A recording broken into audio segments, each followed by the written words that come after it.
Lipton Tea and Lipton Soup present Inner Sanctum Mysteries.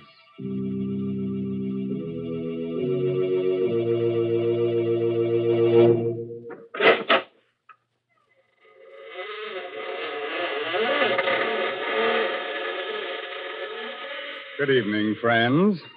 This is Raymond, your host. Welcome again to the Inner Sanctum. Come in, won't you? You'll have to excuse me for not getting up, but I have an awfully stiff neck. You see, I was out with a certain lady last night who collects very curious things. She spent the first half of the evening telling me how wonderful I am, but after that, well, it's one thing when a girl tries to turn your head. It's another when she tries to twist it off. And now, friends, let me introduce someone who is a real lady. She must be a lady because she wants to reform me. Come in, Mary Bennett. Hello, folks. Draw up a coffin and sit down, Mary. Now, Mr. Raymond, please don't talk that way. It is nice. Why are you always pretending to be so cold-hearted and creepy? Underneath, I'm sure you're a friendly, good-natured sort of man. Yes, you are. Underneath, you're just like everybody else. I'll bet you like to come home in the evening, put on an old jacket and slippers, and then sit down to supper. Yes, sir, and I'll bet I know one of your favorite dishes, too. Noodle soup. Or most all men like noodle soup. That's why Lipton's is so popular. Lipton's noodle soup is real homemade tasting. It's got a grand chickeny flavor, and it's swimming with noodles. Egg noodles, too. You know, Lipton's noodle soup will bring a family swarming to the table quicker than a dinner bell. Mr. Raymond, someday I'm going to take you home with me and feed you a good hot bowl of Lipton's noodle soup. Well, thanks for the invitation, Mary. And now let me invite you to come to the desert and hear the story of Desert Death.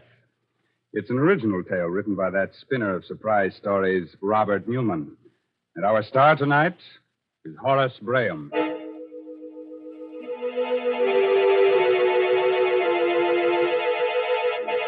The desert, eerie and mysterious at sundown. The sun sinking slowly in a purple haze. The cactus casting long and weirdly twisting shadows. The hot winds still. Silence over it all. Driving fast, a dusty car comes down the narrow desert road. At the wheel is Dan Darrell, a rancher. Next to him is his Indian friend, Toby Priest. Still worrying, Toby? Stop teasing me, Dan. You know I never did worry. I just told you what my people used to think it meant. Used to think. Didn't you say we ought to postpone our trip into town today? I did. And when did you say it? Right after you saw them. 3 vultures lying together toward the sunset. That means 3 days. A bad omen for a journey. Hey, look. I see him. What's a man doing out here in the middle of nowhere on foot? Anything the matter, stranger? Need any help? You're very kind.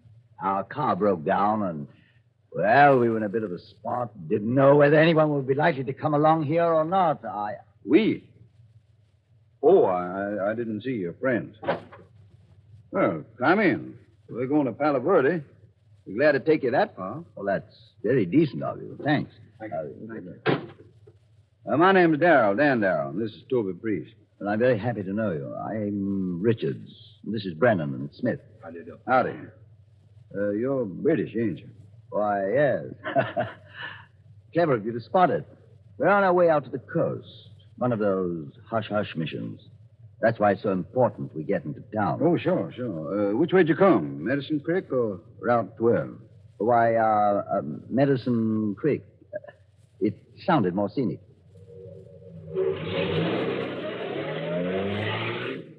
You're lying, Dan. You know that, don't you? What makes you say that, Toby? Use your head. He doesn't look. Mr. Darrell, surely it's considered rude to whisper in front of strangers, even here in America, isn't it? What?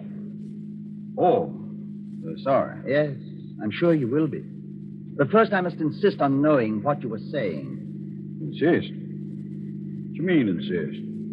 This is my car, and this is I know. A free country.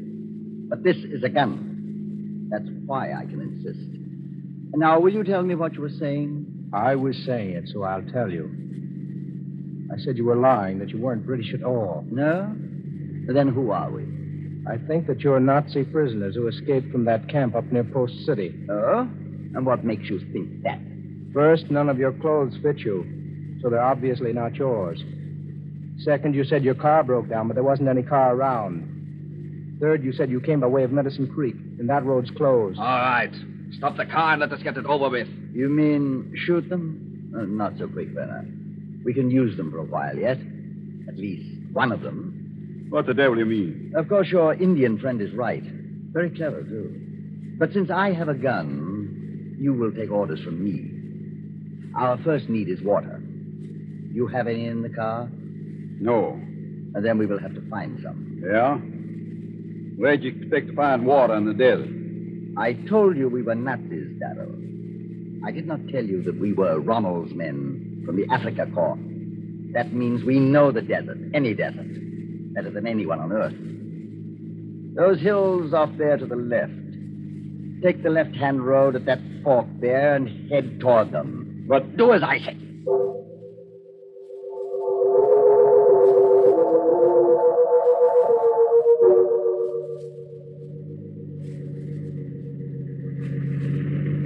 How much further you want me to go up this wagon track? Slow up. Isn't that yes, the shack right next to the cliff. Stop. Looks deserted, but there, next to it. Is that not a well? It should be. Brenner, go see if there's any water in it. Jawohl, Herr Carr. You two come with us. We'll go look at the shack. What is this place? Those terraces up there on the cliff. Pueblo. Cliff dwellings. Centuries ago, my people lived in villages like this. There is water in it, Herr Colonel. Even a bucket to get it up with. Good. Come into the house. Match, Schmidt. From the dust, I'd say no one had been here for a good many years. Prospector's cabin, wasn't it? Probably. That means... there's what I want. Shovel. What the devil do you want that for? Want to dig yourself a grave? Yes, Darrell, exactly. But not for me. Huh? What you mean? Precisely what I said. Sit down. Make yourselves comfortable, and I will explain things to you. I'll stand if you don't mind. Oh, not at all. We Nazis are very objective, analytical people. We decided we needed a car to make our escape in. Now we have one. We also decided we needed someone to drive the car and get us safely across the border. That means we can use one of you. The other one will die. You wouldn't dare. My dear Darrell, outside of the thousands of men we killed in North Africa, who don't count, we killed at least 2 guards in making our escape. Do you really think one more death means anything to us? The only question is, which of you shall die? This one here. He talks too much. Well, that's not quite fair, Brenner. He's just, shall we say, less stoical than the Indian.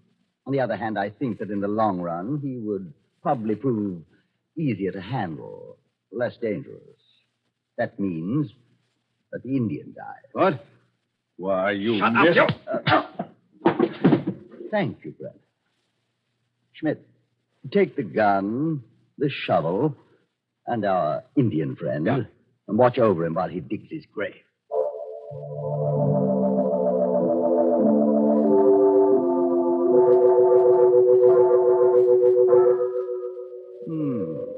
Very nice. Very nice indeed. Of course, I personally would prefer a deeper grave, but that's up to you. The depth is not important. The only thing that matters is that it faces west. That is why I dug it with the head against the cliff. An old tribal custom. Very interesting. Similar to the Egyptians. But of course, they believed in a life after death. My people believe in a life after death also, Colonel. And in this case, I think I can promise that I will not rest easy in my grave.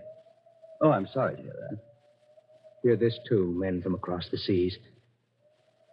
Men with death in your hearts. For the evil you would do, evil will follow you like a hungry wolf.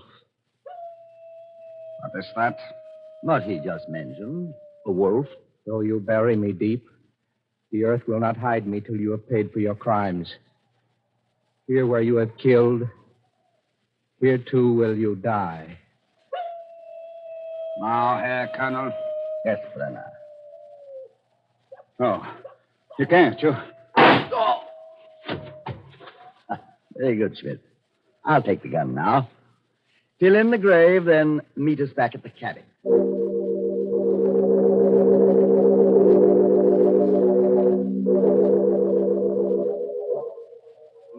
What a place. It's worse than Qatar. I wish you'd sit down, Darrell, and stop staring out of the window. You're worried about your friend. I buried him very nicely. I'm not worried about him. I'm thinking about what he said before you killed him. I should think that you think about it, too. That? We have had more curses laid on us in more languages than you have hairs on your head. What's that? Must be the wind. No, it is different. More like some kind of musical instrument. But there's no one around here but us. There hasn't been anyone living in those houses up on the cliff for centuries. It's just the wind, I tell you. But if you want to, go take a look. Go take a look, I said. Jawohl, Herr Koll. It's too dark. There's too much sand blowing to see anything. But wait. Over there near the foot of the cliff, there's something. It looks like... Oh, God. It's the Indian. He's lying there, out of his grave. Oh, you bury me deep. The earth will not hide me till you have paid for your crimes. Here where you are killed, here too will you die.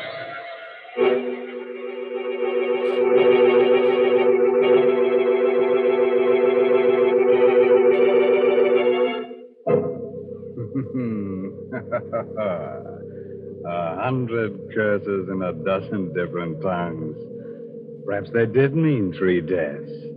If so, who are the others that'll die and who will live? Gosh, Mr. Raymond, this is exciting. What? Oh, Mary Bennett, I've overlooked you in all this desert. Tell me, Mary, whom do you hope will die, huh? Well, I don't like to see anybody killed. But those Nazis sure ought to be clapped in jail. Mm-hmm. And deprived of their Lipton's noodle soup, aren't they? Well, I should say. Lipton's noodle soup is much too good for fellas like them. It belongs to law-abiding folks who've got a right to sit down to a plate of homemade tasting soup. And say, that's just the kind of noodle soup you get when you use Lipton's. Lipton's is the noodle soup with the old-fashioned flavor, you know, brimming with noodles and blessed with a real chickeny taste. Yes, it takes Lipton's to show how good a noodle soup can be. Now, Mary, don't get so excited. Stay calm. Why don't you go and perch on that tombstone over there while I go on with the story of death in the desert?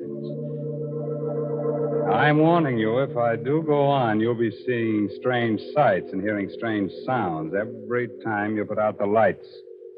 But it's your funeral. It's just a moment later now. The 3 Nazis are still standing at the open door of the deserted cabin, staring out into the darkness. Then the colonel turns sharply, glares at them. What was that you said, Darrell? I was just repeating what Dover said before you murdered him. It's true, Herr Colonel. That's what he did say. The earth will not hide me. And there he is out of his grave, lying there. Shut up. Fine Nazi you are. A fine example of the Africa Carr. Listening to the ravings of a savage and believing them. Schmidt, where did you bury the Indian? In the sand. Then this wind came along and blew the sand away. And that's all. And that strange man? Another trick of the wind. But if it bothers you to see him lying there, go on out and bury him again. Deeper this time. No, Herr Colonel, no. Now, that's an order. Jawohl, Herr Colonel. Friend Schmidt seems to be getting a bit rattled. That's why I sent him out there. Nothing like facing a fear to overcome it.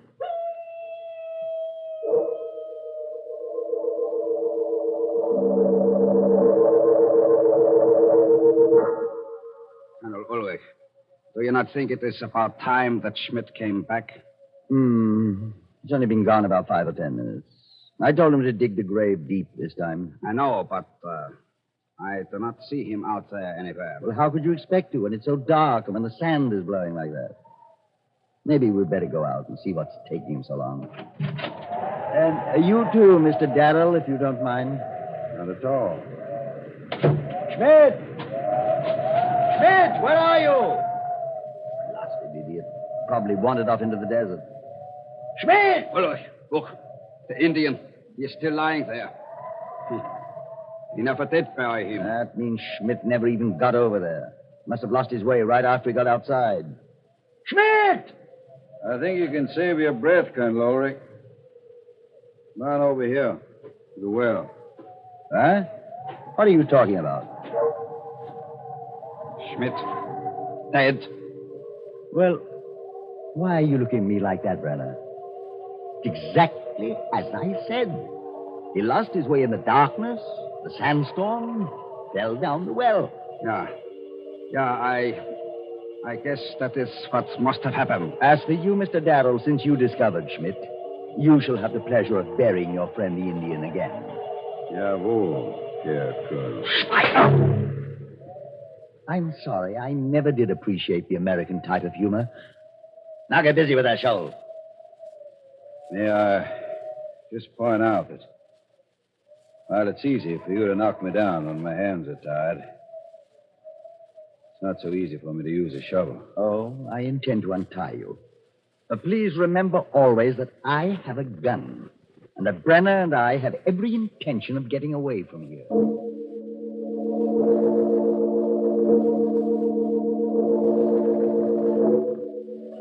I'm happy to see that you've stopped pacing the floor and looking out the window, Mr. Darrow. That means you've stopped expecting something miraculous to happen that will save you.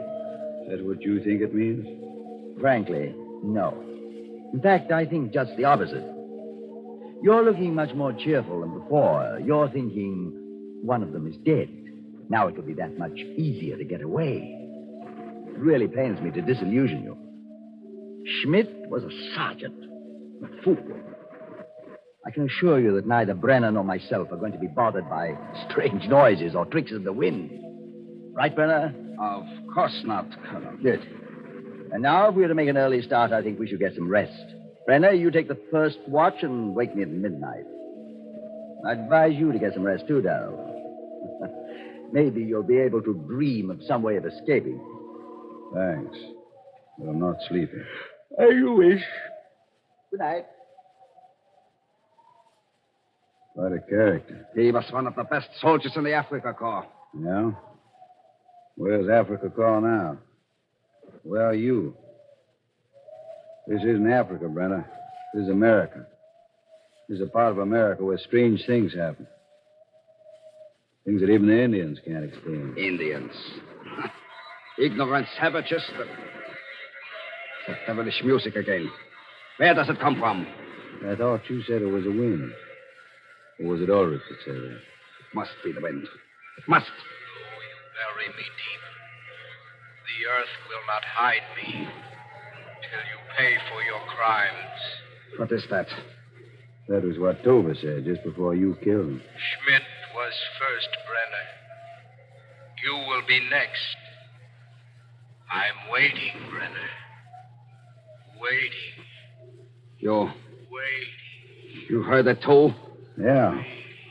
I heard it. You're lying. You're lying, I say. You're just trying to frighten me. What? Who's trying to frighten you? What's going on? It is nothing here, Colonel. Just that music again. For a moment, it sounded as if someone was calling my name. Someone was calling your name, Brenner. The dead man. You know you heard it. So, There it is again. You hear it? just that same noise, the wind. Look, Ulrich. Look. That Indian. He's out of his grave again. How can you tell? It's too dark to see. But I know he is. I know it. I'm very disappointed in you, Brenner. You're losing your grip, slipping. I'm sorry, Herr Colonel. It is just displaced, the nervous tension, the mating. Just being sorry isn't enough. Fear is a weakness. As much of a weakness as pity. You know that as Nazis we cannot tolerate either one. And you also know what you must do, don't you? No. No, Herr Colonel. No. You must face your fear and overcome it. You must go out there and prove to yourself that you are not afraid. That you've just been imagining things the way Schmidt did. But Schmidt... Schmidt was a fool. And he had an accident. You are an officer. And you will not have an accident. Now go ahead and convince yourself that this is all nonsense. Jawohl, Herr Colonel. But leave the gun with me. What's out there is imaginary, but Mr. Darrell is very real. If I didn't have a gun, he might get ideas. Jawohl, Herr Colonel. Here. I will be back in a few minutes. You're looking at me very strangely, Mr. Darrell. Perhaps now you're starting to understand the fiber of the Nazi character. And perhaps now you're beginning to realize why you can never win this war. Because we allow nothing to defeat us or stand in our way.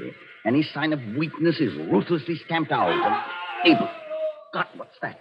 Sounded to me like Brenner. Outside, quick. And don't try to get away or I'll shoot you down in your tracks. Okay. Which way? Towards the cliff, where we buried the Indian. That's where he went, and... What's that over there?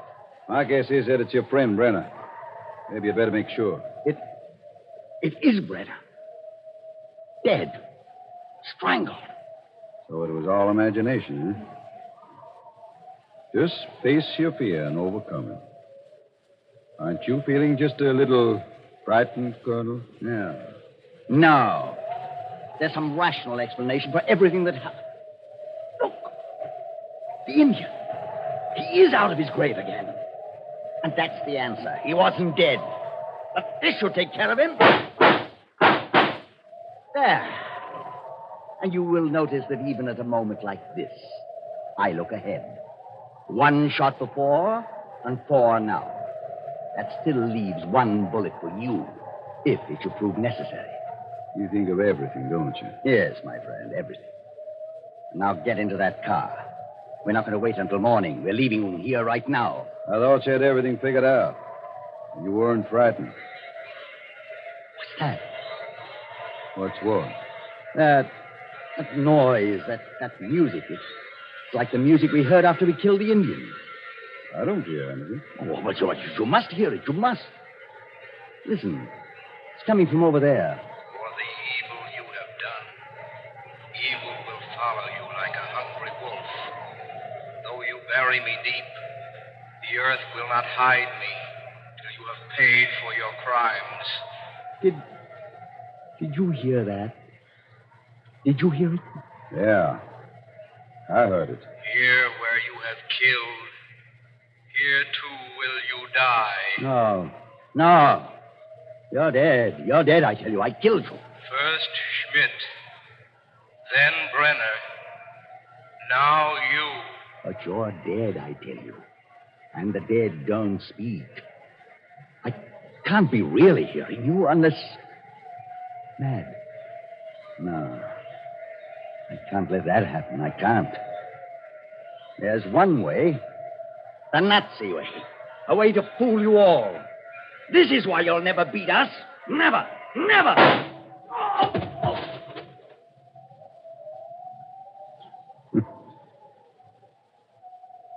Toby! Toby! Where are you? Over here. Near the foot of the cliff. Are you all right? That first bullet creased my head. I was already dropping by the time he fired. Outside of that, I'm all right. Figured that was what had happened when Schmidt went down the well. I knew it was an accident. I was pretty happy that it was you that buried me the second time. That you put my face against the cliff, left a hole for me to breathe. The first time, well, it was pretty tough until the wind blew the sand off. Yeah, What about when he shot you again? That ungodly music. It wasn't me he shot that second time. It was Schmidt. I pulled his body out of the well. I figured that in the dark, no one would be able to tell the difference. As for the music, that's why I dug the grave here. You see these holes here in that cliff? My people drilled them centuries ago. The wind blows through them. Makes weird music. This bottom hole was blocked up, but I opened it while I was digging the grave. Talking of graves, there's 3 of them we should be digging right now. Just one more thing I'd like to ask you, Toby. What's that? What you said this morning. Those 3 buzzards flying together toward the west.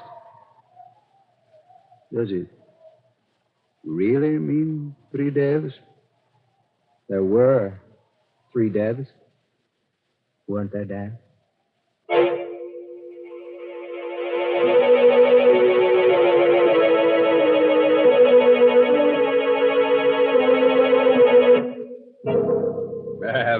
Boy, Toby. Never give a Nazi an even break. Unless it's in the neck. As for our 3 visiting murderers, they may not like our sense of humor, but they can't complain about our poetic justice. After all, it was in the desert that they got their just deserts. Well, Mary Bennett, did you like the desert with its sand and wind and weird music? Would you like to live there? Well, I wouldn't mind so much. You know, I believe a woman can make a good home in some pretty out-of-the-way places, the way the old-time housewives did.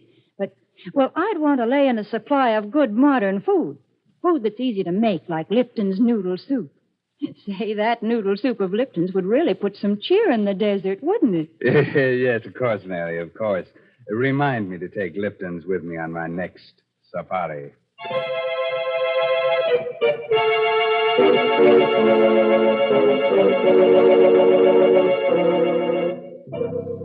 We must have a word of advice. Here it is.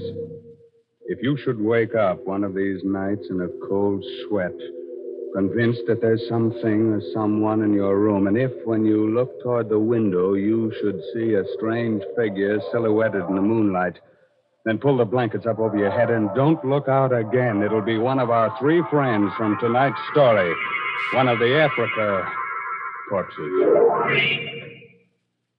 By the way, this month's Inner Sanctum Mystery novel is Puzzle for Puppets by Patrick Quentin.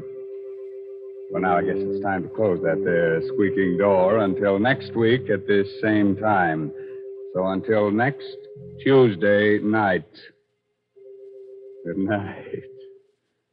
Pleasant dreams.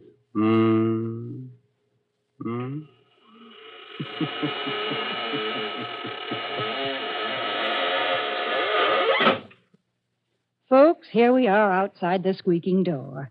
And I guess we're all pretty thirsty after all that talk about deserts. Well, I know just the thing that'll put us back to normal again. It's Lipton Tea. Yes, a cup of that brisk Lipton tea would do just fine. And did you notice that word brisk? B-R-I-S-K. It's a mighty important word in tea language. The tea experts always use it. It means that Lipton tea has a lively flavor, never wishy-washy.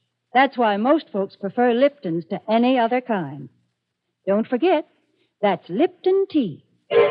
And don't forget to tune in again next Tuesday night to Inner Sanctum.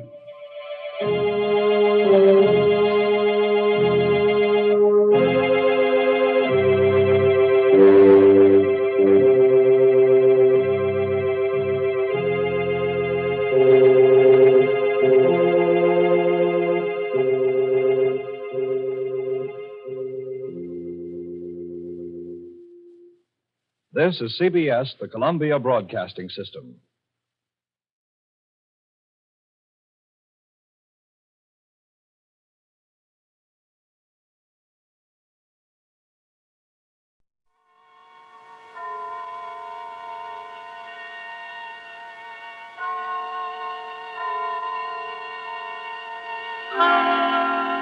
Suspense.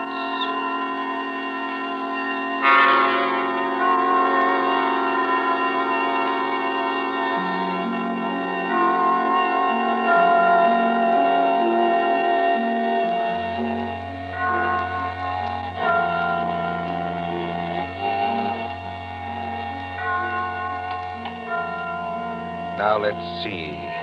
Suspect, suspectant, suspend. Ah, here we are. Suspense. The condition of mental uncertainty, usually accompanied by apprehension or anxiety. Fear of something which is about to occur, as do not keep me any longer in suspense. For our story of suspense tonight, we invite you to enjoy The Devil in the Summer House by John Dickson Carr.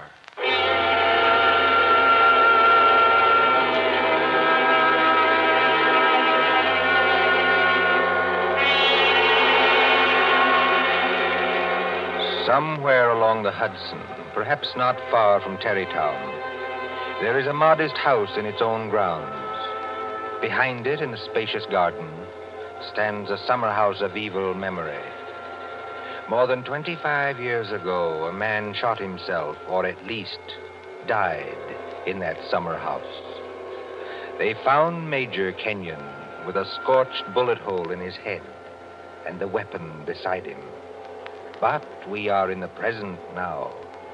The latticed summer house has grown heavy with vines, and only the other evening 2 men came into that garden at twilight, over the shaggy grass, as a storm was brewing along the Hudson. 2 men, the lawyer from New York. Who's there? And Captain Burke of the homicide squad. Easy, my friend, easy.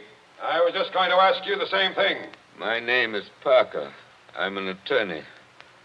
You're not Captain Burke. Yeah, the very same and no other. I thought I recognized you, Mr. Parker.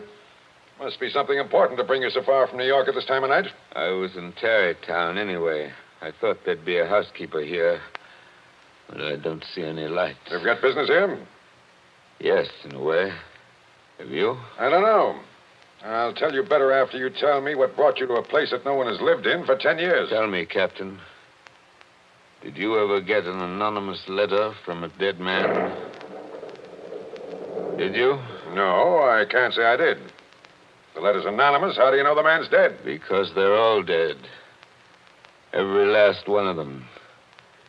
Dead and under the ground, where they can't be hurt any longer. Look.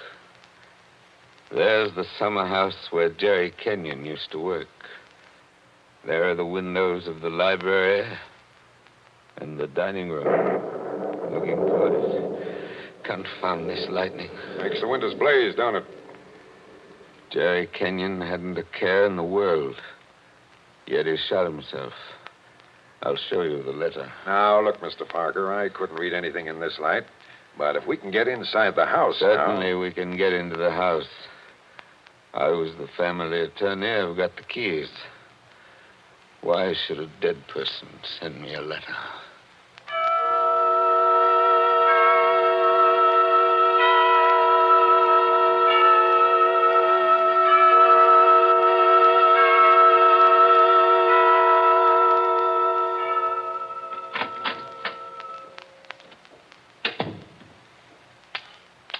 No lights working, eh? But you got a flashlight, I see. Came here prepared for anything, eh? This is the library. There were always candles on the mantel. Yes, there they are. Have you a match, Captain? Yes, I'll light them. That's better.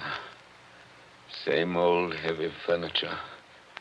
Same old thick carpet. Same old globe map. Now, Mr. Parker, this letter that you were talking about. Yeah. Read it. Hey, wait a minute. This thing is dated November 2nd, 1918. That's right, and be careful of that paper. You see how old it is? But it was mailed yesterday. From where? I don't remember. I didn't keep the envelope. Read it. Dear Joe. In case you didn't know it, I'm Joe. Dear Joe, if you want to know how Major Kenyon really died... But we know how he died. It was suicide. Are you sure it was? Whoever wrote this letter doesn't seem to think so. If you want to know how Major Kenyon really died, look in the third drawer of the desk in the library. Press hard at the back of the drawer. Yours very truly. It's not signed. That's right. Now, you're sure you don't know who wrote that letter? This is the first time I've been back in this room, Captain. It was almost a home to me once. There's the chair where Isabel sat on the afternoon it happened. Isabel was Jerry Kenyon's wife. Beautiful woman. There's the door that the maid let me in by that afternoon. You know, Captain, seems to me they're all here tonight. Who? We stand beneath the sounding rafter, and the walls around us are bare as they echo our peals of laughter. It seems that the dead are there. Yet we stand to our glasses steady. You know it? I was in my school reader. How does the rest of it go? Yet we stand to our glasses steady and drink to our comrades' eyes. Here's a glass to the dead already. Hurrah for the next that dies. Excuse me, Captain. I don't know what's come over me talking that way. I was very fond of these people. Are you going to look in the desk drawer? This is a lot of nonsense. Then why are you here, Mr. Parker? Jerry Kenyon was always a happy man. At least that's what I always thought. Big, boisterous fellow. Yeah? He had a good position with Vitaturn. You know, the phonograph company. Yeah, sure, I know. But he'd just been made a major in the Army. 1917. There was a war on then, too, if you remember. I remember. To make the world safe for democracy. Old days. Old heartaches. Old memories.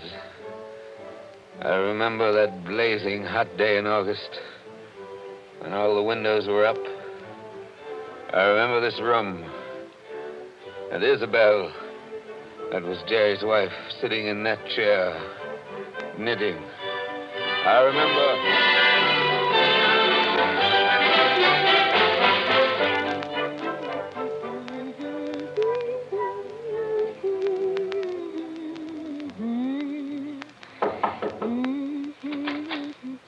Oh, yes, Kitty. What is it? There's a man to see you, Miss Kenyon. He says his name's Parker. Yes, I'm expecting him.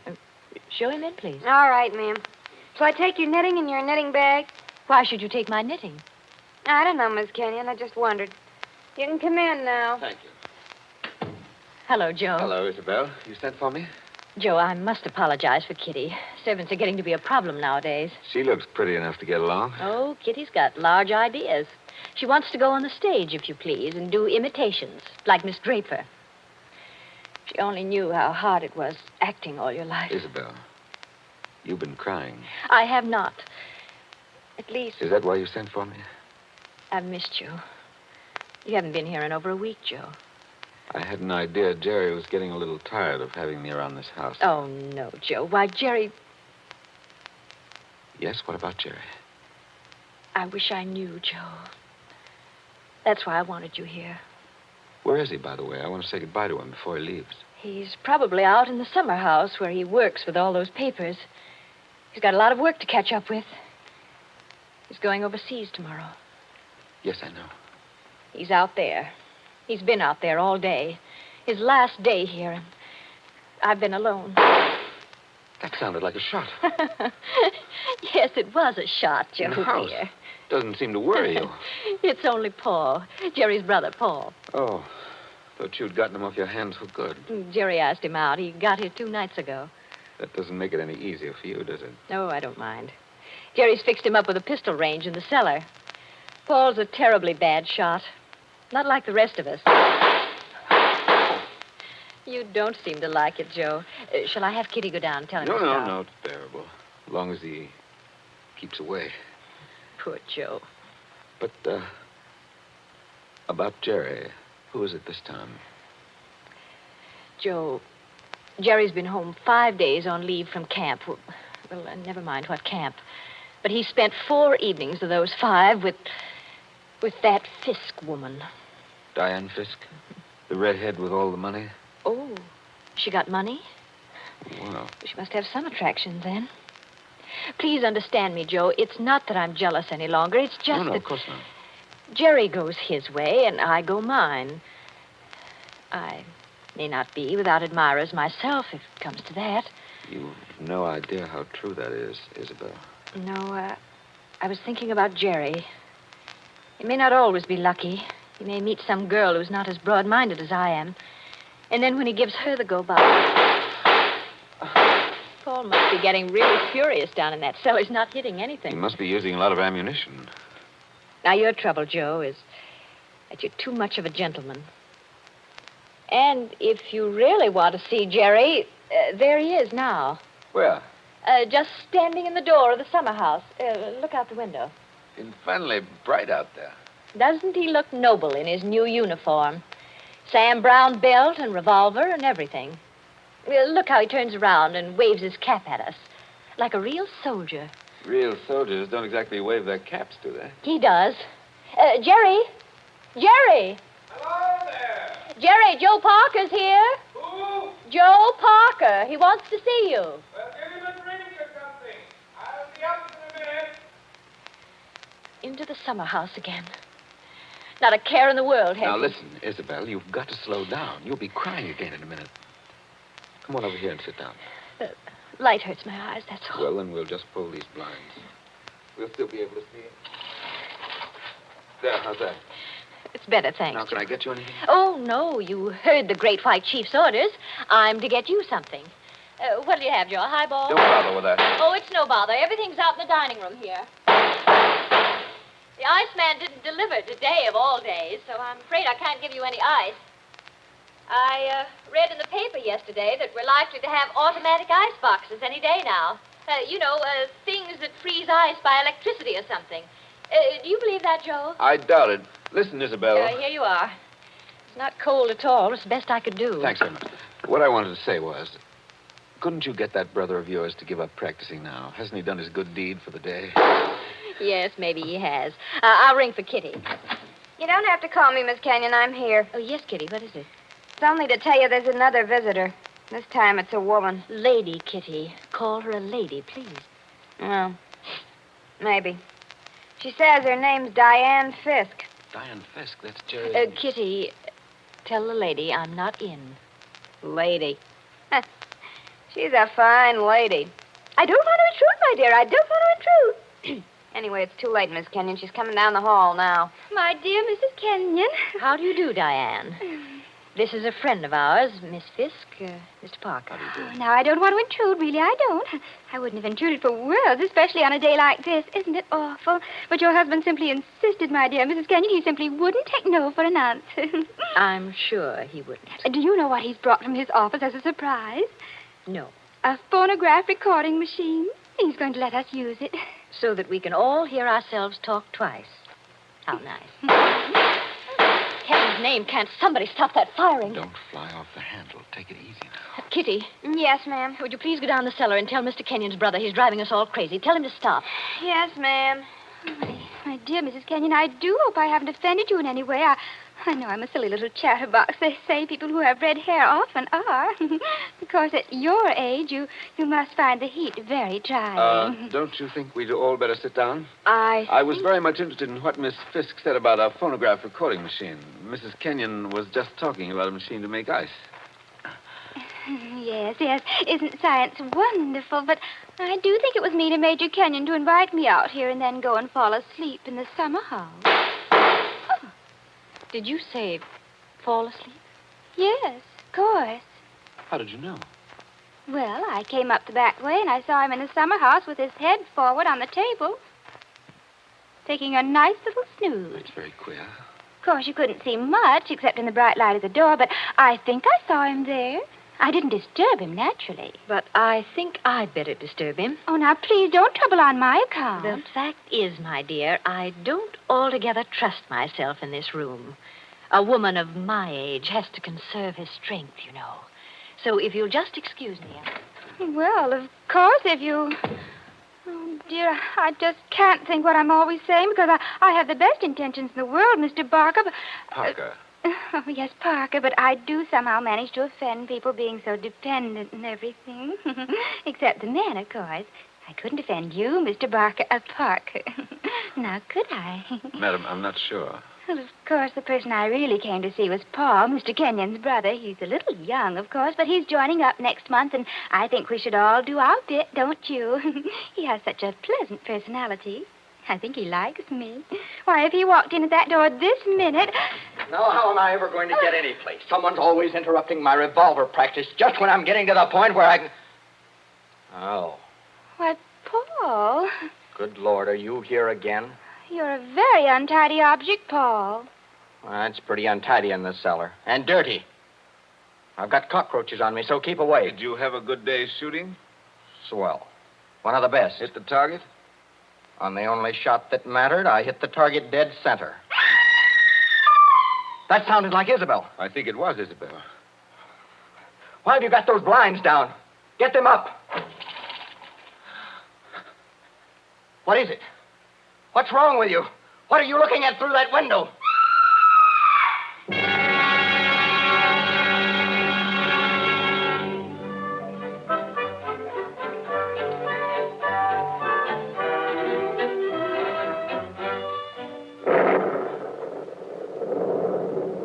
That was 25 years ago, Captain Burke. We found Jerry Kenyon lying across the table in the summer house. He'd shot himself through the head with his own revolver from the holster. It was lying on the floor beside him. Shot himself, right? I see. When Isabel found him, he'd been dead about half an hour. The doctors proved that, did they? Yes, that shot had been fired against his head. The front of his uniform cap was powder burned where the bullet entered. There's no doubt about that. None at all. We never noticed the real shot Because that young lad was shooting off guns like a maniac in the cellar. Precisely. Now they're all dead. By accident, illness, they're all gone. Isabel Kenyon died less than a year afterwards. I think she died just because she was so fond of Jerry. I suppose you've guessed my little secret. Oh, I think I can sort of read between the lines. You were in love with Isabel Kenyon, weren't you? Yes. Well, these things happen. I never let her see it, you understand? Women know, pretty generally. So, they're gone. The youngest of them. And I'm left alone with old tunes, old ghosts, wondering why the fellow ever killed himself. Why? Why? And this morning, out of a clear sky, I get a letter saying, if you want to know how Major Kenyon really died, look in the third drawer of the desk in the library. But I tell you, we know how he died. Well, aren't you going to do it? Naturally. I've got a key somewhere here that fits the drawer. Now, listen, Mr. Parker.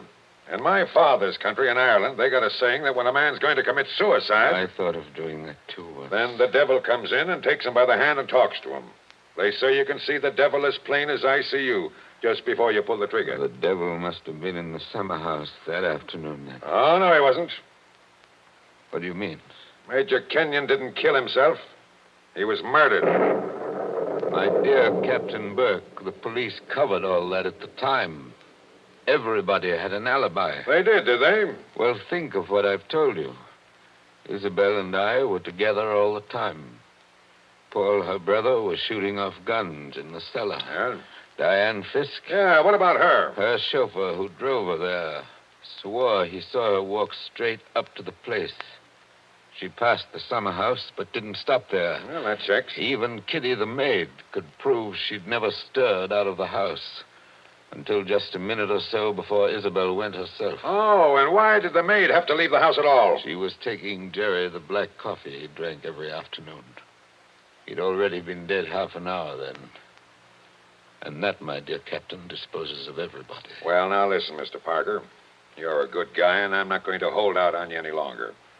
You see, I say Major Kenyon was murdered because I know he was murdered.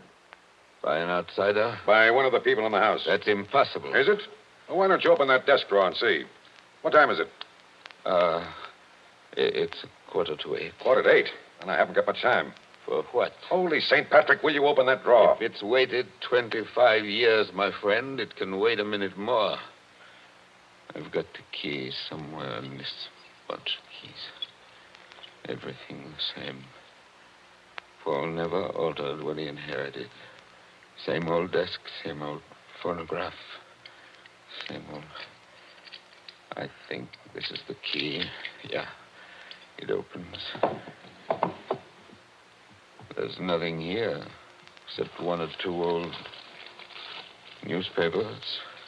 Everything very dirty. The letter says to press hard at the back. Have you tried that? Doesn't seem to. Yes, by George, it does work. Well?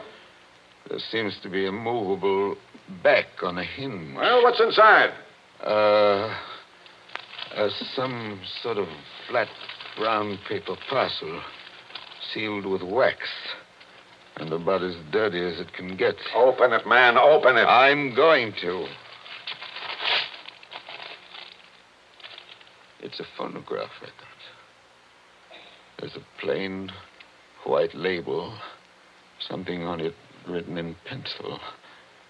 I don't see too well nowadays without my glasses. Here, give it to me. I'll read it to you. Go on. A record of how I killed Jerry Kenyon. Say, don't you get it, Mr. Parker? This is the real goods. The murderer's going to tell us his own story 25 years later. Be careful. Whatever you do, don't drop it. You seem to be interested enough now. I don't say I'm not interested. I say I can't believe it. You know, when you were talking about the dead coming back and that kind of thing, you sure started giving me goose pimples. But that's just what it is, a dead person. Now, there's the phonograph. Put that record on. Let's hear what the ghost says. Any of them could have made the record, of course. The apparatus was all here. Don't just stand there by the phonograph. Won't it work? Yes, it works. Is it wound up? Yes, it's wound up. Here goes. Now, look, Mr. Parker. Whose voice do you think it's going to be? I don't know. Now, I want to warn you. The voice you're going to hear from there... Please, be quiet. Listen. I've started it up. Well, speak up. Who killed Jerry Kenyon? I killed him, Joe, dear. Isabel. I'm sorry about it, Joe, but I had to have you for an alibi. And you were so terribly easy to It's fool. only a phonograph record, man. Don't look at it as if it was alive. You said you and I were always together, Joe, but that wasn't quite true. I left you to go into the dining room and mix a highball, remember? Yes. And I was carrying my big knitting bag. Remember that, too? And there was something else in it besides knitting. I'm an awfully good revolver shot, Joe. I told you we were all good except Paul. And the back windows of the dining room faced the same way as the back windows of the library. Thank you, Isabel. Thank you. Jerry was in the summer house. I made a sign to him from the window, and he came to the door there. In bright sunlight, 50 feet away. True again, Isabel. True Joe, again. don't you know what August heat is in a wooden summer house? Didn't anybody see that no man would be wearing a cap inside on a day like that? Jerry had taken his cap off before he went into the summer house. We saw him do it. He was bareheaded when he came to the door.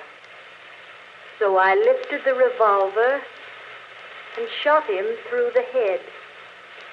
Then I dropped the gun back in my knitting bag and went back into the library with your drink. Isabel. Don't talk back to the thing, There man. was You'll drive me something else screwy. in my knitting bag, too. I had to use it. It was a duplicate of Jerry's army camp with a powder-burned hole already fired through it in the place I wanted. Very clever of you, Isabel. So I've been the goat for 25 years. I waited for some time and then slipped out to find the body. I fitted the new cap over Jerry's head in place where it ought to go. I put the old cap in my knitting bag. I took his revolver out of the holster and kept it. The gun that I'd used, I dropped on the floor beside him. So I proved it was suicide. You see? You proved it to me. Joe, listen, I'm very sick. They tell me I'm going to die. You are dead. Joe, I'm afraid. I'm going out in the dark, and I don't know what's there. Don't go away, Isabel. Come Joe, on. Just for a minute. Okay, I've had just about enough of this. Joe, I want you to tell everybody about it. I want you to tell them how a poor, crazy woman couldn't stand that man any longer, and how... There. It's cut off, and it's going to stay cut off. Thank you. I've heard about enough, too. But you can't arrest her now, my friend. You can't arrest her now. After hearing that, I'm not going to arrest anybody. Tell me, Captain. Did you know what was on the record? No. That's why I had to hear it. I knew about it, but I wasn't sure what it had to say. But so help me, I never guessed how hard it would hit you. Man, don't you get it even yet? Yes, I get it. Oh, no, you don't. You don't see anything. That was how the fake suicide was managed, yes. That's just how it was all done, bar one or two little things. Only what? Only it wasn't Isabel Kenyon who committed the murder. Did I hear you correctly? You did? This is another one of your little jokes, I imagine. Can't you let me alone? Have you some kind of personal spite against me? What did I ever do? You're going to hear the real truth now if I have to hold you down in that chair. I know Mrs. Kenyon didn't kill her husband because I've just come from talking to the real murderer up the river. But they're all dead. Oh, no, they're not. And I haven't got much time either. That clock's just going to strike 8. What's the time got to do with it? Good deal if you'll follow me. Mrs. Kenyon died less than a year after her husband, didn't she? Yes. But it wasn't Mrs. Kenyon's voice you just heard on that record. What? I'm telling you, the real murderer hated her. Hated her like poison and wanted her blamed for the crime. When Mrs. Kenyon died, the real murderer wrote a letter. Well? But she never mailed that letter. She made a lying record of Isabel Kenyon's voice as evidence. Now you figure it out for yourself. Who was pretty enough to take Major Kenyon's eye and strike back like fury when she got thrown over? Who wanted to go on the stage and do impersonations? Kitty, the maid. Ah, you're talking sense. She shot Jerry from the dining room window. When she couldn't borrow Mrs. Kenyon's knitting bag, she went out to the summer house with a gun and the fake cap wrapped in a napkin on a coffee tray. She did go out, I remember. Actually, she got there before Mrs. Kenyon did. But the summer house was dark inside, and Mrs. Kenyon never noticed her. The next day, Kitty wrote that letter, but she couldn't bring herself to send it. So she kept that letter till the day before yesterday. Then one of the boys at Sing Sing... Wait a minute. ...thinking he was doing her a kind action, put a stamp on it and mailed it. Did you say Sing Sing? Yes. They're electrocuting her tonight for the murder of an Italian down at Collier's Hook. I found out about the record, all right.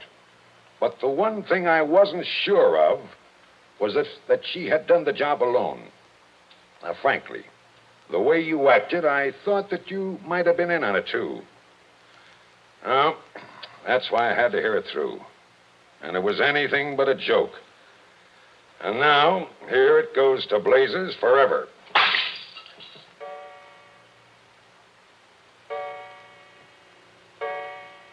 Eight o'clock.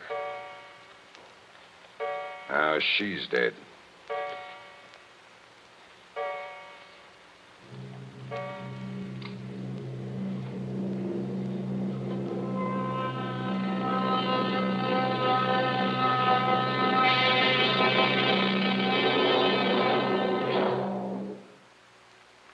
And so ends The Devil in the Summer House. Tonight's story of suspense.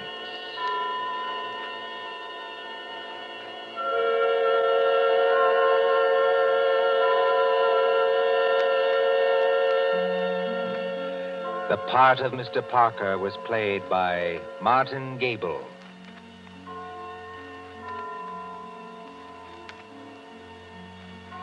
Again next Tuesday at 9:30 p.m. Eastern Wartime.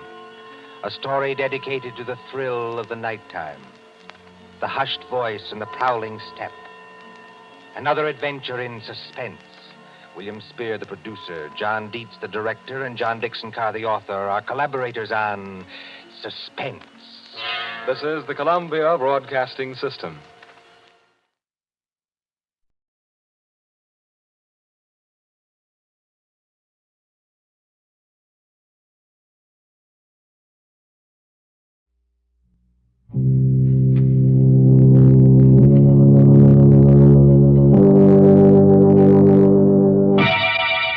Lipton Tea and Lipton Soup present Inner Sanctum Mysteries.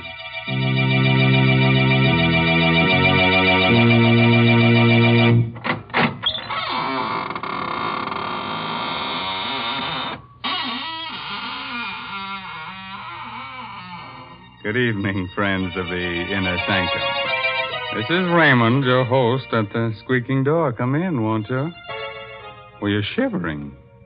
Cold? Oh. Well, don't let it throw you. Just remember that many are cold, but few are frozen. Well, our story, to be different tonight, is about murder. Murder and a clock. So, if you've got a little time to kill, let's do it now, huh? Why, Mr. Raymond, nobody can really kill time. Well, maybe not, but you certainly can frighten it. Didn't you ever hear of an alarmed clock?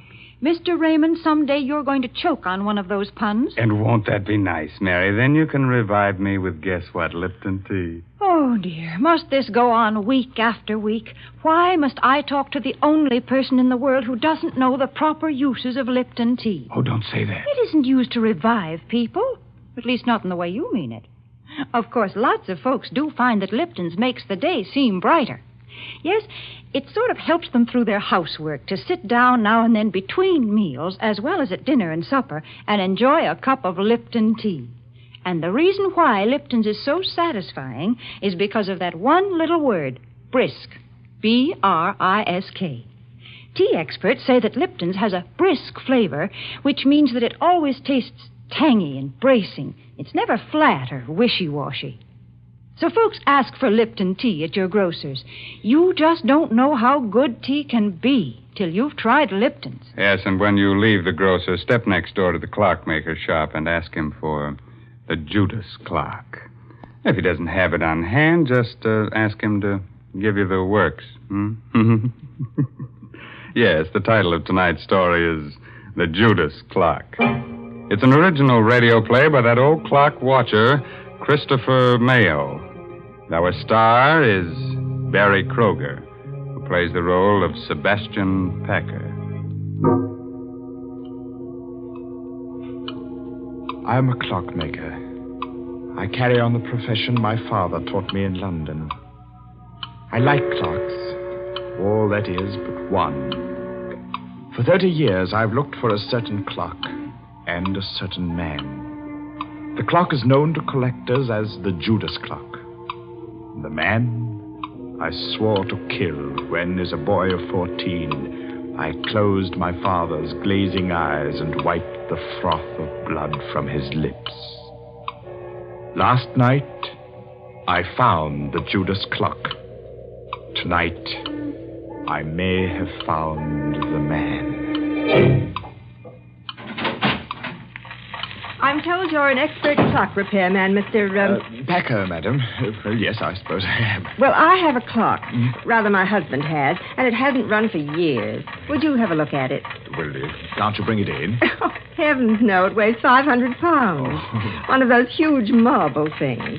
Italian Renaissance, I'd say. Marble? Italian? Well, can you describe it further? Well, it's rather unusual. Black marble. Heavily carved with biblical characters. The ivory face has a beautifully etched scene on it. But it's a gruesome one. Gruesome? What kind of a scene? It's a picture of a man hanging from a tree. Judas! His face is positively ghastly. The Judas clock. I knew without seeing it why the clock wouldn't run. It had been built in Italy for a prince of the House of Savoy in 1598. He conceived the idea when he discovered that his family's treasures included the 30 pieces of silver of Judas Iscariot. The clock was made to run only when the 30 silver coins of Judas were in place in the clock's hollow weights. 15 in each weight. And the coins had been in my possession since the day of my father's death. Somewhere inside me, that clock still beats its deep-throated song, and I have but to close my eyes to hear again my father's voice. It's an evil clock, son. As evil as Satan himself. And it's cursed. There is a legend that every man who has owned it has died a violent and bloody death. Well, Mr. Packer, can you fix it? Oh, I'm sorry. I was daydreaming. Why, yes. Does Mr. Arnold. Arnold. Does Mr. Arnold know that you're having the clock repaired? No. We've only been married a few weeks, and I'd like to have it working when he comes back to town tomorrow. Sort of a surprise. Yes, I see. But I'll be there in half an hour, Mrs. Arnold.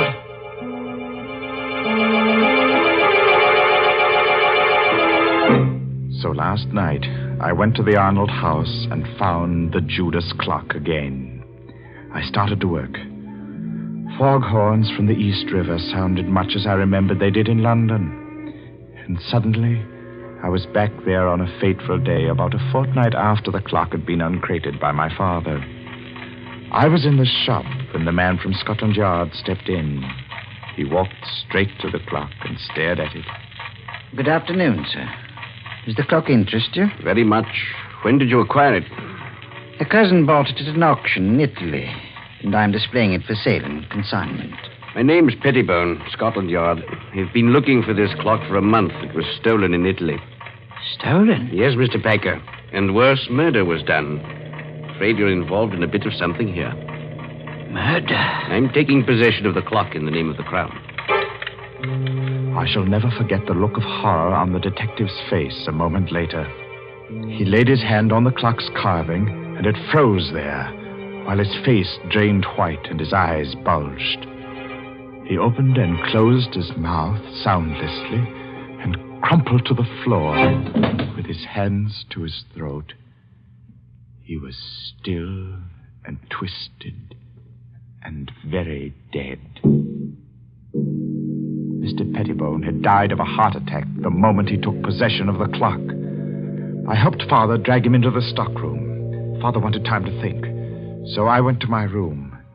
I dozed off only to wake hours later at the sound of angry voices. Well, Cousin Andrew, you've done me a fine turn, haven't you? I've told you I didn't mean to kill the old girl. It was an accident. Don't talk so loud.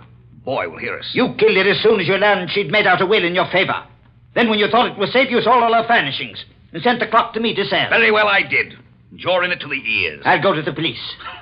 Oh, and how will you explain poor, stiff Mr. Pettibone lying in your stockroom all this while? Besides, Timothy, there's nothing to fear now Pettibone's gone. He was the only one who suspected me. Now, you're the only one who knows. I'll crate this cursed black monster tomorrow, and you leave with it. And will you also crate Mr. Pettibone? I have a plan. Here, sit down in this chair, right here. I'll show you how we can solve the whole thing. My young heart beat with a wild dread as I listened. I could only see Cousin Andy's back, but I could see Father seated dejectedly in the chair near the Judas clock, his head in his hands. It was midnight. All the clocks in the shop began striking the hour, and louder than all the rest was the chime of the evil clock. If only then I'd known, I might have done something, but the slow strokes beat on. 8, 9, 10, 11, 12. And before my horrified eyes, the heavy marble piece leaned slowly from the wall and crashed across my father's back. And Cousin Andy stood facing my father as the clock crushed his frail form and choked him. He made pitiful little sounds, his eyes begging for life. And the murderer just stood, his back to me, and watched. Thundering sinners, you die hard. Cousin Andy ran from the shop crying for help. He would claim an accident. I raced into the shop. My father was dead. I choked back my tears, and I closed the poor, staring eyes. I took the coins of Judas from the weights of the clock and ran from the shop, the blood-stained pieces jangling merrily in my pocket.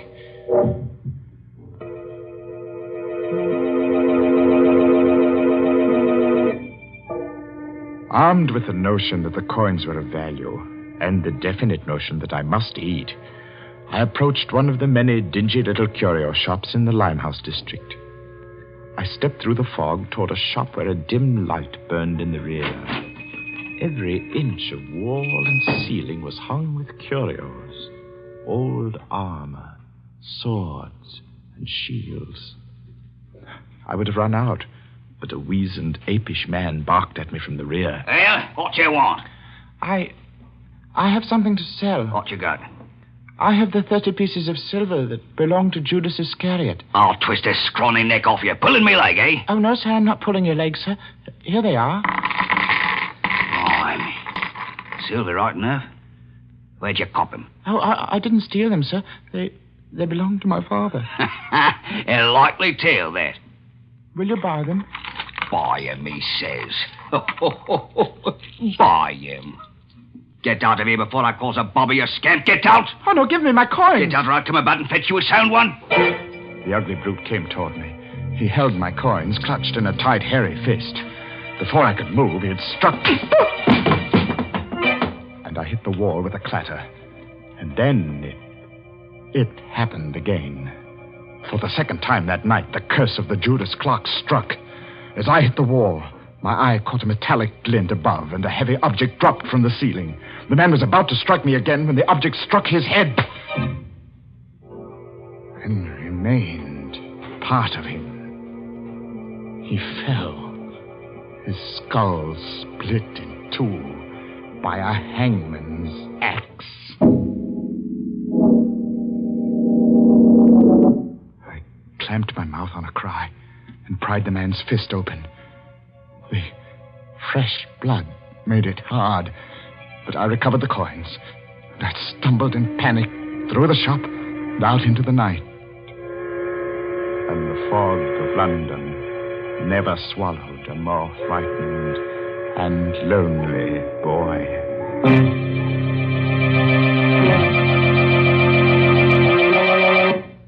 That nasty fog swallowing a little boy. That reminds me of a little nursery rhyme. Hickory dickory dock, the mouse ran up the clock. The clock struck 2. Look out, it might strike you. Heavens, I'm glad I don't own that terrible clock. Oh, don't say that, Mary. Just think if you had the Judas clock, then time wouldn't hang heavily on you. No, it would fall on you. Well, if it did fall and you rescued me, wouldn't that make you a time saver? Well, split my sides with an axe if Mary didn't make with a joke. Well, a very little one, Mr. Raymond. That's true. But seriously, I do have something to say about a time saver. And I'm thinking about Lipton tea. You know, Lipton's is such a handy beverage. It takes so little time to prepare, and it's always so welcome. Yes, its famous brisk flavor makes it enjoyable, not just at your own meal times, but between meals and whenever folks drop in for a visit. That's why it's a good idea to buy Lipton's in the larger, more economical size packages. That's right. The larger packages are much thriftier. So you see, it's wise to keep on hand a really good supply of that brisk-flavored Lipton tea. Oh, sure, it'll come in handy to warm up the chills you get from these Inner Sanctum stories. And, brother, you're going to shiver plenty with Barry Kroger as Sebastian Packer as this story goes on about the Judas clock. I hadn't touched those horrible coins of Judas Iscariot since the day the storekeeper was killed. By now, I half believed the legend that death followed them.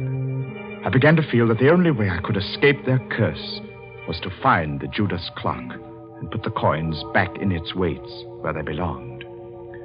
One day, as I read the notices in the Times, my heart skipped a beat. It said, auction of clocks. At Chopin Place, auction room, Saturday at 7. Rare items, one of them fine Italian Renaissance piece of black marble. Rare treat for collectors. Come early. Interested in something, young man? Oh, why, yes. Well, that is nothing in particular. Just looking at these splendid pieces. I thought I might stay for the auction. Look about. Auction won't start for a bit yet. I sauntered toward the black clock. My hand had scooped all the coins from my pocket. I would have to work fast and noiselessly. My sweating fingers began to unscrew the small cover on one of the weights. I would soon have the coins put back. As I thought. No. What have you got in your hand there? Let's have a look. No, nothing at all. I was just examining. Examining my foot? You've got a flock of coins there. You must have taken them from somewhere in the clock. No. Here. No, give them to me. Sometimes, when things happen quickly, the mind retains details that would otherwise escape notice. As the men and I struggled, I dropped the clock's weight. It hit a short, round bit of metal directly below it. The man had a vice-like grip on my clenched hand. Blasted little wretch. No. I'll wrench your hand off for you. I heard a whirring sound within the clock, and before my horrified eyes, the supporting panel at the front of the clock's base slowly lifted on hinges. The clock was off balance and began to fall forward. I screamed a warning. Look out!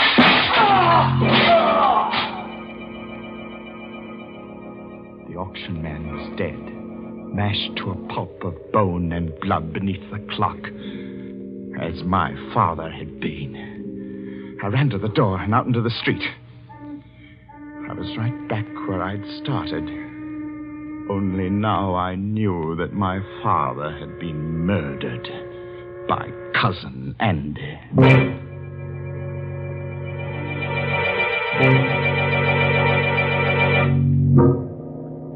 I walked for miles, trying to pull myself together.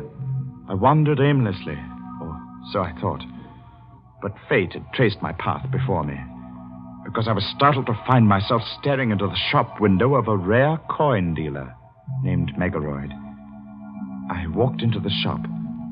Mr. Megaroyd was a nice little man. He smiled a bit quizzically at my firm belief that I possessed the betrayal coins of Judas. I poured them onto his counter. Oh, I say, you could be right, you know. Oh, these are the right era. I say, suppose they are. Let me put a glass to them. Mr. Megaroyd, would they be worth a great deal, even if they weren't the... Well, let me see. Yes, gracious, yes, they should be worth a great deal as collector's items alone. Well, Mr. Megaroyd, I feel that there's something I should tell you about these pieces. They... Yes?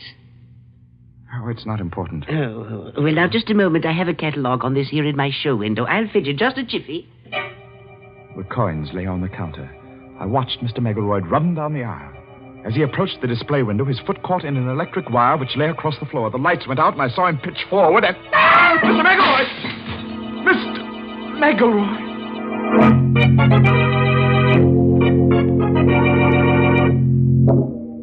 The streetlight peered through the broken plate glass and played across a grotesquely sprawled form in the show window. I needed no more light than there was to see what had happened. The upper half of the heavy plate had broken and dropped flat against the solid lower half. There was no need to ask how he was. No guillotine could have done a neater job. Mr. Megaroyd had no head. Who else but death can own the coins of Judas?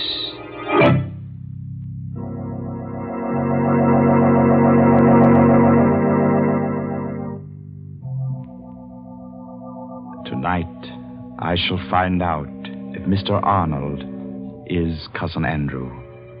If he is, I shall feel no remorse in killing him tonight.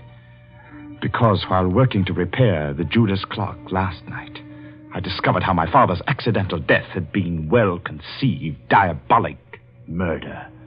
When the right-hand weight reached the floor of the clock on the 12th stroke of midnight, it tripped a trigger which collapsed the base of the clock and caused it to fall forward. My father had died on the 12th stroke of midnight.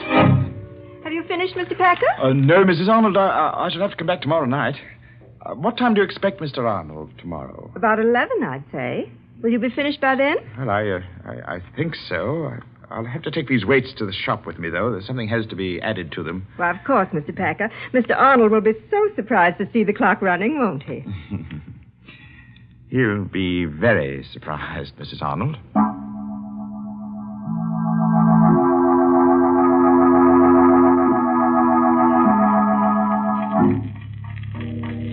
I've put the coins in their place within the weights.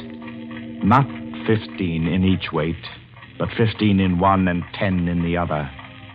The other 5 coins are in my pocket. In another pocket, I have a small 38, although I don't plan to use it. 8 o'clock, and I have a 30-year-old date to keep. Good evening. Oh. Mr. Packer? Yes, but I'm closing now. I see you are. My name is Arnold. Just came in from Chicago. Sorry to spoil your little surprise. Or my wife's, rather. You surprised her instead? Yes. She had to confess. I wanted to go out, so she had to tell me about engaging you to repair the Judas clock. You don't want it repaired? By all means, I insist. It's a splendid idea. But what I came for, really, was to tell you that you and I have much to talk about. Oh, do we? Yes. But look, close your place and bring along whatever you need to fix the clock, and we'll talk about it at my place. I'm all set. Let's go.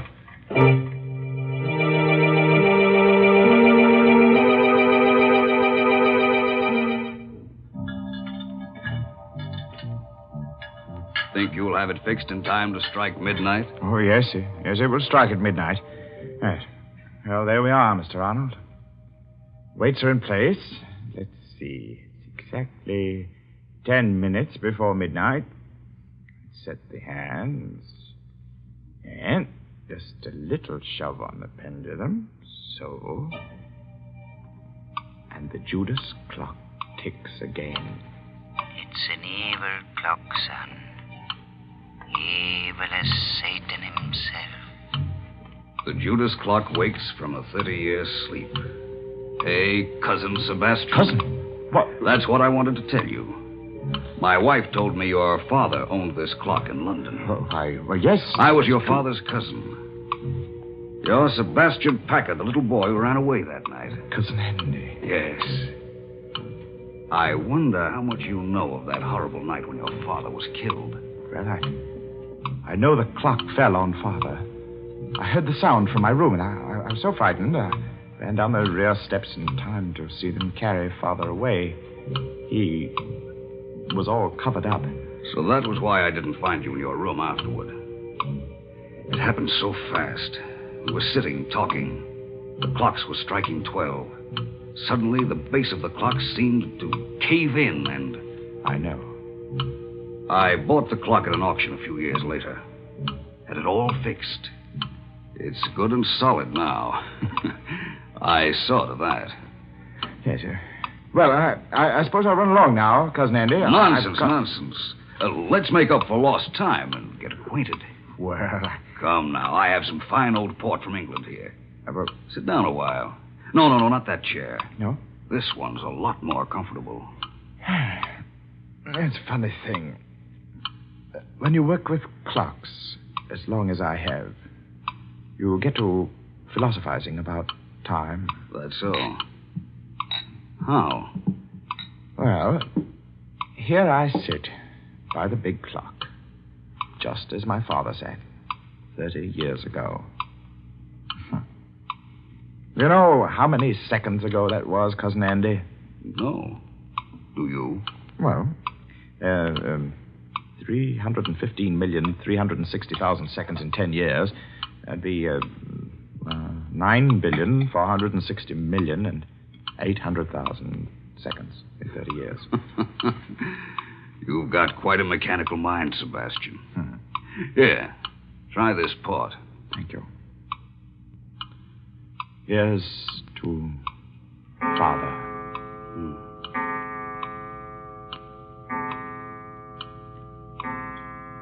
What's the matter, Cousin Andy? Are you ill? No. Your face is quite drawn, gray. Shut up.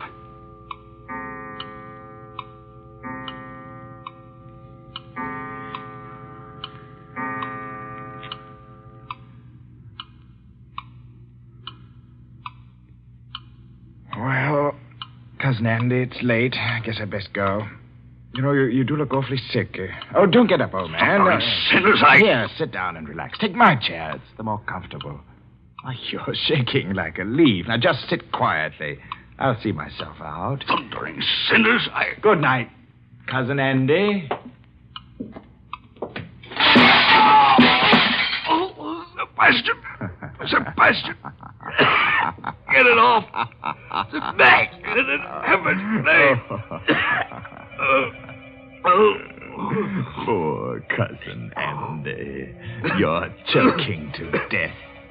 You die hard, too, don't you? It was just a matter of timing. I set the hand a minute fast and the weight didn't touch your clever little spring device till just now because it's lighter by 5 pieces of cursed Judas money.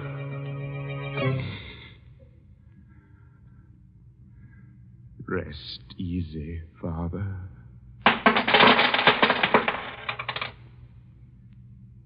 And he cast down the pieces of silver in the temple and departed and went and hanged himself.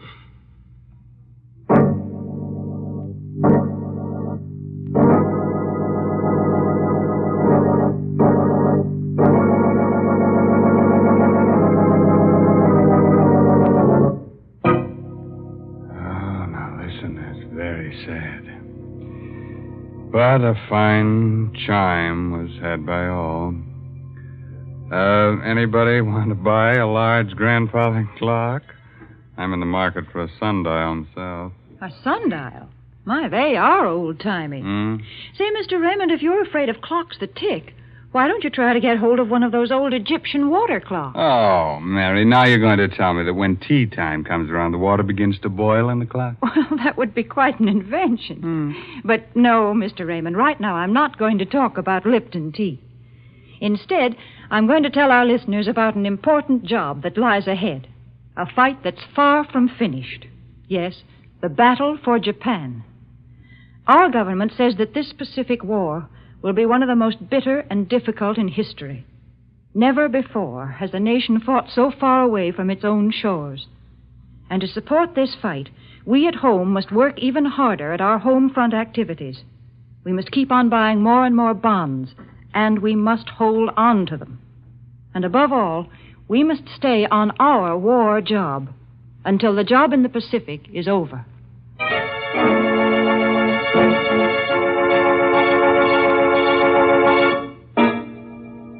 Well, I'll leave you with a cheerful, timely moral. Oh, that goes with tonight's story. No extra charge. Now, you can figure out how many seconds you've lived.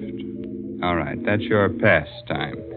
But you can't figure out how many you've got left. That's just sometime. You know what I mean? Well, I'll see you in just 604,800 seconds from right now. Well, that's next Tuesday night at 9 o'clock, of course.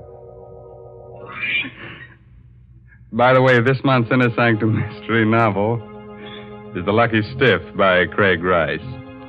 Well, now it's really time to close that there squeaking door until next Tuesday night when Lipton Tea and Lipton Soup bring you another Inner Sanctum Mystery, directed by Himan Brown. So until then, good night.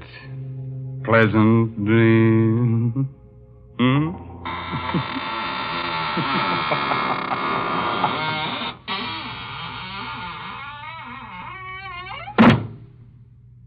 Folks, if you'd like to give the boys overseas a real taste of home, then why not include a package or two of Lipton's Noodle Soup Mix the next time you send them a box of food? Yes, Lipton's has the same homemade, chickeny taste as the soup you make right in your own kitchen. That's why it's a thoughtful, welcome little gift to send Lipton's. And as you know yourself, Lipton's Noodle Soup makes a grand snack. So remember, send a package or two to your boy. And remember to tune in next Tuesday night for another Inner Sanctum Mystery. This is CBS, the Columbia Broadcasting System.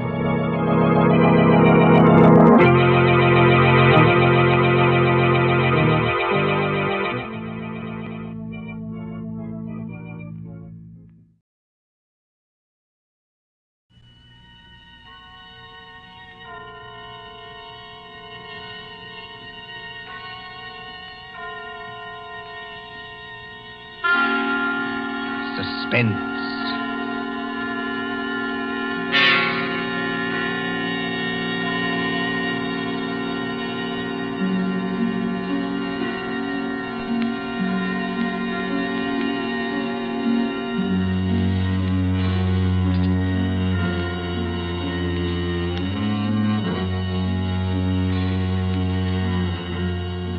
thrill of the nighttime, the hushed voice and the prowling step, the stir of nerves at the ticking of the clock, the rescue that might be too late, the crime that is almost committed, mystery and intrigue and dangerous adventures. We invite you to enjoy stories that keep you in suspense.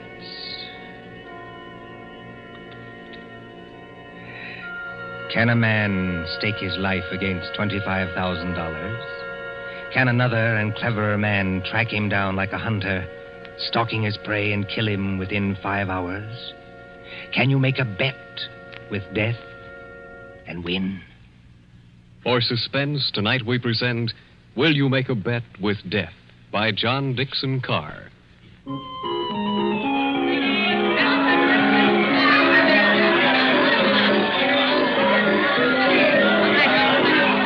Coney Island on a summer day. There's the beach, bright colored with bathing suits. There's the boardwalk, all straw hats and summer dresses. There's the Ferris wheel and the roller coasters. There is all humanity eating hot dogs and having a good time. And over there, beyond that souvenir shop, is the haunted mill. You get into a little boat. You float through a narrow tunnel into the dark while witches scream. But that fools nobody, does it? There couldn't be any real terror, could there? While the bands are playing and the crowd goes by and... Ladies and gentlemen, a unique attraction. It hurts me to see you stand there and miss this. Only 10 cents, 1 dime, the 10th part of $1 to go through the old haunted mill and get the thrill of your life. An overstatement, if you ask me. 1 ticket, please. Did you say 1 ticket, lady? That's right, 1 ticket. What's the thrill? Beg pardon, lady? I said, what's the thrill? Lady, the gals who come here with their boyfriends don't have to ask that. 10 cents, please. This way and mind the gate. Thank you. Step right up, ladies and gentlemen. Get your ticket for the old haunted mill where ghosts will walk and corpses... Give me some tickets. Now, Hurry. just a minute, young fella. I know you want to get into the old haunted mill, but there's plenty of time. How many tickets? I don't know. You better give me 10. 10 tickets. Do you hear that, ladies and gentlemen? Here's a young fella who likes the old haunted mill so much he buys 10 tickets. Don't call everybody's attention. Listen, I've got a better idea. Whatever boat comes after mine, I'll give you an extra $1 to send that boat through empty. Now, what's the matter, son? The cops ain't after you, are they? No. It's nothing like that. Will you do it? Well, money talks, young fellow. Okay, go ahead.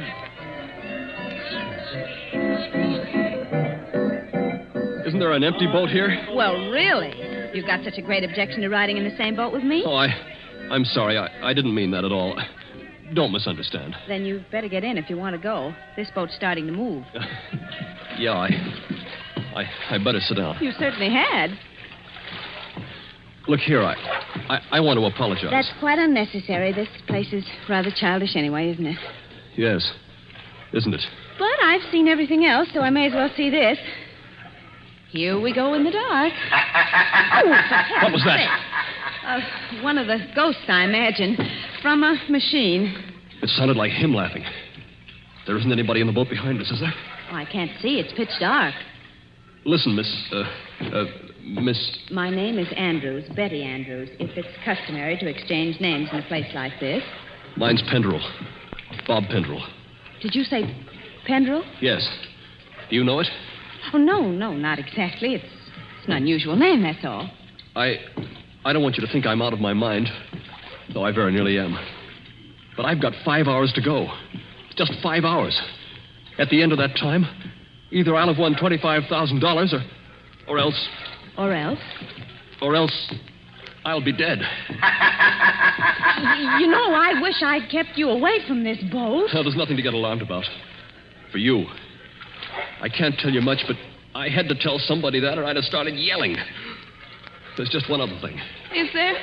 In these places, they've usually got little dim-lighted rooms along the way. Yes, exhibits. Ghosts and things. Yes. Well, when we come to one, I'm going to get out of this boat and hide there. Just don't get alarmed, and don't tell anybody when you go out. But why should you do that? I think I see a light ahead. Well, there is a light, but... Dim, too. That's all for the good. It's... Yes? We're coming around the corner. Look, I'm going to have company when I get off. A waxed dead man on a pile of straw. Oh, I hope I can stand these noises. Goodbye, Betty Andrews. I wish we'd met at a different time. Mind the boat. Here, what are you doing? Getting out, too. Don't be an idiot. What's the idea? You need looking after, Mr. Pendrell. And if we must hide, I suppose this is as good a place as any. I won't have it. Quick, quick. There'll be more boats along. Over behind that dead man on the straw. He'll hide us. Hurry. Well... Now, Mr. Pendrell, in the queerest place I ever get into, please tell me what this is all about. I can't tell you. You said it yourself. If you don't tell somebody, you'll go crazy. Maybe you're right. It's against the strict terms of the bet. But this is the last day. And I tell you, I can't hold out any longer. Lower your voice. There's a boat coming.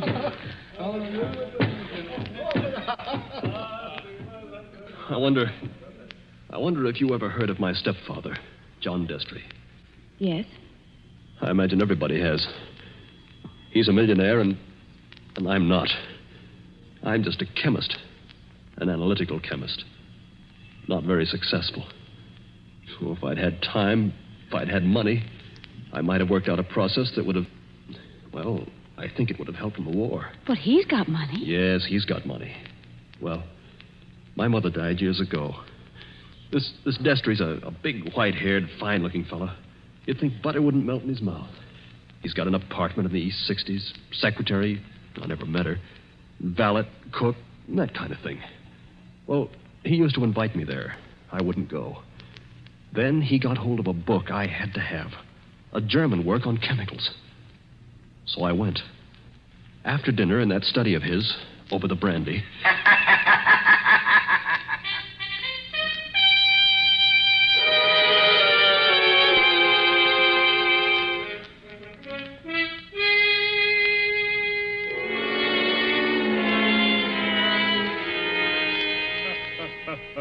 Oh, my dear Robert, you're quite welcome to the book. Don't mention it. Oh, what do you think of this brandy, by the way? It's excellent, thanks. Yes, I thought you'd like it. And now that we're all relaxed, comfortable after dinner, tell me something. Yes, Mr. Destry? You hate me, don't you? Frankly, I do. And always have. Good. Then you'll be relieved to hear I've always felt the same about you. But tell me something else. Did you ever know me to break my word? No, I never did. I'll give you that. I asked you, Robert, because I want to make a little bet with you. That is, if you have the nerve, which I doubt. Well, I'm afraid I can't afford to make bets. You were always careless with money, Robert. Well, I've been thrifty. I saw that when your mother was alive. But you can afford to make this bet. Look here, in my desk. Well? $25,000, Robert. $25,000 in 5 $100 bills. And what would I have to bet against that? Your life. What? My life? There's the money in the drawer. Look at it. What wouldn't you give for that money? What wouldn't you give to have it for this precious work of yours that you're so fond of and that you've failed in miserably? So far I've failed, yes. Oh, I've had a fairly good life as lives go. My heart isn't as good as it might be, but the doctors say I'll last a little while yet. But before I go, there's one pleasure, one little exquisite thrill for me to experience. I want to commit a murder. Yes, I said a murder. My bet is that I can kill you within 6 months, and that you can't stop me, and that I'll never be punished for it. What do you say? Yes or no? I believe you mean that. Of course I mean it. And just how would you propose to kill me? That would be telling. You know, if I had time to think this thing over... There's no thinking it over. Now. Yes or no? Yes. You must need the money badly, Robert. I do need it. But oddly enough, Mr. Destry, that isn't why I'm doing this. No? No. I want to show you can't play the Lord Almighty and get away with it. Are you challenging me? Yes. You don't think I can do it? I know you can't. We mustn't get excited, Robert. There will be conditions to the bet, you understand? What conditions? First of all, you'll never mention this matter to anyone. All right. That seems fair enough. You'll remain within the city limits of New York for 6 months. You'll spend at least 1 hour of every day walking the open streets alone. All right. You'll spend at least 1 hour every evening in your own room, alone. I may come to see you, or I may not. Trying to scare me already, are you? Finally, you'll write out a little note and give it to me. There's pen and paper on the desk in front of you. Write it now. Let's hear what I have to write before I do anything like that. You will write, I am a failure. You can't stop harping on that, can you? I am a failure, and this was the only way out. I wouldn't have done it otherwise. A suicide note? Yes. I intend to use it when I, operate. And if I won't write it? Ooh, then there's no bet. All right, I'll do it. It's now, let's see, 9 o'clock on the night of January the 10th. If you're alive and not in a madhouse... Does that go into the bargain, too? Yes. At 9 o'clock on the night of June 10th, given those conditions, you will receive $25,000. Can't you hear the dice rattle, Robert? You're playing with death now. I know it. Aren't you going to finish your brandy? No, thank you. Oh, then pour it back into the decanter. You heard me. Pour it back into the decanter. If you were as careful as I am, you wouldn't be where you are now. That's right. Always be thrifty. I can promise you, by the way, that you'll always be perfectly safe as long as you're in this apartment. But that's the only concession I make. I notice your hands are steady at the moment. I wonder what they'll be like a month from now.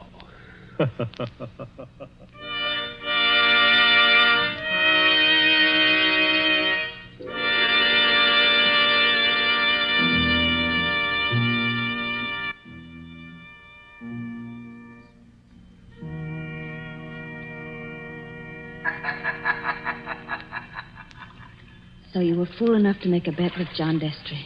Listen, Betty. I want to tell you what else happened the same night. I got on a Fifth Avenue bus and started to look through that book that Destry gave me. It was a book that I wanted about poisons. Well, just as I opened it, I felt something sharp prick my fingers. I looked down, and my hands were covered with blood. He had sewn safety razor blades in a line down the inside edge of the cover. Oh, no. Yeah. A little white card fell out of the book, and I read it. It said, "See how easy it is to take you off guard? Those razor blades aren't poisoned, but they might have been.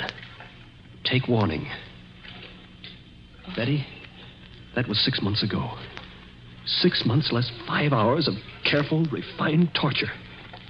And now, I've got only 5 hours to go. What's he done in the meantime? Nothing. Nothing. I don't understand. Nothing at all. That's the cleverness of it. He's left me waiting. Expecting something. Expecting it every hour of the day or night. Once at the laboratory where I work, I opened a box that I thought was from a chemical supply house. And a Mexican tarantula, one of those furry spiders about as big as your fist, ran out across my hand. It was a toy tarantula. He enclosed a card asking whether I didn't admire it. Bob, this can't go on. I used to think I didn't have a nerve in my body. I could hold a test tube at arm's length absolutely steady for minutes at a time. Now look at me. Don't, please, don't. But the waiting's almost over now. Walking the streets, wondering who's behind you. Sitting alone at night, listening for every step on the stair. He's got very little time left now, and he's got to do something. The question is, what's he going to do? Well, maybe he doesn't mean it. Maybe he's only doing it to scare you. And lose all that money? Oh, you don't know my stepfather. Listen. Huh? I don't hear anything. That's just it. There's no sound of running water. The boats have stopped. Then we're all by ourselves in here. All with him. Yes. Oh, Lord, how I wish I hadn't gotten you into this. Oh, I'm all right. Or at least I think I am. I thought I saw him in the crowd outside, but I couldn't be sure. I'm seeing him everywhere. Now, Bob, just a minute. Just tell me one more thing. Did you ever see Mr. Destry, I mean face to face, after that first night? Oh, many times. He came to see you? He came to my laboratory once, yes, but mostly I went to see him. And why? Because it was the only place in the world I could feel safe. He's promised that nothing should happen to you while you were in his apartment. Don't you see it was part of the torture? Night after night he'd invite me, and I'd go, right up until last night. Last night, we were in that study of his, with the devil masks on the walls, and he was sitting behind the big mahogany desk.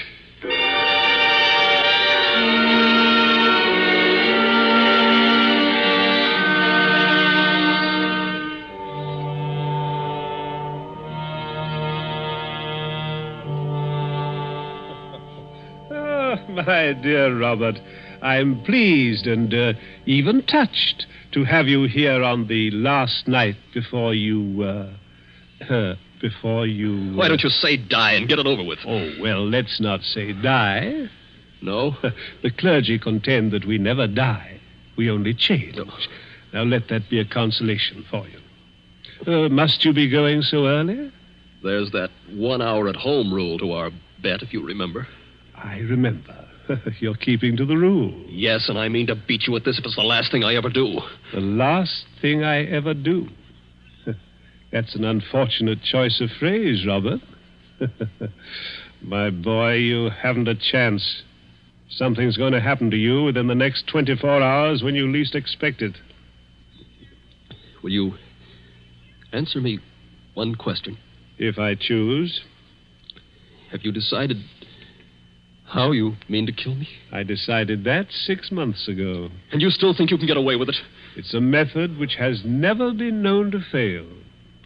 I give you my word of honor on that. Is it sudden? Yes, and no. Wouldn't you like to know what it is? Good night, Mr. Destry. I think I'd better be leaving. No, my dear boy. You mustn't go yet. Sit down. Pour yourself a glass of brandy. No, thanks. Then perhaps you wouldn't mind pouring me a little.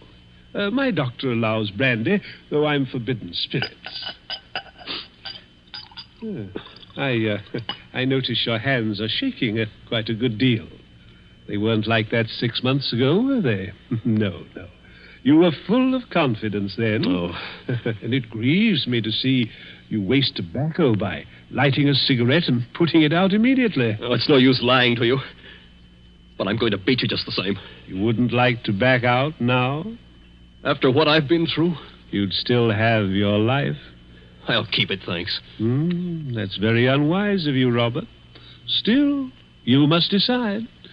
Oh, I was expecting my secretary a little later to dictate some letters. But now, I think I'll leave her a message that I've gone to bed and turn in myself. Tomorrow is likely to prove an interesting day for both of us. Here's your hat, here's your briefcase, and let me wish you a fond, peaceful, and happy good night.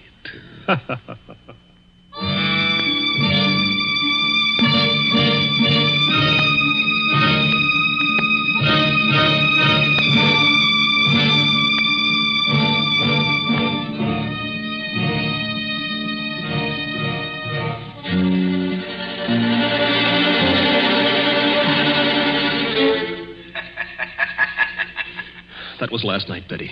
I said I had 5 hours to go. It's less than 4 hours now. If I can keep away from the old devil until 9 o'clock. I wish those boats would start running again. Why? Because it's almost as spooky in here as a real old mill. I know. Even that wax dummy on the straw. Any minute now. You're expecting to see him move? So am I. Now, don't stand up. It doesn't matter. If the boats aren't running, we can hear anybody who comes along. I hope so.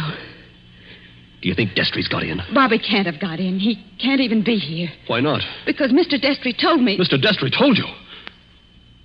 I'm his secretary. You know, Betty Andrews, I'm sorry it was you who did this. Did what? You can't guess, can you? Oh, Bob, I didn't come here to trap you or spy on you. If that's what you're thinking, I swear I didn't. No. You only got me to tell you the whole story and lose my bet. I haven't heard a single word you said.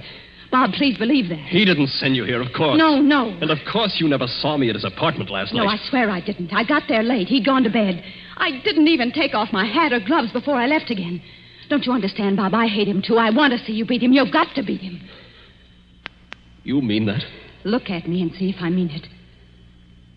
Betty, I almost believe you. You must believe me. And anything else? we better hide behind that dead man in a hurry. Those boats have started up again.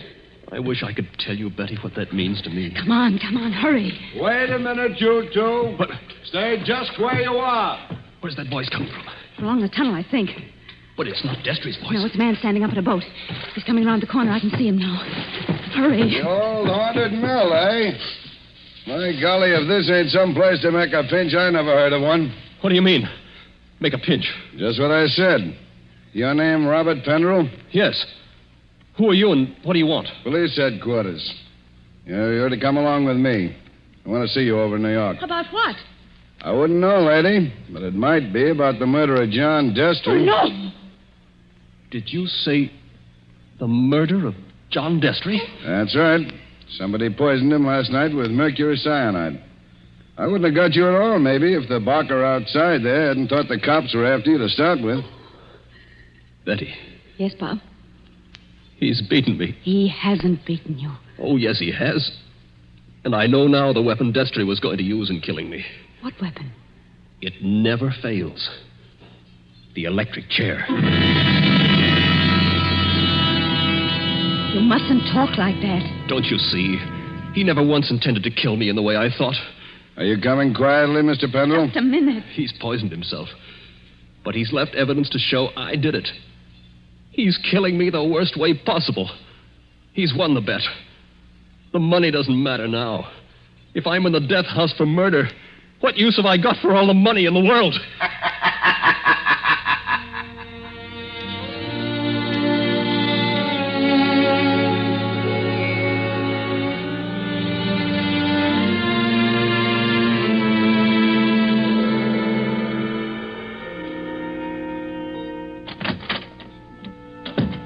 Pendrell, let me introduce myself. My name's Mullen, Inspector Mullen. It's a pleasure to meet you, Inspector. It's a pleasure to be safe again. I've had you brought here to my office for a little quiet talk. You're in a jam, son, and I want you to realize how bad it is. You think I don't realize it? John Destry was poisoned with mercury cyanide administered in a glass of brandy. And only my fingerprints were on the glass besides his own. I can guess. Mr. Destry's body was found this morning lying behind the desk in the study. There was an empty glass with traces of brandy and cyanide. Now, we haven't had the full autopsy report, but the smell of that stuff is pretty distinctive. They tell me you're a chemist, Mr. Pendrell. That's right. The boys find that 8 grains of mercury cyanide are missing from your laboratory. Where he visited me a month ago. And in your briefcase, which you took away from his apartment last night... He handed it to me. I remember. We found over $1,000 in cash. Now, take a look at this note. Huh? Did you ever see it before? Well, yes. I wrote it. You admit that? Yes. It says... I was a failure, and this was the only way out. I wouldn't have done it otherwise. Where did you find it? Torn up in little bits. You started to write a confession, and then you couldn't face the consequences. But you shouldn't have left the pieces behind. You're infinite, my boy. Unless... Unless what?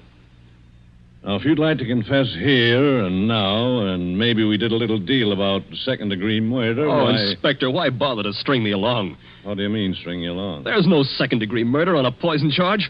It's the death house or nothing. He saw to that. It's too bad you had to go and kill him, son. Didn't you know he had an aneurysm? A what? Fatal heart disease. He said that he had heart trouble, but... Heart trouble? His doctor says he couldn't have lived 8 or 10 months anyway. And you might have got something in the will. So that's why he did it. Did what? Killed himself. You still stick to that crazy story you told the boys? He's going to kill me, isn't he? With 3,000 volts of electricity. Inspector Mullen. What are you doing here, Sergeant? Didn't I say I wasn't to be disturbed? All the same, Inspector, I thought I'd better do it. There's a young lady here, a Miss Betty Andrews. I think you'd better see her. I'll see her when I'm good and ready. And I think you'd better see her, Inspector. We've just heard from Mr. Destry's lawyer. Well? He said that young fellow there, Mr. Pendrell, inherits $25,000 in Mr. Destry's new will. Did you hear that, son? Do you see what you'd have gotten if you hadn't gone and killed him? He was keeping his promise, that's all. And a fine lot of good it'll do me now. But look, Inspector, I've just talked to the medical examiner, and he says there's no poison in Mr. Destry's body. Say that again? There's no poison in the old man's body. Somebody's kidding you. An empty glass with the smell of mercury cyanide and a dead man with a congested face behind the mask? What did kill him then? Well, if you'd like to listen to Miss Andrews, Inspector, she's right here now. I think you'd better listen, Inspector. I've been trying to tell you all afternoon. Go ahead, Miss Andrews. I've been over and over it. But until they got the medical report, nobody would listen. Can you tell us what killed John Destry? Yes. Poison killed him. But the sergeant's just been saying there was no poison in the body. Inspector, will you listen? I was at Mr. Destry's apartment late last night. Well, so what? You didn't kill him, did you? The servant said he'd gone to bed. So I looked into the study to see if there were any instructions. Was Mr. Destry dead then? I don't know. I couldn't see his body because it was hidden behind the desk. I didn't even learn he was dead until late this afternoon. But I did see a full glass of brandy. A full glass, did you say? Yes. So I picked up the glass and poured the brandy back into the decanter. That's what he always made us do. And I didn't leave any fingerprints because I was still wearing my gloves. And that was the same glass you later found empty. But you still are not telling us what was the poison that killed John Destry. It was the poison in his own system. He worked out this plot to convict Bob Pendrell. Only just as he stretched out his hand to drink the cyanide... Inspector, I think I see it. It was his last great hour. He couldn't resist such gloating as he'd never known before. That's it. His heart wouldn't stand it, and he fell dead behind the desk. And I think, if you study the expression on his face, you'll find he died laughing.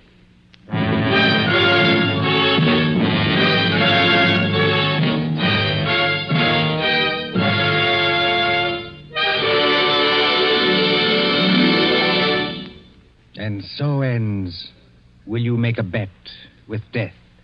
Tonight's story of Suspense. The part of Bob Pendrell was played by Michael Fitzmaurice. Betty was played by Leslie Woods. John Destry was played by Nicholas Joy. And in supporting roles were Ted DeCorsia and Charles Slattery. Again next Tuesday at 9:30 p.m. Eastern Wartime. A story dedicated to the thrill of the nighttime, the hushed voice, and the prowling step. Another adventure in suspense. William Spear, the producer, Mark Slobe, the director, in the absence of John Dietz, and John Dickson Carr, the author, are collaborators on Suspense.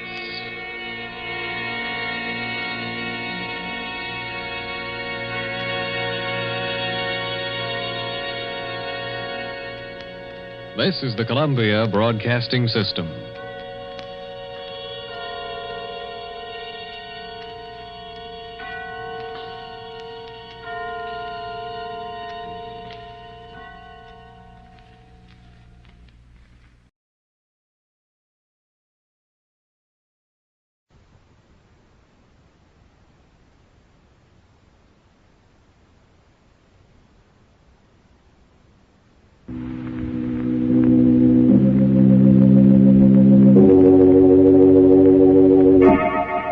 Palmolive Brushless and Palmolive Lather Shaving Cream present Inner Sanctum Mystery, starring Mary Astor.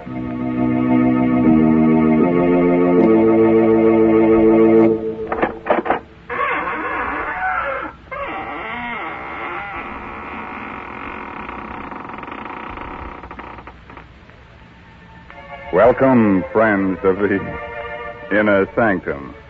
This is your host, Raymond, inviting you to come in through the squeaking door and catch your breath.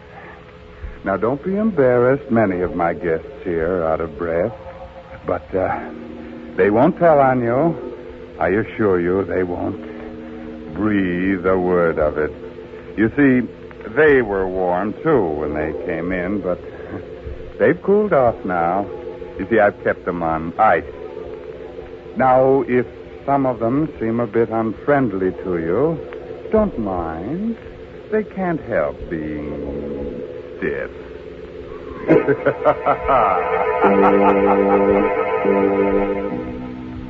Tonight's Inner Sanctum story, The Silent Hands, is an original radio drama by Robert Sloan and Robert Tallman and stars Mary Astor in the role of Nina Kohler. Miss Astor is soon to appear in one of Metro-Goldwyn-Mayer's 20-year anniversary pictures, Meet Me in St. Louis. Tonight's Inner Sanctum drama is directed by Himan Brown. Men, Inner Sanctum Mysteries ask you to shave with Palmolive Brushless or Palmolive Lather Shaving Cream. Either Palmolive Brushless or Palmolive Lather Shaving Cream gives you a clean, comfortable shave every time, free from razor burn, or mail the carton top to us, and we'll refund your money.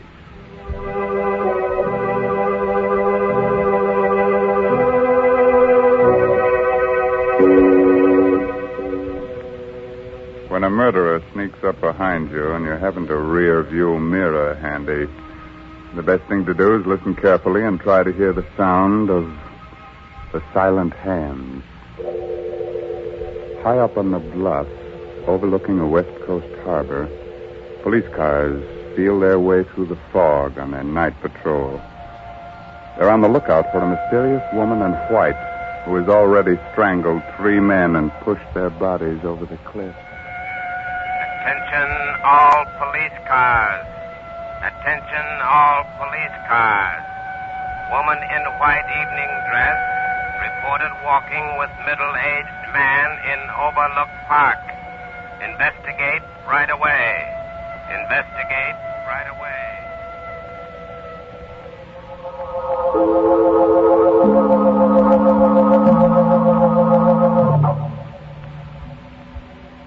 Michael. Yes, Nina. It's getting chilly. Oh? Finish your cigarette, will you? Let's go in. Of course, Nina.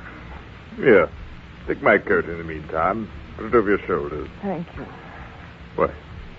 You're trembling. What's the matter?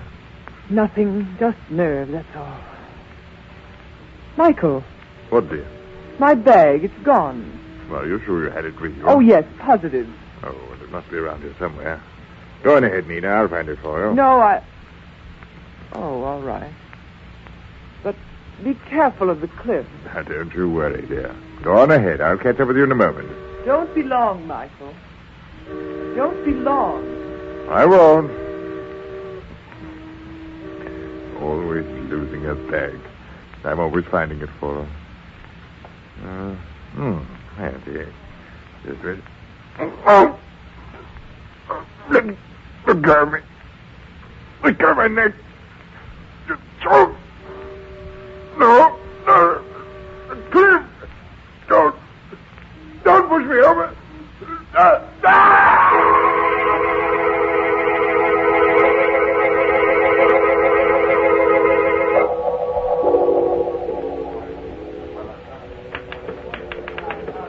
Don't you ever go home, Barnes? Not when there's a story to get out. I'll be finished in a minute, McGraw, and then we can leave. Okay. Oh. Hello, Barnes speaking. Mr. Barnes, Yes? if you want a good story for your paper, get into a cab and drive to Overlook Park right away. The 4th victim of the woman in white has been found. What? Tell me that again, please. I didn't catch the address. Quick, McGraw. Get on another phone and trace this call. I'll stall as long as I can. Oh, okay. Did you say that was Overlook Park, madam? Hello? Hello? Never mind, McGraw. She rang off. Well, who was it? Some dame trying to give me a tip on a murder. She said the woman in white had taken care of another victim. The woman in white? Yeah. We'd better get over to Overlook Park right away. There may be a story. Well, wait a minute, Pine. What's the matter? You scared? Well, sure I am. You don't know who that was. It might be a trap. Come on. But don't be a fool, Barnes. You might be the next victim. You gotta call the cops. And tip off every other newspaper in town? Come on, McGraw. Every second counts.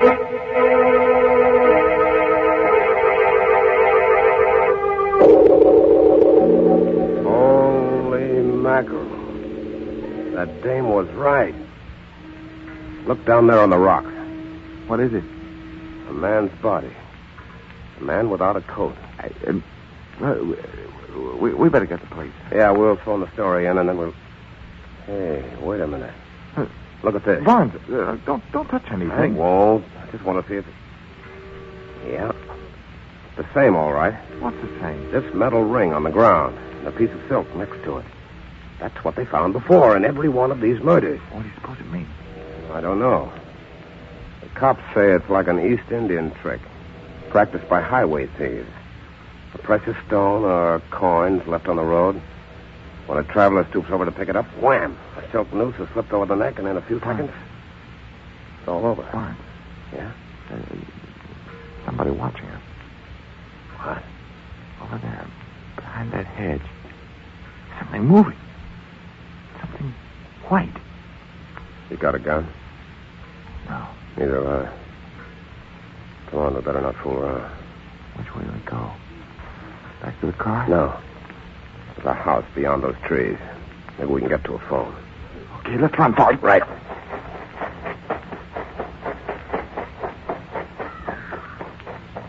What the devil's that? Sounds like some kind of a tropical bird. You mean here in the park? This isn't the park, gentlemen.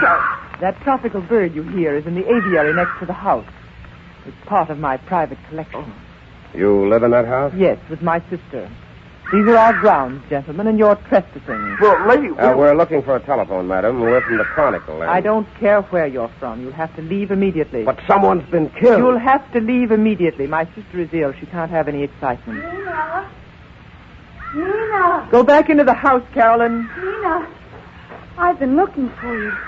Where have you been? You know very well I've been out here feeding the birds. Why do you ask? Because I didn't see you. I thought perhaps you went back to the place where... Carolyn, you'll catch cold out here.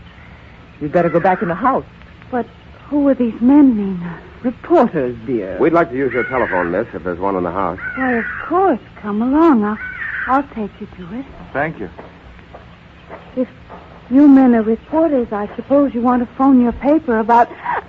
About what? Nina, you're hurting. I'm sorry, dear. If I held your arm too tightly, I didn't want you to stumble. You're lying. You don't want me to talk. That's not true, Carolyn. You can say anything you please. Go ahead. Say anything you please. Oh, Nina. Please forgive me. I didn't mean what I said before. I'm just upset because you've left me alone so much tonight. But I haven't left you alone, dear. Oh. I've been in the house with you all evening. Don't you remember? Oh, yes, of course. You've been with me all evening. In the house. All right, Carolyn. I think you're strong enough now to take these gentlemen inside and show them to the phone. I'm going to stay out here for a while and speak to the birds. Yes, Nina. This way, please. Now go along, McGraw. I'll be with you in a minute. Okay, I'll put the call through. Are you staying behind just to watch me? In a way, yes. You're a fool. Well, maybe I am. But these birds you've collected fascinate me. Especially the gaily colored ones which were brought over from the Orient. Oh, are you a fancier? In a manner of speaking. At least I know that the creature with the yellow bill and the green eyes is a very rare species. I had to write a story about it once. Indeed? Yes. It's found only in certain parts of India. What if it is? You've been to India, haven't you? Never. You're lying. I'm not accustomed to being spoken to like this. But you are accustomed to lying. Only that alibi about not being out of the house tonight won't stand up. Won't it? No. That dress you're wearing is torn. And the piece that's missing from it is in my pocket. I found it out there on the cliff, near a metal ring and a bit of silk. Now you're lying. I have the evidence right here in my hand. Give it to me. Not so fast. go of my hand. Let go. Open it. Open it. Or I'll dig my nails into you. Wait a minute. Wait. I'll open it. There. I knew you were lying. There's nothing in it. No, of course not. But I found out what I wanted to know. For a woman, your hands are abnormally strong.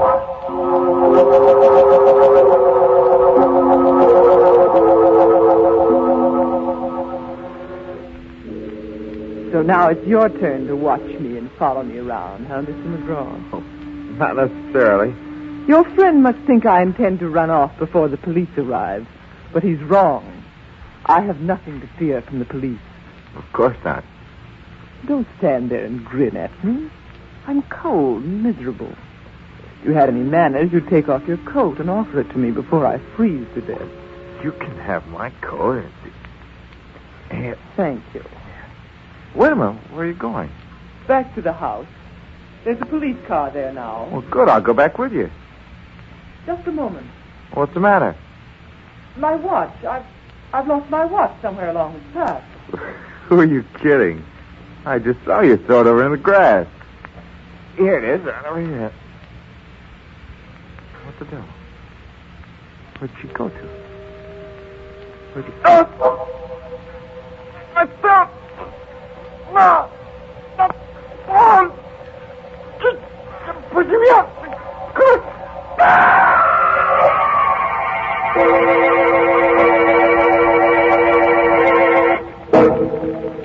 Oh, sorry to see McGraw go like that.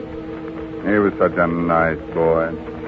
But, you know, it's his own fault in a way. He never should have tried that jump without a parachute.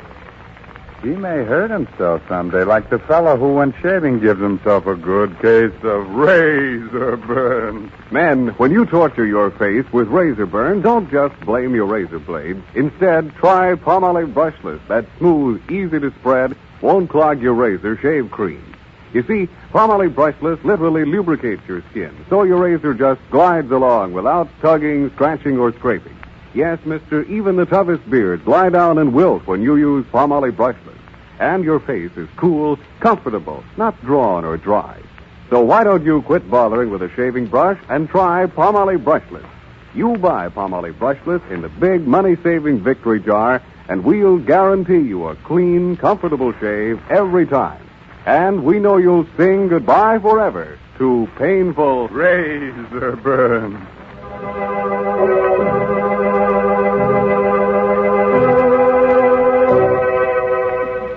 All right. Let's get back to Nina and that beautiful Indian rope trick. After that double-header killing, Nina was picked up by the police and put in jail on suspicion of murder. But the case against her was still pretty slim, and when Barnes went down to his cell to get her story for his paper... You seem very confident for a woman who has so little time left to live. You're meddling, Mr. Barnes. In something that doesn't concern you. Oh, it does concern me. McGraw was a good friend of mine. I'm warning you not to interfere, Mr. Barnes. You'll regret it if you do. You'll regret it more. I have everything to gain and nothing to lose. Nothing but your life. Yeah, what about yours? They'll never convict me. Don't be so sure. I'm innocent. They can't even keep me here another 24 hours. So your lawyers are going to spring you, huh? I have influential friends, Mr. Barnes. And when I'm free, I want to be left alone. You understand? You don't frighten me, Miss Kohler. I'll get the goods on you if it's the last thing I ever do. If you try, it will be the last thing you ever do. Miss Kohler, your sister's here. Oh, thank you. Nina, you're free.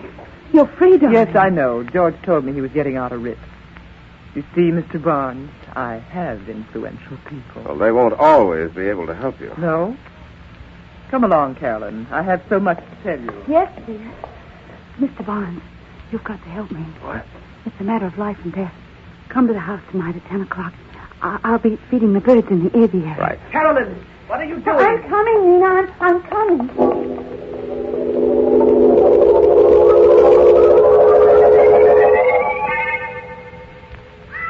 Miss Kohler. Miss Kohler. Oh, Mr. Barnes, thank heaven you're here.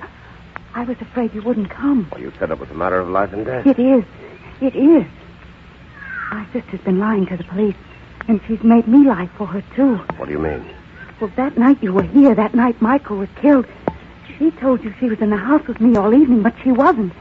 She was out with him, walking through the park. Why didn't you tell the police? I couldn't. I was afraid of what she might do to me. You don't know her, Mr. Barnes. She'd kill me if she thought I was telling you this. But I've got to tell somebody. I've just got to. Wait a minute, kid. Get hold of yourself. There. The night this fellow Michael was killed, your sister made you say that she was home with you all evening. Yes, that's right. Did she tell you why she wanted you to lie for her? Yes. But I don't believe her. She said she had nothing to do with Michael's death, but that there was no way of proving her innocence. She was afraid that police might convict her on circumstantial evidence if I didn't give her an alibi. I see. One more question, Miss Kohler. You've been to India, haven't you? Yes, we lived there a number of years. I thought so. When I saw that bird with the yellow bill and the green... Well, by the way, where is that bird? I don't see it. It's gone. The cage is empty. Your sister must have taken it away. I had to, Mr. Huh? Barnes. He was dead. Oh, Nina. Why are you so frightened, Carolyn? Have you been talking out of school? Oh, no. What have you told him? Nothing. I haven't said a word. You're lying. Go into the house, Carolyn. Just a moment. Are you meddling again, Mr. Barnes? I'm more than meddling. I'm going to protect the state's key witness in its case against you. So you have told him? Yes. Yes, I told him everything. I don't care what you do to me. I don't care. Be quiet. Be quiet, I say. How long do you think you can keep this up, Miss Kohler? Aren't 5 cold-blooded murders enough for you? You're a fool, Barnes. Phone the police, Carolyn. Hurry. I'll keep her here until they arrive. Carolyn, don't you dare. Phone the police, I tell you. She'll kill you if you don't. Yes, I'll call them. Carolyn, come back here. The jig's just about up, Miss Kohler. You think you're clever, don't you? Not especially. But I know who committed those murders. You don't. You're wrong, Mr. Barnes. I can prove that you're wrong. You're wasting your breath. But I'm innocent, I tell you. And I can prove it if you give me half a chance. What chance did you give McGraw? I wasn't anywhere near McGraw when he was killed. And Michael was my best friend. Tell that to the cop. Give me a break, Mr. Barnes. I'll admit I was with Michael that night he was killed, but I didn't do it. I couldn't have done it. You couldn't have done it? No. I'll show you why if you let me go back to the place where it happened. What do you think I am? I think you're a gentleman, Mr. Barnes. And I know you want to find out who murdered your friend. But you never will find out if they convict me. You'll never find the real murderer. Won't you believe me? Won't you give me this one last chance? I don't know. Please, let me prove that you're wrong. Okay. Where do you want to go? Back to the edge of the cliff.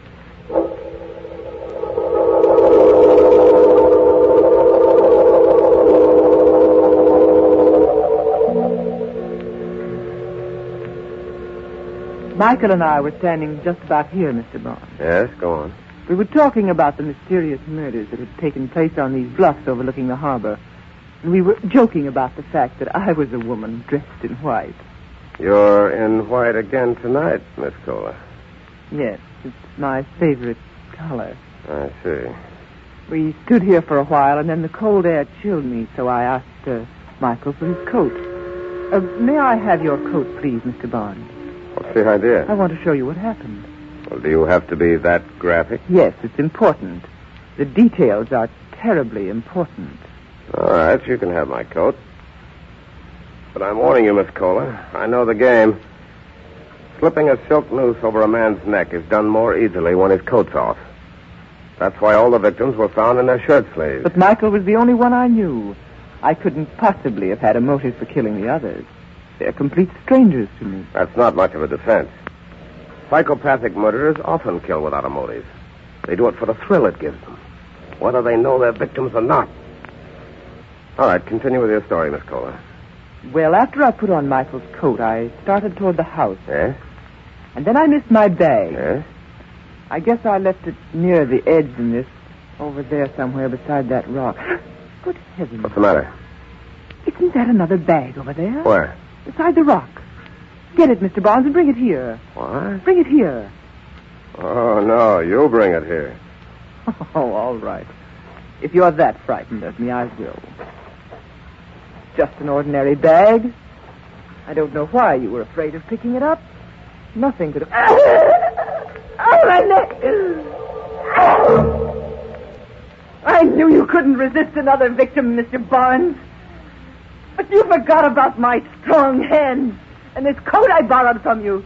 You should have known better than to try that trick while I still had it on. There are other ways of committing murder, Miss Kohler. And I'm sure a psychopathic killer like yourself knows most of them. Yes, I do. Stay where you are.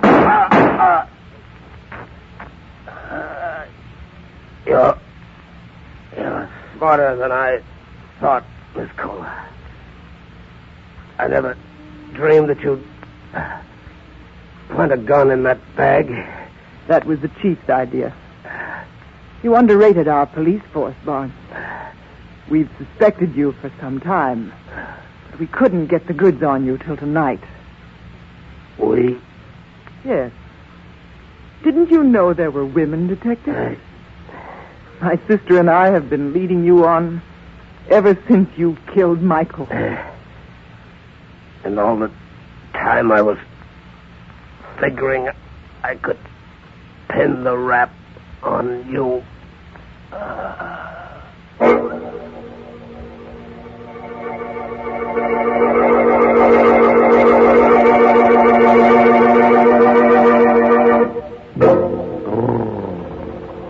That Barnes boy gave me the willies. And that, of course, leads to the gimmies. Well, look here. Here's Laptop with the wanties. I want lots of lather. I want lots of lather. Okay, you men who use a brush when you shave, you want lots of lather. And you'll get lots of lather simply by using Palmolive Lather Shaving Cream. For an honest whisker-wilter, millions of men prefer it. In fact, more men use Palmolive than any other lather shaving cream. Here's why. First, Palmolive Lather Shaving Cream gives lots and lots of lather. He-Man lather with millions of moist bubbles to blitz your beard. Second, Palmolive Lather lubricates your razor, speeds your shave, and leaves your skin smooth, cool, comfortable. So, if you're a lather and brush user and want to avoid razor burn, get Palmolive Lather for a smooth, easy shave that you'll whistle your way through. Get Palmolive Lather Shaving Cream, knowing it's going to leave your skin smooth, your face clean and comfortable, or your money back.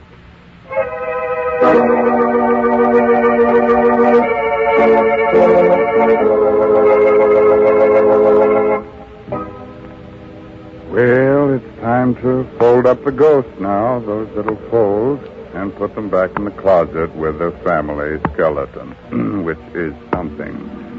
But remember, the next time you're out in the park on a foggy night, keep your shirt on. And keep your coat on, too. Although silent hands are liable to give you a pain in the neck.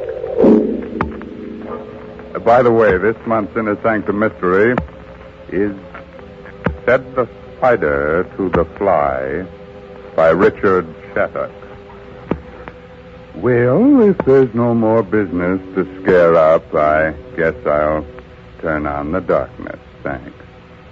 So, until next week, when Palmolive Brushless and Palmolive Lather Shaving Creams bring you another Inner Sanctum Mystery. Good night. Pleasant dreams.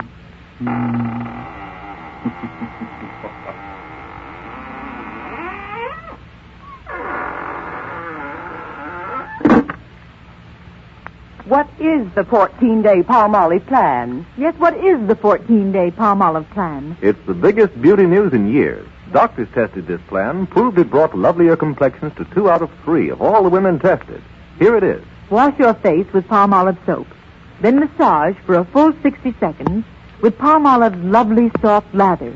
Then rinse. Do this 3 times a day. Easy to do, yet 36 doctors prove this Palmolive plan brings a lovelier complexion to 2 out of 3 women. No matter what type of skin you have, dry or oily, the 14-day Palmolive plan works.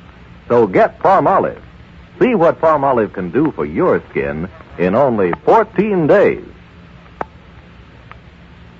This is CBS, the Columbia Broadcasting System.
Good evening.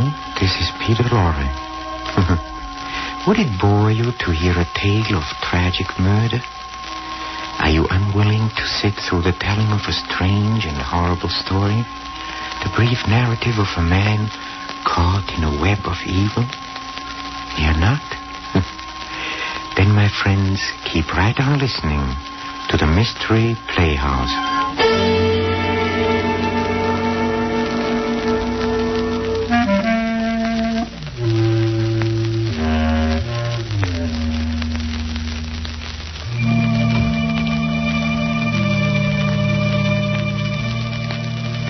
A sense of humor, I've heard it said many times, is of real benefit to him who possesses one. This particular sense has come to be so generally admired that it has attained the stature of a first-class virtue. Well, the fellow whom you're about to meet, while hardly falling into the virtuous category, he does have a sense of humor. Things like murder or hate and madness, or someone telling him his mother just died, practically rolls him in the aisles. He loves a good, ghoulish joke. Oh, and he loves to tell them, too. He's about to start one now. So follow me, please, to the Inner Sanctum and your host, Raymond.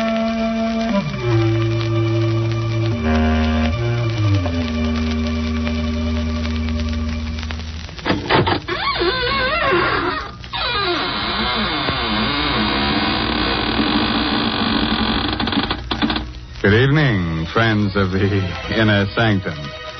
Now, come in, won't you? This is your host, Raymond, again, disturbing the peace. Say, have you ever had the screaming memes? Did you ever get an attack of the yelling and wailing jitters? Do you walk in your sleep? Do you ever wake in the middle of the night shrieking at the top of your lungs? Oh, you do? Well, you must be an awfully hard person to live with.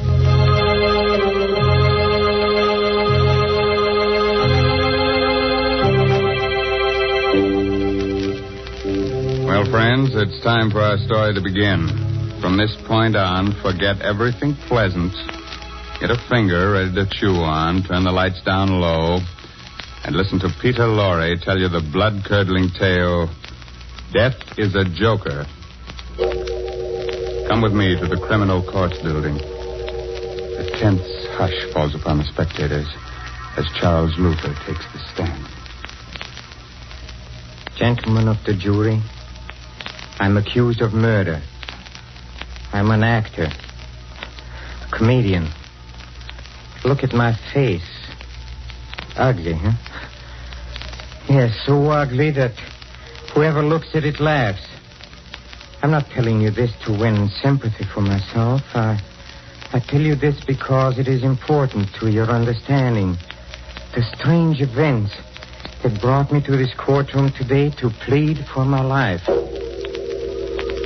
Shortly before midnight of November 28th, I went to the apartment of my friend Robert Langwell, the famous actor and matinee artist. Charles, well, this is a surprise. Come in. Thank you. Would you like a drink? No, don't bother. I don't want anything. No? Well, then, here, may I take your thing? Oh, excuse me. Hello. Oh, George. Yes, I have the money for you. You'll be up? When? 20 minutes? Yes. Goodbye. George Galvin. You know him, Charles? Yes. Rotten actor. But an excellent poker player. So I've heard. Robert, before leaving the theater tonight, someone told me that you and Julie Winthrop are going to be married. Is it true? Yes, we'll be married in 2 weeks, right after my wife gets a decree in Reno. You must not marry Julie. Not marry Julie? Well, who are you to tell me what I can do? I know Julie well, and I also know you. That's why you must not marry her. Charles, it might be better for you to mind your own business. Julie and I are in love with each other. No, you're not. She's fascinated by your good looks. She's impressed by your fame, but she does not love you. Now, look here. We may be old friends, but I've stood all I'm going to. Wait a moment.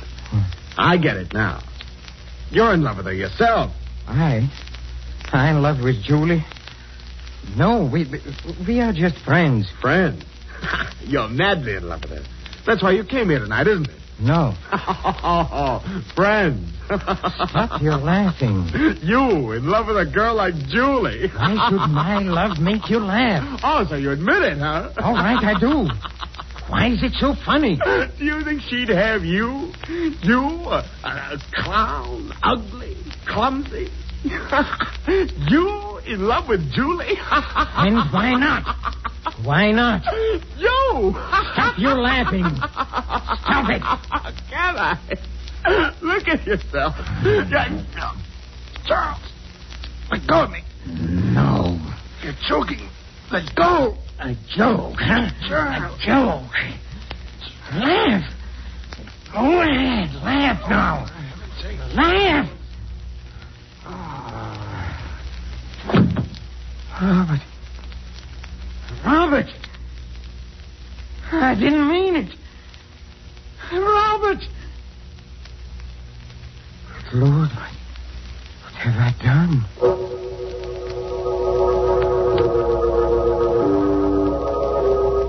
I rushed out of his apartment, trembling. I turned my coat collar up to hide my face. The streets were crowded with people coming from the late movies and restaurants. I tried to make myself act naturally, but it was impossible. Everyone I saw, every pair of eyes that looked at me, seemed to accuse me of my crime. I stopped, waited for the light to change. Paper, mister. Morning paper. Read about the Reynolds execution. Here, let me have one. There you are. I didn't know Reynolds was to be executed tonight. Yeah, they burned him. Well, he deserved it. Murdering his friend like he did. Oh, wait a minute, mister. You forgot your change. Oh, never mind.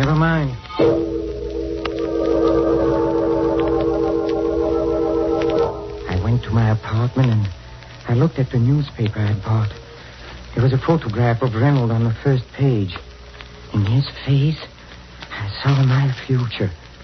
The shattered hopes, the torture of the trial, the horrible, nerve-wracking experience of waiting for death. I flung the paper away. I went to the window. I opened it. I looked down 17 stories to the ground. How tiny people looked. The automobile lights moved like so many fireflies. I climbed out on the edge. I braced my arms. I took a deep breath. One last look. I closed my eyes and... Doorbell rang. I hesitated a moment. I decided to answer it. I closed the window, went to the door. Hello, Charles. Julie. Why did you rush away from the theater tonight? I was anxious to talk to you. Talk to me about what? I need your advice, Charles. What's wrong? Well, it's Robert.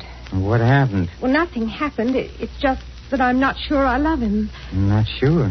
Yes, when I'm with him, everything seems all right. He's handsome and charming, but when I'm alone, I begin to wonder and to doubt. Why? Can't you guess why? Yes. You love someone else? Yes. Oh, who is it? You. Me? Yes, that's what I came here to tell you. That's why I don't want to marry him. Me? Yes, I would have told you before, but I was so afraid of making a fool of myself. You didn't seem to care. I didn't care. Julie, this is crazy. I loved you from the moment I saw you. You loved me? Yes. But, darling, why didn't you tell me? Tell you? How could I? You're so young, so beautiful. And look at me. Ugly, clumsy. How could I speak to you? Fools we both were. How you look means nothing to me. Nothing? Of course not, darling. How lucky we are we found out in time. Time? In time. Oh, merciful heavens. What a joke. What a joke. Charles, what's wrong? There's tears streaming down your face. Charles, you're hysterical. Now stop it. Stop it! Julia, something you must know. Yes, Charles. Tonight I committed a murder. Murder? What are you talking about? I killed Robert. Killed Robert? Oh, out of your mind. You don't know what you're saying. But it is true. I went to his apartment and we quarreled and I killed him. Oh, no. You told me a moment ago that you loved me. Do you still love me? Yes, Charles. And tell me what to do, Julie. Help me. I can't think. I don't know where to turn, but what can I do, Julie? What can I do?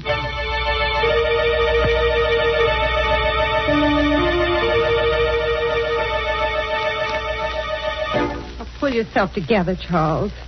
This may not be as hopeless as you think. Why? Was Robert alone in the apartment when you called? Yes. Were you seen entering or leaving? No. Are you sure? Yes, his apartment is on the second floor. I walked up and down. What time did you get there? Shortly before midnight. And what did you do before that? Went to a movie. Movie? How long did you stay there? Oh, only about 20 minutes. Do you have the ticket stub? Huh? Yes, here it is. Charles, do you realize what this means? They may never find out about you. Never find out? That's right. They won't suspect you since they can't know your motive. No one saw you enter or leave, and you have an excellent alibi. Motive? Alibi, Julie? Do you realize what we are doing? We are talking of this as if we planned this crime, as though we were criminals. But I committed a crime, yes, but I'm no criminal. I didn't mean to do it. I know, darling, I know.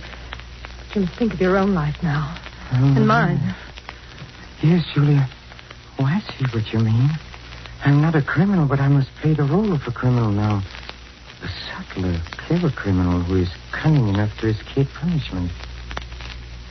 Can I do it? Can I do it, Julia? Charles, listen to me. We must find out how much the police know. If it's hopeless and they have found out about you, then it would be best to give yourself up. But let's not make any decisions until we know. But how can we know? Did Robert expect anyone tonight? Yes, George Galvin phoned while I was there. He said he'd be up in about 20 minutes. Then the body must have been discovered by now. Yes, I'm sure the police must be there by this time. I think that I'll go to Robert's apartment. No, Julie, no. I don't want you to become involved. I'm already involved. If it weren't for me, this horrible thing would never have happened. The least I can do is to help you now. But, Julie... Promise me you'll not leave this apartment, Charles. All right. I won't be long. Julie. Yes. If something happens, if something goes wrong and we're separated before you return, I want you to know that I don't know what to say, Julie. You don't have to say it, darling. I know what you mean. Goodbye. Goodbye. A criminal. I have to think like one, to act like one, have to be one. What question would they ask? Where were you at 12 o'clock midnight of November 28th? I was in a movie, and here's the stub. No, they can see immediately that I'm lying. My voice must not tremble. I shouldn't be so quick with the answer. Where were you at 12 midnight of November 28th? Where was I? Let me see. Well, I left the theater and I went to a movie. It was a very amusing picture. Very amusing. Can you prove what you say? Prove? Well, I don't know. It would be difficult. One may have the ticket stuffed somewhere. Yes, here. Let me show it to you. Here it is. Did you ever quarrel with Robert Langwell? Quarrel with... We were friends. We played in many shows together. We were on the best of terms. That's all, Mr. Luther. You may leave now. Yes, I can plead. It is possible. I can escape punishment. police. Can it be the police? Or maybe it is Julie. Good evening, Charles. George Galvin. I know it's rather late for an unexpected visit. Yes, it is. But this is important, Charles. A matter of life and death, you might say. What do you mean? Have you a cigarette? Huh? Yes, here. Thanks. What's the matter, Charles? Your hand's trembling. It's nothing. You don't seem to be your usual self this evening. No quips, no jokes. What's wrong? I don't always feel like joking. Yes, Charles. It's strange about human nature, isn't it? Who would have ever dreamed that tonight, a few minutes before midnight, you entered Robert Langwell's apartment, quarreled with him over Julie, and choked him to death? What are you talking about? You're an excellent actor, Charles. But you're wasting your talents on me. Save them for the footlights. Or the police. Police? Will you please tell me what all this is about? Still acting, huh? Now, look, Charles. You killed Robert shortly before midnight tonight. You are mistaken. I was in a movie at that time. Oh, so that's your alibi. Very clever. Now, Charles, either we discuss terms now, or I go to the police. Wait. How did you find out? That is my secret. What do you want? Money. All you have on hand. All you can dig up. All right. Come with me. I have some money in the bedroom. All right. Just a moment. What is the business? Yes. Why? I'm taking no chances. Let's go. All right. Well, where's the money? Charles, stand back or I'll fire. Stand back. No! Let go of my hand. Let go. I'll twist it. I'll twist it till the gun points to your head. There. Charles, let go of my hand. You don't know what you're doing. Go on. Fire now. The bullet will enter your brain. Fire. Charles. Fire. Charles, don't. I'll make you fire. I'll squeeze your finger. Charles, let go. Go on. This is all a joke. I'll make you. Stop it, Charles.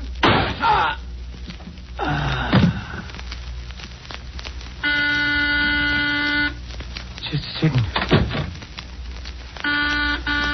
Just a second. Charles. Darling, there's nothing more to worry about. Everything's all right now. We can be married and go on living and never fear anything. What makes you say that? Darling, you didn't commit a crime at all. What do you mean? Robert's alive. Alive? Yes, he's downstairs now paying the taxi. Robert is alive? Yes. I spoke to him about the marriage, and he was wonderful about the whole thing. Darling, aren't you happy? Our worries are all over. You can smile and be gay. That must be Robert now. Hello, Charles. Robert. I thought you were... Well, I'm not. Oh, but how did you see, I fainted. George Galvin came in and brought me to. George Galvin. Did you tell George Galvin what happened? Yes, I did. Look here, Charles. As I told Julie, I'm willing to forget the whole thing if you are. Forget? Forget? Yes. It might have ended tragically, you know, but thinking it over, I realize I'm as much to blame as you are. So if you're willing to shake hands. Shake hands? There now, darling. There's nothing more to worry about. I feel so happy I could... Charles, what's the matter with you? It's nothing. It's nothing. It's nothing.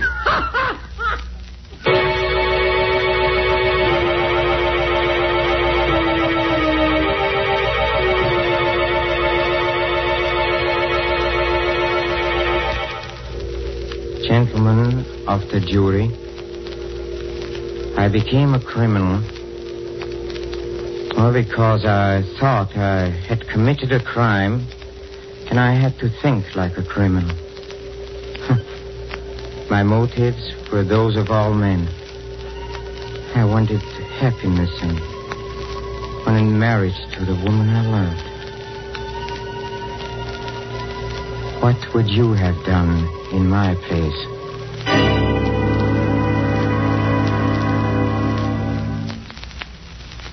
And I still think I know that guy. I wish I could place him. Well, it must be wonderful to have a sense of humor, but I don't think Charlie feels much like laughing. Do you?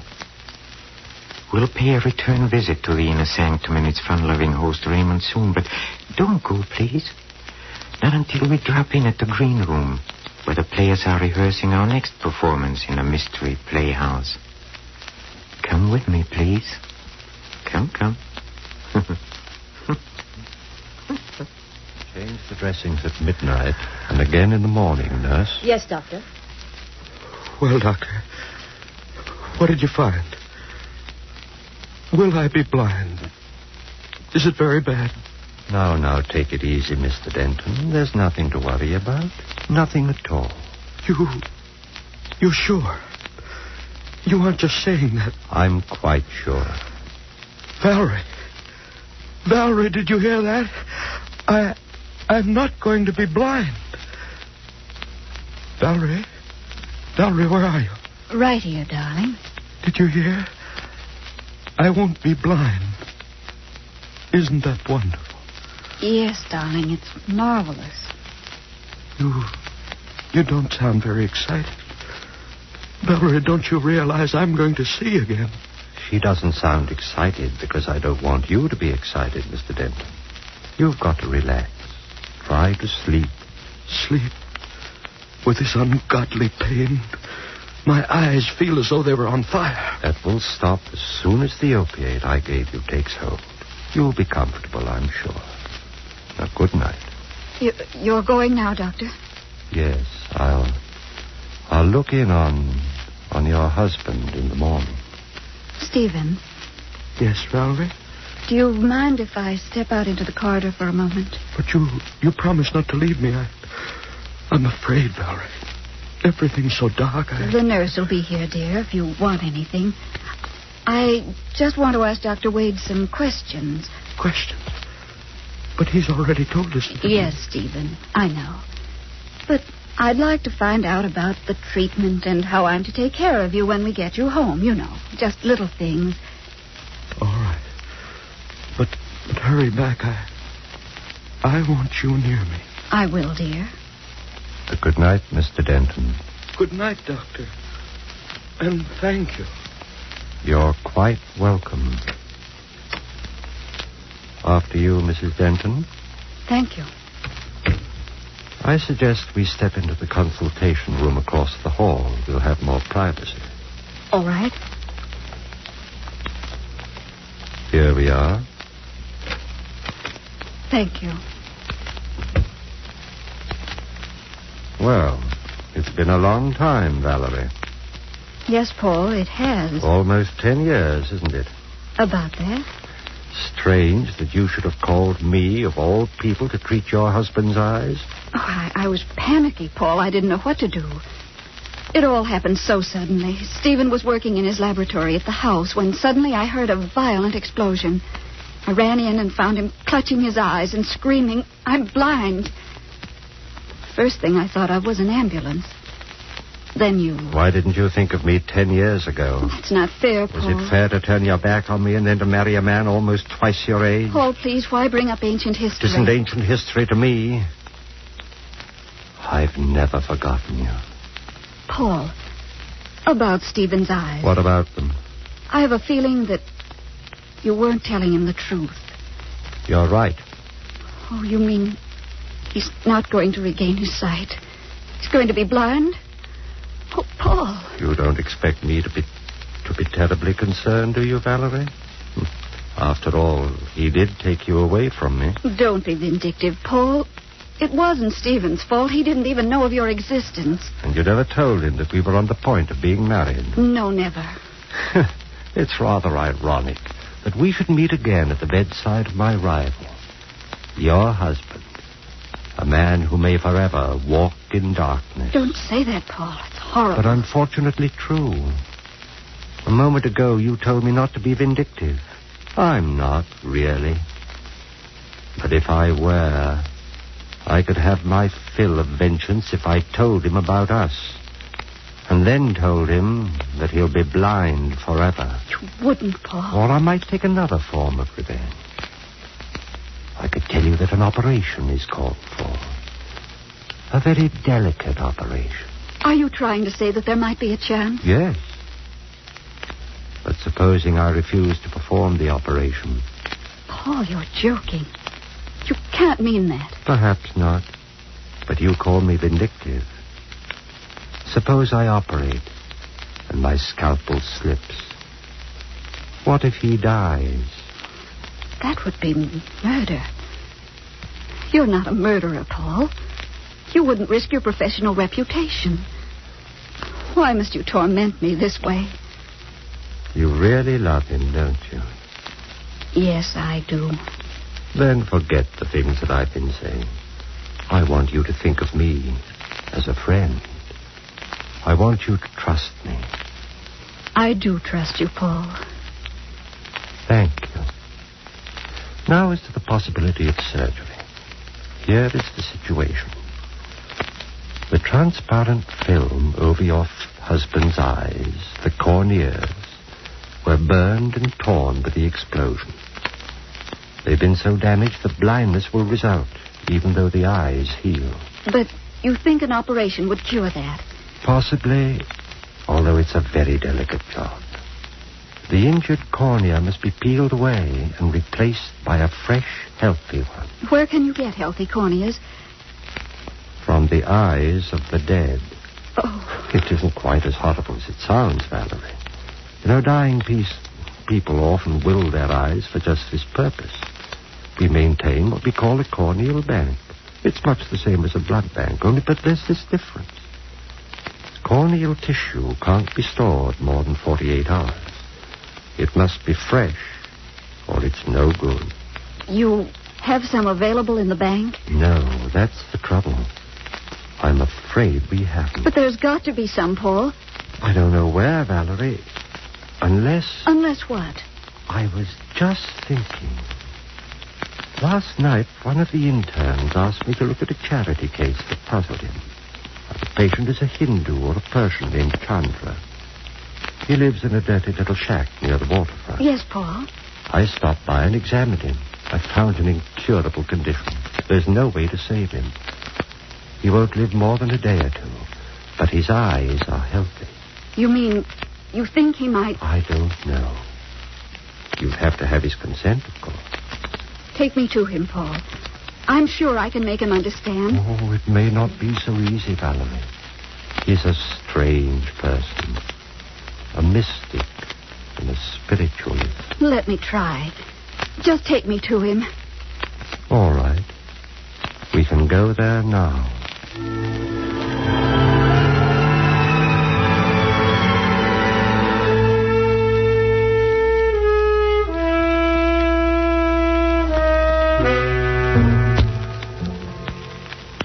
Doesn't the doctor sound familiar to you, huh?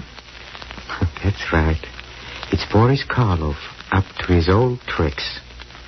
I think it might amuse you to be on hand for our next performance, when we present Mr. Karloff and Creeps by Night. This is Peter Lorre closing the doors of the Mystery Playhouse. Good night. Sleep tight.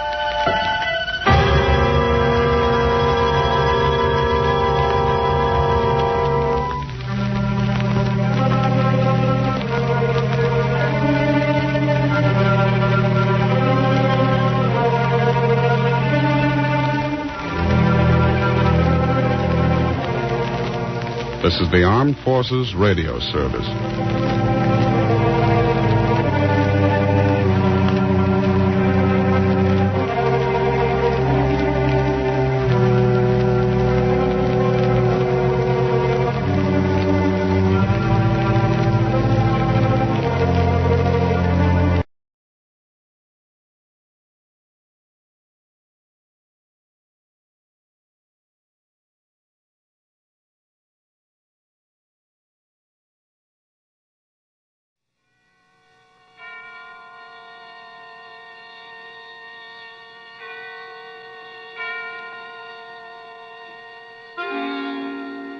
Suspense.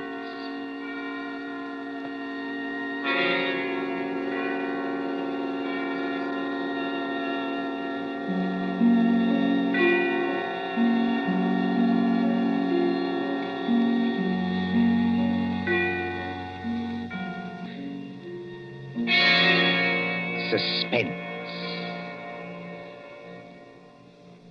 For Suspense, tonight we present Menace in Wax by John Dickson Carr.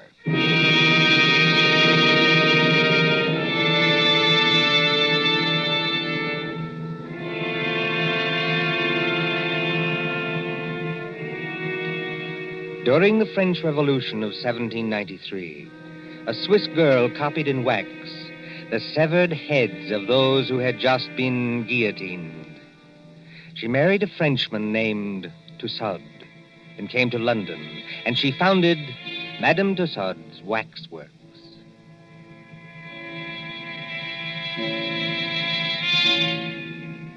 There it is, still in Marylebone Road, near Baker Street Station. Not the original building. That was destroyed by fire.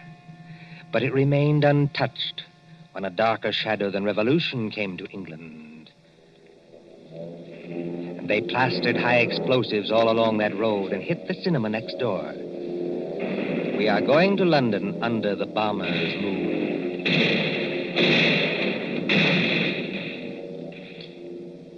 Late one night in March of 1941, a young man hurried up to the great glass doors of Madame Tussaud.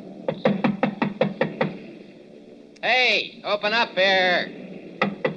Isn't there a night watchman around this place?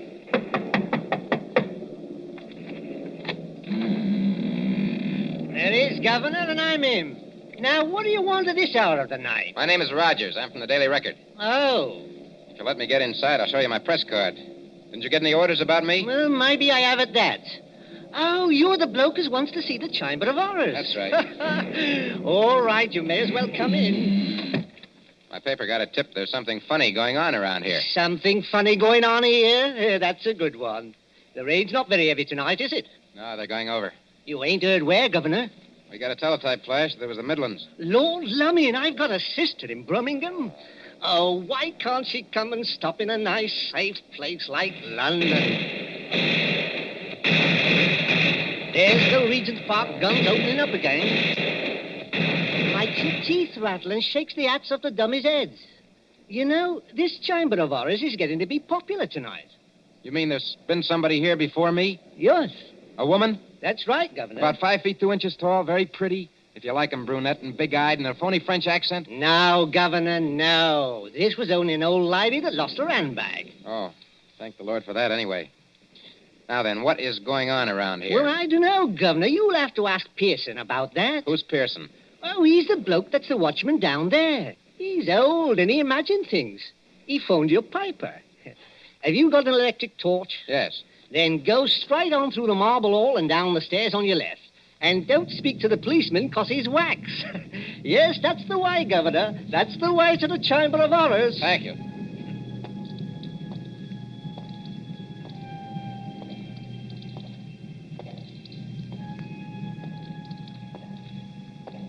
Pearson.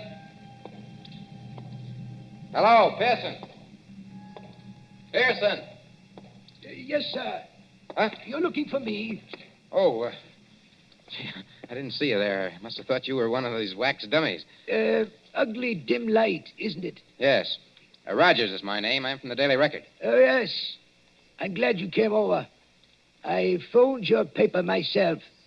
Maybe I'm just imagining things, but... Oh, I don't blame you. This place would make anybody nervous, especially during an air raid. Well, sir, it's all right as long as you don't get to imagine they're watching you. Oh, and do you? Oh, yes. Sometimes. That's the gambling group in the center there. Uh-huh. What's that thing over there? That's the famous guillotine. Oh, wait a minute, old boy. You're not trying to tell me that's the original guillotine. No, that was burnt in the fire. Madame Tussaud bought it from Sanson, the executioner. Let me tell you something, Mr. Rogers. What? Years ago, this is straight. A young French woman came in here. There was nobody else in the place. She thought it'd be great fun to say she'd put her neck in the same guillotine as Marie Antoinette. So she climbed up on that platform. She snapped the little wooden collar down round her neck, shutting herself in. All of a sudden, she realized she didn't know which spring controlled the collar and which spring controlled the knife. Oh, good Lord, she didn't. No. But they say she went crazy. They say she screamed and screamed. What's that? I'm sorry. I didn't mean to scare you, but sweet Mama, I'm so scared myself I cannot help it. Susie. Oh, no, not Susie. Susie? You make it so it rhyme with floozy. That is not nice. Why, you little devil. I ought to turn you across my knee. What are you doing here? And will you forget that French accent? You're driving me crazy. You know this young lady, sir? Do I? She works for my paper. She's haunting me. Oh, Bert, that's not nice. I like the way I talk. I only try to give you ideas. That's just what I mean. Now take your arms from around my neck. She's French, sir. Her mother came from New York, like I did. She's got some funny ideas, accents, and disguises. So I dress up as an old lady, and I come along, too. That is clever, no? Definitely no. But I go into what I think is the lady's room, and there is Jack the Ripper. I'm so scared I almost kick the ghost. Whatever else you do, miss, for the love of heaven, put out that cigarette. It is not permitted? It is what they are most afraid of in this place. Fire. If you vouch for this young lady, Mr. Rogers... I don't vouch for anybody. But go on now. What's all the mystery here at Madame Tussaud's? You see the group over there? It's called the Gamblers. That 3 men and a woman in 18th century costume sitting around a table playing cards? Yes. And about once a week, when the lights are out... Yes? Those dummies do play cards. Is this a publicity trick of some kind? Oh, no, sir. Then what's the game? I'm not crazy. I know they don't actually do it, sir. What I want to know is who changes the cards round in their hands and why. Well, could anybody? Anybody from the outside, I mean, get in to change the cards? Oh, yes. There's a back door. But why would anyone want to break in here just to change those cards around? Mon cher Bert, écoutez. Listen. I have made a discovery. Listen, if you're going to talk, speak English. Or better yet, just keep still. But I have made a discovery.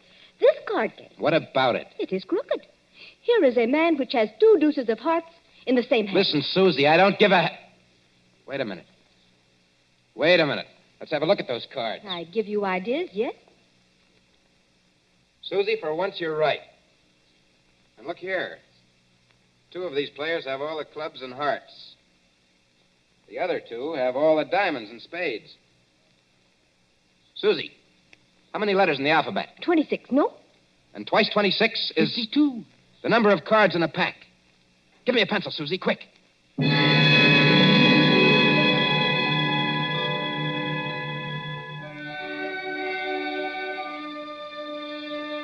War Office, Whitehall.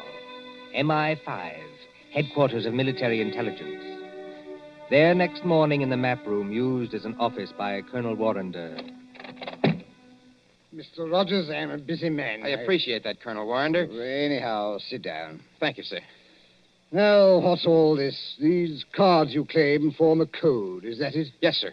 Now, look, sir. Let each letter of the alphabet represent a card in clubs and hearts. That's 26. And then? And then when you get to the middle of the message, switch the alphabet over to diamonds and spades. Then you won't keep on repeating. Now, will you read what I've got written on this piece of paper? Jack of diamonds, Q. 3 of clubs, F. Well, that doesn't seem to mean much. Oh, never mind the cards, Colonel. Just read the letters. Q, F, A, C, T, O, R, Y. Yes, sir. Q Factory. Go on. Just a moment. What is that infernal noise? Johnson Burroughs. Don't bother with that, sir. Just read the message, please. Oh. Q Factory. 10 p.m., 15th. Today's the 15th of March, Colonel. All preparations made. Use dive bombers. I see. This message was left openly. So openly that nobody ever noticed it. Yes, the trick's been tried before. No contacts, no gatherings, no letters that might be intercepted. A whole spy ring could walk through that wax museum and read the message without being seen. You newspaper men trying to teach me my job? Oh, I'm sorry, sir. I only... No, go on. Well, don't you see? 3 or 4 little boats with portable wireless sets go down the Thames estuary. When they're beyond pursuit, they send that message by radio. Somebody listens. And it's no secret in Fleet Street, sir, that Q Factory is out in the wilds of Gloucestershire. It's no secret anywhere. And that we're making the Shaftesbury bomber out there. So tonight, unless we do something about it, they're coming over and bomb Q Factory to blazes. That's impossible. Why? Or can't you tell me? I can tell you this much. Yes, sir? Q Factory is so well hidden that even our own pilots can't find it from the air. That's one objection to this message. Any other objection? Yes, this talk about dive bombers. Dive bombers in a night attack? What's the good of a dive bomber if he can't see its objective? Well, suppose somebody showed a light. He'd be shot dead as soon as he showed it. Every inch of country for a quarter of a mile round the factory. A quarter of a mile, Mr. Rogers, is patrolled day and night. Well, just the same, they're going to have a try at it, sir. How? I don't know how. Then, if you'll excuse me, Mr. Rogers... Well, listen, Colonel Warner, will you give me a pass to go down there to the factory? Certainly not. No one's permitted to go there except the workers. How is the place defended? There's a night fighter station nearby, and several batteries of 4 3.7 guns. Then give me a pass to the fighter station or to the gun post. That's a legitimate newspaper request. Well, I might manage a pass to one of the gun posts, yes. Then you'll do it? Well, what on earth is that infernal row? It sounds like somebody locked up in a coat cupboard. Yes, as a matter of fact, Colonel, it is somebody locked up in a coat cupboard. A young lady, so-called. A young lady? Who locked her up? I did. And just what the devil do you mean, sir, locking up people in coat cupboards in the War Office? Well, she's a bit excitable, Colonel. I thought that she'd better not see you. So, thanks for the consideration. There's just one other favor I'd like to ask. As well? If she asks you for a pass, don't give it to her. Don't give it to her under any circumstances. What's her name? Susie Dubois. You're rather too late for that, young man. The Public Relations Office granted her a pass 2 hours ago. What? Oh. A woman to an anti-aircraft battery? This is what we call a mixed battery. Women on the guns as well as men. She said it would make a good human interest story for the press. I must say, I agree with her. One moment, Mr. Rogers, before you go. Yes, sir. That gun post is fully 2 miles from the factory. You can go there, but if you take one step further, you'll be shot on sight by our guards. I warn you. I'll be careful, Colonel. I'll be careful.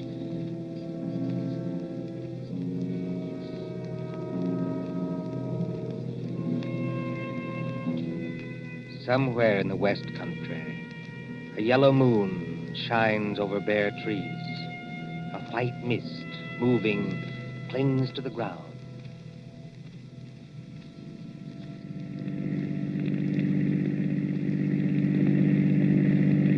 Susie, are you sure we're on the right road? Mon cher, they have taken away all the signposts in case there is an invasion. I know that. But I follow the map. The map cannot be wrong. We've been driving for hours. Must be...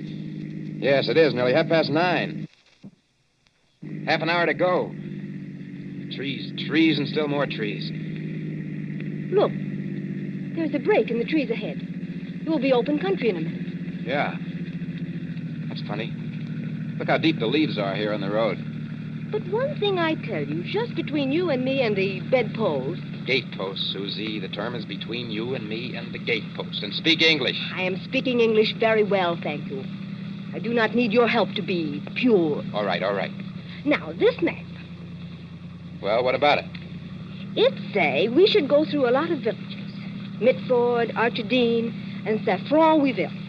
I have not seen any villages. Did you say Mitford? Oui, monsieur. Susie, let me have a look at that map. Come on, hand it over. But what is wrong? It is a perfectly good map. Yes, Susie. It's a fine map. It's an excellent map. Only it's a map of the wrong county. I have made a mistake? No? I don't even believe you can read. This is a map of Barsetshire. We should be somewhere in Glebeshire. Now, where in the devil are we? With the entrance to some kind of clearing with leaves on Oh. it. What was that? Somebody calling us. And if we're in forbidden area... I see him now. Where? Behind us. He came out of a white cottage back there. He's a big, heavy man. With a mustache. Never mind the mustache. He's wearing some kind of a uniform and he's got a rifle. You think he plug us? No? I think it is not unlikely. Get out those War Office passes of ours. Quick. Good evening, my friends. Good evening. Can you tell me... No, we don't mean any harm. Can you tell me what time it is? Oh, what time it is? Yes. Oh, yeah. It's, 28 and a half minutes past 9. Thank you. I will keep you covered while I set my watch. There. My next question is, would you like me to shoot you both? No. Listen, Mr. McAllister. Captain McAllister.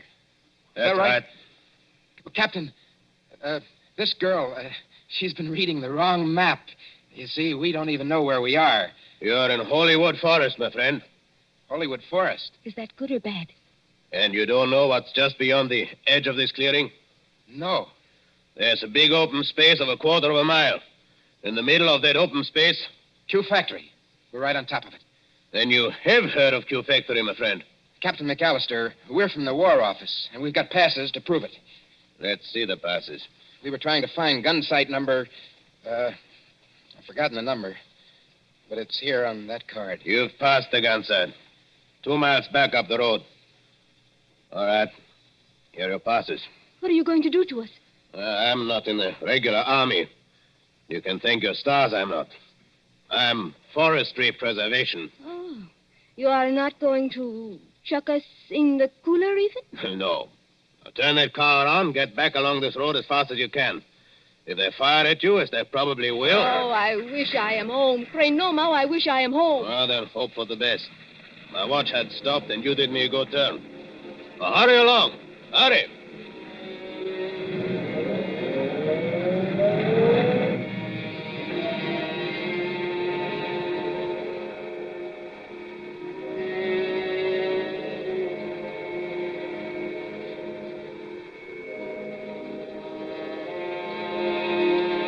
Gun sight of heavy attack battery. 4 3.7 guns against a moon growing clear white. White as the concrete emplacements, sealed against light where the crews, men and women, sitting, waiting. Well, sir, glad to have you both here. But this idea of yours about dive bombers attacking a blacked-out factory in the middle of a forest is rather fantastic, don't you think? Well, I admit it doesn't make much sense, Captain Bronson, but I have a hunch that I'm right. Well, glad you and Miss Susie drove out. Don't see many strangers. Frightfully boring. Nice country, of course, good air and everything, but dull. Dull as ditch water. What's that? Only some of the lads and lasses inside. Like to walk along the emplacement here? Oh, is that allowed? Oh, certainly, old boy. Why not? Bright moon tonight, isn't it? Yes, bomber's moon. We nearly get shot on our way here. Quiet, Susie. We're not supposed to have been there. If I nearly get shot, I am going to say I nearly get shot. It was a man which is called, McAllister. Oh, old Mac. Very decent sort, Mac. He's a tree doctor. A what? Tree doctor. Got to have wood, you know. But trees start to die. Mac goes round the edge of the clearing and smears them with stuff to keep them well. How did you come to meet him? Well, the fact is, we nearly got as far as the factory tonight. Oh, then you were lucky to get back alive. There weren't any barrage balloons over the factory, I noticed. Hardly, old boy. They wouldn't advertise, would they? With balloons in open country? And if the Germans did use dive bombers? Oh, they're not coming, old boy. Just make up your mind to that. I wonder if you'll say so at 10 o'clock. But it is 10 o'clock. It's just 10 now. Well, it can't be. We drove here like blazes. It was only 9:30 then. Well, then your watch must be very slow, old boy. No, I'm afraid you're wrong. I've never seen it quieter. Cold tonight, very dry for March. Look all around you. Moonlight, open country, not a sign of life in it. Quiet, peaceful, and silent as the great... What was that? By George, I think we've got some visitors. I think we're going to see some fun. Enemy planes approaching south-southwest. Action stations. Enemy planes approaching south-southwest. Now do you believe me? Better stand back, old boy. Operation crew's coming on. I said, now do you believe me? I want you to watch these girls work. They do everything, you know, except actually fire the guns. Now, keep your hair on, old boy. Susie, he still can't see it. Oh, they'll only be going over You think so? Oh, yes. We sometimes get a crack at them when they're making for Bristol. Standing by for action. Standing by. Listen.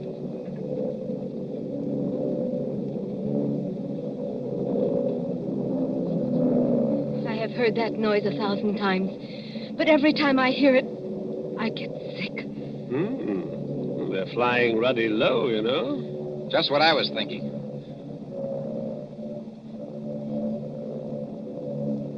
Spotter! Spotter! Any identification? Yonkers, 88. Dive bombers. Height, 5,200. Now, look here, you two newspaper people. Yes, sir? There might be things popping, you know, can't tell. I'd like to get below. No, no, thanks. I don't like this, Bert, but I'll stay too. Rangefinder. Rangefinder, on target. Look here, you two. Those War Office passes you gave me, I'm not supposed to keep them. No, I'd better give them back, just in case. Predictor. Predictor, on target. Here we go, ladies and gents. Fire.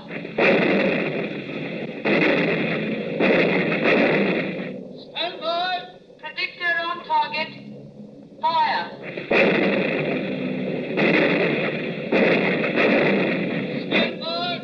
Predictor on target. Headquarters message, sir. Fire. Yes, Corporal? Hold the fire. Night fighters taking off. Hold fire. Night fighters taking off. Hold fire.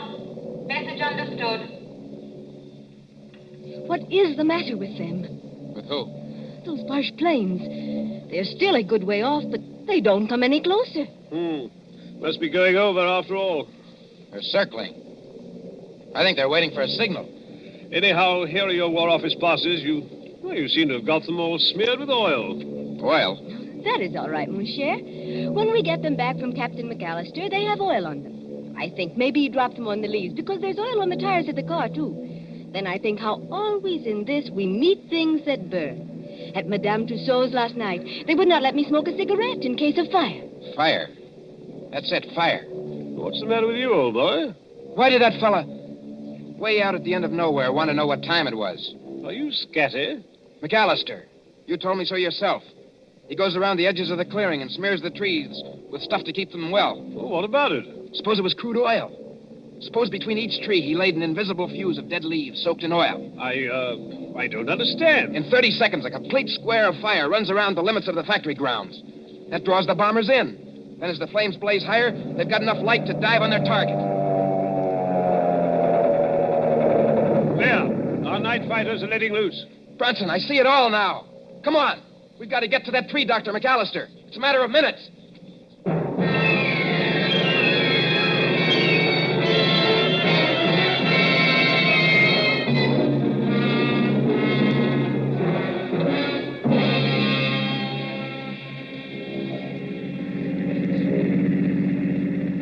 Susie, is Branson following in the car behind us? Yes, he's following, and men with rifles. We've got to get to McAllister's cottage. This McAllister... I'll bet you 10 to 1 the real McAllister's either dead or tied up in that cottage. The fellow we saw was an imposter.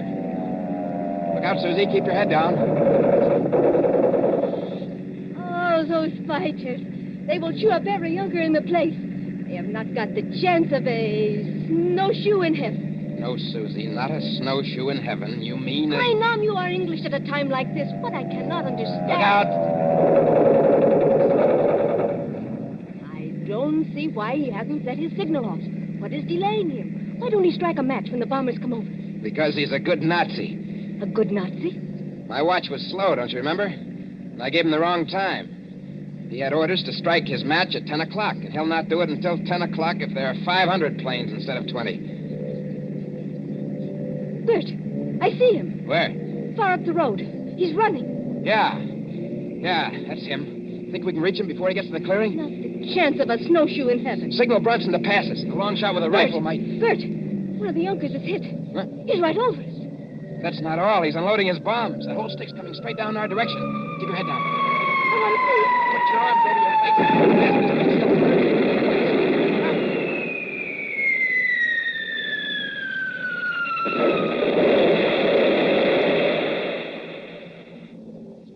Are you all right? I don't feel her. This is a dirt road. The bomb sank too deeply before it exploded. We didn't catch the blast. Come on, Susie. McAllister was just ahead of us. Come on, let's get out. We can't drive any farther. This road is full of bomb craters. Wait a minute, Susie. There's McAllister. He is dead. Yes, Susie. Killed by a Nazi bomb. Look, on the ground. What are those 2 white cards? Oh. They're all smeared with oil. They must have fallen out of McAllister's pocket just before he got hit. Let's see. What do you know? What are the cards, Bert? 2 tickets for Madame Tussaud's Waxworks. I'm afraid our friend's never going to get to use them. Not the chance of a snowshoe in heaven.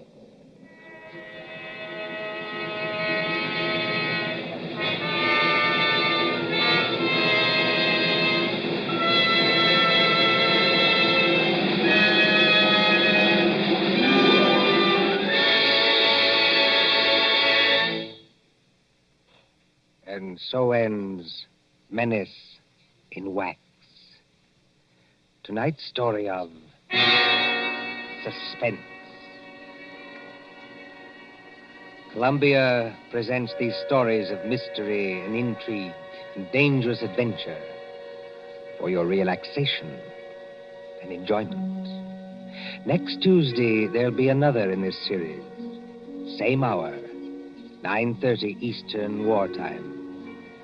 William Spear, the producer. John Dietz, the director. Bernard Herrmann, the composer-conductor. John Dickson Carr, the author. Our collaborators on Suspense.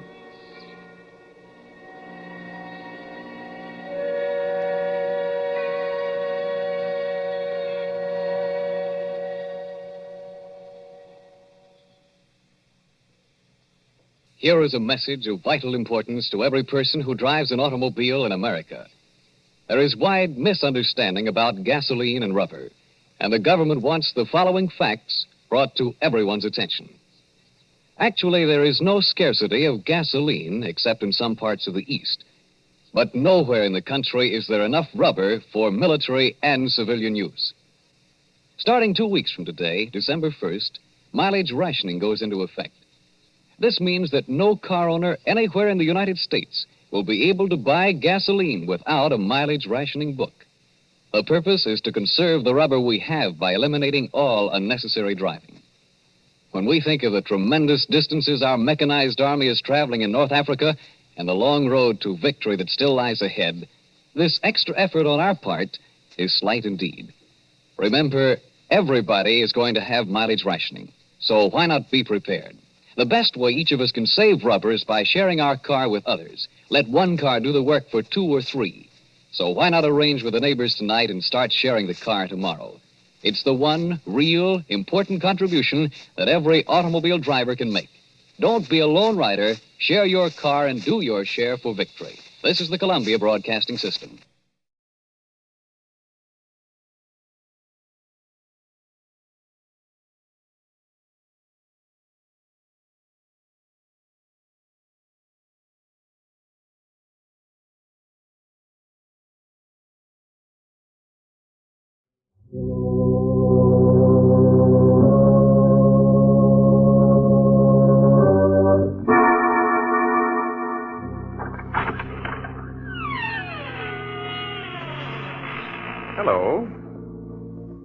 Hello. Oh, there you are. I was afraid for a moment that you had forgotten our appointment. Why, you almost scared me to death. And that won't do after all the pains I've taken to scare you. You remember me, don't you? I'm your host on behalf of the makers of Carter's Pills. And you're to be my guest tonight in the mysterious circle of the Inner Sanctum. Come in, friends, won't you? Thank you. Take that chair to the fire. Good.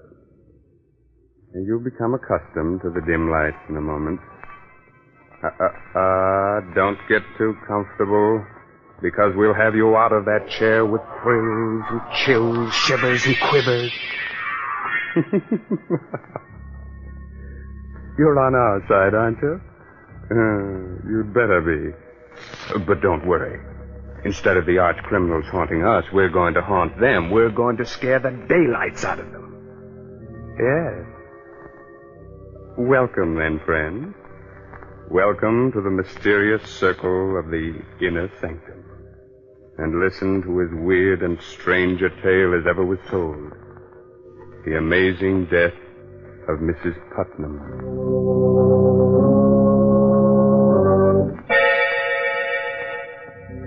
The night is dismal.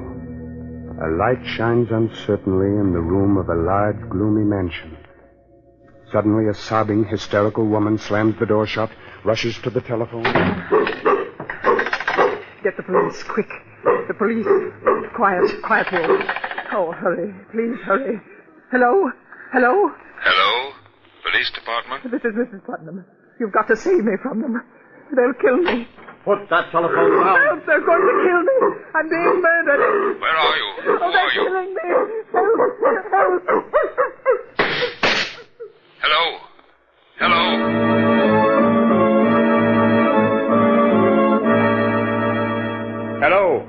Hello?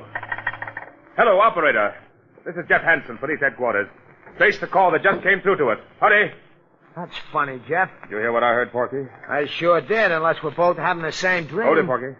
Yes? Yes, operator. Hansen, Jeff Hansen. You have? That's swell. Write this down, Porky. Yes, sure. Yes? The Putnam House, Maple Street. Thank you very much. The Putnam House? Yeah. Hey, that's the first time in centuries we've heard that name in the police department. Come on, Porky. Someone in that house is in great danger. We've got to get there, and quickly.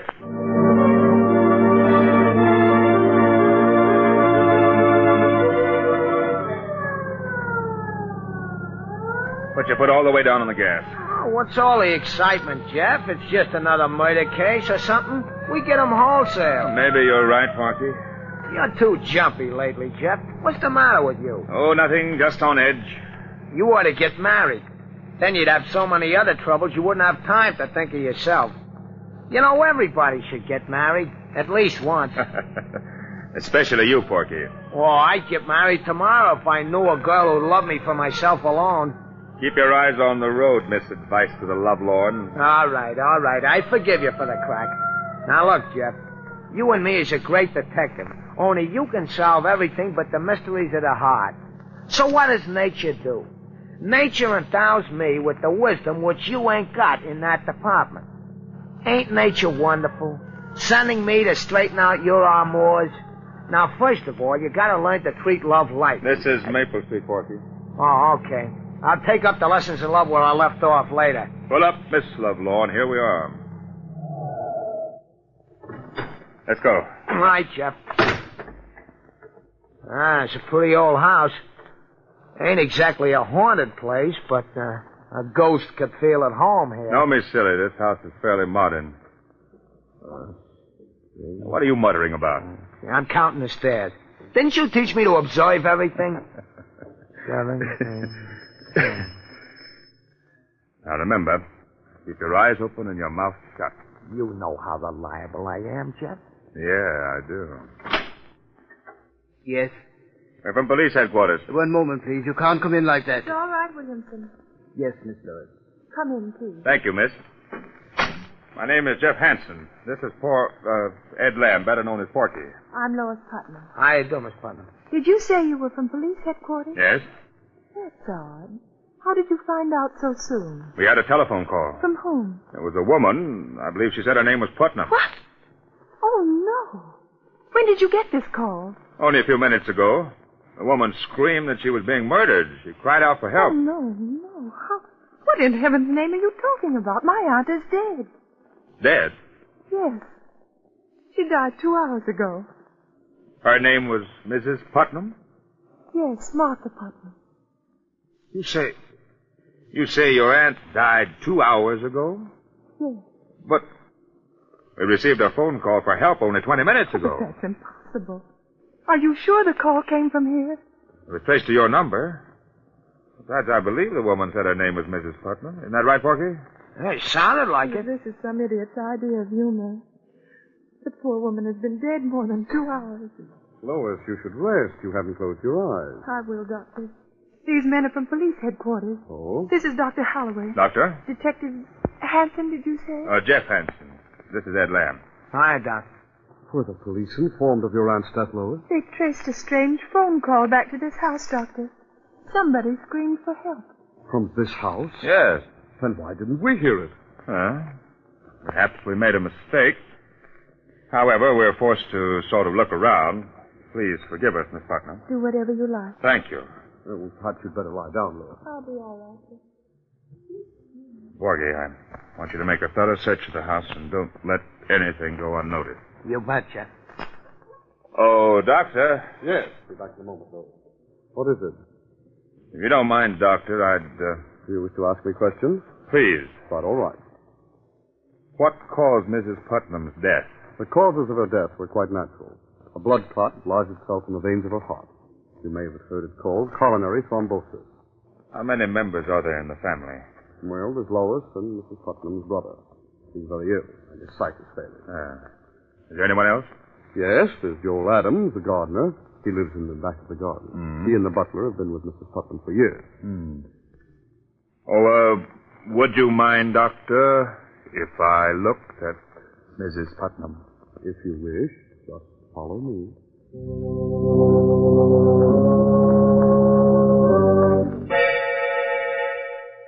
A fascinating mystery, friends? A strange telephone call late at night. A woman screams for help, a dog barks, 2 shots ring out, and then the police dash to the house and find that the woman died of natural causes 2 hours earlier. Riddle me that, my friend. Oh, have no fear, for the day of ghost-like voices from the dead and the day of superstition is past. Or is it? We shall see. We shall see. This way, Mr. Hanson. Thank you. Why do you keep this door locked? Oh, simply to avoid any scenes. They're all so high-strung. Oh. What's the matter with your hand, Doctor? You mean this bandage? You hurt yourself? Well, just clumsiness. While cutting some gauze, I snipped my hand. It bled rather profusely. I'm sorry for all this inconvenience, but in my business, it's wisest to check on everything. I understand. You wish to examine the body more thoroughly? No. No, I don't think so. She looks rather natural for a corpse. There we go. Yes. May I see the butler now? Yes, this Castle will bring him in just a few moments. After I see him, I'd like to talk to the others, too. Oh, you'll be tactful with Lois, won't you? She's quite broken up. She was attached to the old lady. Of course. Did you ring for me, Dr. Holloway? Yes, Williamson. Detective Hanson wishes to talk to you. Yes, sir. And now, if you'll excuse me, I'll take a look at Lois. Quite all right, Doctor? Excuse me. Your name is Williamson, I gathered. Yes, sir. How long have you been working for Mrs. Putnam? 32 years. A long time, isn't it? Yes, sir. By the way, did you hear any odd noises or screaming this evening? No, sir. You did hear 2 shots, though, didn't you? No, sir. You're not frightened, are you, Williamson? Yes, sir. Yes, sir, I am. This house isn't what it seems on the outside. Oh? No, it's full of hatred. Everyone hated Mrs. Putnam, and she hated all of us. The Lord found vengeance. She didn't deserve to live. There wasn't a kind thought in her head. Who killed her? The devil took her. Who fired those 2 shots? Lightning struck twice. Where is the dog? In Hades with his mistress. Don't think you're fooling me, Williamson, by avoiding my questions. Take me to Mr. Putnam's room. Yes, sir. It's right here. He's very ill, though. Shall I knock? No. No, you may go. Yes, sir.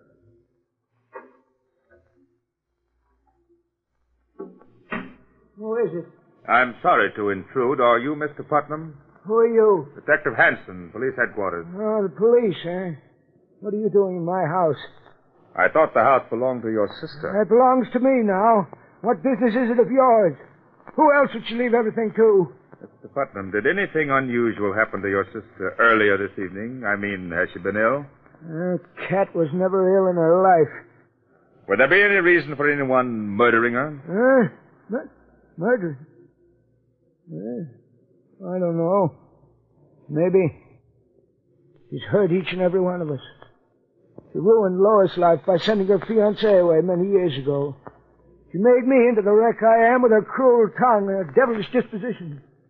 She was responsible for the death of the gardener's wife long ago. Hasn't done a kind thing in her life. If she's been murdered, then I say good riddance. Is it possible that all of you had given her cause to treat you that way? Don't you dare say that. You stupid, foolish maniac. You didn't know her. How dare you? Get out of my room. Get out of my house. Get out of my... I'm sorry, Mr. Putnam. I didn't mean to upset you. I'll go now. Jeff.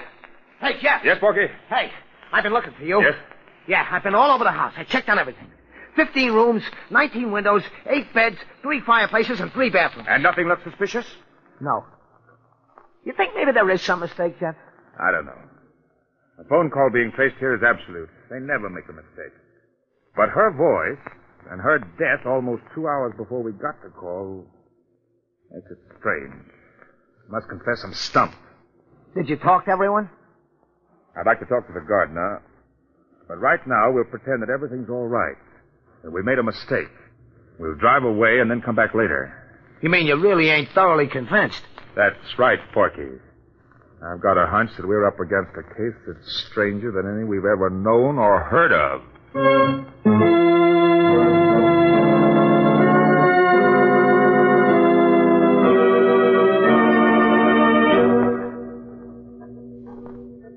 Get in the car, Porky, and don't look back. Right, Jeff. I don't want them to think that we're even slightly suspicious. They may be watching us from the window.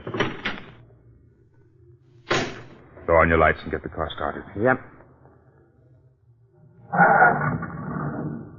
Porky. What, Jeff? Don't move. Just look over there. Where? Right straight in the beam of the light. Well, I don't see... Oh, you mean? In the garden. That mound of earth. Looks kind of fresh. Right. Holy Mazuma.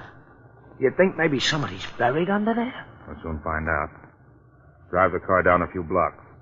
We'll come back on foot and very quietly. Jumping catfish, Jeff.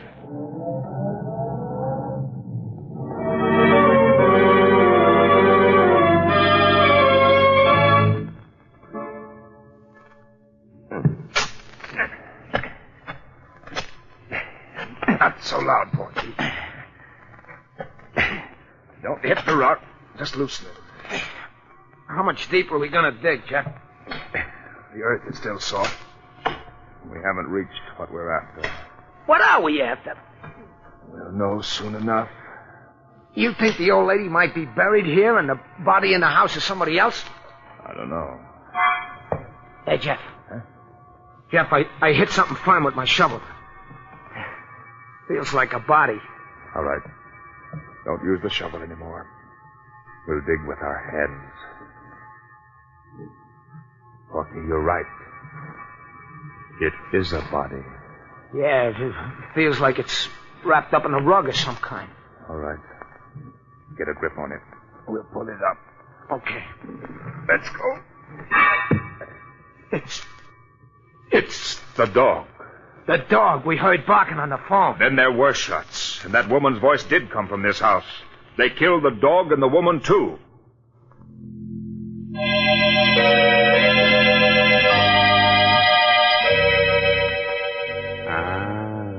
Are you completely mystified?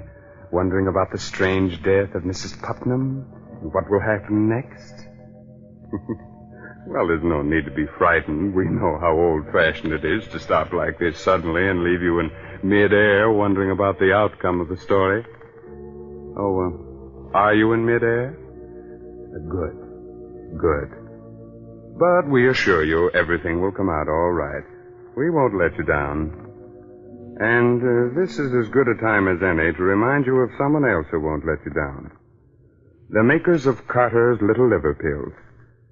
When you don't feel good, try Carter's Little Liver Pills. They do the work of calomel, but have no calomel in them. For they are simple pills made of vegetable drugs. They wake up the flow of one of our most vital digestive juices. When this vital juice flows at the rate of 2 pints a day, it helps to digest our food and bring back the glorious feeling that goes with regularity. Then most folks feel like happy days are here again. But be sure you get the genuine Carter's Little Liver Pills.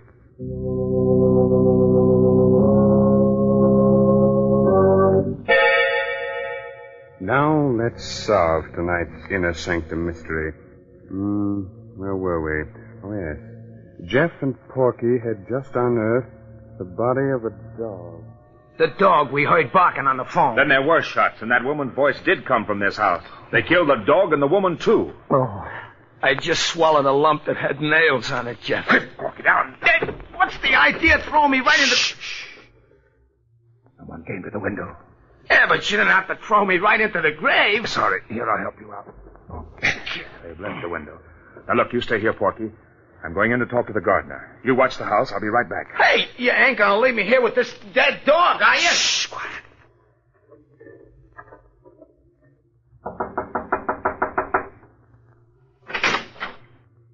What do you want? I'm from police headquarters. You better let me in. What do you want? I want some information about that dog that was buried in your garden. You're crazy. Who buried it there? There's no dog in my garden. Was there a dog in the house? I don't know. You'd better answer my questions, Mr. Adams, unless you prefer going to jail. I don't know anything. Who killed Mrs. Putnam? Everybody. Everybody hated her. What do you mean by that? Everyone in that house wanted her to die. Her brother cursed her. Williamson might have poisoned her. What about you? Me? I didn't hate her anymore. She promised to leave all her money to me. Oh? Why? Well, it was her only sign of repentance. Why, no other reason? None that might be your business. Did you hear any shots from the house this evening? I was away. Jeff! Jeff! What is it, Porky? Hey, come quick, Jeff. What's happened? I had a brainstorm. Hurry, Jeff, hurry, come on. You'd better not leave your house, Mr. Adams. I'll be here. What's up, Porky? The windows. Huh? While I'm out here watching the house, I casually count everything. The stairs again. I count the colored bricks and the large bricks, and then I count the windows. Count them, Jeff. What are you driving at? Count them. Come on, walk around the house. Huh? Count them. 2, 4, 6, 8, 10, 14, 17, 19, 20. 20 windows. What? Great galloping ghost. 20 windows on the outside, and you said you counted... 19 on the inside. That means that there's one window camouflaged on the inside. There must be a room within a room. Come on, Porky. We're going back inside that house. Only this time uninvited and unseen.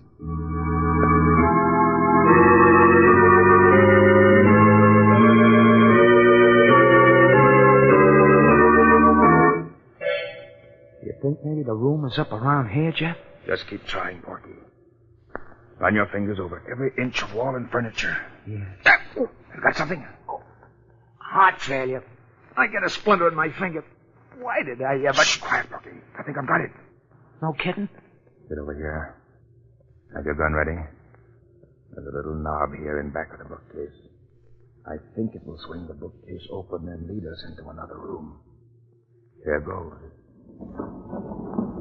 Look out, Porky. You've come to kill me, but I'll kill you first. I'll kill you if you come near me. We haven't come to kill anyone. Who are you? I'm Mrs. Putnam. What? Mrs. Put... Jeff, there's the ghost we needed to top off everything. Light a match, Porky. Oh, there's a candle over there, Jeff. All right, light it and bring it over here. Okay. How do we know that you're telling the truth, that you are Mrs. Putnam? Heaven knows I am. But I wish I was someone else. I've gone through so much. If you are Mrs. Putnam, then who is the dead woman downstairs? The dead woman? Yes. She's my cook. She took suddenly ill and died earlier this evening. Your cook? I can prove to you that I'm Mrs. Putnam. How? My signature. I signed a new will tonight. They forced me to will everything to them. Oh, you must believe me. We'll check on that. Was there any shooting in the house this evening? Yes.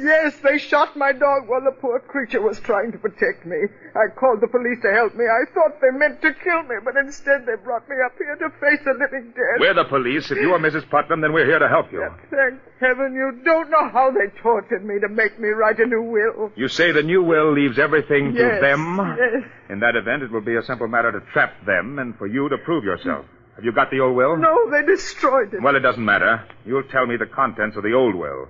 They'll give themselves away when they hear it read. And now, Mrs. Putnam, about those who tortured you. Who are they?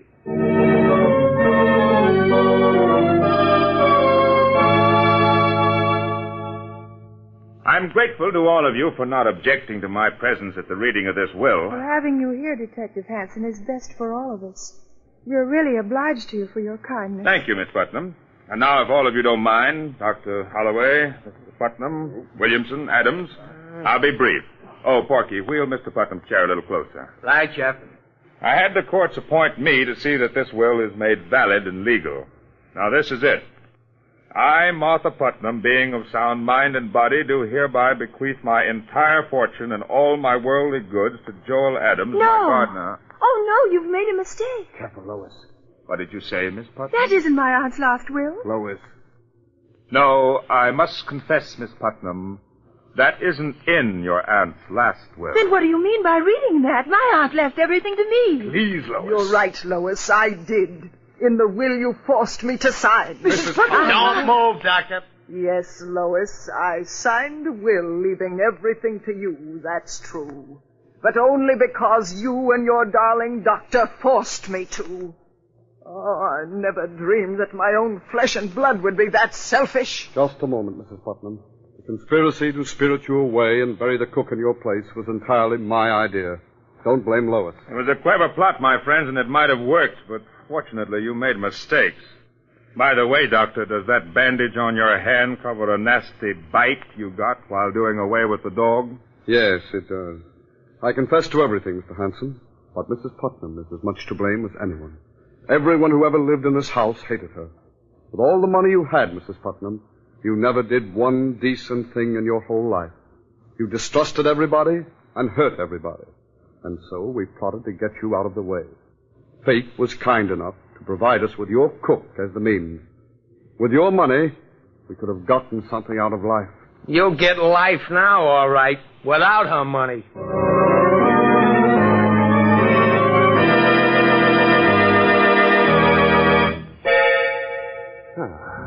You can relax now, friend.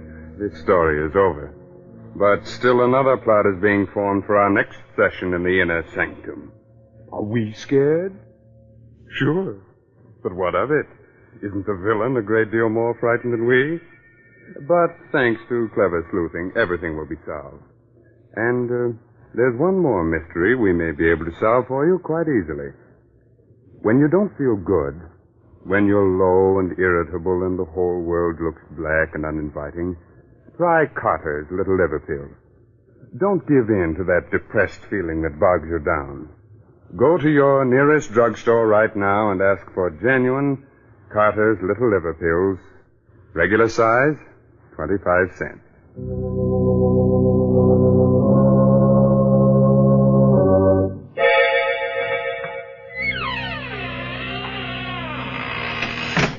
There now. We've closed the door to the Inner Sanctum for another week. Time to go. But spread the news to all arch criminals that we shall ride again in their pursuit next week. This is no laughing matter for them, my friend, so take your tongue out of your cheek. That's better. Remember, we'll expect you next week at this same time in the mysterious circle of the Inner Sanctum. Oh, by the way, you like good mystery stories, so be sure to read this month's Inner Sanctum Mystery, The Case of the Solid Key, by Anthony Boucher. Good night.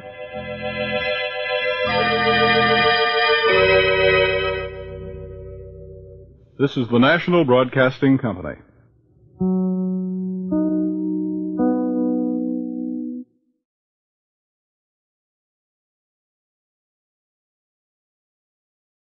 In just a moment, Autolite presents Suspense with Herbert Marshall.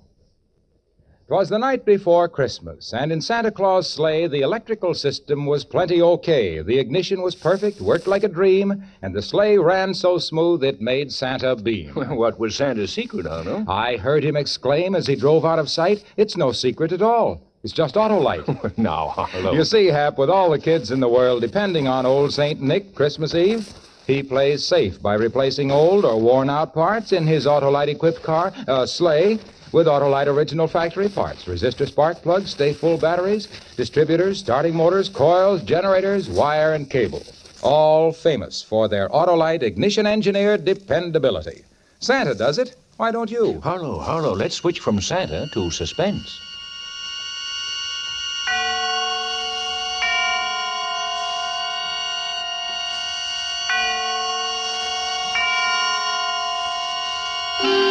Suspense.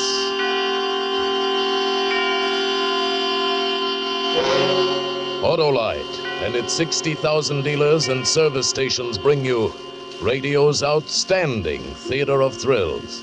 Starring tonight, Mr. Herbert Marshall in Anton Leader's production of John Collier's Holiday Story. A tale well calculated to keep you in suspense.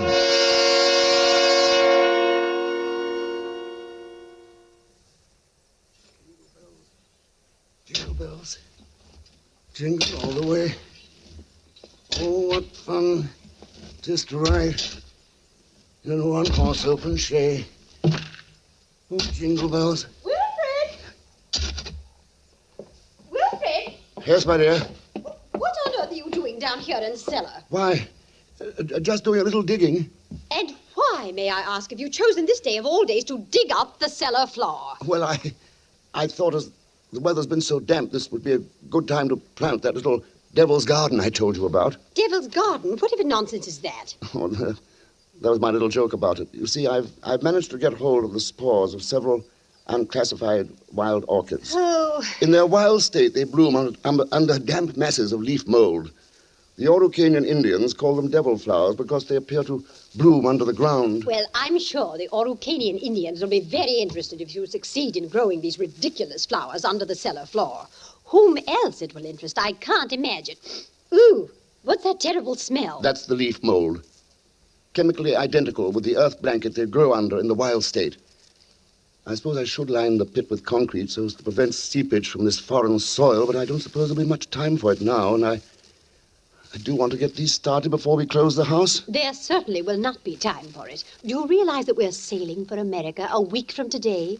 And you've made no arrangements whatever.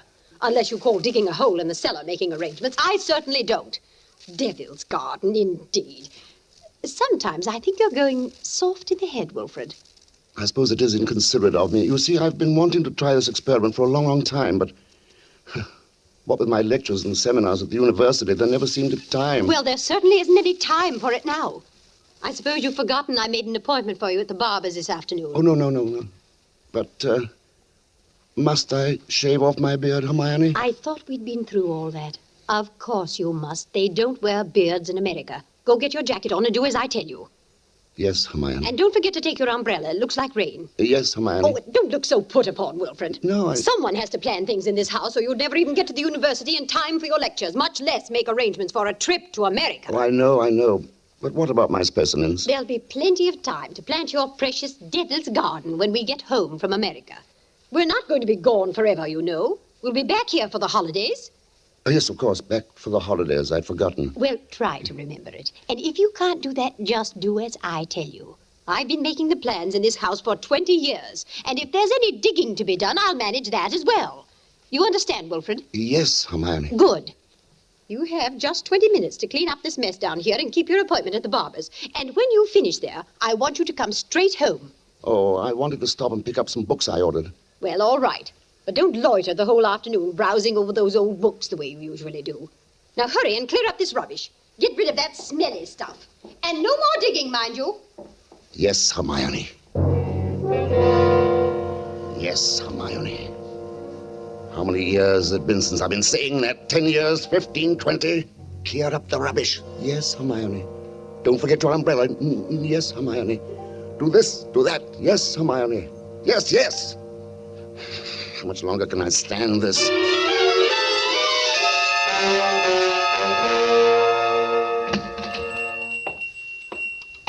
Good evening, sir. Good evening, Miss Markham. Why, it is Professor Carpenter, isn't it? Oh, you like me better this way? Oh, you look ever so much younger without the beard. 20 years at least. 20 years. You'll be glad to know those books you ordered have finally arrived. Books? Phytotomy of phalloid gametophytes and coniferous shrubs of North America. Those are the ones you ordered, aren't they? Yes, thank you. You're very kind, Miss Markham. Why kind, Professor Carpenter? Not many young ladies in bookshops would go out of their way to look up rare books for an old professor of botany. Why, you're not old, Professor Carpenter. Really, you look... And besides, I adore botany. It's my particular hobby. Oh, really? Yes. You never told me that before, Miss Markham. I was afraid to. You were so imposing with the beard and all. Miss Markham. Yes? Forgive me if this sounds foolish, but I feel that shaving off my beard is the most important thing I've done for 20 years. Oh, it is. I'm sure it is. I'm ashamed that I've been so distant with you all this time. Oh, there were times when I almost spoke up. Times when you came in here tired after a day with your students at the university. You seemed so alone, the way I'm alone in the world. I'd like to have asked you to stay a while and talk with me. But some way or other, I wound up by giving you your change and letting you go on your way. You say you're all alone in the world? Since my father died. Did you never think of marrying? My father was a very remarkable man. I never found anyone who seemed to measure up to what he led me to expect of men. Miss Markham. It's been so long since anyone called me by my first name. I'd like you to, if you want to. It's Marion. Marion. And yours? Wilfred. Oh, how long have you been alone, Wilfred? Alone? Oh, I knew you were a widower, of course, the first time I saw you. A widower? I can always tell. There's a certain sadness in a man's eyes, a sweet sadness, I think, when he's been married and then... A widower. I never thought of it in quite that way. But perhaps I shouldn't be talking like this. But I've often wondered what she must have been like. Your wife, I mean.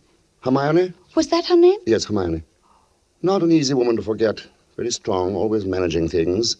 The house, my wardrobe, my friends. When we dined at a restaurant, she even ordered my food. She was always managing things. You might say she managed herself to death. Poor woman. She must have loved you very much. But she needn't have put herself out so. It's plain to see you don't need things managed for you. Is that so? You need companionship, I think. Someone sympathetic with your work. But the last thing on earth you need is a manager. How well you put it. The last thing on earth.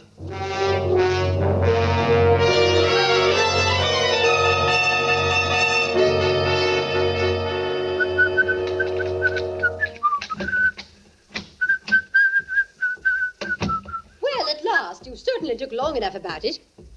What are you looking so pleased about? I don't know, Hermione. Getting rid of the beard, perhaps. I feel 20 years younger. Oh, you look even smaller. Your face looks triangular or something. I'd forgotten your chin was so weak. But never mind that. You can grow it back soon enough after the holidays. Where are you going? Down in the cellar. Oh. I just bought this electric lantern, and I thought I'd put it away down there. Now, whatever possessed you to buy a thing like that? I don't know. I rather like this lantern.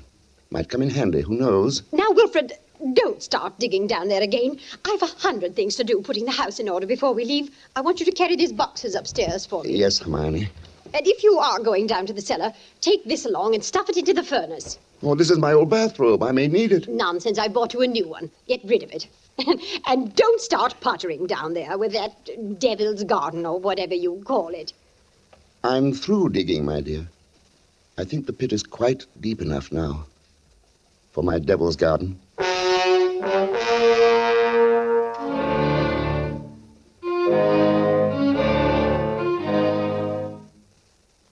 It would all have to be carefully planned, of course.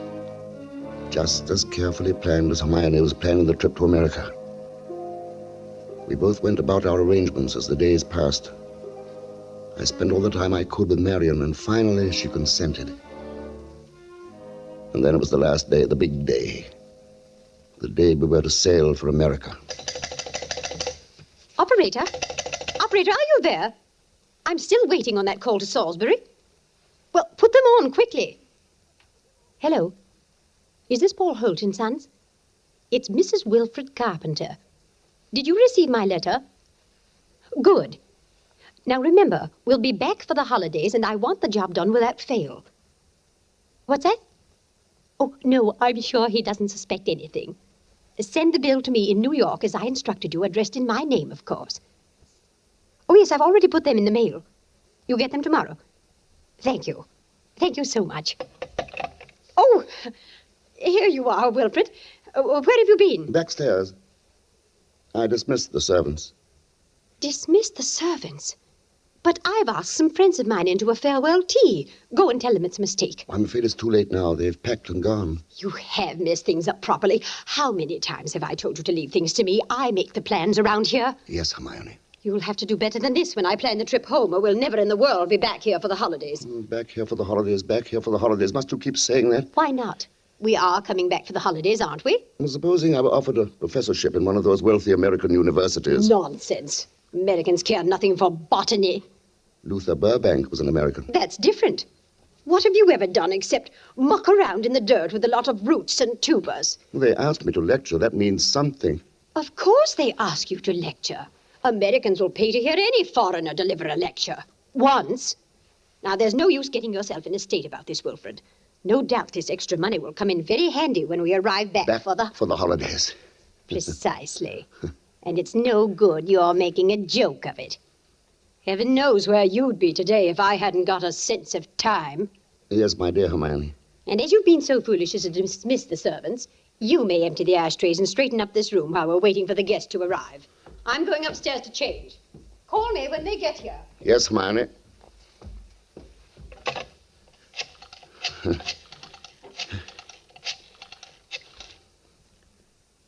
Marion, it's Wilfred.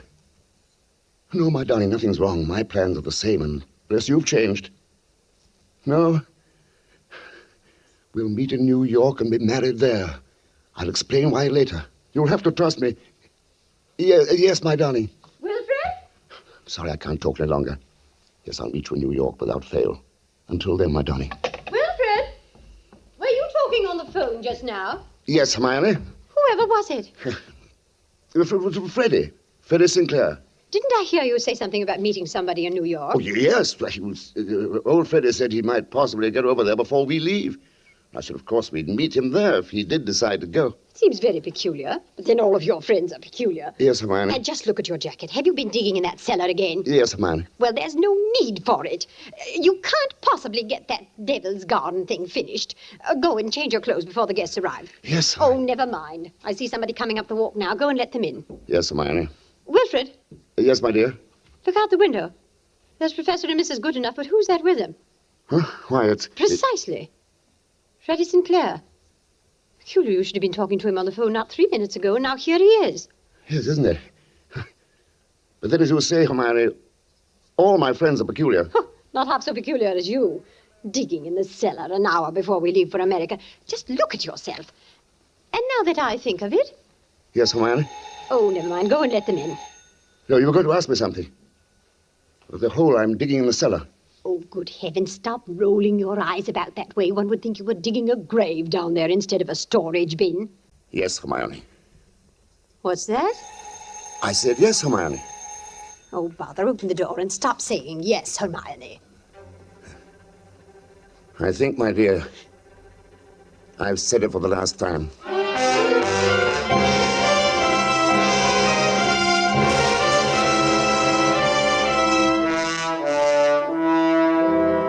For Suspense, Autolite is bringing you Mr. Herbert Marshall in radio's outstanding theater of thrills, Suspense.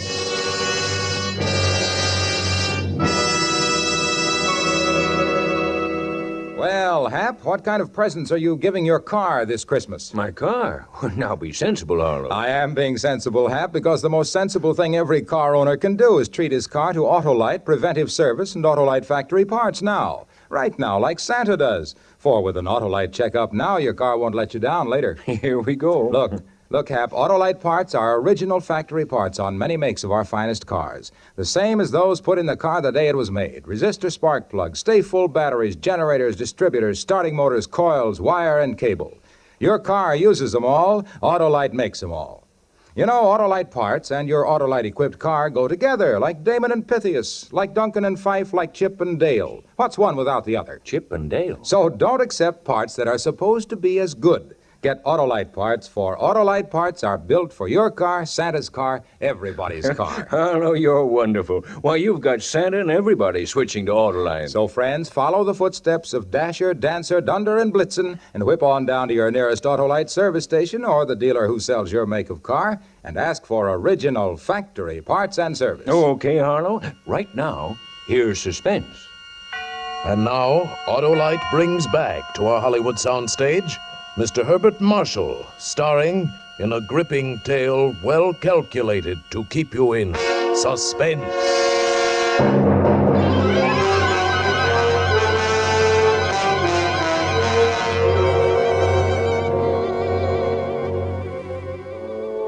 Back for the holidays. Hermione was so positive we would be back for the holidays. That last afternoon, pouring tea for a few friends who had come in to say last-minute farewell, she kept reiterating it. Now, mind you, Hermione, don't let those Americans lure your husband with one of their fat university jobs. We absolutely must have you with us for the holidays. He will be back, I promise you. It's not absolutely certain, of course. Wilfred, what do you mean it's not certain? Of course it's certain. After all, Wilfred, old boy, you've contracted to lecture for only 2 months. That's right. But then, of course, anything may happen. Oh, Wilfred adores being unpredictable. Now, what other man would decide the very day, mind you, before leaving for America, to dig a great hole in the floor of the cellar? In the cellar? Yes, he's going to put some unclassified wild orchids down there. A devil's garden, if you please. Oh, my dear. Sounds so mysterious. Oh, my dear. That's Wilfred, though. It's really quite simple once you find out what he's up to. Now, take that telephone call he put through to you a few minutes before you arrived, Freddie. To me? Of course. Wilfred wanted to surprise me about your plan to meet us in New York next month. Wasn't that why he called? To ask you not to mention it? But, my dear Hermione, Wilfred couldn't possibly have telephoned me within the past hour. I've been walking in the park since 3. He didn't telephone you? How could he? And as for my going to America... No, come, Freddie, you may as well own up. Hermione has found me out again. But, Wilfred, old chap, I really don't. You see what a poor liar Wilfred makes. He's as red as a beetroot. Aren't you ashamed of yourself, Professor, stringing poor Hermione along like that? And as for you, Freddie, I'm furious. You said nothing to us about going to America. But look here, old girl. I've been trying to tell everyone here Oh, that... stuff and nonsense. The game's gone on long enough. Besides, we must start getting ready. It was marvelous of all of you to come in to say goodbye. And don't worry about Wilfred's little jokes. I will bring him back for the holidays. You may rely on it. They all believed her. For years, she'd been promising me for dinner parties, garden parties, committees. And the promises had always been kept. This time they wouldn't be. I'd seen to that. The servants were gone for good, the farewells all said. I had timed to the minute how long it would take to fill in the hole in the cellar, my devil's garden. Upstairs in the bedroom, I undressed, folded my clothes over a chair, put on my old bathrobe. Then I opened the door into Hermione's room. Hermione, have you a moment to spare? Of course, dear. I'm just finished. Then come in here for a moment. There's something rather extraordinary here. Oh, good heavens, Wilfred. What are you lounging about in that filthy old bathrobe for? I told you to put it into the furnace. I'll do it today. Yes, I really will, I promise. Well, high time. Now, what is it you want to show me? It is in the bathroom here. Just look. Who in the world is supposed dropped a gold chain down the bathtub drain? Nobody has, of course. Nobody wears such a thing. Then what's it doing there? Well, I don't see anything. Here. I'll hold this flashlight for you. If you lean right over, you can see it shining deep down. Such a lot of nonsense, just as we're... Well, I don't see it, Wilfred. Go on looking, Hermione. In just a moment... Wilfred, I absolutely refuse... Wilfred, what are you doing? Take your hands off my neck. I will, Hermione, just as soon as I've finished the arrangements for my trip to America. What are you talking about? You thought you were the only one who could plan things, didn't you, Hermione? Well, I've been making some plans of my own this past week. In exactly 1 minute and 45 seconds, you'll be dead. What? You see, I've planned it very accurately. You'll never get away with it. I thought you'd say that, Hermione, but I will get away with it. You won't mind the smell of the leaf mold down in the cellar when I take you down there today. Yes, that's where you're going, Hermione. Into my devil's garden that annoyed you so much. My friends, they all expect me back for the holidays. And if I don't come back, they'll start asking questions. No, they won't. No, because you'll write them letters, Hermione, on the typewriter, as you always do. They'll be signed H, in that neat, cryptic way you always sign your notes to your friends. Oh, let me up now. No. It won't work, Wilfred. You were never any good at planning things. But I've changed. I've learned from watching you all these years. The lecture people in America. They'll be expecting you to travel with your wife. I will be traveling with my wife, but not my present wife, Hermione. What? Fortunately, they've never met you. I'll write a few letters home for you, then fewer and fewer. I might even come back alone in a year or two and sell the place, say you died in America. Nobody will ever suspect that you're lying under the floor of the cellar in this very house.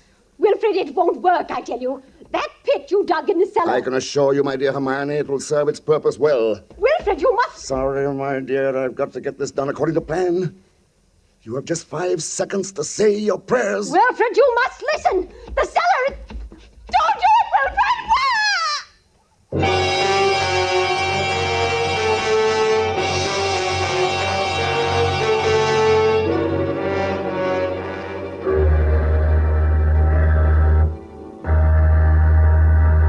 Oh, Stewart. Yes, sir? My wife is indisposed. She'll be taking her meals in our stateroom. For the whole voyage? Yes, for the whole voyage. Well, I trust your wife is feeling better this morning, Professor Carpenter. A little, yes. Not yet well enough to leave her cabin. Oh, I'm sorry. Oh, by the way, here's a copy of the radiogram you sent for your wife last evening. Oh, thank you. I'll just check it over. But look here. What is it? Did the typist make a mistake? No, nothing important. She can correct it later. For a moment, I had a feeling that Hermione had been leaning over my shoulder again, correcting what I had written, as she always did. I had written a radiogram to Professor Goodenough and his wife. Have not been out of cabin the whole beastly trip.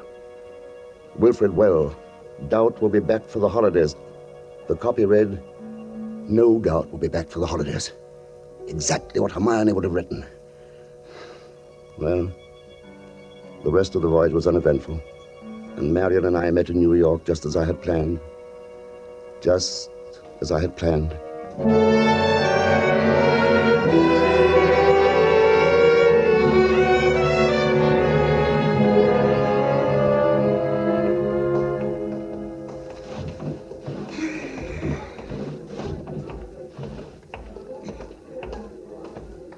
Professor and Mrs. Carpenter, we have reservations, I believe. Oh, yes. We've been expecting you, sir.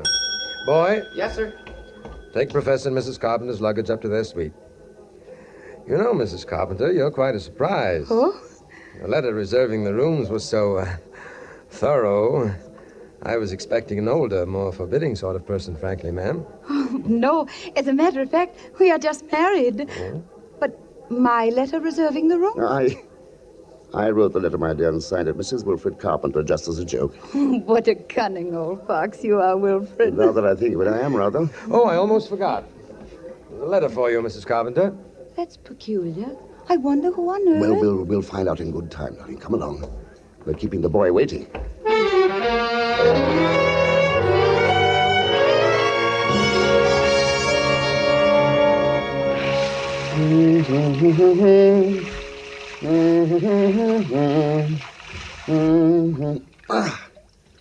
Nothing like a cold, brisk shower to put a man to rights. Wilfred,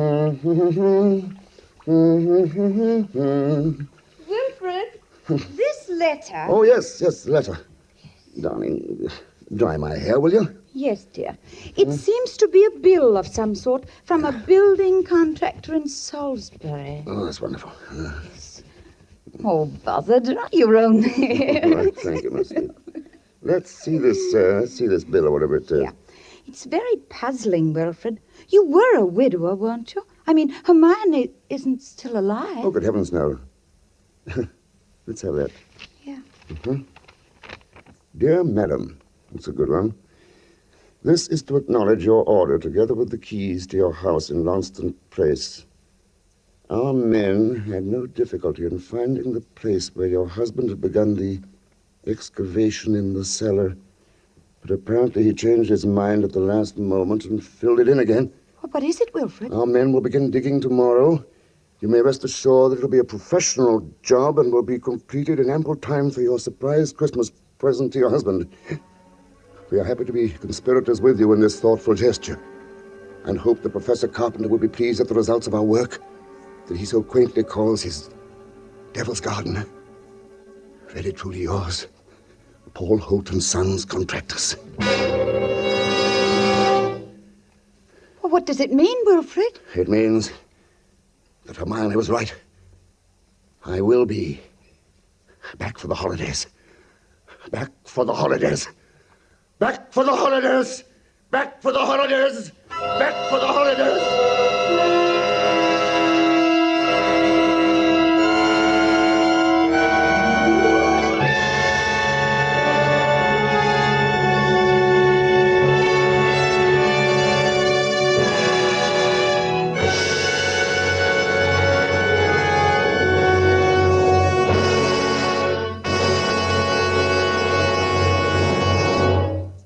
Thank you, Herbert Marshall, for a splendid performance. Mr. Marshall will return in just a moment. Jingle bells, jingle through the snow. Your car's all hep, it's full of pep, with Autolite, you know. Right you are. And By Cornelius electrical problems won't keep your car down when you stop at the shop that features Autolite parts and service. Sure as Kris Kringle means Christmas, Autolite original factory parts and service top the town. So, friends, stop in tomorrow at your friendly Autolite service station or the dealer who sells your make of car and ask for original factory parts and service. Autolite? You'll find Autolite service stations listed in your classified telephone directory under Automotive Electrical Equipment. And remember, your Autolite ignition system is the lifeline of your car. Yes, friends, and remember, too, Autolite means spark plugs. Ignition-engineered resistor spark plug.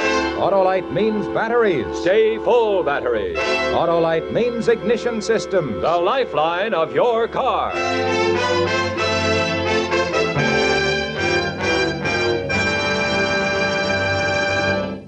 And now here again is Mr. Herbert Marshall. It has been a pleasure to appear tonight on Suspense, and it is my pleasure to extend to all of you, for Autolite, Tony Leader and his Suspense cast and crew, and myself, best wishes for the holiday season.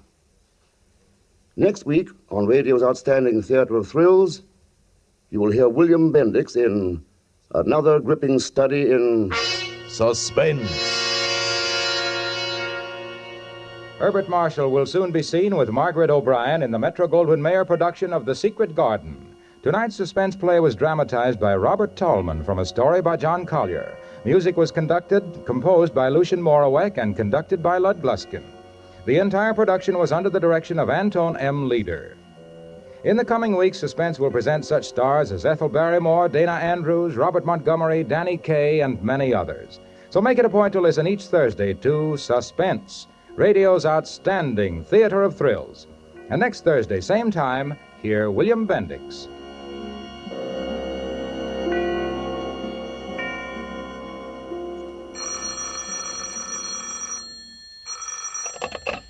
This is the Autolite Suspense Show. While we in North America are enjoying an abundant Christmas, millions of people in Europe are still hungry. Your $10 sent to CARE, C-A-R-E, will go a long way toward putting some less fortunate European family back on the road to health, happiness, and freedom. Good night. Merry Christmas from Autolite. This is CBS, the Columbia Broadcasting System.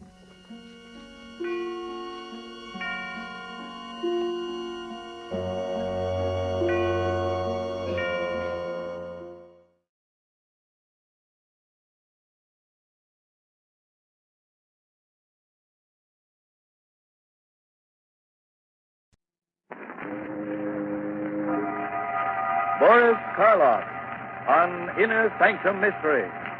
Brought to you by the makers of Carter's Pills.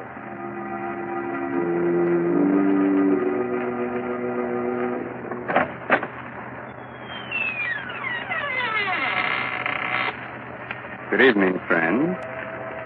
Let me welcome you once more to the Inner Sanctum. This is Raymond, your host.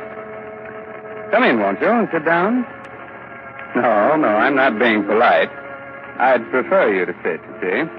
Because within the next 5 minutes, you're going to be so weak in the knees that you won't be able to stand.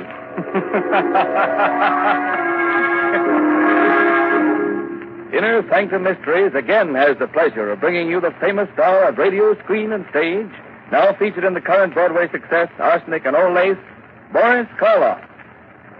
This evening, Mr. Karloff appears in Robert Newman's dramatization of Edgar Allan Poe's famous story, The Telltale Heart. Presented for your entertainment by the makers of Carter's Little Liver Pill, the best friend to your sunny disposition.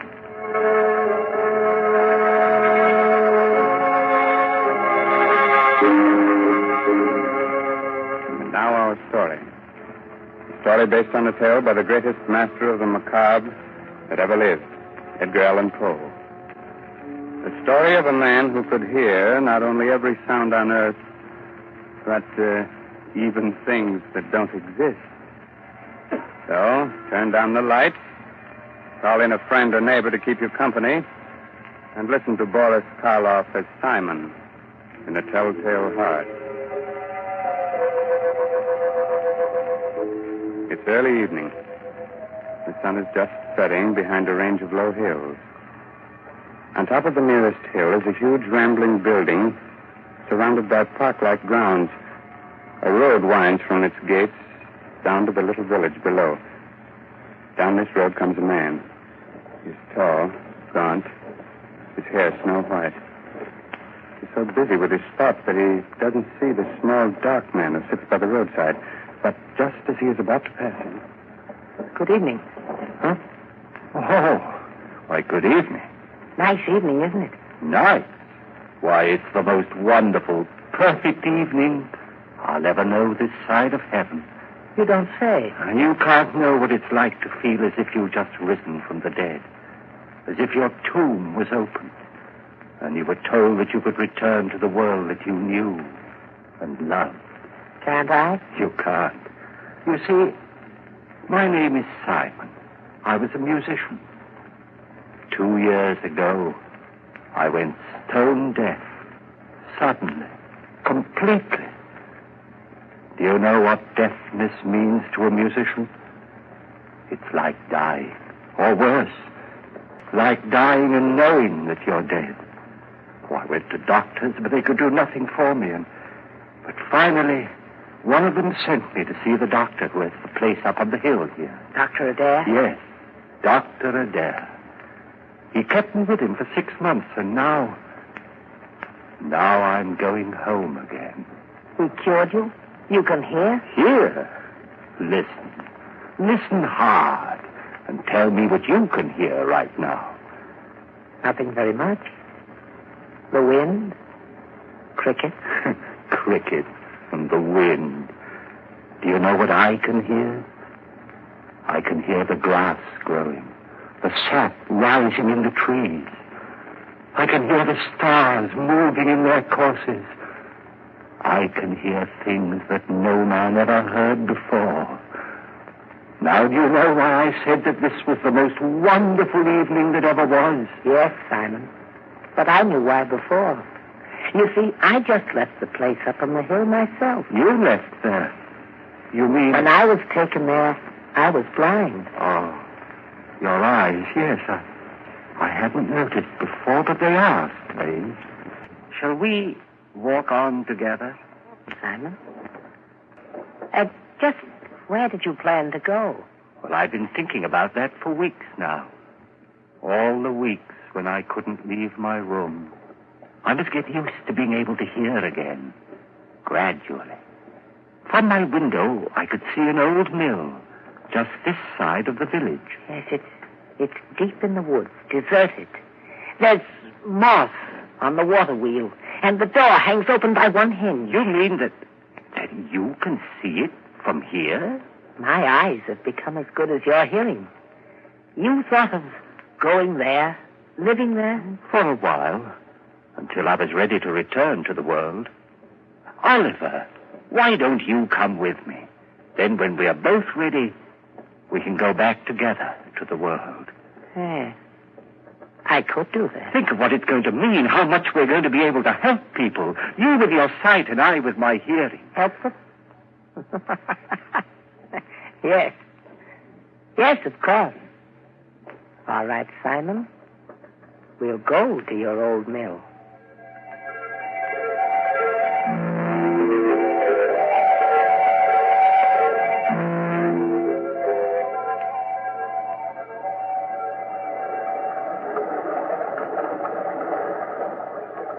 This way, Oliver. Up this path. What? Someone's coming. The farmer. He seems to be looking for something. Good evening. I'm looking for my cow. Have you seen her? Well, what kind of a cow is she? A brown and a white one with a crooked horn. Wait. I hear her. She's grazing in a field on the other side of the woods. Hear her? That's almost a mile from here. I have good ears. Good. You must have ears like a fox. But that field, that's the squire's. How did you get there? You think someone took her? Who would? Well, it's the squire's land, but he's the richest man around here. Why should he have taken my cow? Wait a minute. Let me see. Yes. Yes, I do see someone with your cow. He's just leaving her. You can see that? Right through the woods? I have good eyes. Who is it? What's he like? Is he tall, wearing a brown jacket? Yes. I knew it. It's the squire. He's trying to steal my cow. I'd better go get her. Thank you very much. Perhaps I'll see you both again. Perhaps. We'll both be staying around here for a while there in the old mill. Why did you tell him that, Oliver? Did you really see the squire taking his cow? I saw what he wanted me to see. What do you mean? He hates the squire because the squire's rich and he's poor. But what? Never mind, Simon. Shall we go on to the mill? Here we are. And it's just the way I knew it would be. Quiet, peaceful, no noises, just sound. And even those are dulled by the waterfall. Yes, it's just the way I knew it would be, too. Dark, dank. The home of the rats and spiders. We'll be happy living here with them. Happy with rats and spiders? Why? Because they're like me. Rats see in the dark, and spiders spin webs. I don't understand you, Oliver. Must you always see the worst, the most evil side of everything? Always. But why? Don't you love people? Don't you think that this is a good world? A good world when I was blind for more than 2 years? But whose fault was that? What difference does that make? I was blind. And did anyone care that I was? No. Love people. I hate them. But, Oliver, that's wrong. You've no right to hate anyone or anything. What's that? It sounds like wings, like... Yes, there it is, there. A swallow. Why, it's frightened, trying to get out. Why, it's beating itself against the wall and... Oh, poor thing, it's hurt itself. Fallen to the ground. I'd better catch it. Is it badly hurt? No, I don't think so. Oh, just this one wing. Here, let's see. Perhaps we can put a splint on it, heal it. Do you think so? Here, Oliver. But be gentle. It's still terribly frightened. I will. Oh, Oliver! What are you doing to that bird? Blood, you've crushed the swallow, killed it. So I have. You killed it deliberately. You think so? I told you we all have some badness deep inside us. Even you. Here you are ready to believe the worst of me, that I'd wantonly crush a harmless little sparrow to death and... Simon. What is it? I don't know, but there's something in your face. Something that wasn't there before. I don't know what you're talking about. I'm going up to bed. Simon! Simon, wait! It wasn't he that was blind. It was I. Oh, he is bad, evil, clean through. He's like one of the spiders he loves so much, lurking here and spinning cunning webs to catch innocent people in. And what he saw in my face just now, there was something there. Something that wasn't there before. Death. Why did this have to happen to me? I was so happy just a little while ago. I loved everyone, the whole world. And now I have to kill him. And here I am, friend. Raymond, your host in the Inner Sanctum, who also loves everyone.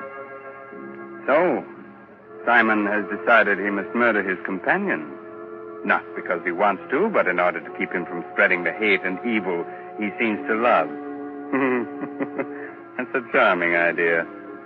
But if Oliver's eyes are as good as he says they are, good enough to see death in Simon's face, how will he be able to do it, Quite a problem, isn't it? Well, Raymond, everyone has problems. It's the answer that counts. It certainly does, Mr. Hurley, in a mystery drama. Yes, and in a domestic drama, too.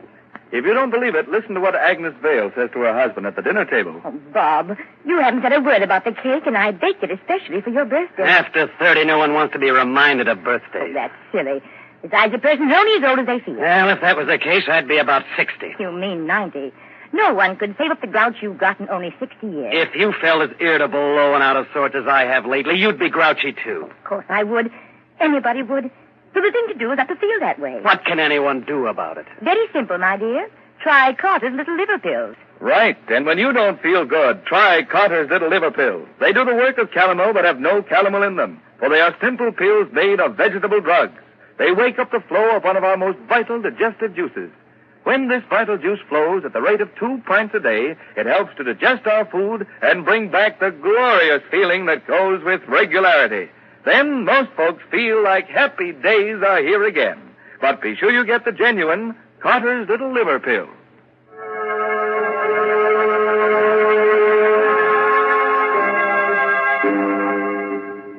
Well, friends, are you sorry I advised you to sit down before?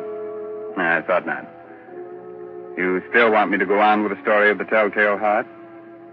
Very well. It's a little later that same evening, and Simon is sitting in the upper story of the old deserted mill, waiting, listening. Sleep, Oliver, sleep. Aren't you ever going to sleep?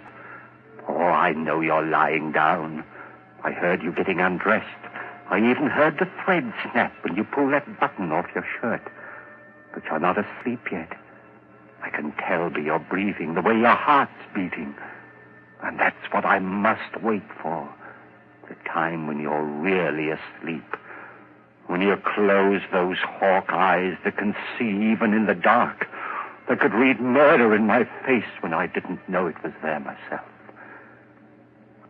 Wait a minute. There. Now you're asleep. And now I must go.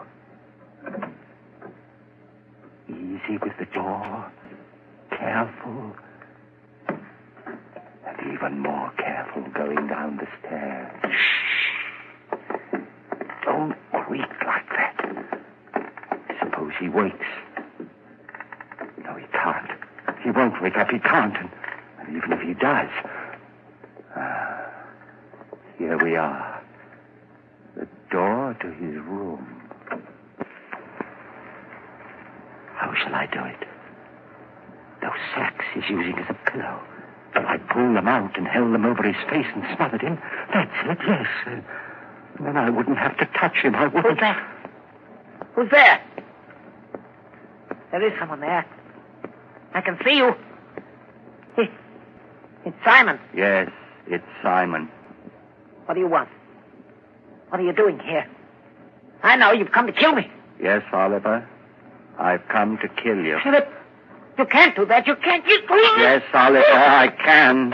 And I have to. Oh, please don't struggle like that. I'm stronger than you are.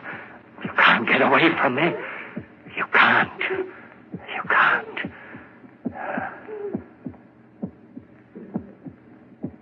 That noise. Hear it? It's your heart. Beating, pounding, driving the blood through your veins. It's beating more slowly now. Slower and fainter. Running down like a tired clock. I'm not going to let you go until it's stopped. So don't struggle. Don't struggle, please. Just a few seconds more. I can hardly hear it now. Just a faint, throbbing murmur. And now, even that's gone. Yes, it stopped.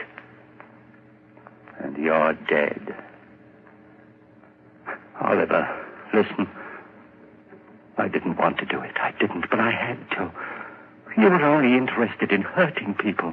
That's why I had to do it. And that's why I'm not going to give myself up or confess that I killed you, because I could still help people. You understand, don't you? That's why I must get rid of your body, hide it somewhere. Oh, what am I to do with you? I know. I'll keep you here, tear up the floor and hide you underneath it. Let's see now, this crowbar. Board. And this one here, there. That should be big enough. And now, in you go.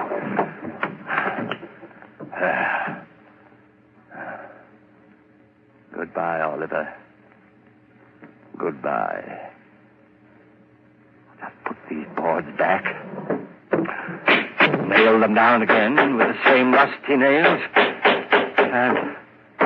And it's done. Now I'll spread this dust over the cracks. No one will be able to tell what I've done. No, not even with your eyes. If you could still use them. What's that? A light. A lantern outside. Someone at the door. Maybe Christie's come back again. Yes? Who is it? It's Trent, the constable. The constable? What do you want? Oh, nothing much. Thought I'd drop in, say hello. Come in, constable. Come right in. Thanks. Queer time of night to be visiting, but I heard there were strangers living out here, and I thought I might... Why, of course. It's part of your job to investigate strangers, isn't it? In a way. Not that you're a stranger, exactly. What do you mean? Well, you've been around here for some time, haven't you? Up at Dr. Adair's place in the hill, I mean? Oh, yes, of course. I just left there this afternoon. Uh-huh. And your friend, where's he? Sleeping? Friend? Why, there's no one here with me. I'm all alone. But the doctor said... You mind if I look around? Oh, no, of course not. Not that I doubt your word or anything like that. Oh, no, don't apologize, Constable. Go right ahead. Well, Constable? There's certainly no sign of anyone else. Well, I told you so. Yes, you did. Now, I'll just sit down here for a minute. Get my pipe going. No, not there. Don't sit there.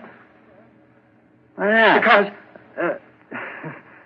well, it was just that the floor looked a little rotten right there, and I was afraid that...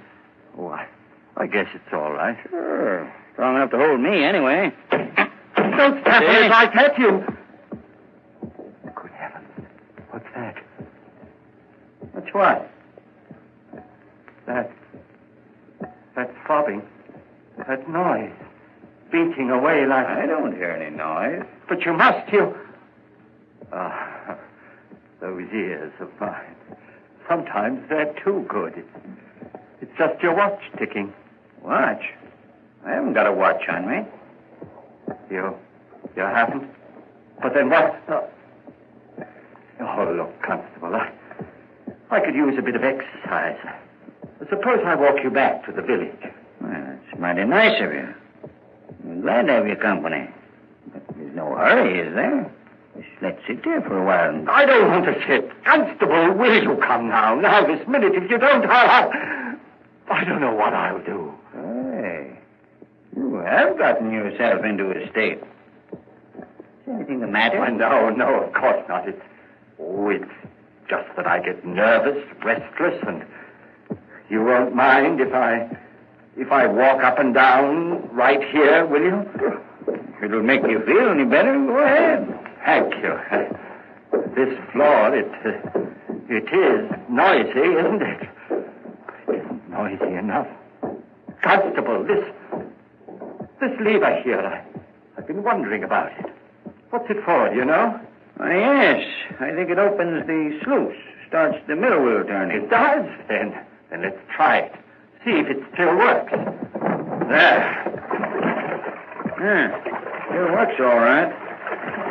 It's quite a racket, too. You're not loud enough still. Constable, for heaven's sake, will you come now? Leave here with me.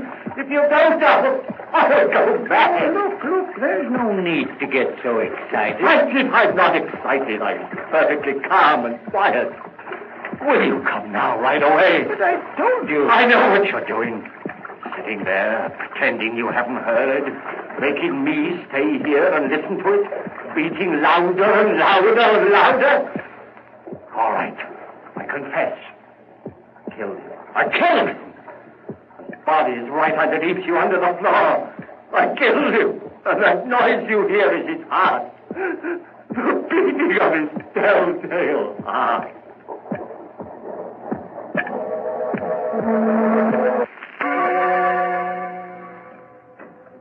Hello, Dr. Adair. Oh, Constable, hello. Well, did you find them? Yes, Doctor.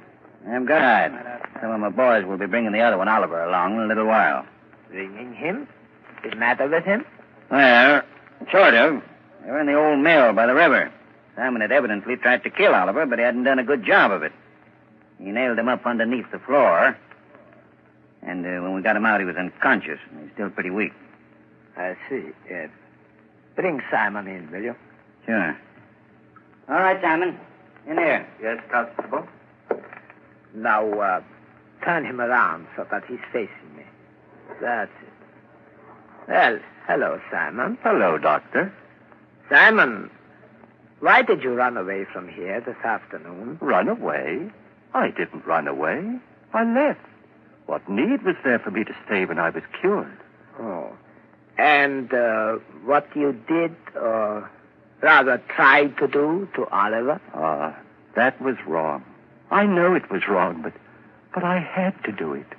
He was bad, Doctor, bad. He hated everyone, wanted to hurt them, and I couldn't let him. You know, it's strange, Constable. 2 men, both mental cases because of a sudden affliction. But while Oliver's blindness made him hate, Simon's deafness filled him with love for all mankind. Deafness? You mean he's deaf? But when you talk to him, he answers you. Yes, he reads lips. That's why I had you turn him around, so he was facing me. But he's stone deaf. He will never hear again. What's that you're saying? Deaf? But I'm not deaf. Why, there's no one can hear better than I. No one. I heard everything when I left here. Things no man has ever heard before. The song of the swan. The breathing of the fish. Why, I even heard the beating of Oliver's heart. After I'd killed him. Yes, Simon, of course. I'm not deaf, I tell you. I'm not. I'm not.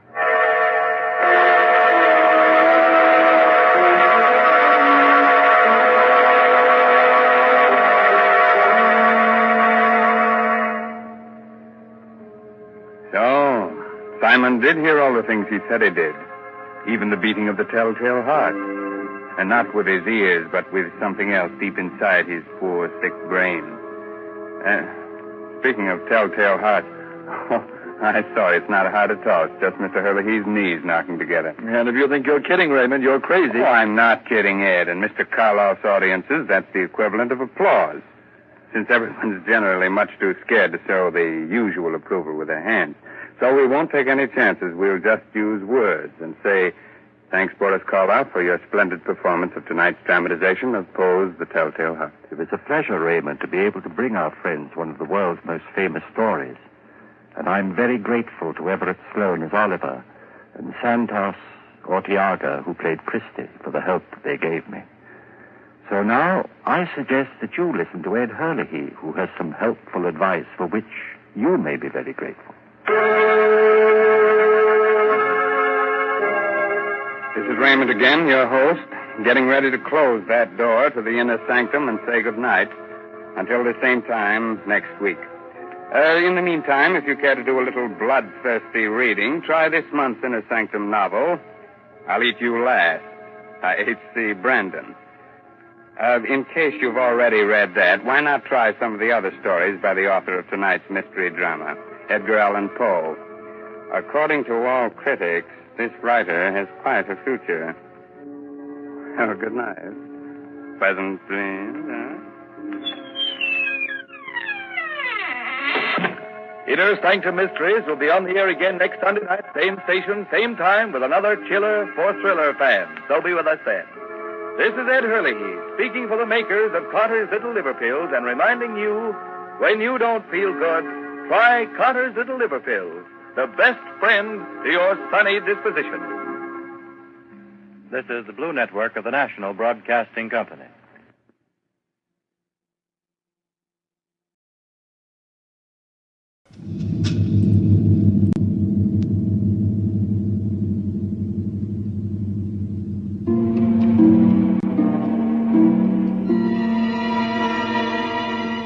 Suspense.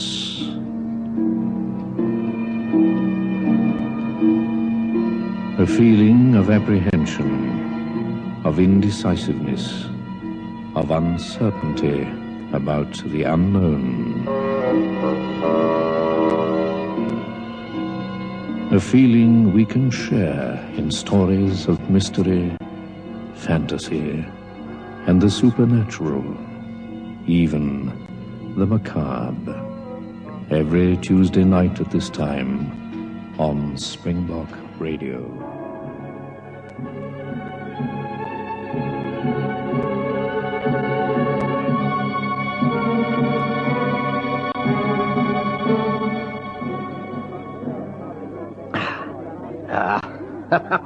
That's the last pint of ale you'll drink as a single man, Neville. Make the most of it. Grace will have you in hand from tomorrow onwards. Not my Grace. She's not like that, my Grace isn't. It's a fine institution, his marriage. And I should know. Sally and me, we've been married coming on, 14 years now? And hardly a cross word we've had. What, 14 years, eh? I'll never forget our honeymoon. Not in a month of Sundays. Never forget that, we won't. Not likely. Yeah, and if you're hinting at knowing where Grace and I are going, I'm not telling you. Here, we're running dry. Next round's on me, lad. All right. Hey, same again, Bill, please. Right. Yeah, we never been back there. We said we would, but we never have. You know how it is. Bunch of kids, a house and garden, responsibilities. No time to call your own. Where'd you go, then? We did a circular tour of the West Country. Devon, Dorset, Somerset, round Bath, all round there, you know. Glorious summer weather it was. Blazing June. Never a cloud in the sky. Yeah, it was a perfect honeymoon. Until that last day. Yeah? Well, the night, actually. Yeah, do you believe in hauntings? Hauntings? What, you mean ghosts? Spirits? Yeah. No, not really. Yeah, neither did I. Nor Sally. Not until that last night. Hardly seems real now, sitting here remembering. I can still recall the feel of the hairs standing up on the back of my hands. I was that petrified. Honest?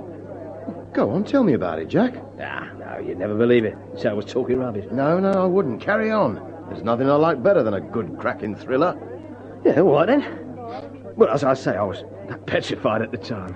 Me, who's never been one to have any time for the supernatural. Well, I have now, I can tell you. Seeing's believing. It was like this. We had a lovely wedding. All the trimmings, you know.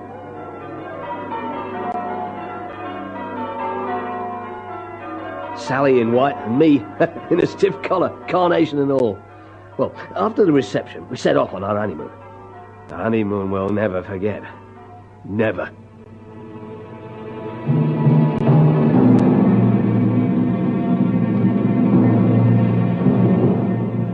Well, after the reception, off we went on our honeymoon. Never been away from Harkham Regis in all her life, had my Sally. Real adventure for her it was. I can remember the sparkle in her eyes, roses in her cheeks. We put up at the first place we came to. Didn't book, just took pot luck wherever we went, stopping where we fancied, you know, motoring all round, moving when we pleased. The weather was perfection, and our world was a wonderful one. Until that very last day. Don't like the look of that sky, Sally. Looks threatening, doesn't it? Can't grumble, though. What time is it? Oh, nearly 6:30. I think we'd better give up the idea of making for Chesterton tonight. Use more petrol than I thought. Oh, you must be tired of driving, Jack, dear. 2 whole weeks of it now. Well, I like driving. Anyway, we'll be back home by midday tomorrow. Just think, Sal. It's nearly over, love. Back to the old routine on Monday. Work as usual. Oh, I wish we had a car of our own. We will one day, Sally, we will. Oh, did you see that? Lightning over there across the moors. Couldn't very well miss it. It's building up for a cracking good storm, that's for sure. Here, get the map out, love. See where we are exactly. Right. The last place we passed was Burton Bradstock, wasn't it? Yeah. Well, we're heading for the Blackmore Forest. Here, there's a sign coming up. Look.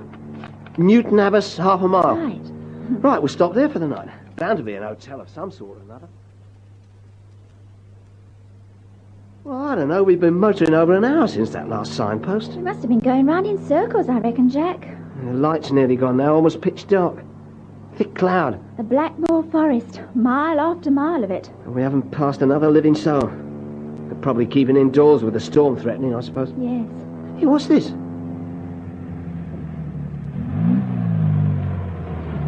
There you are, Sally. An old inn. The Boar's Head. Oh, look at the roof, all covered in lichen and the timbering.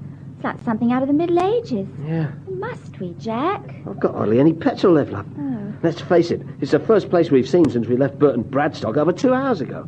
I'm not driving any further. And look at it, starting to rain cats and dogs. Oh, I suppose you're right.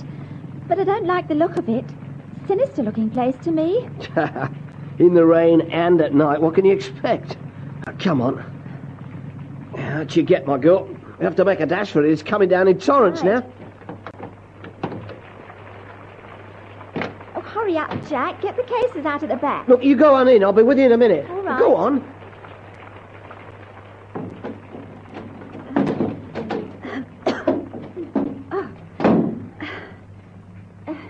Anybody here? Anybody here?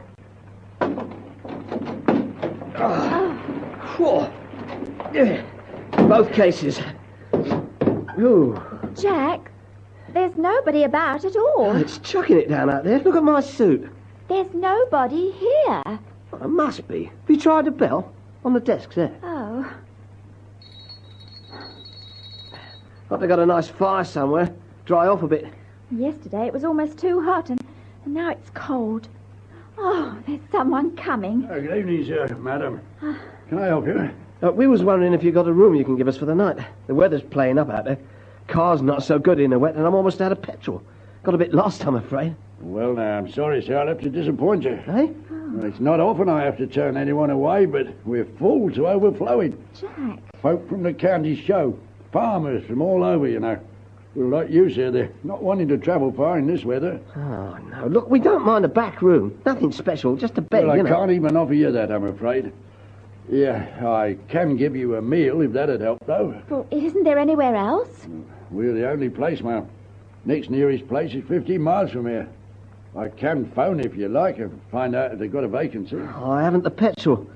Look, surely you have something. Like I said, sir, the place is full up. County shows always like this. Best bit of trade we do all year. Well, what on earth are we going to do, Jack? I'd like to help you, really I would, but... Look, I see, but if you can't, you can't, I suppose. Oh, come on then, Sally. I'll take the cases, love, don't you? Oh, we'll have to sleep in the car. I take it we can use your car parking space. Oh, yes, certainly, sir, certainly. Thanks. Oh, not out there in this storm. The lightning's terrible. Come on, Sal. Just listen to that thunder. Open the door for me, will you, Sally? Look, hold on a minute. You can't go out in that. It's raining very heavily. And I couldn't help but see you had one or two bits of confetti sticking on your suitcase, ma'am. Honeymoon couple, eh? Well, now you mention it, yes. Our last day. Home tomorrow. Well, look, I'll go and have a word with the wife. Oh, thanks. Please, just go into the lounge, take a seat. Nobody in there yet. They're all still at dinner. You'll have the place to yourselves. Thanks a lot.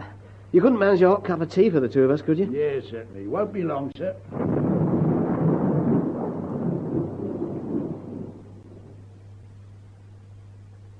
Well, I've had a word with my wife. We do have a room. Oh, thanks. It's not much, you understand. Over the old stables outside there. It's a loft. Oh, yeah? We don't normally use it. Not for a long time we haven't. Well, we're not fussy, are we, Sally? Oh, no, we're not fussy. As long as it's warm and dry. Yes. Roof over our heads for the night. Yeah, well, that's all right then. I'll tell Mrs. Martin to make up the bed. That's the name, Martin. I'm the proprietor. Oh, yeah? How'd you do? Ours is Phillips. Well, if you'd not mind signing the book, Mr. Phillips, Mrs. Phillips. I'll get things fixed up for you. Oh, well, here we are then. I'm sorry there's no light in here, but it's only the old stables, you see. We never bothered. Oh, yeah. Thought we'd convert them into lock-up garages or something one day, but didn't get around to it. I'll light you up to the loft with my torch.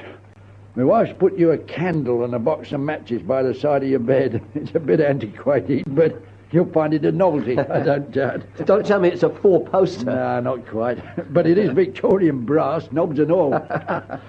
Here, mind how you go, Mrs. Phillips. These steps are old, a bit warped. They creak a bit in the damp, too.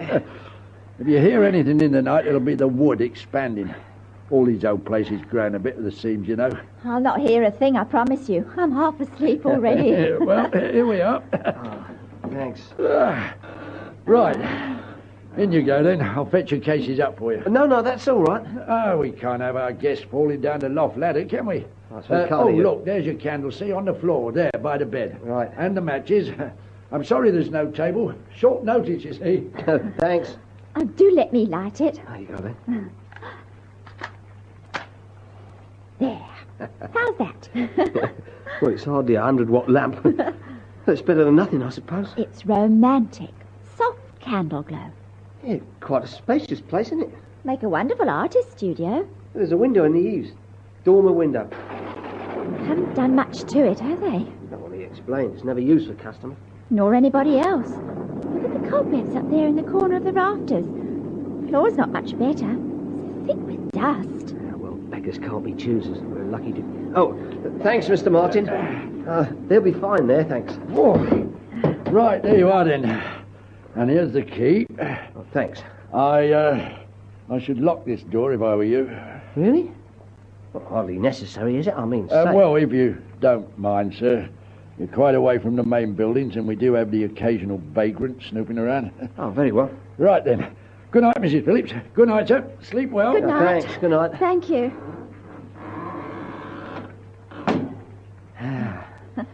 Well, alone at last. Let me have a look at you. Oh, I must look awful. Sit in the car all day and half the night. My Sally by candlelight. Beautiful as always. Oh, Jack. Well, Jack, the candle's gone out. So it has. Never mind, what's it matter? Well, Jack, there's no draught. It's warm and cosy up here. Yeah, well, when old Martin closed the door downstairs, draft came up the loft steps. Oh. Hey, get me my pyjamas out of the case, will you? Certainly, sir. And you'd better have your dressing gown. Thanks, man. Oh, dear, there's nowhere to put our clothes, not even a chair. Here, give the dressing gown to me. I'm hanging on the back of the door. There's a peg, see? Right, yeah. Oh, it's a bit high even for me. Must have had a 10-foot stable hand lodging up here in the good old days. Yeah, I got it. I hope you can get it down when you want it. A bit of a wet trip back to the inn. Got to cross the courtyard in weather like this. I'm sorry our last nights ended up like this, Sally. No mod cons and dust by the bushel. Jack, have you noticed how extraordinarily quiet it is up here? Well, no. Listen. Yeah. Yeah, now you mention it, it's as quiet as a tomb. I do believe the rain stopped. And the thunder. A peaceful night. And we deserve it. Yeah. Being lost in the Blackmore Forest by night's no fun.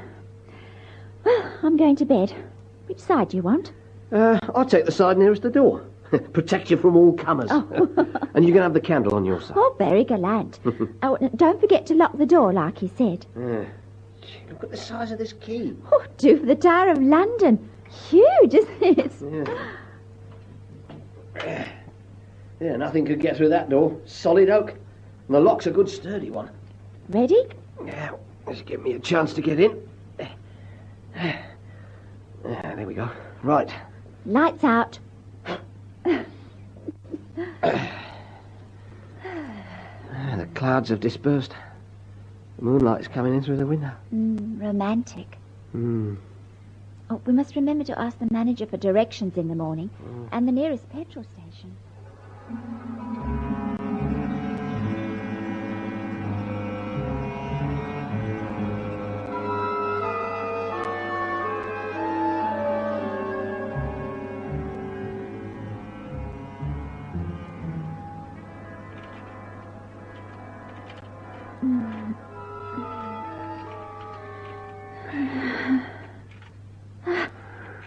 What's that? Jack? Jack, wake up. Wake up. There's something here. What's that? Shh. There's something here in the room. The candle. Quick, light the candle. On your side of the bed. Hurry up. I did. I did put my hand out. You must, Sally. Hurry up.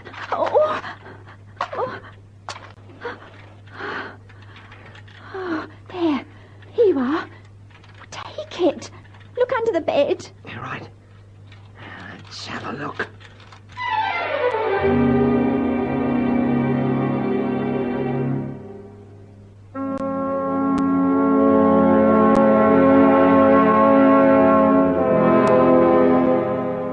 Well, what is it? Nothing here at all. Are you sure? I tell you, there's nothing. Absolutely nothing.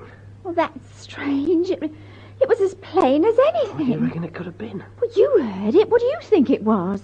Well, I was half asleep. The picking sound, wasn't it? Well, like something scraping at a mat, I'd say. But there's only bare boards. Well, it was as clear as a bell. I didn't imagine it. It woke me up. Well, it's gone now. I was lighting the candles, frightening it away. Mouse-like as not. I suppose so. I'll get back to sleep, love. It's all right. It's nothing. I'll keep the candle on my side, shall I? All right. Oh, sorry I woke you. Night, son. Yeah, just look at that shaft of moonlight coming in through the window. Silver white. Rain stopped. Clear moonlight night. Oh, Jack, there it is again. Oh, that's a rat if ever I heard one. But I'm not going to share the room with that, that's for sure. And those blessed matches again. Oh, scratching's on your side. Over by the door. Oh, hurry I know it is. I've got ears. Well, can't you find the matches? Oh, blasted candlestick's fallen Oh, over. Jack. Where the deuce has it gone? Oh, hurry up, Jack. It's getting worse. Listen. You hold your tongue. Oh, listen, Jack. Listen. Grief, what on earth can it be? That's no rat. It's no good, Sally. I'll have to get out of bed and feel around. Oh, no, don't leave me. Don't get out. Don't be Jack, you daft. never know. I wish I'd brought the torch with us from the car. Well, if you'd just been careful to keep the matches, then... Not even a bally table. They could have given us a chair at least. Oh, here they are. Oh. There's nothing here at all. Nothing. Well, light the candle before you burn your fingers. Yeah, I'll leave it burning all night. Can't go on like this. Pick. That shaft of moonlight's getting brighter. In another half an hour, it'll have crossed the room at the rate it's going. Be brighter than the candle. There we are. That should do the job. Mice don't like light. You really think it was a mouse? More like a cat sharpening its claws. Mention it to old Martin in the morning. Not as it'll matter. He says they've stopped using that place now, so... I wonder why. I mean to say, it could be nice up here, a bit of furniture and cleaning. Yeah, well, we'll try again. Night, love. Night, Jack. Hey, it's getting cold in here, have you noticed? Well, you've been out of bed. All the same, can't you feel it? All of a sudden, the air's like ice. Huh? Here, Sally, put your hand out. Feel it, go on. The temperature always falls at night. You're right, it's like ice. And the silence. You could cut it with a knife. Oh, Jack, I don't like it. Let's go out to the car. It's unnatural, that's what it is. No, we're staying put. What am I, a man or a mouse? There's nothing here that can hurt us. It turned a bit chilly, that's all. Got a country mouse chewing or something, and the door's stout and it's locked. No, Sally, we're staying put. Well, I hope we're not going to regret it. Oh, come on. It's still a long time until morning, Jack Phillips, and serve you right if something happens. So there. Good night. Oh, Sally, don't be like that. Here, you've taken all the bedclothes. That's it all, it's freezing. Come on, Sal, give us a bit of blankets. Well, here you are. Have it. You wouldn't care if I froze to death. Have your old blanket. Have them all, I don't care. I wish you'd never come here. Oh, Sally. You know what's wrong with this place, don't you? You know why they never use it. Sally, sweetheart. I'll tell you why. Because it's haunted, that's why. Eh? You heard me. I tell you, this place is haunted. That's why it's turned so cold. Oh, come on. Temperature always drops. I've read all about it. Drops before a manifestation. Gets terribly cold. Oh, now I've heard everything. Don't talk so daft. Get over on your own side and give me half the blankets and go to sleep, you hear? Oh, no more daft talk from you. Suits me. And I'm blowing out the darn candle as well. Hey, Sally. Sally, it's back again. Put your head out. I want to tell you something, please, Sally. Oh. Watch the door, my darling.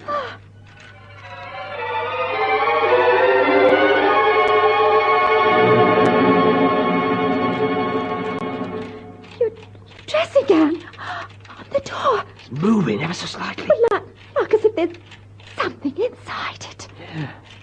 Look at it now. It's beginning to fill out. As if there's someone in it. The moonlight. It must be something to do with the moonlight. The sleeves. Look at the sleeves. Their arms now lifting up. Oh, my dear heaven. Jack! Oh, steady, Sal. Hold on. It can't hurt us. It can't. It's clutching its neck in agony. There's a head coming. Oh, grief. Sally, do you see? It's a hanging man. Oh.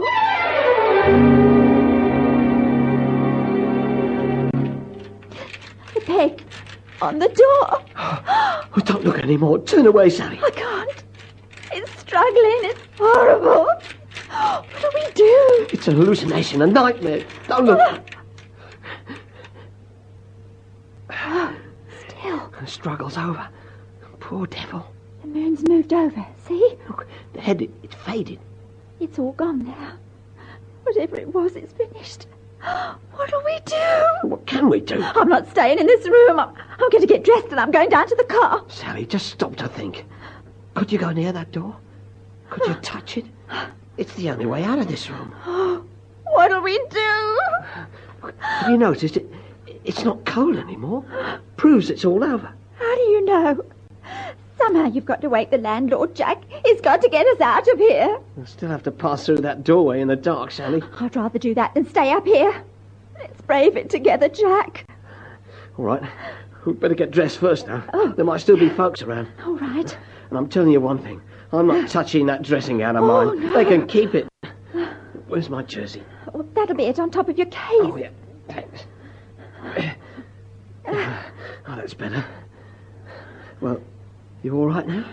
Ready? Yes. Oh, I suppose I'd better unlock the door then. Yes. I'll take the cases. You carry the candle. Right. Now for it. There you are, you see. Nothing to it. Open it. Wide.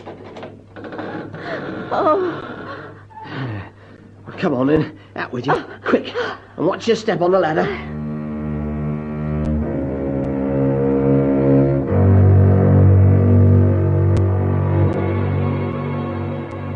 Real sorry you had a bit of a fright, sir. Mrs. Martin and me. Bit of a fright.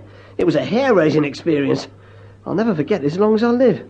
That's for my poor wife. Look, I've said I'm very sorry, sir. We stopped using that loft years ago for this very reason. Certain times of the year it happens. We've never been able to pinpoint when exactly. Huh? You were desperate for somewhere for the night, and I took a chance on it. Well, you know, honeymoon couple. I didn't like to turn you away in that storm. Yeah, I know. And what was it, Mr. Martin? What happened? That hanging man, you mean? Yeah.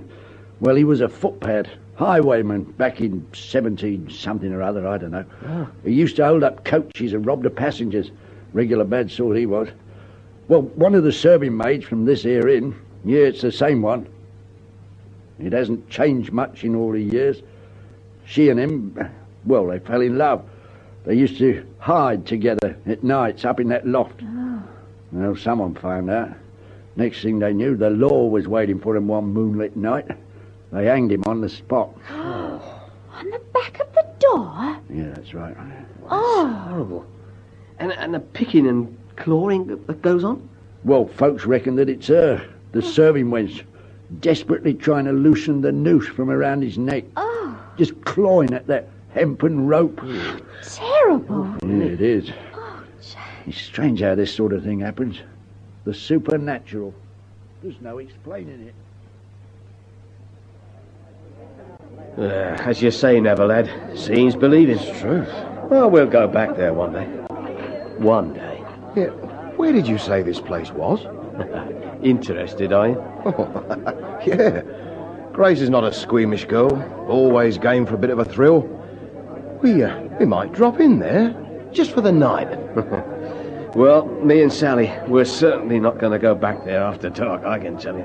And Neville, whatever you do, don't take young Grace.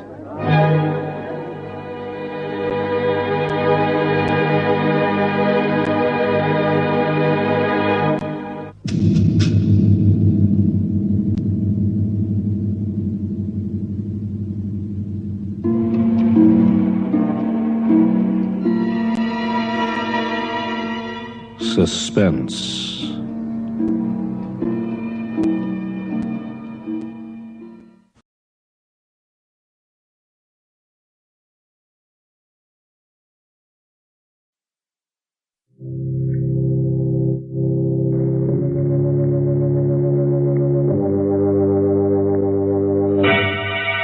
Lipton Tea and Lipton Soup presents Inner Sanctum Mystery, starring Miriam Hopkins.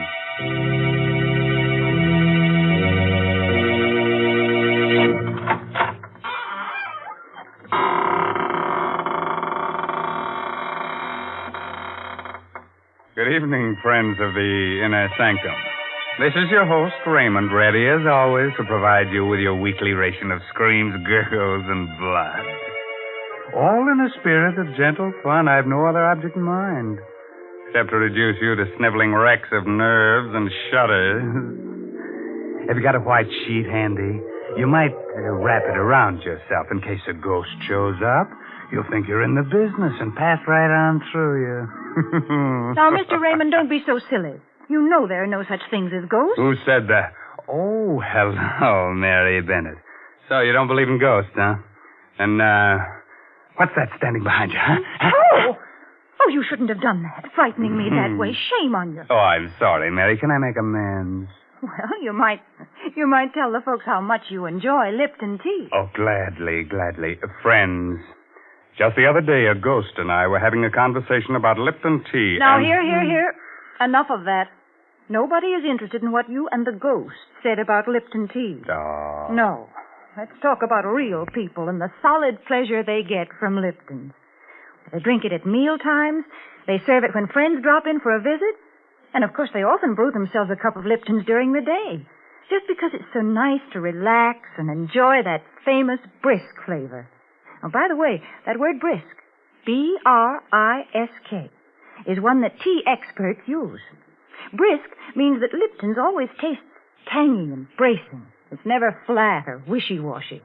Yes, you just don't know how good tea can be until you know how good Lipton's is. Okay, Mary, suppose you go fry me a cup of tea. But keep the kitchen door open because you're about to hear the story of the Bog Oak Necklace. It's an original radio play by David Driscoll. And our heroine tonight is that beautiful star of stage and screen, Miss Miriam Hopkins, who'll play the role of Emily. Now be calm. There's nobody standing behind you. At least nobody you can see. At the edge of a lake, in a small New England town, two men are busy digging an excavation.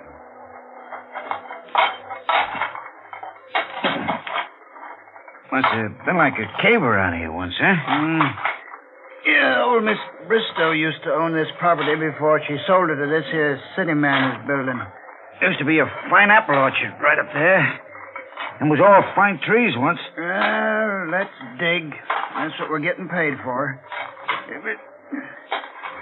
What's the matter with you, Paulie? Look down there what I just hit with my shovel. Huh? Oh, bone. Oh, some cow, I expect. Cow? That ain't no cow bone, Jerry. Hey, Paulie. Huh? Look at this with the bone. Yeah, I see it. And you call it a cow bone now? No, I don't. This here must have been a graveyard once. This here was never no graveyard. The river used to come right up to here almost before the big flood. Before they built the dam. Hey, what are you doing? Get your coat and hat. You bringing that with you? Of course I am. Hat and this. Yeah, but there must be a skull here, too. Of course there must be. But we don't have to look for that, Paulie. That ain't our job. Come on.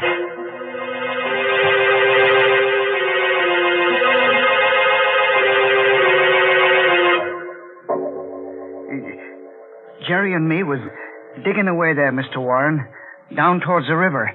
And all of a sudden, Jerry kind of yelled. And when I asked him what's the matter, he shows me this leg bone. So I looks, and there's the skeleton right at his feet. I see. So I figure you being the county attorney here, you're the man who ought to know first. Yes. Now, this place by the river that you're talking about, it's the land that city man bought to build a home on? Yeah, that's right. He bought it from old Miss Emily Bristow. And then we found this, too. Around the, well, I guess you'd call it the neck. That is, where the neck would be. Is there anything wrong, Mr. Warren? Where did you say you found this bone and this necklace? Well, Jerry and me is making a trench for a water pipe, and we're digging where the old riverbank used to be. Right near the river edge. Leave the necklace with me. If I need any more help, I'll get in touch with you. That's all. Yeah, yes, sir. 40 years.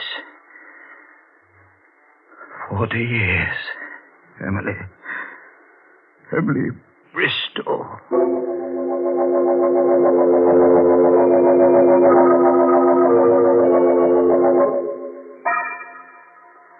What do you want with me after 40 years, Andrew? Look, Emily. Well, these are old woman's eyes. Look closer. Take that away. Take it away. The bark oak necklace, Emily. Do you remember? Presented to Miss Emily Bristow on her 24th birthday by Andrew Warren. Where did you get it, Andrew? It was found at the river edge on the property you've just sold. Daisy. Daisy. It's come back to us, Emily. After all these years. It's come back to us. The bark oak necklace. The necklace that meant the death of your sister, Daisy.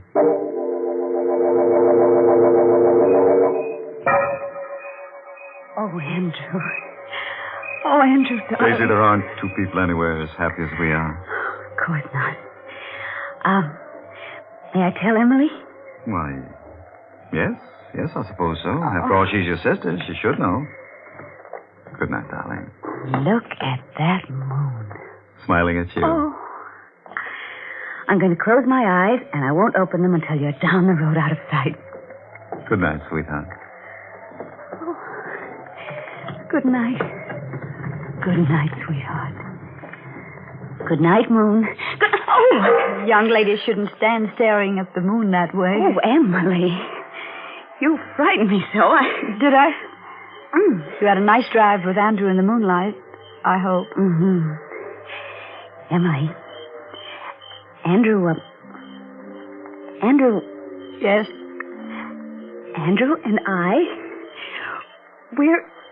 Oh, darling. How'll I ever stop my heart from beating so? I can't. Let me say it for you. You're engaged. There you are. It was easy, wasn't it? For you? You've no idea how easy it was for me.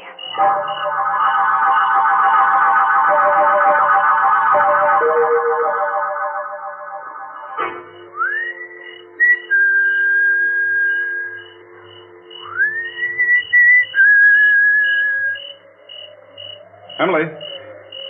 Right here. Emily.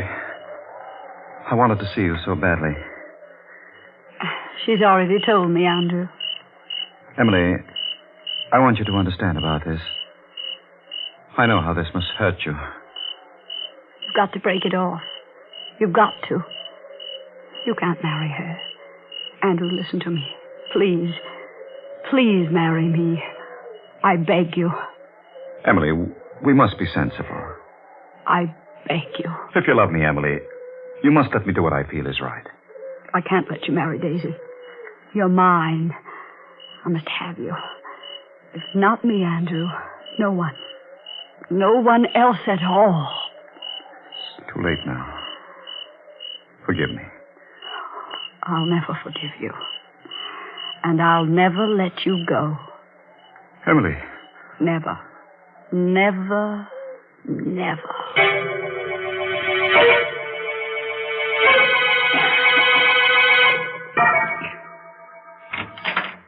Emily? Emily, are you asleep? Go to bed, Daisy. Oh, Emily, don't be cross. I can't sleep. You can't sleep. No, I'm so excited. Why, Emily, you're still dressed, too. Oh, so I am. What's the matter, dear? Don't you feel well? Oh, I feel very well. Thank you, Daisy. Emily, what's the matter? Why do you use that tone with me? Oh, darling, you're not feeling well, are you? I can tell by the look on your face. Oh, come on. Come on out into the night. The moon is full, and let's walk up to the apple orchard. After all, Emily, even though we're going to be separated, it won't be forever.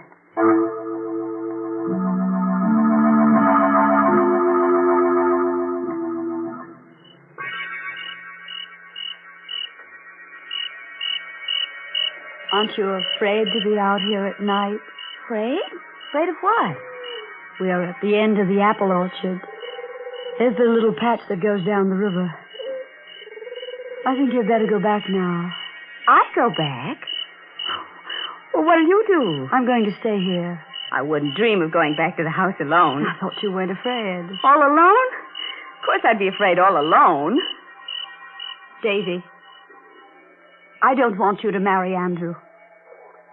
Emily? You know what you've just said? Certainly. Why, Oh, Emily, I'm surprised at you. Well, you're jealous. That's right. I want you to write to Andrew and tell him that you've thought it over and that you've decided you don't love him and you're not going to marry him. How dare you speak to me that way? Now get out of my way. I'll never talk to you again as long as I live. Have you thought that you mayn't have very long to live? Emily! Emily, I'll scream. No, you won't scream. You won't scream at all. And do you know why? Down in that little pigeon heart of yours, you're frightened. Frightened? Let go of my arms. You're hurting me. You're out of your mind, Emily. I'll let you go when you promise to write that letter. I promise. I promise, Emily. Now let go of me. As soon as we get back. Yes. And don't you dare breathe a word of this to anyone ever as long as you live. I promise. Now, I think we understand who loves Andrew. Yes. I'll let you go. You don't know how close you came. Come back here, Daisy. You'd run away, would you? Emily! Emily, I wasn't running away. Please let me go. Oh, what are you doing with that necklace? Emily, no! I knew I couldn't trust you. I knew I never should have told you. Help! Stop, Emily! You're choking me. I can't breathe. I can't breathe.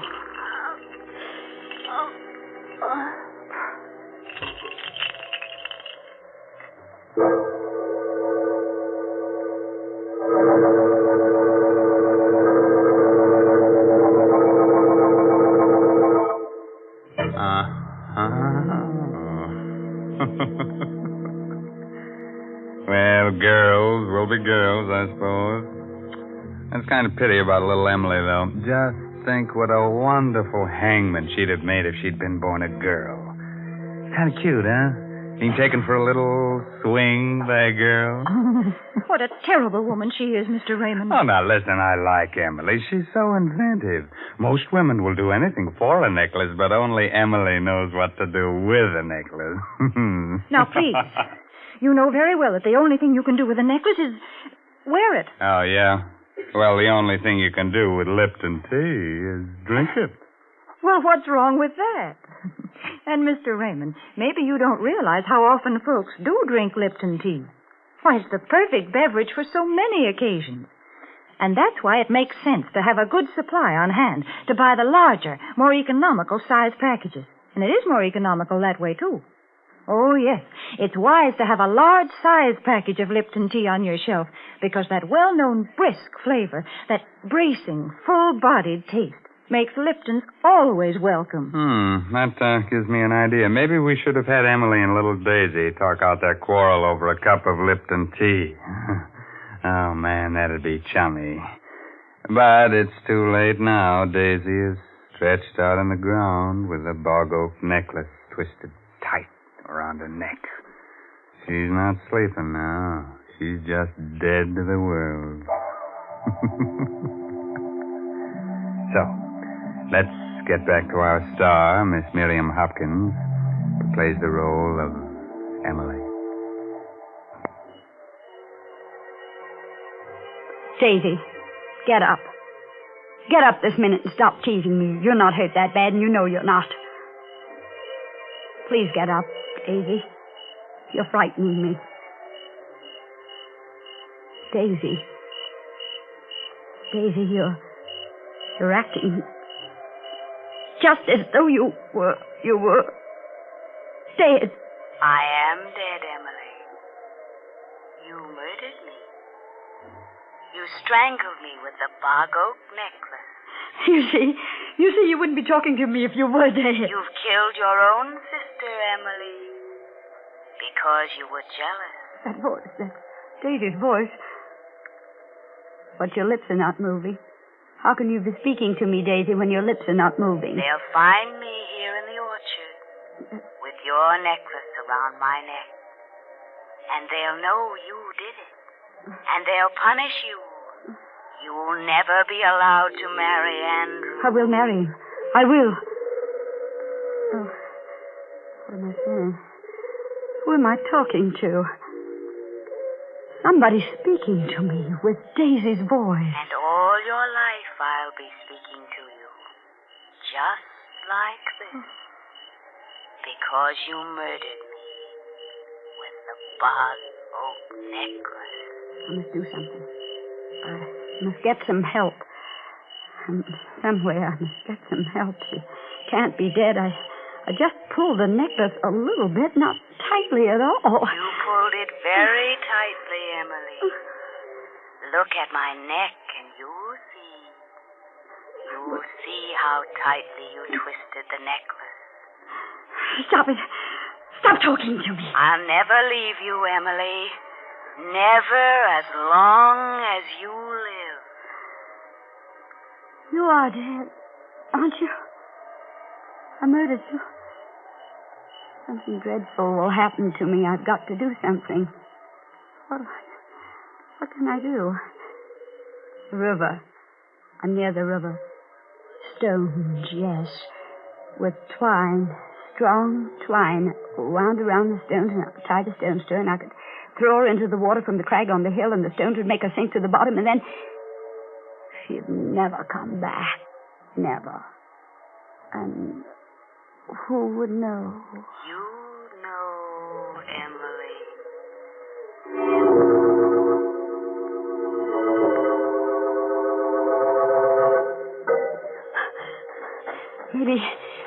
Maybe when I get back to her, she'll be moving, and I'll talk to her. No, she is dead. She is... Oh, I'm running in the wrong direction. It was over there that I killed her. It couldn't have been because she's not there. It was right here. Daisy's gone. She got up and walked away somewhere. She's alive. Emily. Oh. I found her, Emily. Strangled to death. I know nothing about it. What are you doing then with that twine in your hand? You wanted to tie stones to her, didn't you? Throw her in the river. I killed her because I was jealous. You're as guilty as I am. Because you should have married me. Yes, I am as guilty as you are. What will become of me now? All my hopes, my ambitions. If we can get rid of the body, then we can get married after all. It'll only take a little while for people to forget, and then we can go away somewhere. Begin I never want to over. look at you again as long as I live. I hate you. I came back here to speak to you again. I wanted to tell you I'd done a wrong thing. That I ought to marry you. I wanted to arrange with you about Daisy. How we could tell her without hurting her too much. I was heading toward your window when I saw her. Strangled with a bog oak necklace. What have you done with it? Exactly what you planned to do. Because no woman would have the strength to do it. I had rope in my rowboat. I tied stones to the body. Rowed a bit into the river with it. Dropped it overboard. The plan works, you're safe. If it doesn't, He'll die. And I'll go to prison. I'm going now. The moon is down already. Soon it will be dawn. The necklace. What did you do with the necklace? I left it where it was. Around her neck.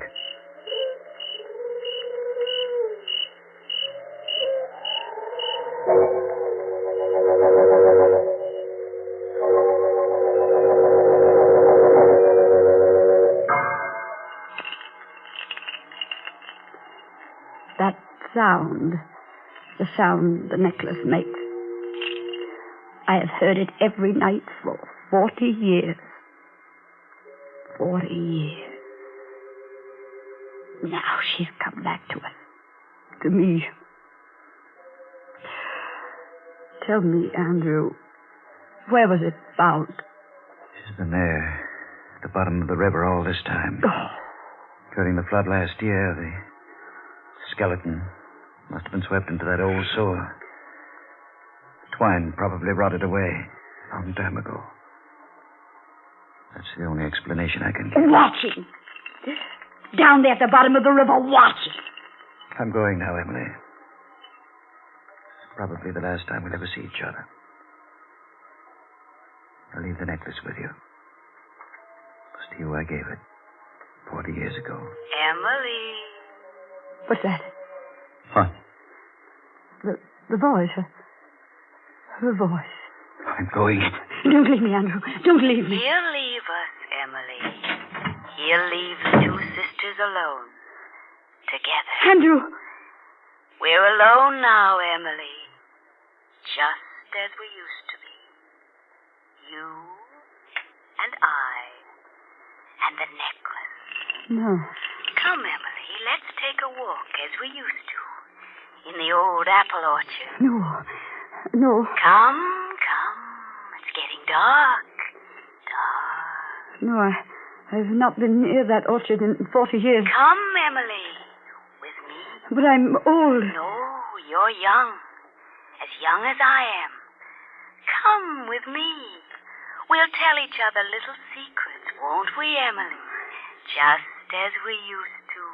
Yes. The crickets will be chirping and the moon coming up. All as it used to be. Yes. And you'll be wearing your necklace. The bog oak necklace that Andrew gave you when he thought he loved you instead of me. You'll wear it the way you used to when you'd steal up there to the orchard to meet him. Remember? When he used to roll to the bottom of the hill and wait for you, and you could stand in the orchard until you heard him whistle. Yes. Emily. Yes. You've forgotten something. Forgotten. The necklace. The bog oak necklace. Oh. Wear it, Emily. Dear Emily. Wear it.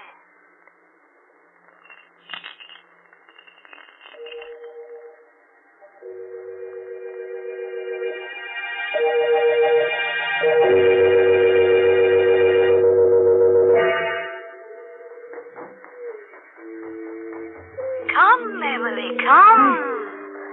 I can't run as fast as I... Come, Emily, come. He's waiting. Yes. Listen. Oh. Andrew's whistling for you.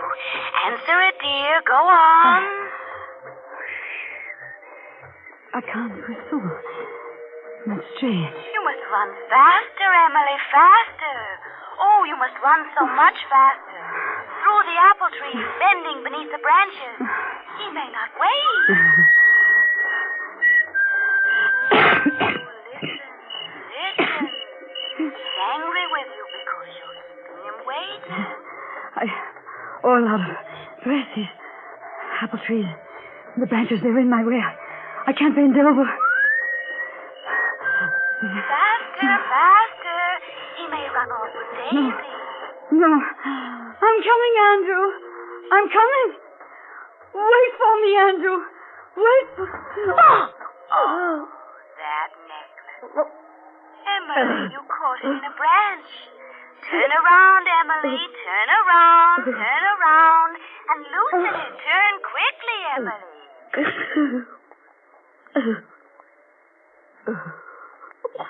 That's the way my voice sounded one night long ago. When I wore the bog oak necklace. When I, too, was strangled by the bog oak necklace.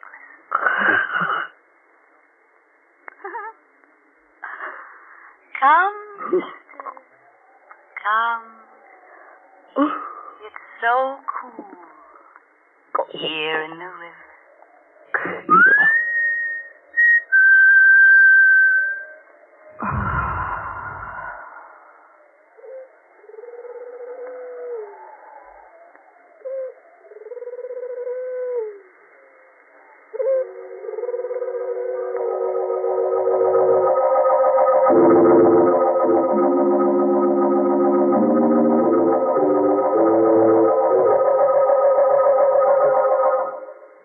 Daisy, Daisy, tell me your answer true.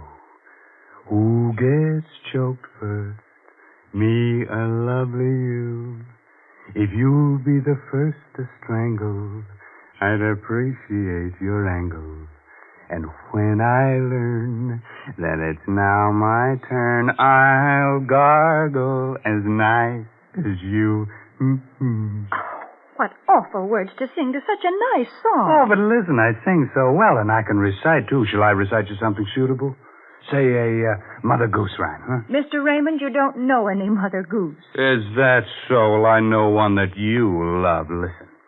Polly, put the kettle on. Polly, put the kettle on. Polly, put the kettle on, and we'll all have tea. Well, that's fine. Only I hope Polly makes sure that it's Lipton tea. Naturally. But I suppose there's little doubt that she'll use Lipton.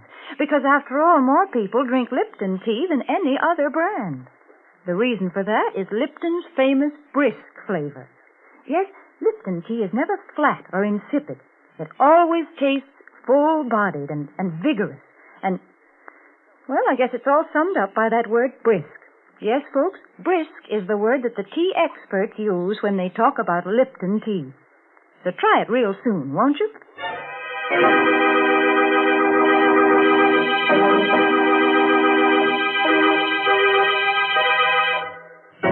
They say... Of course, I just tell you what the gossip is in the morgues I visit. They say that Daisy and Emily can be seen almost any moonlit night.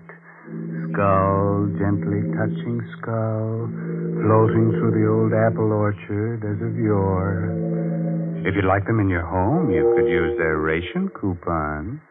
Outside of rattling a bit when the wind blows, they're very nice and companionable, especially on dark nights.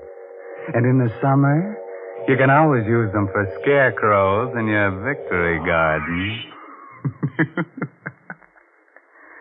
By the way, this month's Inner Sanctum Mystery novel is The Outsiders by A.E. Martin. Well, now it's really time to close that there squeaking door until next week at the same time when Lipton Tea and Lipton Soup will once again bring you another Inner Sanctum Mystery produced under the direction of Himan Brown. So until then, good night. Pleasant dreams.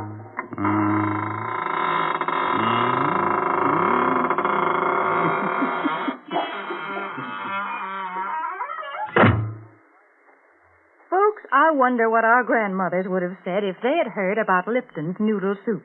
I'll bet they wouldn't have believed it possible that a delicious chicken noodle soup could come ready to make in an envelope. But if they'd tasted Lipton, they would have agreed that it has an old-fashioned, homemade flavor, that it tastes just like the kind of chicken soup they used to make themselves. And Lipton is economical, too. It costs less and makes more than canned soups.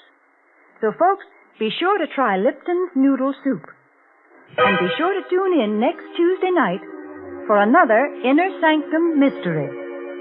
This is CBS, the Columbia Broadcasting System.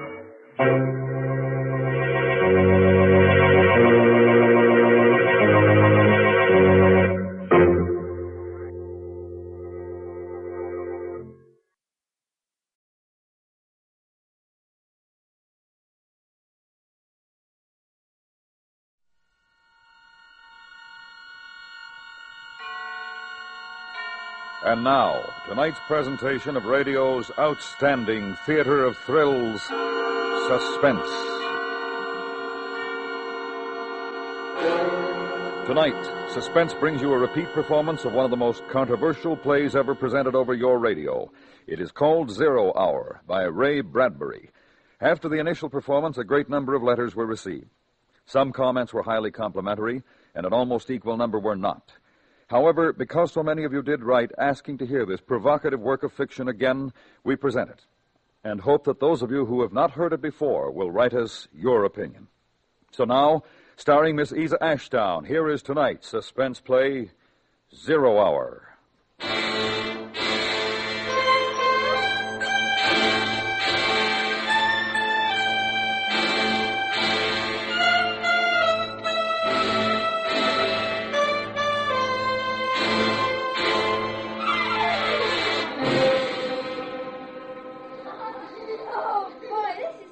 What a game.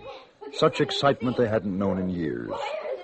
Mink talked earnestly to someone near the rose bush, though no one was there.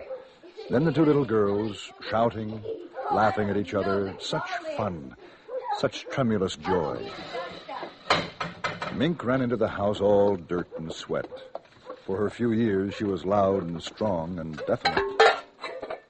And her mother, Mrs. Morris, peeling vegetables at the sink, watched with amusement as her daughter threw into a sack old pots and tools and things which were relegated to child play. Oh, my goodness, Mink, what's going on? Oh, the most exciting game ever, just ever. Oh? It's all right, I take these things, Mom. Well, just don't dent them and it's all right. Thanks, Mom, we won't. Bye. All right, dear. Oh, what's the name of the game, dear? Invasion. Invasion? Invasion. And in the garden now, a serious concentration. Mink with an assortment of pots, pans, and wrenches, forks, spoons. And her friend Anna, a little younger, tongue in teeth, taking notes on a pad. This, and this. What's it say next? Wait a minute, Mink. Well, hurry up. 4, 9, 7, A and B and X. 4, 9, 7, A and B and X. A fork and a string and a hexagonal. A fork and a string and a hexagonal. What do we do next, Mr. Drill? And then Mink talking to the rosebush again. And to her own satisfaction, at least, receiving some kind of answer which she relayed to Anna. Triangle. How do you spell it? Oh, any old way, doesn't matter. Now write beam. I haven't got triangle yet. Well, hurry. 0 hours by 5 o'clock. We haven't got all day.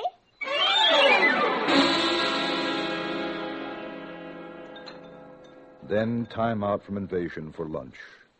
Mink bolted down the soup and coincidentally crammed a sandwich into her mouth. Now you slow down, Mink. Whatever's waiting will wait a few minutes longer. But I can't. Drill's waiting for me. Drill? Well, that's a peculiar name. Is he a new boy in the neighborhood, dear? He's new, all right. Well, I don't think I've ever seen him. Which one is Drill? Oh, he's just around. You'll make fun. Everybody makes fun. All the kids do. Well, I don't think that's very nice. Is Drill shy? Well, yes, in a way. I don't know. I gotta go now, Mama, if we're gonna have the invasion. Now, you finish your milk, miss. Who's invading what? Martians invading Earth from up there. Oh, I see. And, Drill's a Martian? I think so. He's had a very hard time getting here. I should imagine. They couldn't figure out a way to attack Earth. How to get in or something. And Drill says they have to do it by surprise. And even get help from your enemy. Oh, a fifth column, huh? Uh-huh. And all this time they haven't been able to figure out how to attack until one day they thought of children. Well, that was bright of them. And they thought of how grown-ups are so busy, they never look under rose bushes or on lawns. Oh, that's where Drill is now, under the rose bush? Uh-huh, with all his friends, too. And there's something about kids under 11 with imagination. It's real funny to hear Drill talk. Well, it must be. You better run along out if you want to have your invasion before dark. Oh, and bath tonight. School tomorrow, you know. Drill says I won't have to take any more baths. Oh, he does he? And we can stay up till 10 o'clock. Well, your friend Mr. Drill had better mind his P's and Q's, or I'm going to call up his mother. That's just it. Drill says you're dangerous because you don't believe in Martians. Just like you think Drill's a kid. Well, he's not. And they're going to let us run the world when they get in. All of us kids. And I might even be queen. Well, that's nice, dear. Now run along. Mom. What is it, dear? Mom, when the invasion comes, we'll have to get rid of you and Daddy. But I'll be sure it won't hurt very much. Well, thanks. Thanks a lot.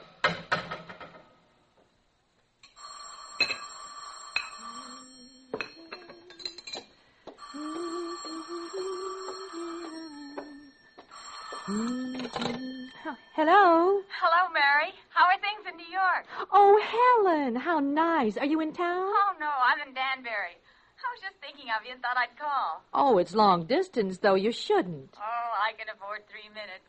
How's Henry? Fine. And Bill? Oh, just fine. What about Mink? Oh, wonderful. Noisier than ever.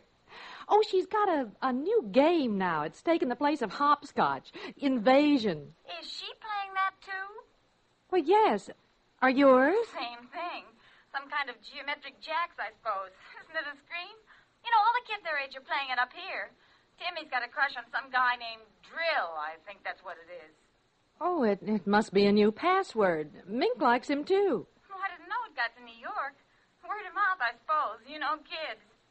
Funniest thing, I got a letter from my sister in Boston. She says her kids are playing it, too. It's just sweeping the country. Well, I wonder where they learned it. Don't ask me. All I know is what Timmy told me at lunch. 0 hours at 5 o'clock. When? Today. That's when the invasion's going to be. Oh, these kids and their imagination.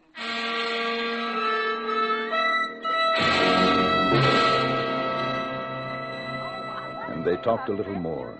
Schoolgirl friends. Casual woman talk. But Mrs. Morris was thoughtful. She was thinking of other things, of adults, of children with imagination, rose bushes, dimensions. She thought of how much she had forgotten about being a child, and she wondered about Mink and all the kids who were at that moment playing Invasion. A kiss for Mink. I will, and to Bill and the kids. Thanks.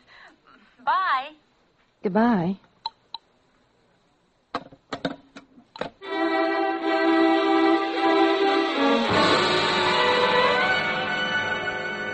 An hour drowsed by. It was 3 o'clock. There was an occasional hum inside the coolness of the house as a car passed outside. The street was lined with good, green, and peaceful trees.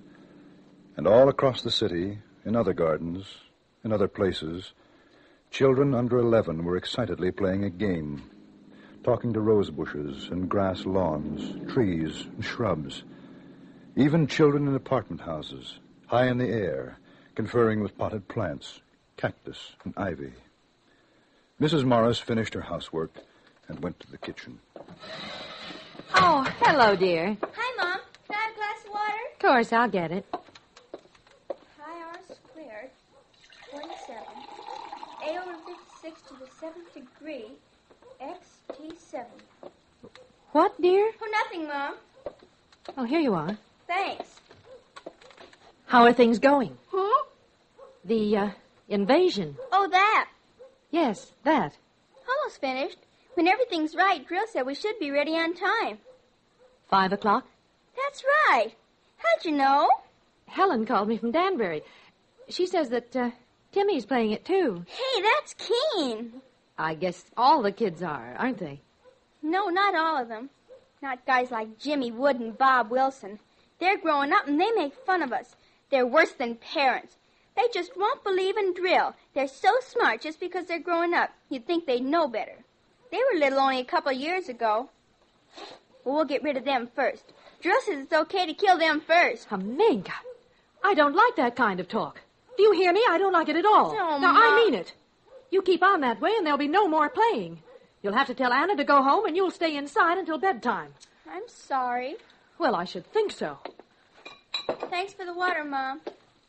Mink. Yes, Ma? What did those numbers mean? What numbers? Those numbers you were saying to yourself before. Oh, that. They're They're the things we have to do to get Drill and his friends out. That's all. Look, dear, why don't you and Anna go down to the drugstore and get some ice cream? You don't even have to use your allowance. I'll pay for it. Haven't got time, Mom. Thanks. Well, I'd never believe I'd hear you say that. I gotta go now, Mom. Oh, wait a minute. Mink, I want you to tell me the truth. What is this invasion silliness? It isn't silly. It's just a game, that's all. Mom, we're just playing an invasion. Excuse me, I gotta get back now. I'll see you later.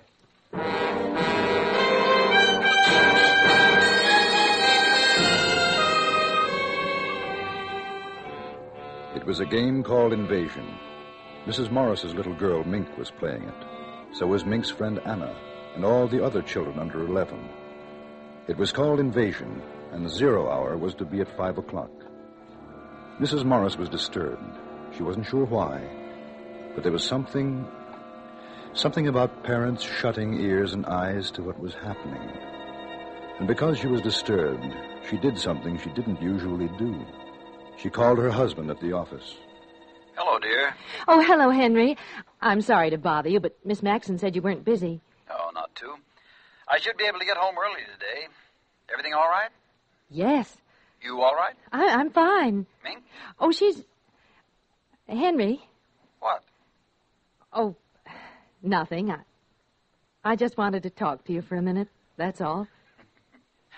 Listen, are you sure you're all right? Oh, yes. Mink been getting on your nerves? Not really. Well, you tell her to behave, or when I come home, she and I are going to have a talk. As a matter of fact, she's been a little fresh lately, and I don't think it's good. Well, she's playing outside. She's fine. Honey, is something wrong? Why, no, I told you I was just thinking about you and wanted to talk, that's all. Nothing wrong with that. Not a thing. You go back to your work, dear. I'll see you soon. All right. What time do you think you'll be home? Oh, about 5, maybe a little earlier. 5. Oh. Hey, what? Come on, what? Well, I was just thinking. Nothing really, just Mink and you and me. Goodbye, dear. You are okay, aren't you?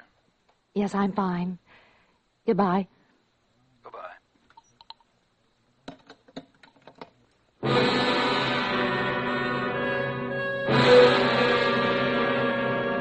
Another hour passed, and it was 4:30. The day began to wane. The sun lowered in the peaceful blue sky. Shadows lengthened on the green lawn. Outside it was quiet. The two little girls more intent than ever upon their endless movement of design and pattern with the implements before them. Mrs. Morris watched from the window, and she had never known Mink to have such powers of concentration. She had turned on the radio and sat drinking a cup of coffee and turned over her thoughts. Children. Children love and hate side by side. Sometimes children love you and hate you all in half a second. Strange children. Do they ever forget or forgive the whippings and the harsh, strict words of command? I wonder. How can you forget or forgive those over and above you?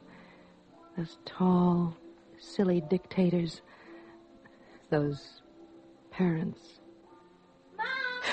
Oh, what is it, dear? Have we got a piece of lead pipe and a hammer?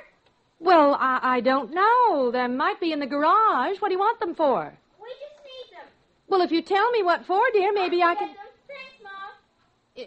Is something wrong? Drill's stuck halfway. If we get him all the way through, it'd be easier. Then all the others could come through after him. Well, can I help? Thanks, Mom. I can fix it. You better get through, Mink. I want you to take your bath before your father comes home. All right. Now, he's coming home early. And Mink... Mink had disappeared behind the shrubs, and Mrs. Morris knew it was ridiculous to make an issue of it. Besides, what was the issue? Invasion? Drill? 0 hour? Unaccountably, a cool breeze came up, And although normally for that time of year it would have been a relief, Mrs. Morris felt a chill. She closed the window.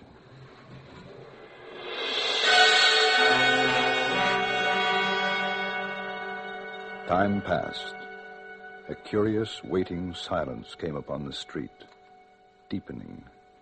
Then from the living room, Mrs. Morris heard...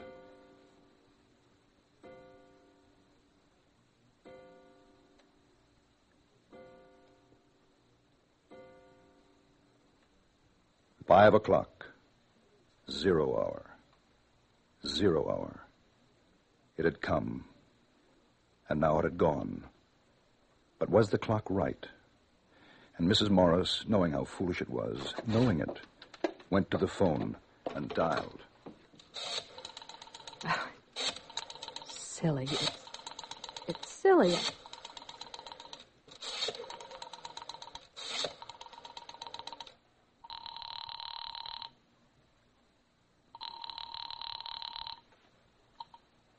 When you hear the tone, the time will be exactly 4:54 and 20 seconds.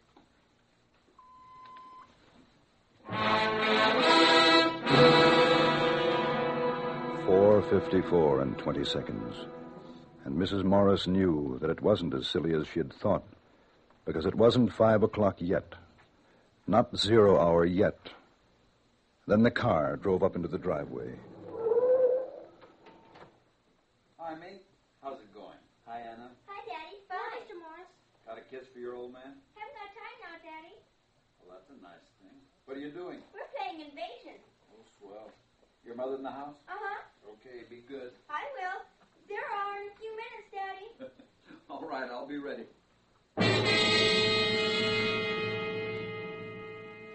Mrs. Morris heard him chuckle.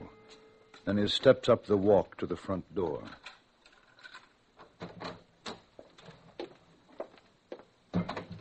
Mary? I'm in the living room, dear. Oh, hi. Our daughter didn't have time for a kiss. How about you? A hard day? Not particularly. Would you like a cocktail? Oh, you read my mind. Martini? Perfect. Anything exciting happened today? No. Oh, Helen called. Oh. From Danbury. I told her she was crazy, but she just felt like calling. Like you calling me this afternoon. Crazy, huh? Hey, what was that all about? Well, I told you. I just wanted to. Hey, incidentally, what's this new game the kids are playing? Invasion. That's a nice, depressing thought. Is she all right? Come to think of it, she looked kind of funny. She's all right. What's the time, Henry? A couple of minutes after 5. Why? No, the clock's wrong. By your watch. Oh, I've got 2 minutes, too. I'm probably slow. You got something on the stove? No, I just wondered. Honey. Hey, look at me. What's the matter? Nothing, really. No, really. Mink's been up to something. No, of course then not. What? I guess I'm a little tired, upset, that's all. You want to go out for dinner? Oh, no, I've got a steak here. I'll tell you what, I'll barbecue it. How'll that be? Oh, fine. What was that? What? Well, I thought I heard something. Well, I didn't. I must have been imagining it. Hey, you are jumpy. Why don't you have a drink? It'll do you good. No, I don't want one. What's the time? Mary, what is this? Now, I mean it. Something's wrong, and I want to know. Oh, it's silly. It's so silly. I'm on edge, that's all. Mary. I am. I don't like this. That kid's done something, hasn't she? I'm going to get her in. No, Henry, please, don't. She hasn't. It's nothing at all. I just... What's that? I don't know. Those kids haven't got anything dangerous out there, have they? I noticed a lot of junk lying around. I thought it was a game. She wouldn't have done it herself. They made her do it. What the devil? Well, maybe you better go out and tell them to stop playing now. It's after 5. You tell Mink to put off the invasion until tomorrow. Tell her. It is coming from outside. What are they up to? I'd better take a look. Mink! Mink! Good Lord! Bombs! Bombs! They're bombing! No! knew it. It's upstairs. I know it is. In the attic. That's where it is. Mary! Mary, it is not up there! Mary! He ran after her, confused, not a little frightened. She seemed to know something. In the attic. That's where it is. Her mind had worked that quickly. Any excuse to get him away from the outside, to get him upstairs to the attic in time. And outside there were more explosions, and they could hear the children screaming with delight. It is not in the attic, it's outside. Mink's out there. What's the matter with you? No. I'll show you. Hurry! Get inside, quick. Now we're safe until tonight. Are you crazy? Why did you throw that key away? Oh, maybe we can sneak out later. Maybe we can escape. For heaven's sake, the kid's out there. Do you want her to get killed? Oh, you don't know. You don't. We've got to stay here. We've got to. It's horrible. We've got to. You've got to stay here with me. At this point, I don't know how the devil I can get out. Where's that light? Oh, be quiet. Please be quiet. They'll hear us. They'll find us. Oh, Henry, please. Well, who's going to answer the telephone? There's that noise again. It's in this house. Mary, what is this? Mary, what's happening? You know, now answer me. Stop it, Mary, stop it. Somebody's downstairs. Who's down there? Who? Oh, no. Oh, hush. Please be quiet. They might go away. Please.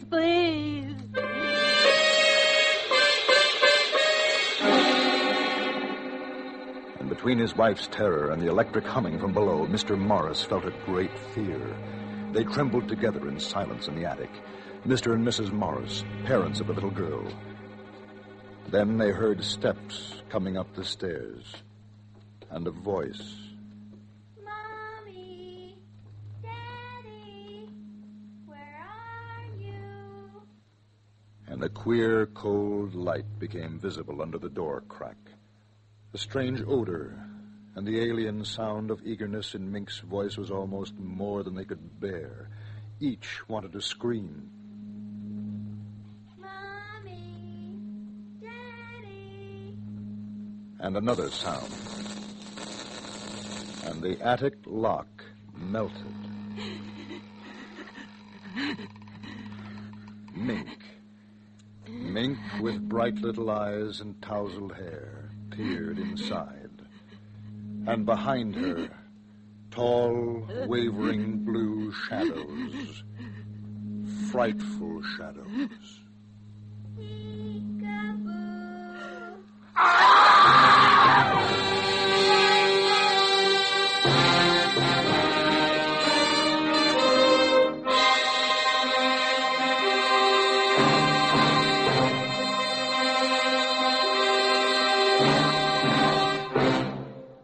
Suspense, in which Miss Isa Ashdown starred in tonight's presentation of 0 Hour.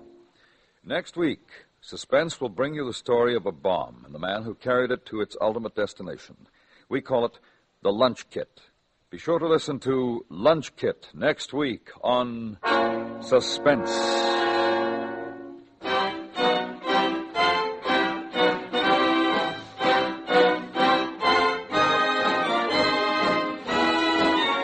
Suspense is produced and directed by Anthony Ellis. Tonight's script was written by Ray Bradbury and adapted by Mr. Ellis.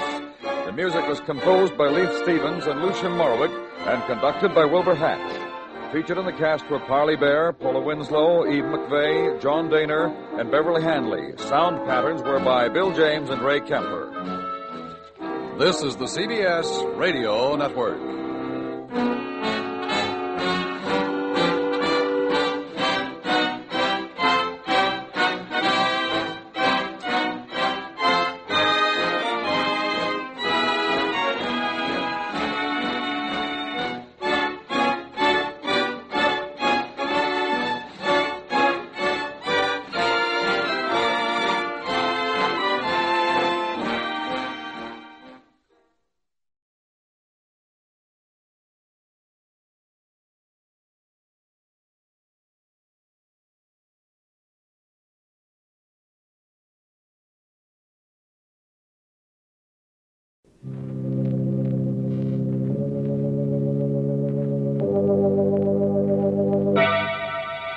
Colgate Tooth Powder presents Inner Sanctum Mysteries.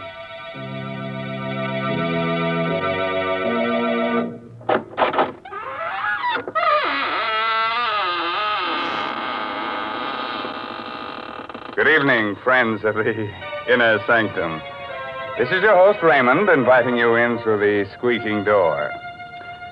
Well, it's so nice if you'd come here tonight and help me sit up with the corpse. Hey, such dull company, so cold and stiff, bored with being dead. All the life seems to have gone out of him. What? You say you've seen him before? Oh, no, he's not that horror man who plays in pictures. But he does look like him. So much so, in fact, you might even call him a dead ringer.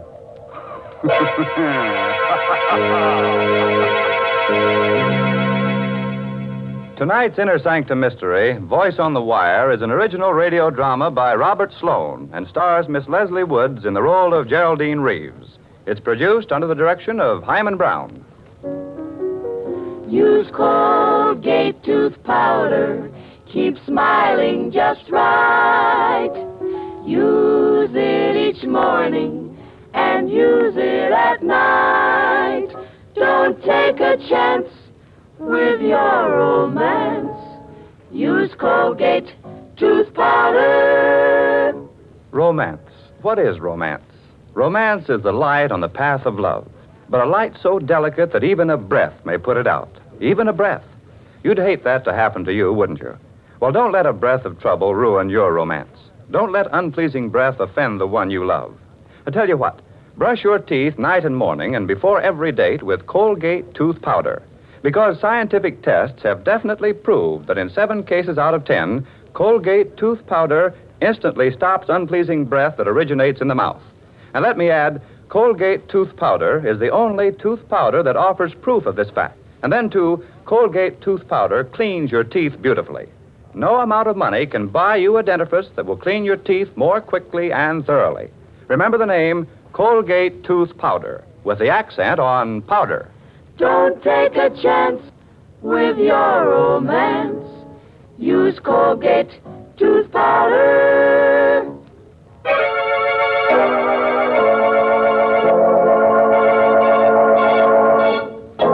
No doubt the telephone is an ingenious invention, but as far as I know, no one as yet has been able to commit murder over it, although many people have wanted to.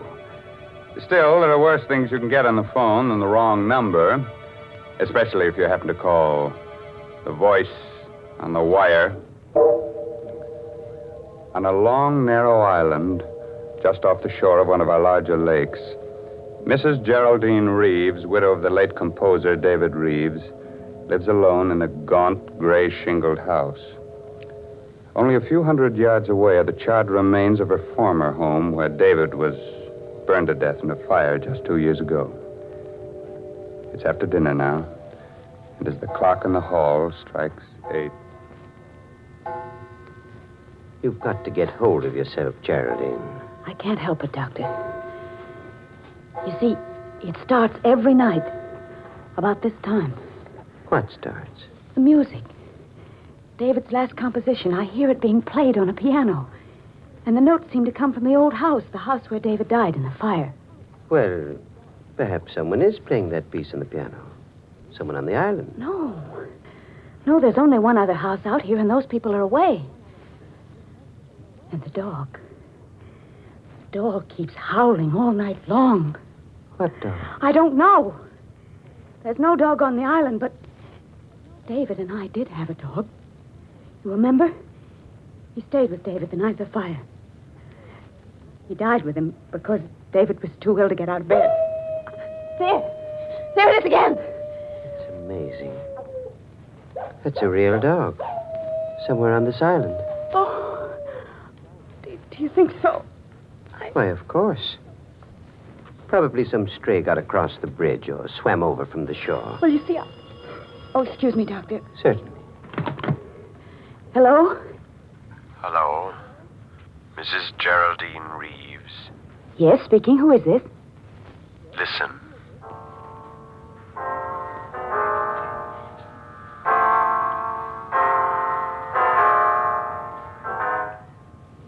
Good heavens. You have 4 hours to live, Mrs. Reeves. 4 hours to live. What? What did you say? Hello? Hello? What's the matter, Geraldine? The music.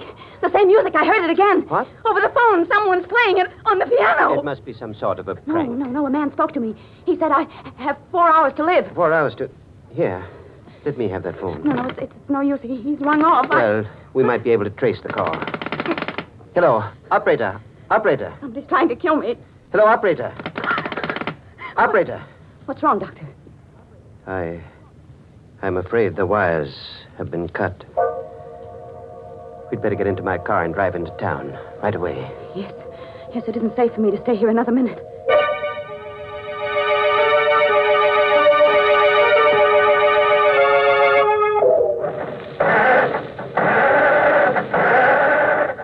Can't understand it.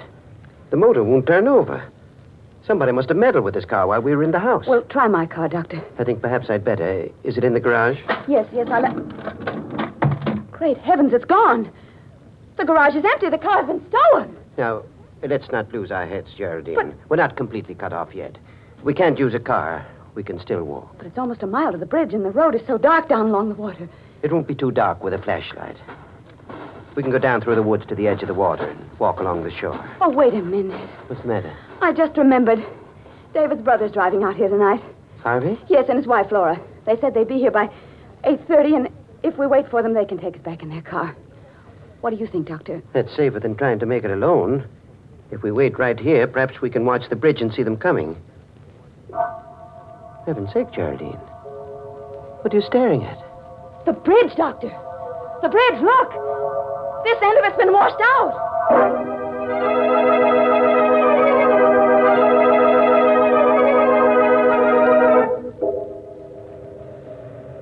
Oh, Doctor, this is crazy, searching for a telephone wire in back of the house. If we're seen out here, there's no telling what might happen. Please, Geraldine. We've got to find out where that wire was cut and splice it together again. It's our only chance of reaching the police. But it's almost 9 o'clock. We've wasted an hour already. If I'm not out of here by 12... Stop it, Geraldine. Stop it. Oh. I'm sorry. I didn't mean to. What's that? It's the dog again. That confounded dog is tied up around here somewhere. No, I didn't mean that. I meant the light on the road. There's a strange light on the road. The headlight of a car. Coming this way. A car? Yes. Quick. Behind the house and stay out of sight. It's turning into the driveway. How could a car have come out onto the island with that bridge out? Shh. They're getting out. Oh! Why, it's Harvey and Laura. Good heavens. Oh, Harvey! Hello? Harvey! Oh, Harvey. Pete's sake. Oh. Jerry, what are you doing? Playing hide-and-seek with us back there? Oh, Harvey, I'm so glad you've come. Jerry, what's the matter? Oh, everything. But first you've got to tell us how you got here. Why, we just drove over the bridge and on up the road the way we always do. But how could you drive over the bridge? It's been washed out. What? Well, I saw it with my own eyes, and Dr. Pricing saw it too, didn't you, Doctor? I certainly did. Oh, you must be mistaken. We drove over the bridge not more than 2 minutes ago. Are you sure you haven't been on the island longer than that? Well, I'm positive. Why? Well, some very strange things have been happening here tonight. Geraldine's life was threatened. Her car stolen, and mine tampered with. What? What are you talking about? Look, I'll show you. The starter in my car won't even turn the motor over. Here. By George. It's working now. Say, what is this, Jerry? Have you and the doctor been taking a few pills? Or did you drink too much wine at dinner? Oh, no. Everything he said is true. Even the telephone wires have been... I must be going out of my mind. That is my telephone ringing, isn't it? Yes, of course. Aren't you going to answer it? I'm almost afraid to. Come with me, Harvey, will you, while I do? Sure.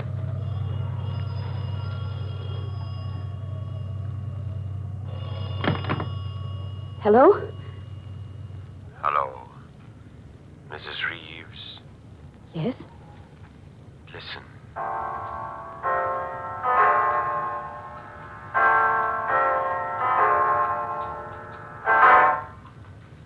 It's 9 o'clock, Mrs. Reeves. You have 3 hours to live.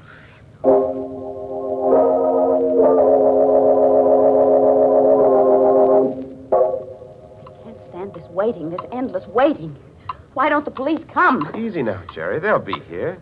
You only phoned them a few minutes ago. Something can happen before they get here. I have a gun ready, just in case anything should happen. And I won't hesitate to use it. You have a gun, Doctor? Why, yes. Geraldine gave it to me before you arrived. Oh. What's the matter? You trust me with a gun, don't you? Why, of course.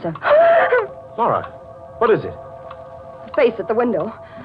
I just saw a face at the window. Laura, please, you're letting your imagination run away with you. No, I saw it right there. It was the face of a dead man. Quick, Harvey. Out the back way. Right. No, please don't leave us. We'll be right outside the window. Jerry, I'm afraid. Well, there's nothing we can do, Laura. They won't be far away. But I don't trust Dr. Prizing. You never should have given him that gun. Why not? Because I think he's a murderer. Laura! Yes. Don't you remember how he acted at the trial? When you were accused of starting the fire that killed David? He testified against you time and again. Subtly. To make them think you did it. Because he started that fire himself. What on earth are you saying? I'm telling you the truth. During the trial, he swore that he wasn't on the island the night of the fire. But he was. And I can prove it. How? By this cigarette case of his. Here, look at it. You see how it's charred and melted on the side where his initials were? He must have left it in the fire that night, by mistake. But he couldn't have. The police searched everything the next morning. They would have found it in the ashes. Not if it wasn't there. He came back for it that same night, as soon as he missed it, and dragged it out of the fire. He knew it would incriminate him if it were found in his possession, so he threw it into the lake as he drove home over the bridge. And that's where we found it, in the water. The last time we were out here. Oh, Laura, I hope you're wrong. So do I. But if I'm right, we're all in for... Laura! The lights! Somebody's cut off the lights! Laura! Laura, where are you? Carry the door! Coming through the door, it's the face I saw! Laura! Laura!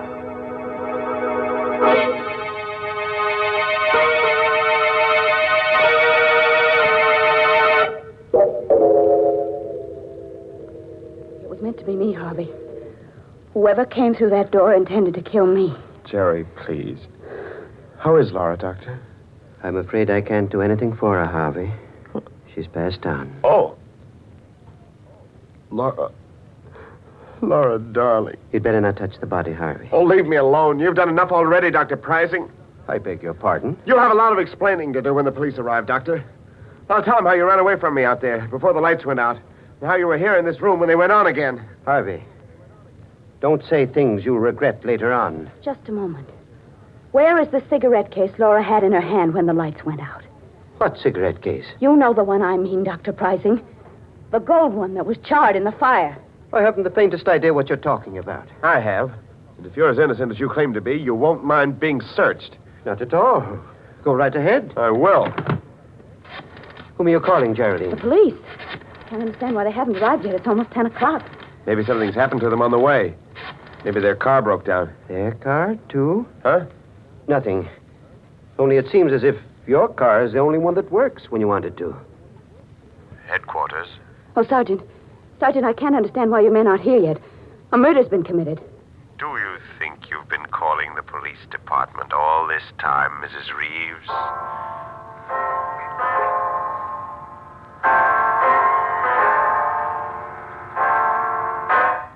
Dave, it's music. It's 10 o'clock, Mrs. Reeves. You have 2 more hours.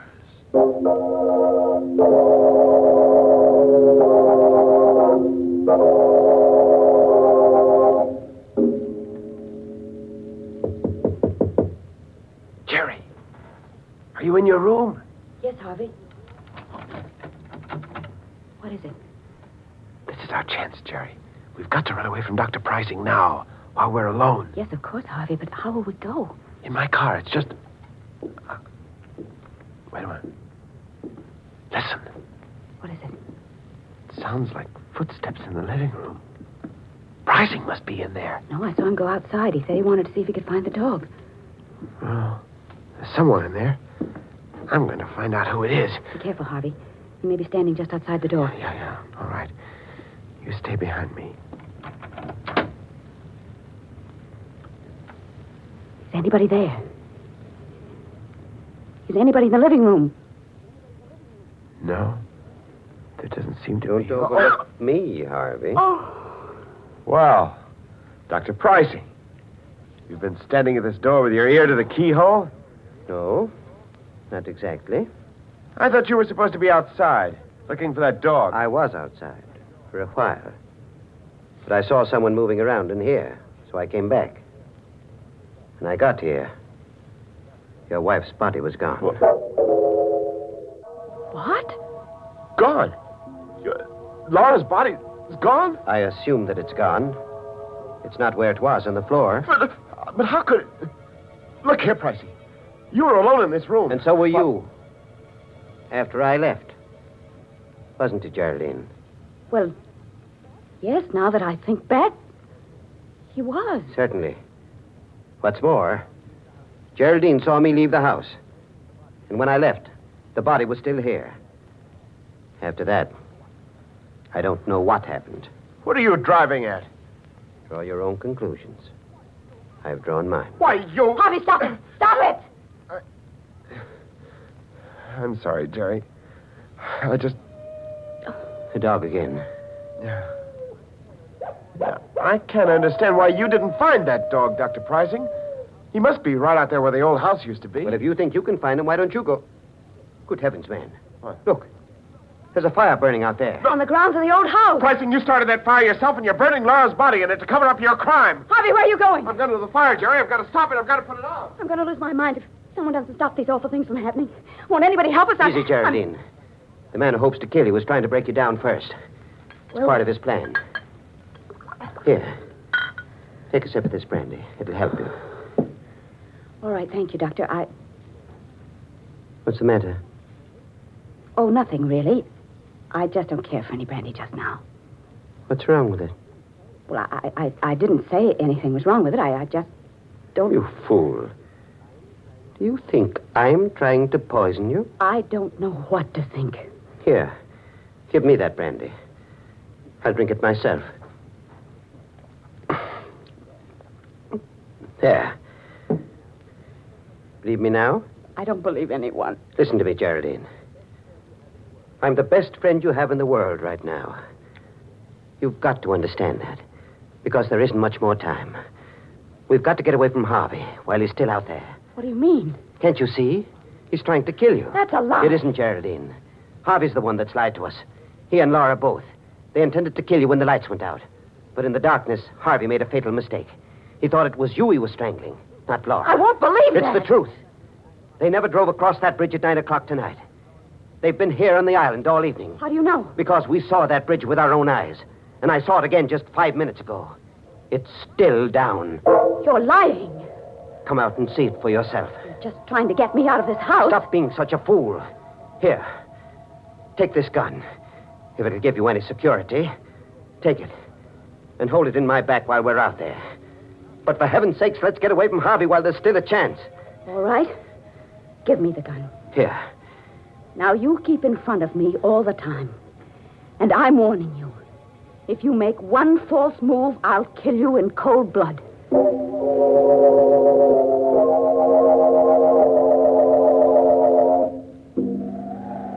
You see, Harvey and Laura were lying to us. The bridge is still down. You're right. They couldn't have come across that bridge. Of course not. The only trouble is, we can't get back over it now either. We've got to get away, Doctor, now, before we're seen. What about that house at the other end of the island? People are away. But they might have a boat. Yes, of course they do have a boat. We can row to the mainland. Come on, quick. All right. I have a feeling we're being followed. It's your imagination. Hurry, Geraldine. Hurry. We are being followed, Doctor. Look behind us. There's a man with a dog. Good heavens. It's just like the dog you owned. The one that died in the fire. Yes. And the man... It's Dave.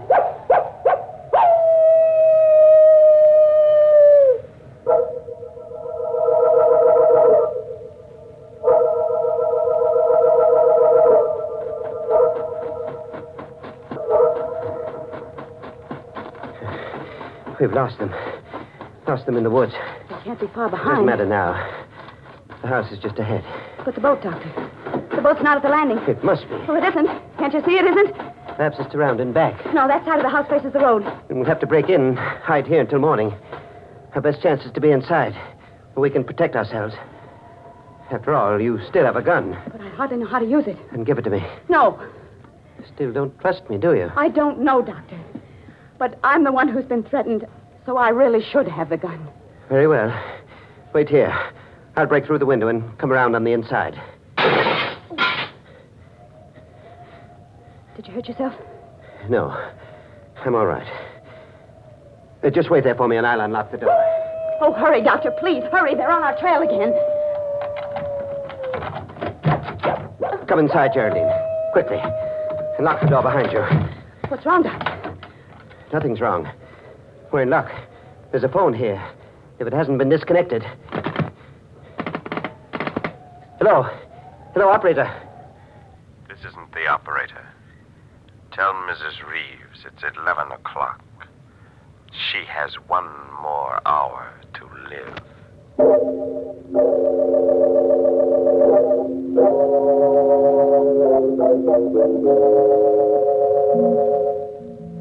11. I won't leave this house. I'm not going to run away any longer. If they're going to kill me, let them come here and do it. Only for heaven's sakes, why don't they do it right away? Why don't they come here and get it over with instead of waiting until 12 o'clock? Geraldine, please. Well, I can't stand it any longer. I'd rather die than go through any more of this torture. I just... Sit down for a moment. Relax. And try to ease your mind. Oh, for...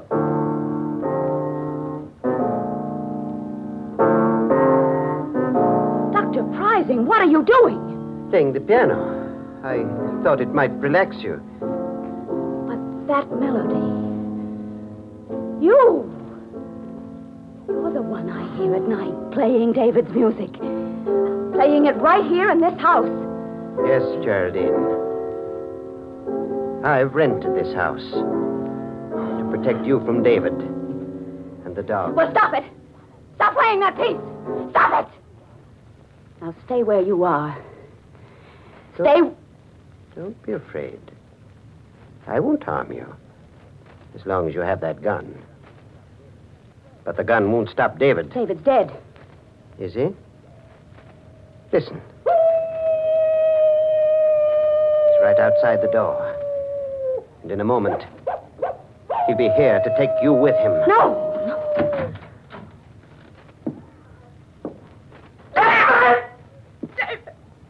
Yes, Geraldine. I've come back to see you. In spite of everything you've done. Stop! You killed me, didn't you, darling? You started that fire because you knew I was too much of an invalid to get out of bed. Stay where you are! You hated me, Geraldine. Stop! No. Your bullets can't harm me now. Nothing you can do can harm me. Because I'm dead and you're still alive. Oh, David. David, forgive me. I didn't know what I was doing that night. Please believe me. I was sorry as soon as I started that fire, but it was too late then. I couldn't put it out. I couldn't. How dare you ask my forgiveness when you're still lying? But I'm not lying. I'm not. I told you everything. Why didn't you tell the police? Because I wanted to live. You'll confess everything now? Yes, David. Yes, I will. If you'll only leave me alone, please. Please. It was my cigarette case Laura found in the water. I'd thrown it over the bridge that same night after I took it out of the fire. Well, I guess that's all we need, Harvey. A full confession with 2 witnesses. Harvey! Yes, Geraldine. I do look like my brother in this dim light. And the dog Laura's holding outside is the same breed as the one you own. Laura! Laura! Did you say Laura was alive? Very much so, Geraldine. Wasn't hard for me to pretend being dead. With the doctor keeping you away from my body. Then you were all in this together. You forced this confession out of me. Yes, Geraldine. The blank cartridges Dr. Pricing slipped into that gun of yours really turned the trick. Oh, excuse me. Hello. Oh, hello, Inspector. Yes, it's all right now. You can hook the wires up again. She's told us the truth. And you'd better get to work on that bridge right away. It's still down.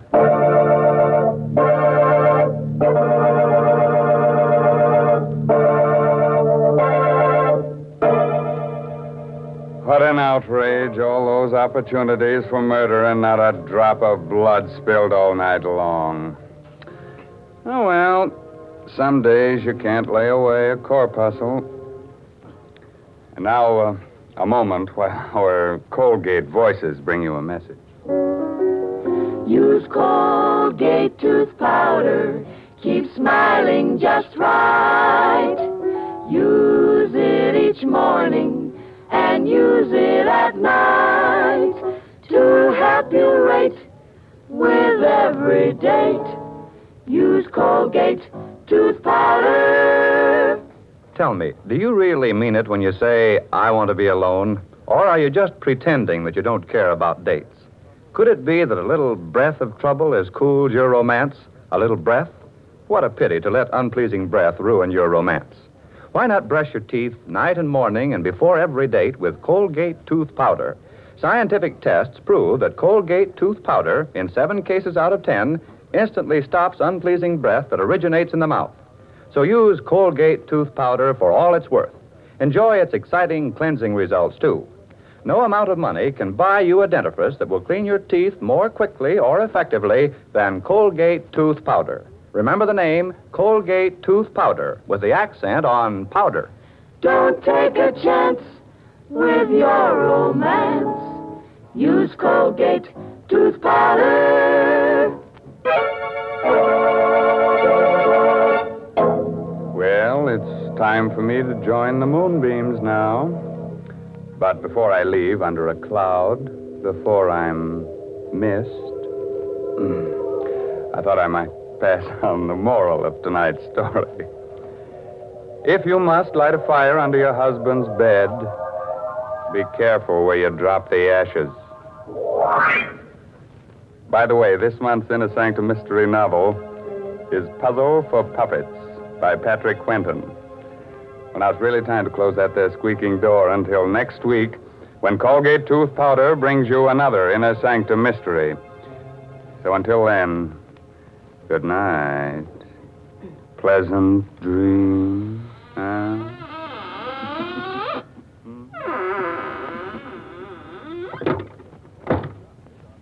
Latest reports from doctors on the 14-day Palmolive plan. Kansas City reports better complexions for 93%. New Orleans reports better complexions for 97%. In city after city, doctors tested the 14-day Palmolive plan on all types of skin, and 2 out of 3 of all women tested got better complexions in 14 days. What is this 14-day Palmolive plan? Wash your face 3 times a day with Palmolive soap. Then, each time, take 60 seconds more to massage Palmolive's lovely soft lather onto your skin as you would a cream. Then rinse. This cleansing massage with Palmolive's lather brings your skin its full beautifying effect. See what Palmolive can do for your skin in 14 days. Remember, doctors prove Palmolive's beauty results. Remember, another Inner Sanctum Mystery next Wednesday night. This is CBS, the Columbia Broadcasting System.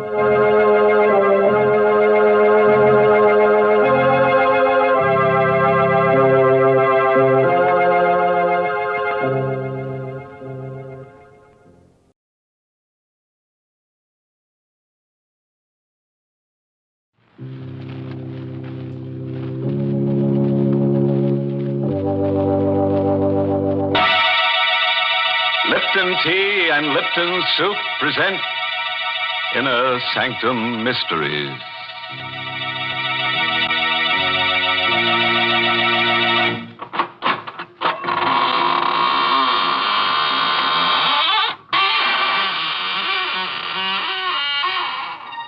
Good evening, friend. This is your host of the Inner Sanctum inviting you in through the squeaking door. Come on in. Have your picture taken with the corpse. You'll look good next to him.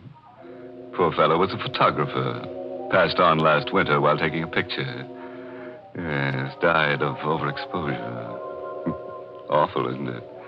Enough to make your camera shutter. Well, let's gather around the coffin now for a nice, happy picture. Watch the body. Watch the body. Oh, dear. We'll have to take that again. Someone moved. And I think it was the corpse. Why, that's downright silly. Oh, hello, Mary. You're just in time. Come on, get in the picture. What? Do you think I'd stand next to a corpse? Oh, please, Mary. You can wear your Lipton sterling silver medallion. Then I'll send the picture to my friends in the graveyard. Why, Mary, with your figure, your symmetry, they'll probably elect you Miss Cemetery of 1945. Wouldn't that be nice? Hmm? Thank you, but I can do without that honor. And as far as the sterling silver medallion is concerned, it's mighty popular right now. I've been getting hundreds of letters from ladies all over the country telling me how much they appreciate it. You see, the medallion is made of real sterling silver. It's about 1 inch in diameter, and it's decorated with the Chinese symbol for good luck. You can wear the medallion as a necklace or a choker. You see, it's hung on a narrow black rayon satin ribbon. Or you can simply add it to your charm bracelet if you wish. It's just the thing to brighten up your simple silk dresses and your dressy suits. And ladies, here's how you get this handsome medallion. Just send 25 cents and the box top from a package of Liptons, the tea with the brisk flavor, to Lipton Tea, Box 92. That's Box 92, New York City. You paint a pretty picture, Mary. Now let me paint one for you. Mine is called Portrait of Death. It's an original radio play by that ghastly ghostwriter, Robert Sloane. And our star tonight is Miss Leslie Woods, who plays the role of Miss Snyder. And listen, if you've never sat for a portrait, you'd better not sit alone for Portrait of Death. In the dim light of a misty old art dealer's gallery, a somber portrait has just been sold at auction to a man by the name of Mason.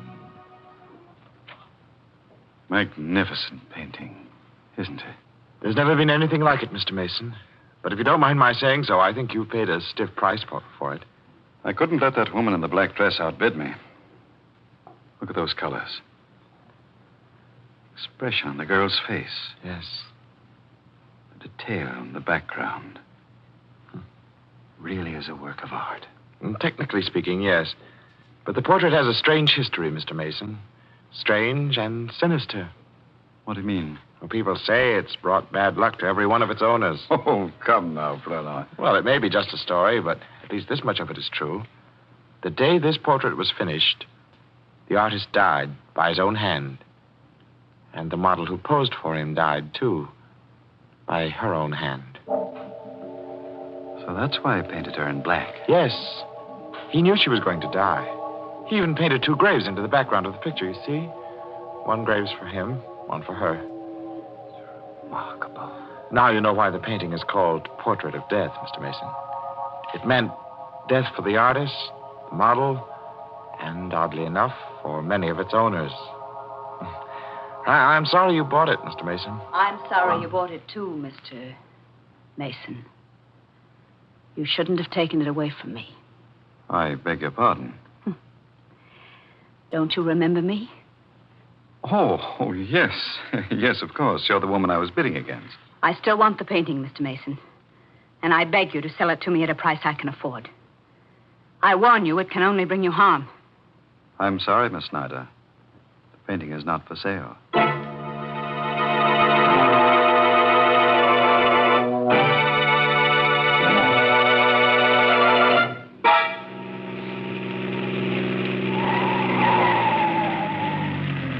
Really, Mr. Flournoy, you didn't have to drive me all the way home with this painting.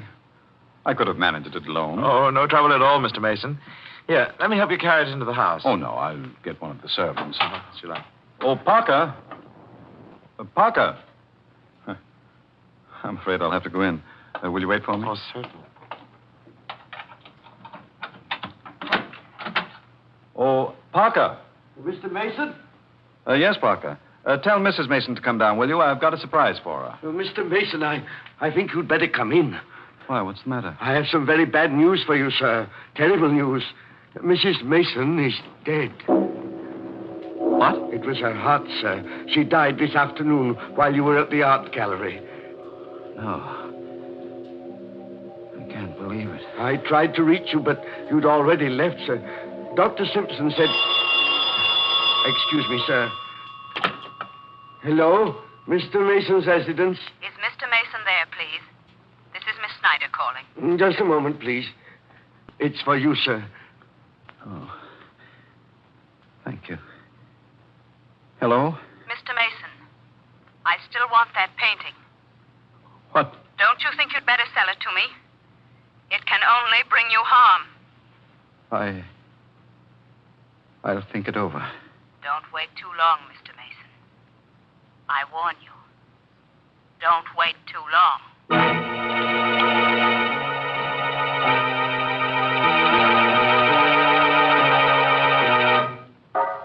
You ought to go to bed, sir. You haven't had any sleep for days. I'm all right, Parker. But it can't do any good to sit in this room and stare at that painting. Parker, doesn't the portrait look a little different today than it did when I brought it into the house? I don't think so, sir. The expression on the girl's face is a little deeper. A little more understanding. The background, it... Good heavens, Parker. What is it, sir? Look. The graves in the background. Weren't they there, sir? When I bought it, Parker, there were 2. Now there are 3.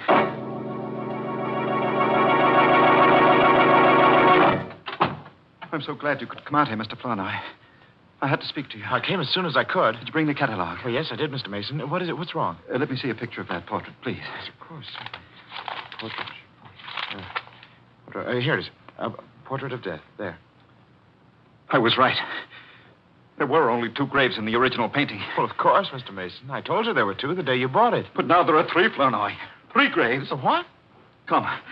I'll show you. Oh, Mr. Mason, please. There are 3, I tell you. The 3rd one's been there ever since my wife died. But that's impossible. You must be imagining. See for yourself, Flournoy. Here. 1, 2, 3. Mr. Mason. Why are you looking at me like that? You need a rest. A rest? What are you talking about? Don't you understand? There are only 2 graves in that portrait. The 3rd one is in your mind. You mean there isn't a 3rd grave on this painting? No. You've been under such a strain these past few days. I must be losing my mind. Oh, no, I'm sure it isn't as serious as all that. It's only natural for you to be upset about your wife. I want to get rid of the portrait. I want to sell it. Right away. Well, I don't know how soon I can dispose of it for you, Mr. Mason. Under the circumstances, it might be hard to arrange a That woman sale. will buy it, won't she? Who? That woman who's been pestering me for it.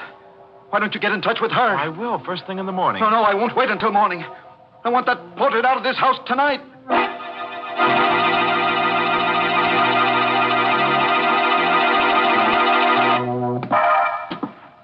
Parker. Where are you going with that painting? Why, I was taking it to the garage, sir. What for? You said you didn't want it in the house tonight. I thought I might return it to the dealer. Mr. Flournoy hasn't called back yet? No, sir. Well, I'll take it to him myself. Is the car ready? Yes, sir, but I hardly think you ought to go alone, Mr. Mason. You're in no condition. I brought that portrait into this house, and I'll take it back alone.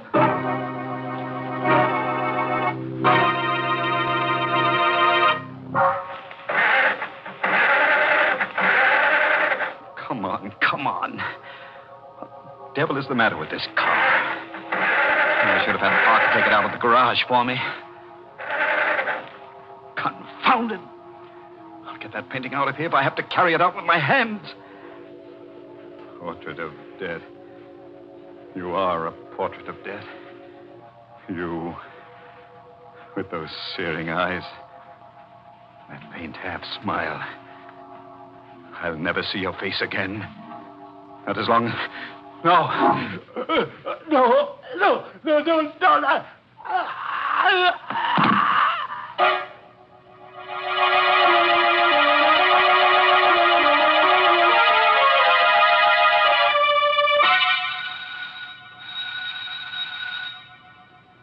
This is a strange time of night to go calling for a painting, Mr. Flournoy. Mr. Mason told me to get in touch with you right away, Miss Snyder. He was determined to have you pick up the portrait tonight. Well, I hope he isn't asleep. Yes. Nobody seems to be answering the door. Oh, wait a moment. There's a light in the garage. Oh, good heavens, what was that? It sounded like a scream from the back of the house. Come on, we better hurry. Come on, Miss Snyder. There's somebody in the garage. Why, hey, Parker. Yes, What's sir. the matter, Parker? Why'd you scream? It's Mr. Mason, sir. He's dead. What? I just found him, sir, slumped over on the floor of the car. How awful. Maybe he was asphyxiated. No, the motor wasn't running, sir. It's the portrait. The portrait killed him, just as it did the other. It does seem strange. He came to the garage about an hour ago, carrying the painting in his arms. Well, didn't you help him? He wouldn't let me, sir. He insisted on being alone. Well, that's strange.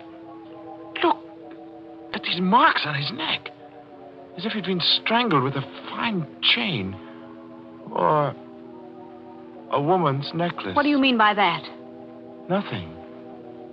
Did you think I was accusing you, Miss Snyder? I don't know. Good heavens, Mr. Flournoy. Look at the portrait. Oh, what's wrong? The necklace, sir. The necklace that was painted on the girl's throat. It's gone.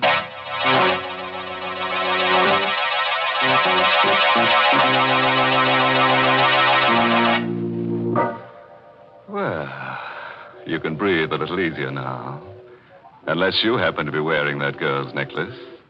If you are, just write a note to the artist that painted the portrait and he'll answer you from the grave. Honest. He wrote to me from the grave the other day. You know what he said? Having wonderful time. Wish you were here. I suppose you think that's funny. Why, Mary, it must be funny. The dead artist was smiling when he wrote it. Oh, but then he's always smiling. You see, he's a grinning skull. It's quite a story how he got that way. Let me tell you. Now, stop. I don't want to hear any of your morbid stories. But that's the only kind I know. Well, then you listen to me, because I know a story with a happy ending, and it's true, too. It's the story behind that sterling silver medallion that the Lipton people want to send the ladies. It seems that the original of this handsome medallion was given to an American flyer who was rescued by Chinese guerrillas after he'd bailed out over enemy territory. The flyer was told that the Chinese letters on the medallion would identify him and bring him safely through the lines. Well, he did get through, and only then did he learn that the inscription said, "Good luck," in Chinese. Now, there's a story to tell your friends when they're admiring your medallion on its smart black rayon satin ribbon. And to get this Chinese good luck medallion, all you have to do is send 25 cents and the box top from a package of Lipton's, the tea with the brisk flavor, to Lipton Tea, Box 92. That's Box 92 in New York City. Well, let's get back to that there cover girl on the portrait of death. It's 6 months now since she strangled old man Mason with that necklace of hers and put the Indian sign on his late wife. Parker's still around, though.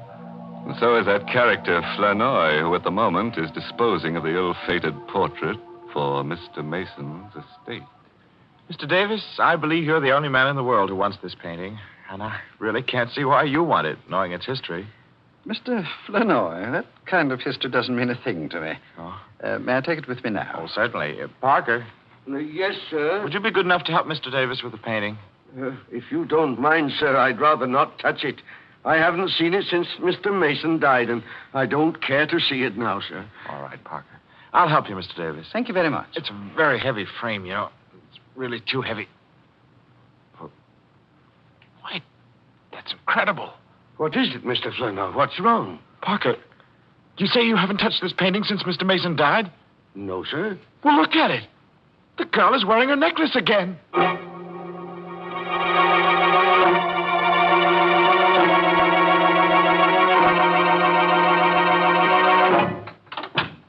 Miss Snyder, how do you do? We haven't seen you here at the gallery for some time. What's the meaning of this, Mr. Flournoy? Beg your pardon? Why did you let that painting go without telling me it was for sale? Well, I tried to tell you, Miss Snyder. I called you home several times to let you know about the auction. I was never able to reach you. Didn't you know I was away on a trip? No, I Then didn't. why didn't you find out, you stupid fool? How many times have I told you I must have that painting? Well, I'm sorry, Miss Snyder. Never mind. Who is this Mr. Davis? Where does he live and where can I find him? Why, I imagine you'll find him at his home. Here's his card. Give it to me. I don't think you'll gain anything by going up there, Miss You Snyder. keep out of this, Flournoy. I want that painting. And this time I'm going to get it.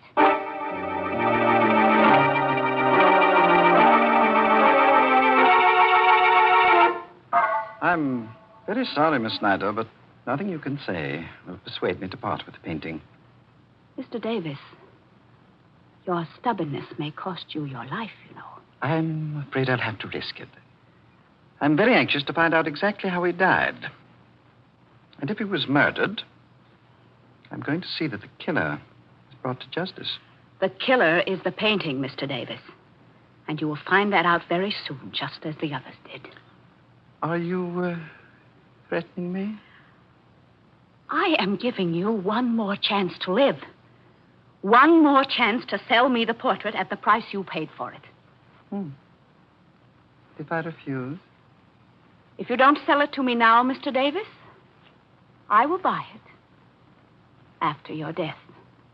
Forgive me for not showing you to the door, Miss Snyder, but I hardly think... Never mind, I'll go myself. No, you don't have to. Parker. Yes, sir? Parker, what are you doing here? Oh, didn't you know, Miss Snyder? I'm Mr. Davis's new butler.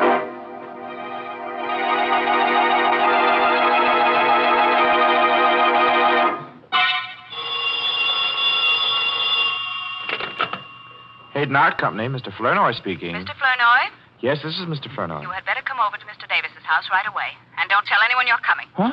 Who's this? It's important, Mr. Flournoy. Don't ask a lot of questions. Just come over. But who is this? Don't you know? It's the girl in the portrait. What? You... Hello? Hello?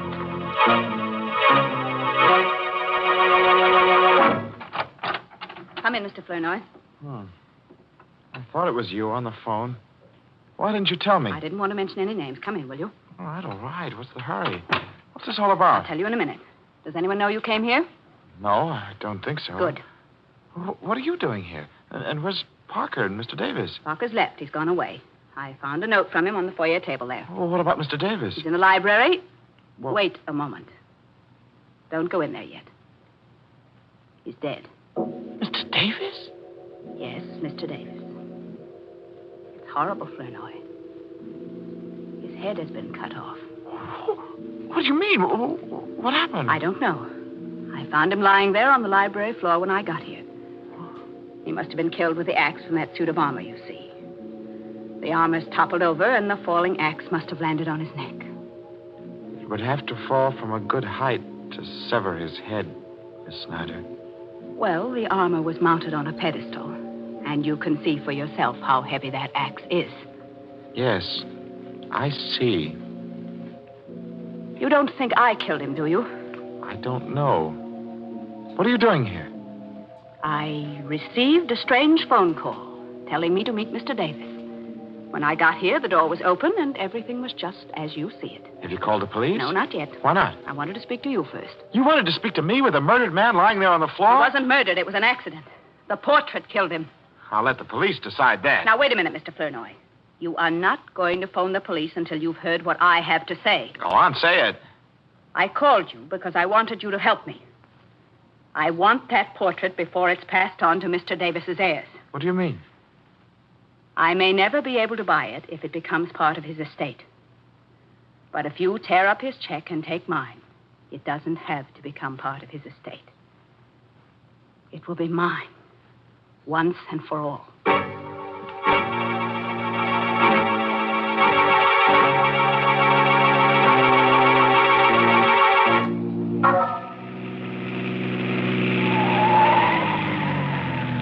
Mr. Flournoy? What? Mr. Flournoy? Why, Parker. What are you doing outside Miss Snyder's house? I've been waiting for her, sir. Have you any idea where she is? Why do you want to know? She left a photograph at Mr. Davis's house last night, and I've come to return it. Well, I'll take it to her, Parker. If you don't mind, sir, I'll return it myself. Is it that important? The photograph is a picture of the woman in the portrait. And if Miss Snyder can explain why she's been carrying it around, we might have an answer to this mystery. You suspect her, don't you, Parker? Not any more than I suspect you. What's that? You've got the portrait in your car, Mr. Flournoy. Yes. Don't try to conceal it. I recognize that frame anywhere. I'm not trying to conceal it. I'm trying to find out what your game is. I have no game. Then why did you leave that note saying you were going away? What note? Oh, don't lie to me, Parker. I saw it myself on the foyer table. You must be mistaken, sir. Today is my day off. I left the house early this morning, and I didn't write a note. Well, if you're telling the truth, then I know who did write that note. Only I've got to prove it before I can take your word. Oh, wait a moment, Mr. Flunner. Where are you going? I'm going into the house for this painting. I'm going to set a trap for Miss Snyder. I'll go with you. What for? To help you carry the painting, Why? of course. But you'll spoil everything if you're seen, Parker. Then I won't be seen. I'll hide. What's the matter, Mr. Flunner? You are not afraid of me, are you? I don't know. Every time this painting has brought misfortune to anyone, you've been alone in the house with the victim.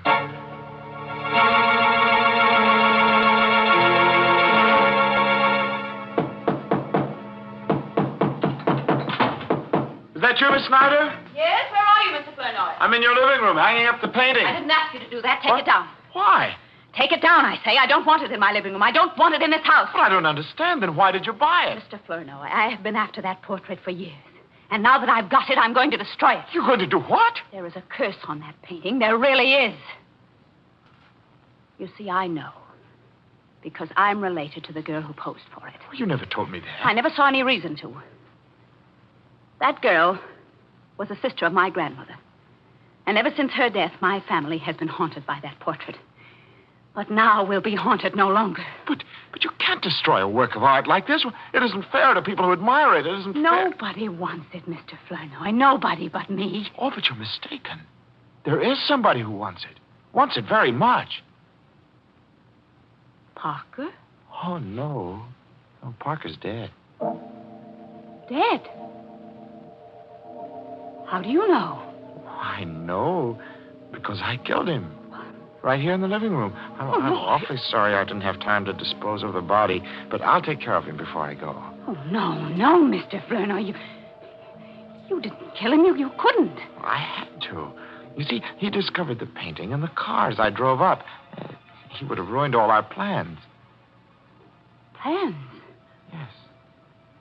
Plans? Do you think I'd go through with any plans knowing what I know now? Well, I'm going through with mine, Miss Snyder. And I dare say I won't be suspected. What are you talking about? Nobody knows you stole this painting from Mr. Davis. Nobody knows but you and Parker. And I can trust Parker to keep the secret. You stay where you are. Don't be afraid. I've become an expert at the art of murder. It is an art, you know. Just as delicate as retouching old portraits, which happens to be a specialty of mine. You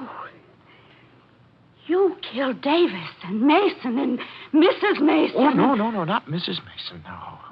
Her death was only a coincidence. But it did give me the idea for the others. You see, I needed a series of deaths to completely destroy the value of that portrait. The legend was already there. All I had to do was help it along. Why? Well, I wanted the painting, Miss Snyder. I wanted it more than anything else in the world. An art dealer's clerk could hardly afford to pay for it. You're insane. Well, we're all a little bit insane, aren't we? Don't you come near me. Don't. Shut up, you. Don't. Shut up. Yeah. The knife is cut. Sure. But if you struggle, don't struggle. You make me miss my mark. You're not on. Be still, I tell you. You crazy devil, be still. No. Portrait. Flower on the wall. Frame. Drew knife into. Now we'll be haunted no longer.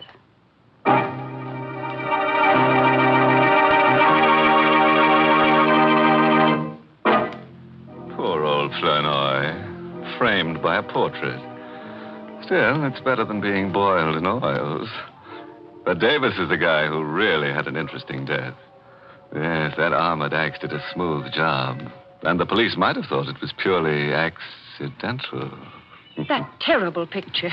It was always changing around. I guess it wasn't what they call a still life.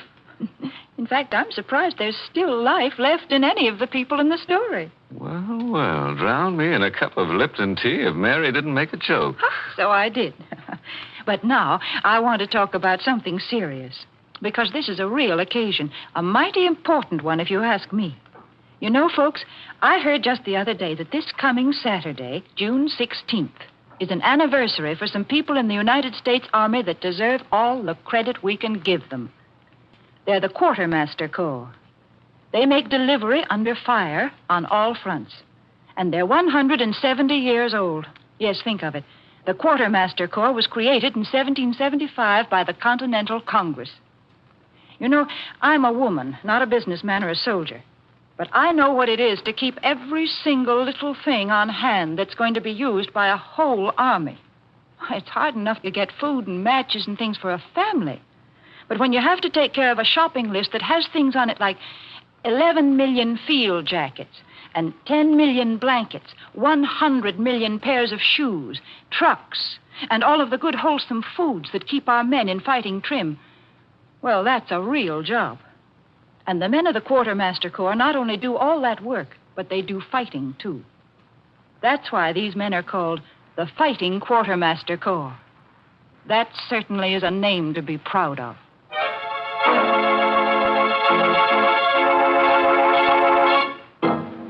Well, it's time to go back to my slab now and swap a few stories in the smoker of the crematorium. Oh, before I leave, this month's Inner Sanctum Mystery novel is Lay That Pistol Down by Richard Powell. Yes, and next week's Inner Sanctum story, directed by Himan Brown and brought to you by Lipton Tea and Lipton Soup. Next week's story is just your meat. That is, if you like human meat. It's about a man who's been dead for 6 years. So, of course, his wife doesn't recognize him when he comes home. In fact, nobody recognizes him. So he goes around killing people to refresh their memory. I guess he figures that if they can't remember him, they might just as well remember nothing.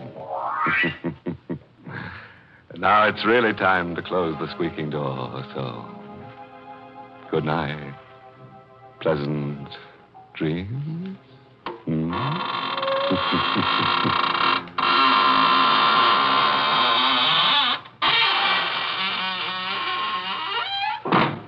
Folks, it's wonderful how simple cooking is these days.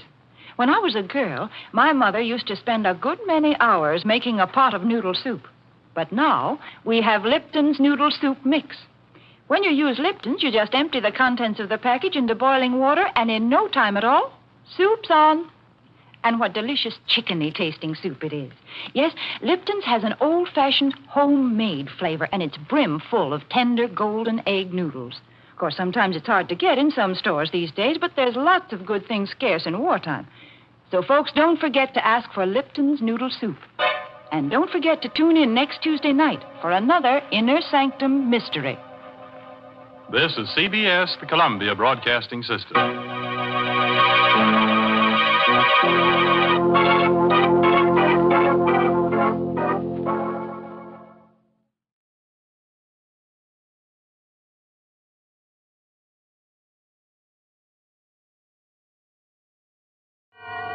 Suspense. And the producer of radio's outstanding theater of thrills, the master of mystery and adventure, William N. Robeson. Tampering with time has been an ambition of man since he first realized how inexorably he is time's slave. At this time of the year, although we have even less time on our hands, time is much in our minds. We make a magic ritual of New Year's Eve when we suppose we can flush away all our past impurities and begin afresh at that magic hour of midnight on the 31st of December. But suppose we couldn't. Suppose the 31st of December were not the end.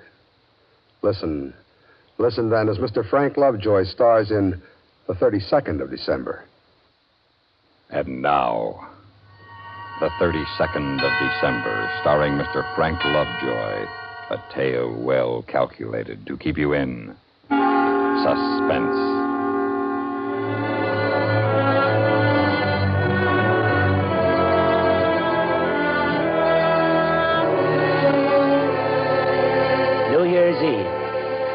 far as I was concerned, when I got up the morning of December 31st, it could stay 1958 forever. The only trouble is time doesn't work that way. Time is a downhill ride in a car with no brakes.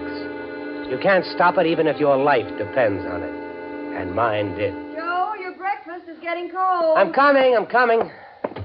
All I have time for is a cup of coffee anyway. What is this, milk? Don't we ever have anything but milk to put in the coffee? You know we can't afford cream these days. We can hardly afford to eat. Molly, you'll be wearing mink yet. Just give me a little more time. Yeah, you've been saying that ever since we got married. Well, sooner or later, Molly, I'm going to make it. By the way, honey, let me have your ring. Why? Well, you said the diamond's loose. I'll drop it at the jeweler's on my way to the office. Oh, we can't afford to get it fixed now. Molly, that's an expensive ring. We can't afford not to take care of it. Joe, have you been gambling again? Oh, now, Molly, I told you, I'm all through with that. You told me the same thing just before you pawned your watch. And the cufflinks I gave you on our first anniversary. I'm not going to pawn your engagement ring. Now, let me have it. I'll pick it up on my way home tonight. Well, all right, but, Joe... What? Remember, it's very precious, at least to me. Sure, I've been gambling again. I was in the hole bad. The boys wanted to pay off by midnight, and this time they weren't going to take no for an answer. If I couldn't raise the dough on Molly's ring, I didn't know what I'd do.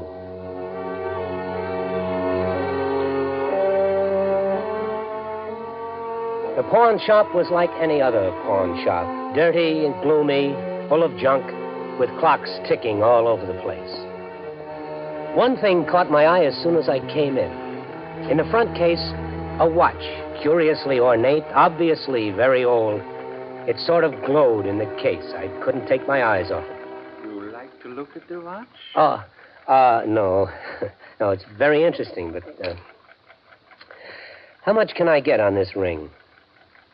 On this, I can lend you $150. 150? The guy I won it off claimed it was worth more than 1,000. 150?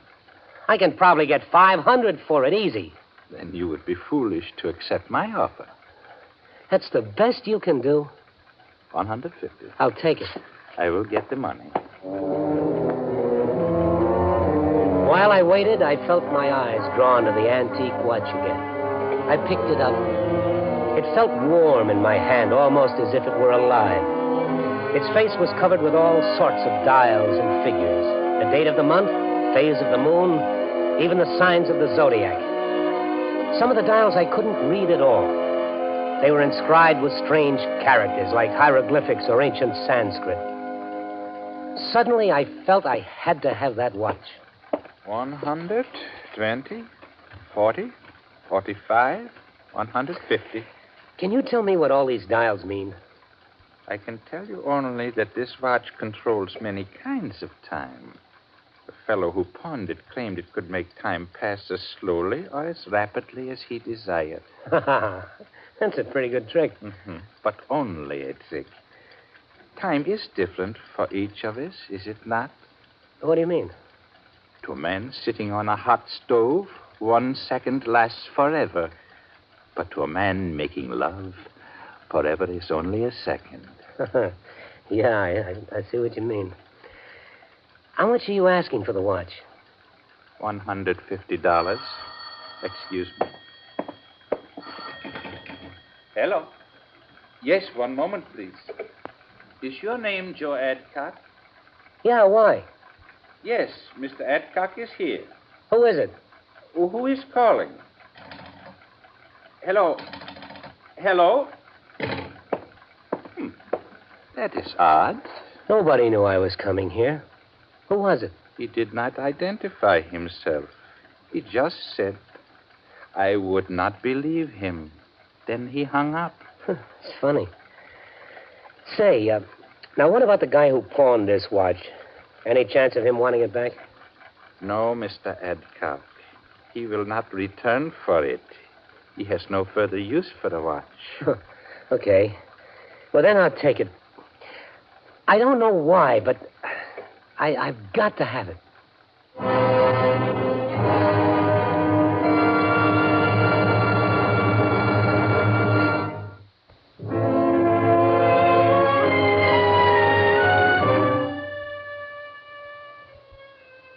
I had no business buying the watch. It was a crazy thing to do.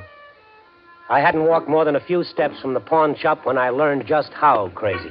Hold it, Adcock. Well, who are you? Just one of the boys. What do you want? A little talk. Private. In the alley here. But I don't have In the alley. Ow, my arm. You got the grand, Adcock? I got until midnight to get it. Yeah, that's right. The boss just wants me to make sure you don't forget. Like last time. Oh, I won't forget, I promise. I'll be waiting for you at midnight, right here by the pawn shop. Oh, and one more thing. Oh, what is it? This. Oh, That's just to make sure you don't forget. If you don't show up with the dough, there ain't going to be no New Year for you. You understand? Yes, I understand. Good. See you at midnight. I had to get back the 150. Maybe I could make a fast killing at the track with it, or something. I had to get it back. Oh, back so soon, Mr. Adcock? Yes, I made a mistake. We all make mistakes. That is life. Look, I've got to have that money back. Here's your watch. My watch, Mr. Adcock? This is your watch. You bought it. But I don't want it. I want the money. A deal is a deal. But you don't understand. It is you who do not understand, Mr. Adcock. To sell the watch, you must find a buyer. I am not buying. Look, you got to help me.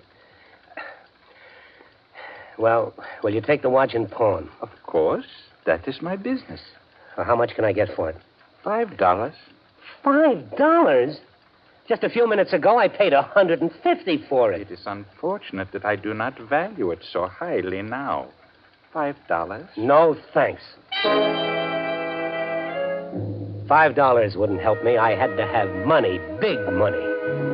My only chance now was to try to borrow it. I know you've had an account here for years, Mr. Adcock, and of course we like to do what we can for our regular customers, but unless you have some collateral... Well, what kind of collateral? Oh, stocks, bonds, real estate. If I had that kind of stuff, I wouldn't need the loan. 500? Joe, you're crazy. Hey, bartender, another beer. All right, Harry. Make it a C note. Anything. Yeah, well, what about the C note you borrowed last August? Oh, I'll pay you back. Honest. Yeah, I heard that last August. Oh, Harry, how long have you known me? 10 years, I guess. All right, 10 years. Doesn't that count for anything? For a C note, it don't. Oh, but Harry. No. Not a dime. Not a lousy dime. Only one thing left to do.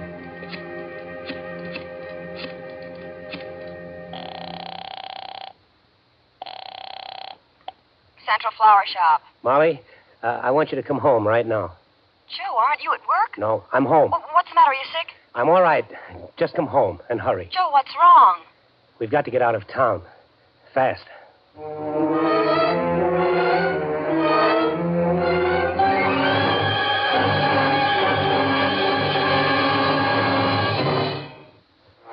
It took only a few minutes to throw everything Molly and I owned into suitcases. I kept looking at the watch, wondering when Molly was going to show up. At the tone signal, the correct time will be 2:30. 2:30? What's keeping her? Well, at least the watch is on time. I wonder when I ought to wind it. Might as well do it right now. If I can figure out which one of these knobs to use. I'll try this one. What the devil? Where did the sun go? It was shining a minute ago. Now it's snowing. Oh, blasted, I did get the wrong knob. I moved it back to the 28th, so now I've got... Hey, wait a minute. The 28th was Sunday, the day we had the big snowstorm. Could the watch have... Ah, it's impossible. I set it back to the 31st, and I... What the... Now the sun is shining. Did the watch change the day, or am I losing my mind? Maybe I could set it again, test it. Let me see. I was in that pawn shop just before 1 o'clock. I set the hour hand back to 12:45. There. Now we'll see.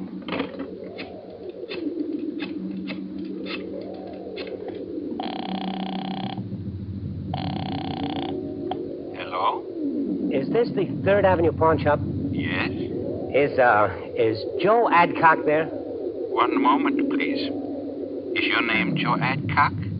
Yeah, why? Yes, Mr. Adcock is here. Who is it? Who is calling? You wouldn't believe me if I told you. I could hardly believe it myself. But there was no question about it. The watch did control time.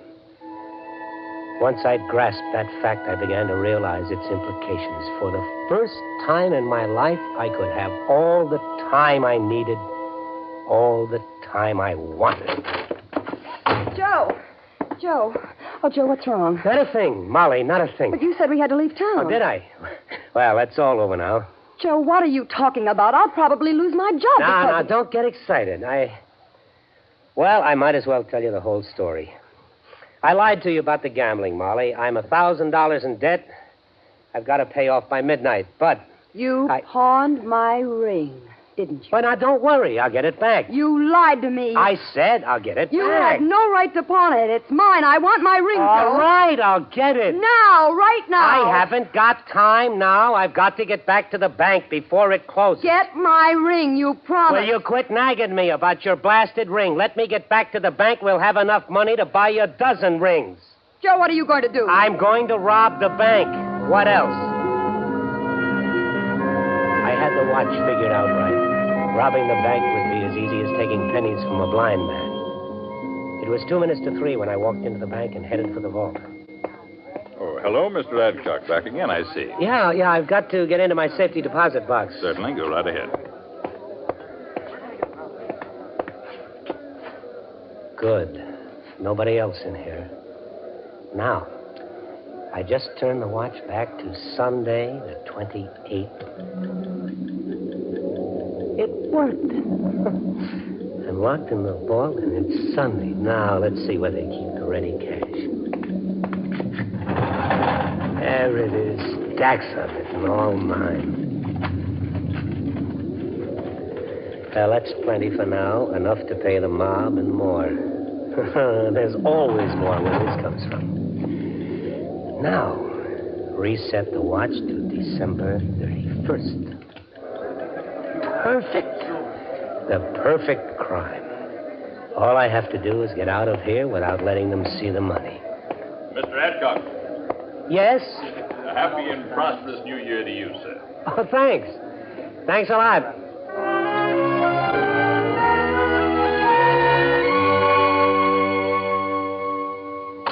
Molly! Hey, Molly.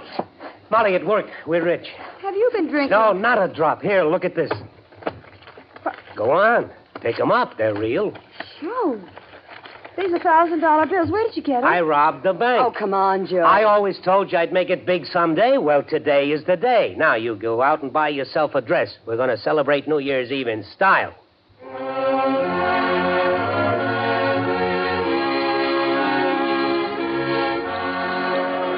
Happy New Year, Joe. Happy New Year. Yeah, come on. Let's get out of this crowd. It's almost midnight. I thought we were going to celebrate. You were going to take me to a nightclub. Yeah. But first, I got to meet a guy at midnight. Come on. Ooh. A guy. I got to pay off that gambling debt. Well, where are you meeting him? It's just a block away in front of the pawn shop. The pawn shop? My ring. Joe, you forgot my ring. Oh, for Pete's sake. I'll get your lousy ring back. Just give me a little time. Oh, a little time. That's the story of your life, isn't it, Joe? Just give me a little time. Well, all right. I'll give you all the time you want, all the rest of your life.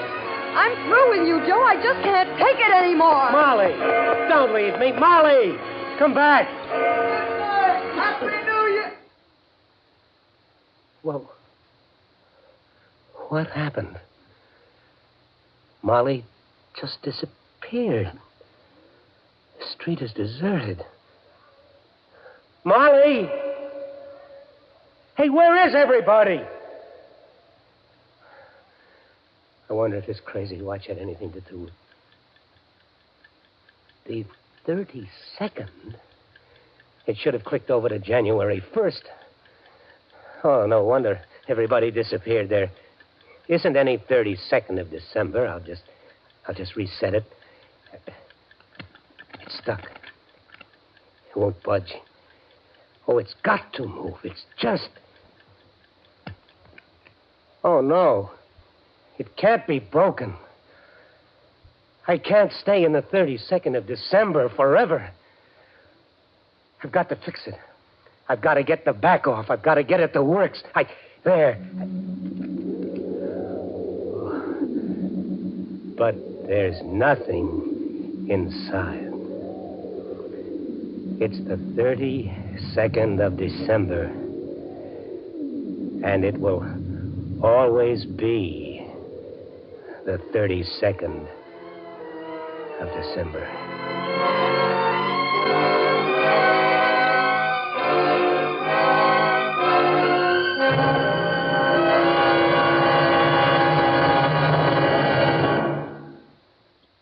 Suspense, in which Frank Lovejoy starred in William N. Robeson's production of The 32nd of December, written by Morris Lee Green and William Walker.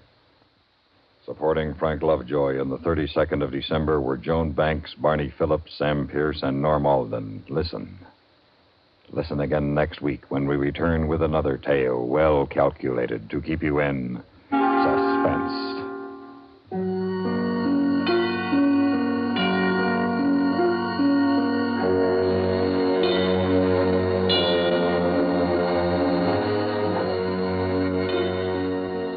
Tonight, thrill with Gunsmoke on the CBS Radio Network.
Inner Sanctum Mysteries, brought to you by Bromo Seltzer.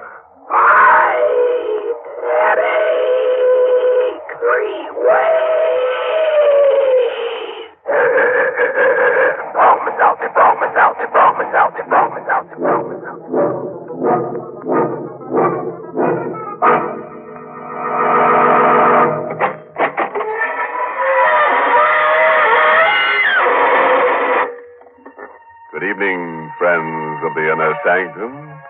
This is your host bidding you welcome through the squeaking door. We're having a class reunion here tonight. Perhaps you'd like to meet some of our alumni. Oh, yes, everyone here has a degree. Third degree, to be exact. You see that fellow over there riding the hobby horse with his head tucked under his arm? Well, he was decapitated on an Inner Sanctum play a few weeks ago. Now he's auditioning for the part of the Headless Horseman. And that little chap over there, the lonesome-looking fellow, he's a pickpocket. Yes, poor chap. Whenever he gets real lonely, he goes out in a crowd for a little change. By the way, have you heard our class yell? It's just one word. Ouch! And our school colors, black and blue, of course.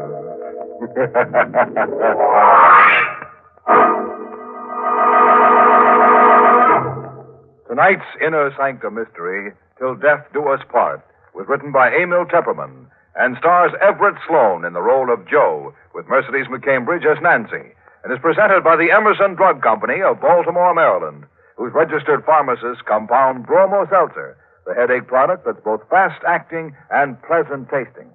No wonder in a representative survey, druggists from coast to coast report that Bromo Seltzer is the favorite relief for headache pain at their drugstore fountains. In fact, 5 times as many of these druggists said that the leader is Bromo Seltzer. And now we can turn to a little matter of murder. Our story tonight begins on a pleasant note, with a honeymoon couple. But don't start to squirm. The unpleasantness will commence soon enough. Oh, darling, no. Just look at them. Joe and Nancy Page, married hardly 5 hours, and parked at the side of the road by the bank of the old mill stream, and whispering sweet nothings to each other.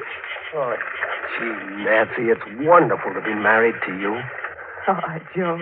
If the other clerks at Scott's department store could see us now. No, I don't want anybody to see us. I just want to be alone with you, Joe, for the rest of my life. I hope you don't mind spending our honeymoon in a tourist cabin instead of a swanky hotel. Oh, I love it this way, Joe. The stream rushing past, the moonlight shining on the bridge, the woods all around us. Oh, look. There's another car. They're parking on the bridge. He's turning his headlights out, too. They think they've got privacy. Guess they can't see us parked here. Look, Joe. The couple's getting out of the car. Yeah, for a walk on the bridge. I wonder if this is their wedding night, too. That's a beautiful car they got. Joe, What? that couple, they're acting very strange. They're having an argument. Joe, look what he just took out of his pocket. Holy mackerel, a gun. He's pointing the gun at her. Joe! Joe! He shot her in the face. Holy mackerel, it can't be. Must be a gag of some kind. No, you saw the flashes when he fired the gun, and see how still she lies. Her body's crumpled at his feet. Yeah, he's picking her up. I bet he's going to throw Joe, her. don't let him. No! See, you push my hand down on the horn. He sees us. He'll drive across the bridge. He knows we witnessed the murder. He's got to kill us, too. Oh, Joe, quick, start our car. He'll be here before I can turn the car around. What do we do? We'll duck into the woods. Come on. Quick. Let's run. Oh, my high heels, I can't run fast. You've got to. Here, through these bushes. Get behind this tree. He's getting out of the car. He has a gun, Joe. He means to kill us. He's coming straight for this tree. He knows we're here. Nancy, we've got to run for our lives. Take my hand. Come on. Oh! Joe, he's shooting at us. Run, Nancy. Faster.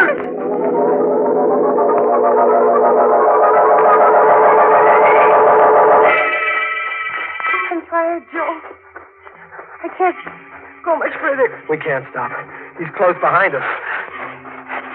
Is he gaining on us? No, but he's still after us. Oh, please, let's stop and rest. Not yet. I saw headlights up ahead. Maybe there's a road. If we can only make it. Joe, I'm through. I can't go anymore. Nancy, look. Through the trees. The road. Come on. One last sprint.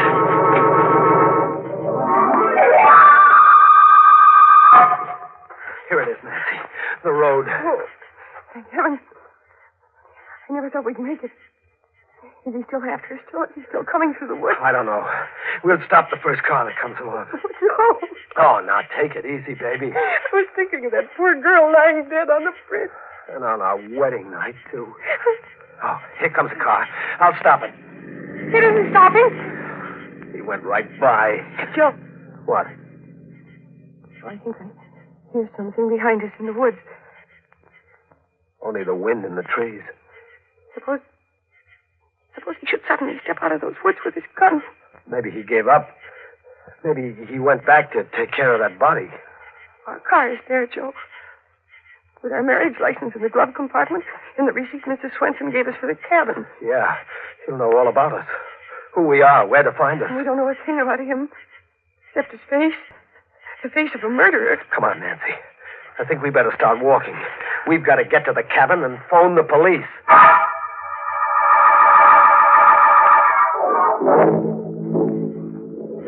How much further, Joe? It's just around the bend. Johnny, I'd like to lie down and sleep right here on the road. A fine way to spend a wedding night. Darling, look. We're there. Swenson's cabin. Yeah, they're all dark. Everybody's asleep.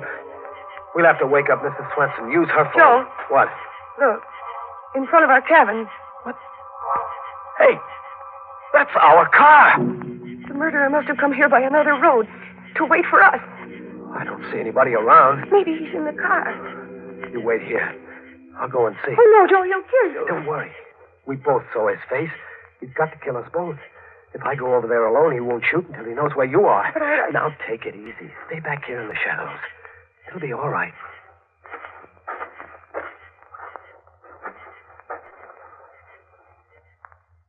It's okay, Nancy. The car is empty. Maybe he's hiding somewhere close by. No, he must have skipped out. Why would he bring our car back? He wanted to get it away from the bridge. Don't you see? He must have dumped that girl's body in the river, and then he took our car away. No trace. Oh, Joe, I'm scared. Maybe he's hiding inside the cabin, waiting for us. He'd be a sap. One shot would wake up all the people in the other cabins, and Mrs. Swenson, too. He'd never get away with it. Come on. We're going into our cabin and get cleaned up. Then we'll use the phone.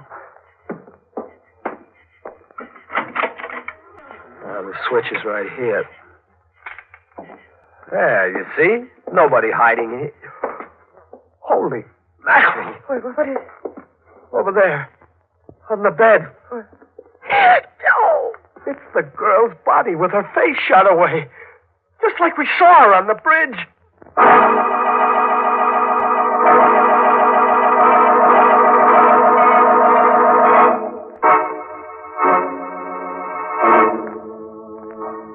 You are listening to Inner Sanctum, brought to you by...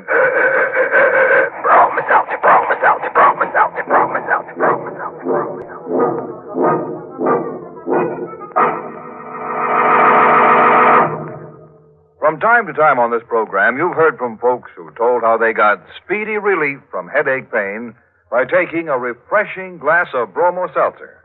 These people write in on their own initiative to say that they appreciate the quick and pleasant headache help that bromo seltzer brings. Recently, we received such a letter from Mrs. Katharina Eckerline of Schenectady, New York. Mrs. Eckerline said, One Sunday afternoon, as a young bride of 24, I went for a walk with my husband. On our return home, I developed a headache. My husband went into a nearby drugstore for bromoseltzer, which a friend had suggested. And bromoseltzer brought me quick relief from my pain. Many years have passed, and ever since that day, I've made sure I had bromoseltzer on hand at all the time. Thank you, Mrs. Eckerline. It's no wonder that you and thousands of others always turn to bromo seltzer for headache help. For bromo seltzer not only relieves headache pain, but also helps the stomach upset and jittery nerves that may go with an ordinary headache. So remember that, friends, and... Fight headache 3 ways. Bromoseltzer, bromoseltzer, bromoseltzer, bromoseltzer, bromoseltzer.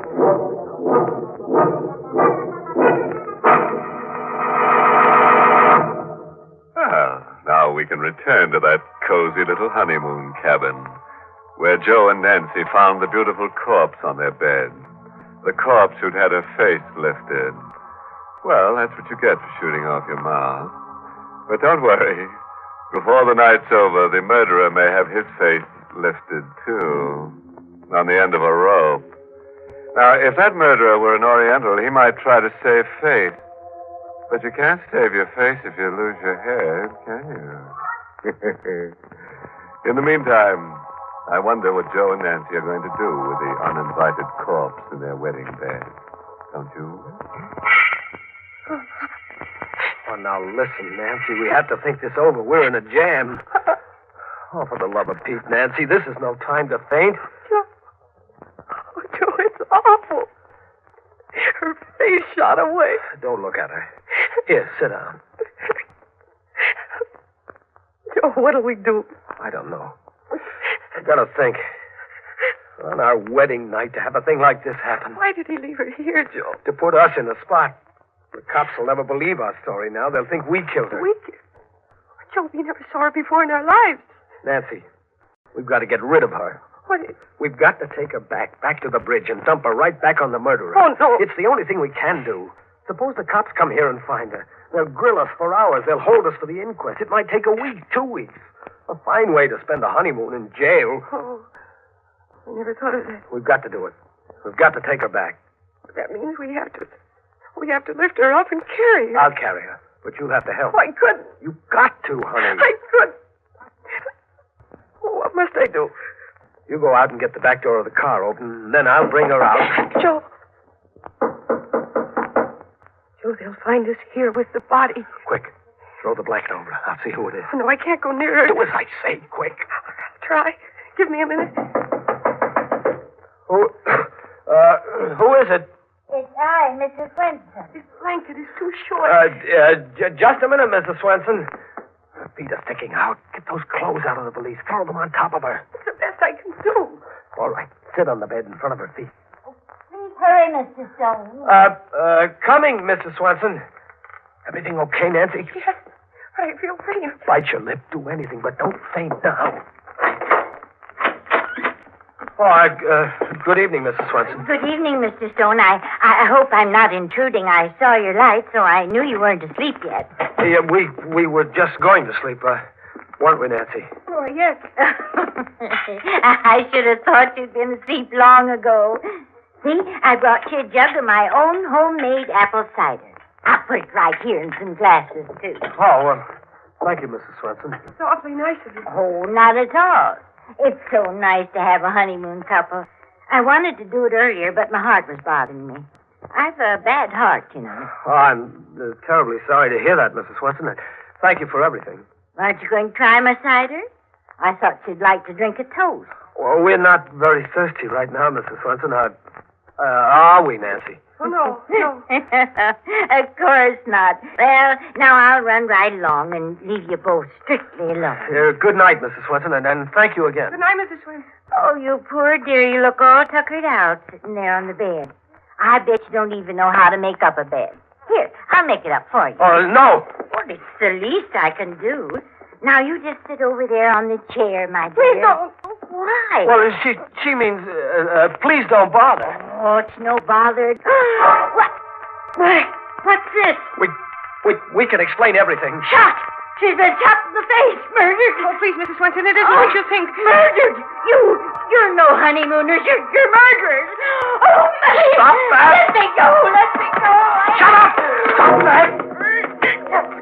Joe, look out. You're smothering her. Your hand. I'm just trying to stop her yelling. Please, Mrs. Swenson.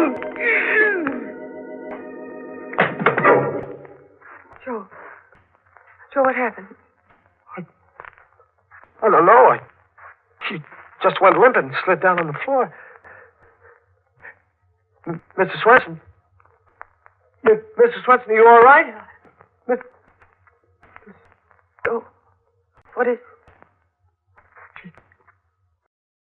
She's dead. Joe, you killed her. Smothered her to death. I'm a murderer. Me, Joe Stone. A killer. We started out on a honeymoon. And now I'm a murderer. Oh, dizzy for a second. Joe's ghost is trembling. Nancy. Why, look at her face. She's dead. And that one on the bed. We're in a jam, Nancy, in a jam. Oh, Joe, I wish I were dead. They'll hold us for murder, Nancy. It was an accident. You didn't mean to kill Mrs. Swenson. Yeah, but how will we ever prove that we didn't kill the other one, too? We'll never be able to find that guy with the black roadster. The cops will pin the rap on us. Oh, take me out of here. I can't stand it. Her on the bed and Mrs. Swenson on the floor. Please, let's go away. Let's go far away. You mean run away? Anything, Joe, anything. But let's not stay here. I won't go to jail, Joe. I won't. Please take me away. Yeah, we'll get out. We'll keep going. Nobody knows our names. They can't trace us. Come on. Get the clothes packed.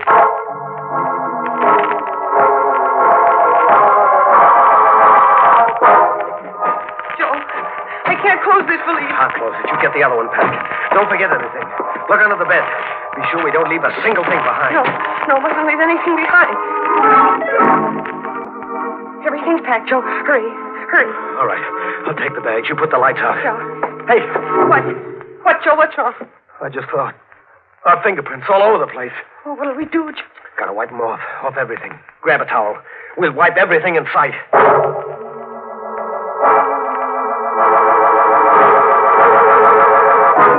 Wiped everything, Joe, I think. The bedstead. Yeah.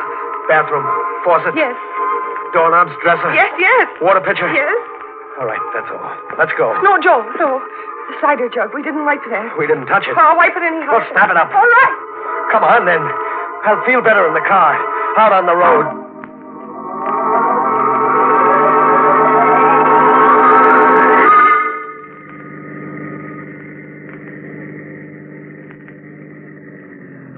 think we forgot anything?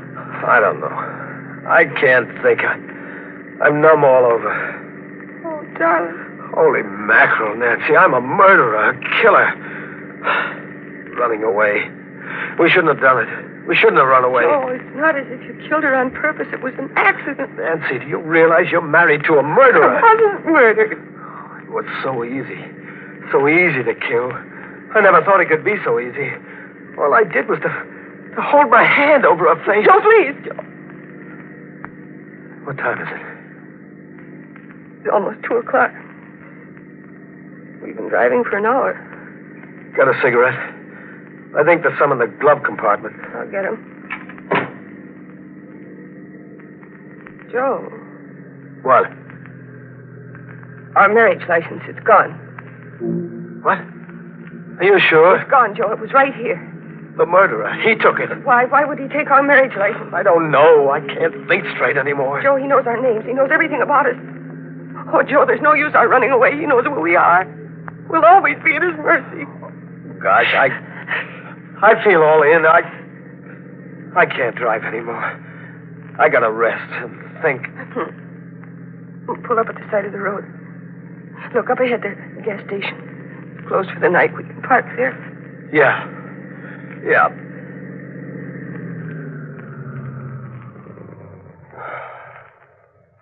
Gee, I wish I could sleep for 100 years.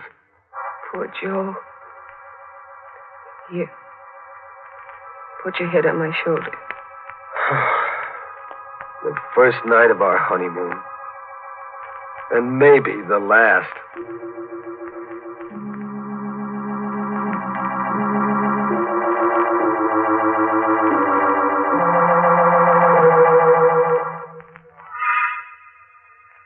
Joe.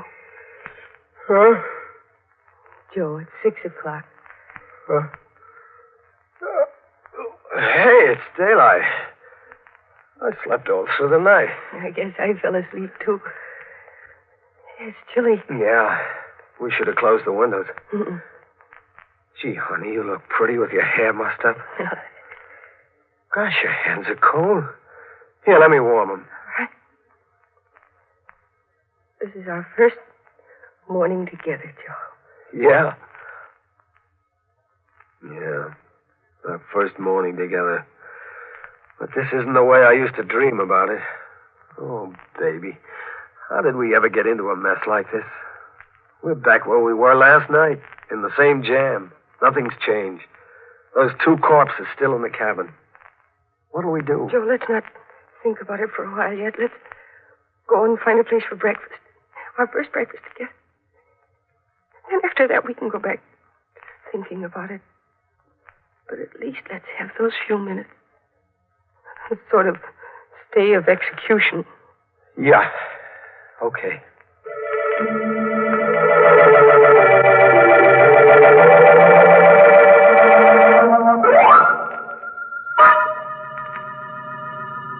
There's a place, Joe, a diner.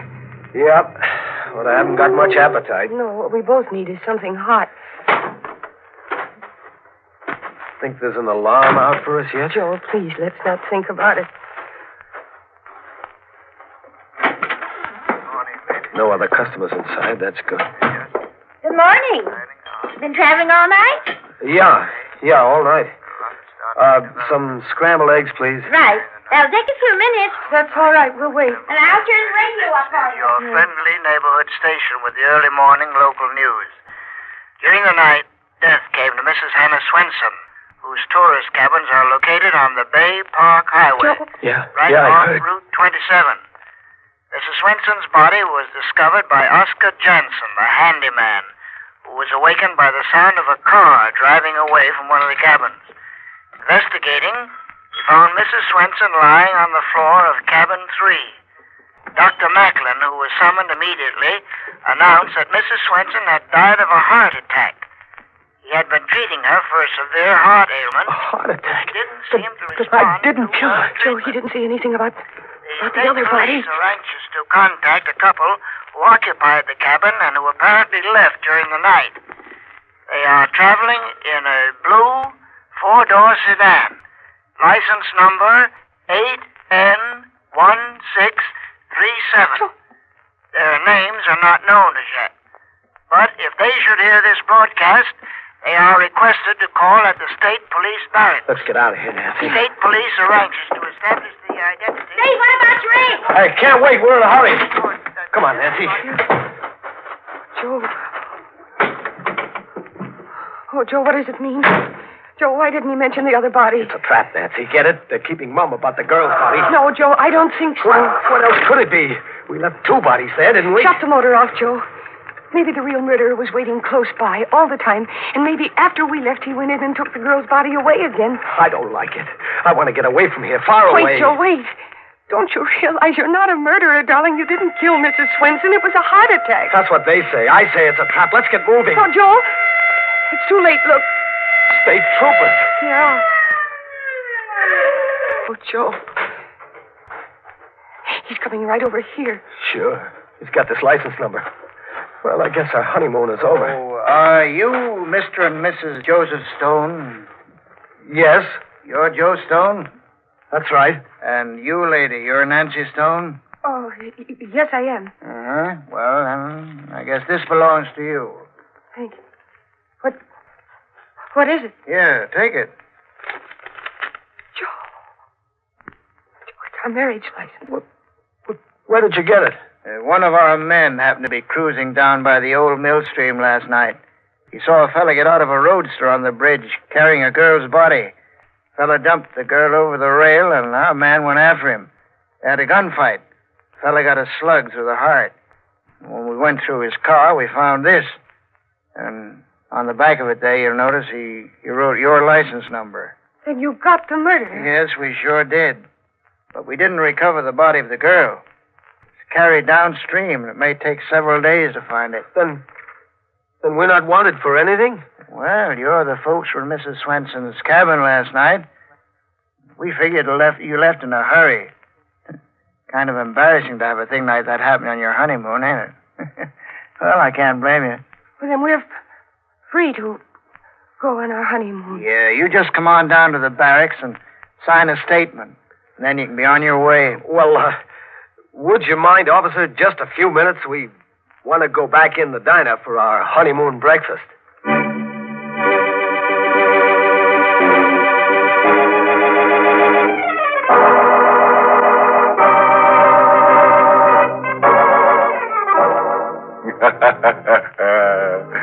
Fooled you again, didn't we?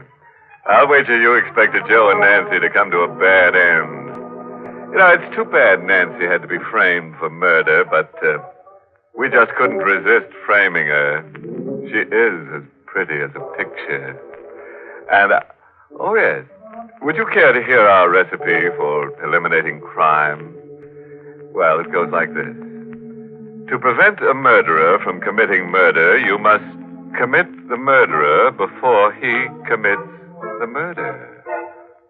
Think that over for a while, and then you'll be ready to murder someone.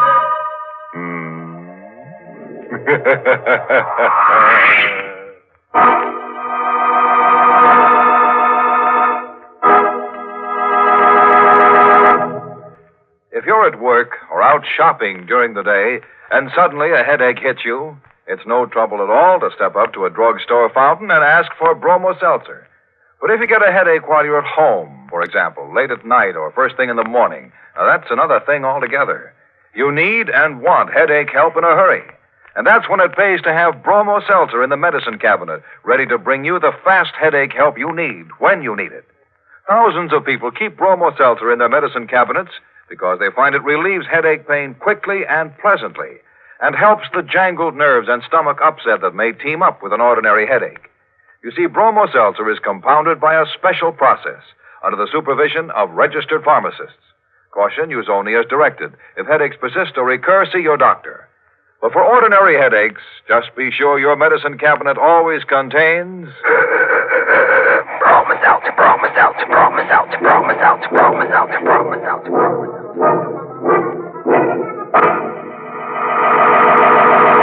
Well, it's time to close that squeaking door for another 7-day rest.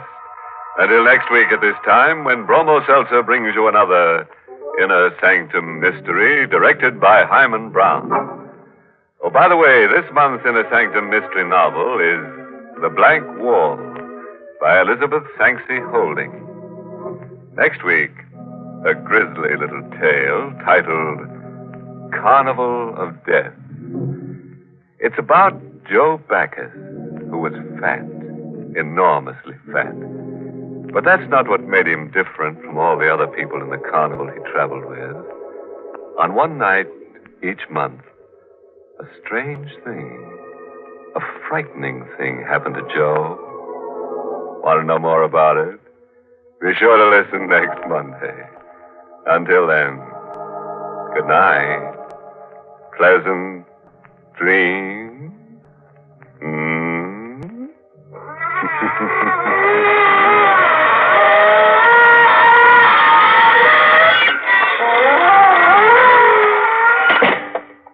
This is Dwight Weist inviting you to tune in again next Monday at this same time to Inner Sanctum, which is brought to you for your entertainment every Monday by...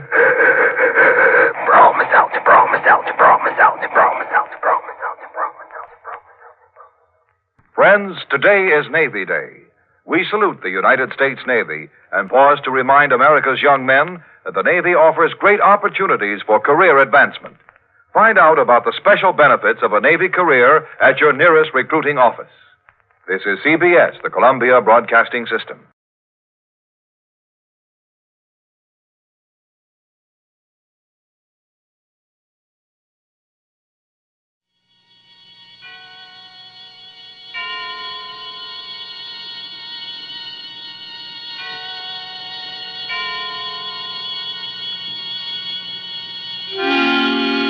Suspense.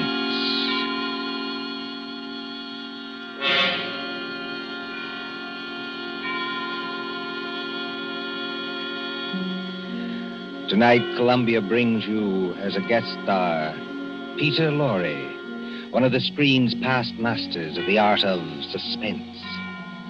Suspense is compounded of mystery and intrigue and dangerous adventure. In this series are stories calculated to intrigue you, to stir your nerves, to offer you a precarious situation, and then withhold the solution until the last possible moment. Tonight, for instance, Mr. Lorre plays for us a doctor, a husband, with something dark and terrible on his mind. Was it murder? And if so, can this at last be the really perfect crime? We trust that while you are wondering, we shall keep you in suspense. For Suspense tonight, CBS presents Till Death Do Us Part by John Dickson Carr, starring Peter Lorre.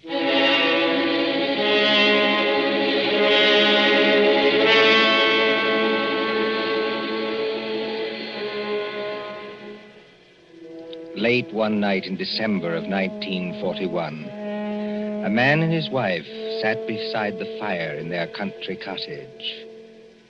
This man, look at him. A professor of mathematics, stout and middle-aged, guileless as a child. In the remote corner of England where he lives with his pretty English wife, they say of him... Jolly decent fellow, you know, for a foreigner. Isn't he? Always a smile for everybody, and so polite. That's why it's such a shame about his wife and that young American. There hasn't been anything between them yet, I'm almost sure. But if the American stays here much longer... Shh, I tell you.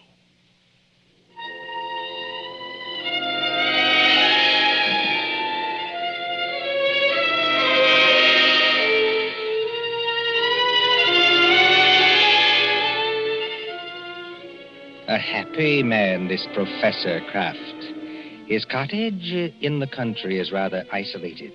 3 miles from the nearest house. No electricity or central heating or telephone. And on December nights like this, a great wind comes rushing off the Sussex Downs. It rattles at the windows, growls in the chimney, and makes unsteady the oil lamp on the table. Professor Irwin Kraft sits before the fire in a snug, book-lined room. And across from him, sewing, sits his young wife, Cynthia. A domestic scene. A very domestic scene. Oh, my pet, this is wonderful, isn't it? Oh, so nice and cozy. How I enjoy our little home. It's a pleasure to be indoors on a night like this, isn't it? Yes. Did my darling have a good day? Just about as usual. No adventures, huh? Not exactly. I walked into the village. Walked? Oh, I really blame myself for burying you out here. I ought to get your car. That's not necessary, thanks. Come now, come. Did something happen to upset my little pet today? No. You know, darling, I look at you and I marvel. You marvel at what? At a wife who can actually blush. Yes, with a skin so fair and a conscience so transparent that she can actually blush. I wasn't blushing about... About what? About anything you might be thinking. It's your horrible habit of putting everybody else in the wrong. Oh, but the neighbors don't think that about Papa Croft. The neighbors don't have to live with you. I do. And you mustn't scratch either. Not when we are so snug here, so cozy, and the kettle on the fire's nearly boiling, and the rum is ready, and the lemon juice, and the sugar for her medicine. Oh, and must I drink that stuff? I don't like rum. But you have a cold, darling. I haven't got a cold. Really, I haven't. Now, darling, twice today I heard you cough. Now, you are going to take your medicine, Cynthia, and take it here and now, and not offend your clumsy old husband by refusing. Why do you keep on treating me like a girl of 16? I love to treat you like that, Cynthia, because I cannot fathom your thoughts. You lock up your thoughts, and that is a dangerous English habit. You see, thoughts accumulate and won't be stifled. And sooner or later, when you least expect it... Well, look out. The kettle's boiling over. So it is. Oh, and please lift it down from there. Of course. I apologize. My darling. There. For a second, you know, you almost frightened me. Huh? I frightened you? I suppose it's foolish. Well, here we are, my dear. Here we are. Now, see, I put 2 tumblers on the coffee table. And now, a spoon in each so that the heat doesn't crack them. My dear, must you give me so much rum? Can't I have the small one? But we have to cure that cold of yours, Cynthia. Now comes the lemon juice. Yes. And now comes hot water to the top. Here we are. And 2 lumps of sugar for each of us. There you are, darling. Now let's drink up, huh? Owen, listen.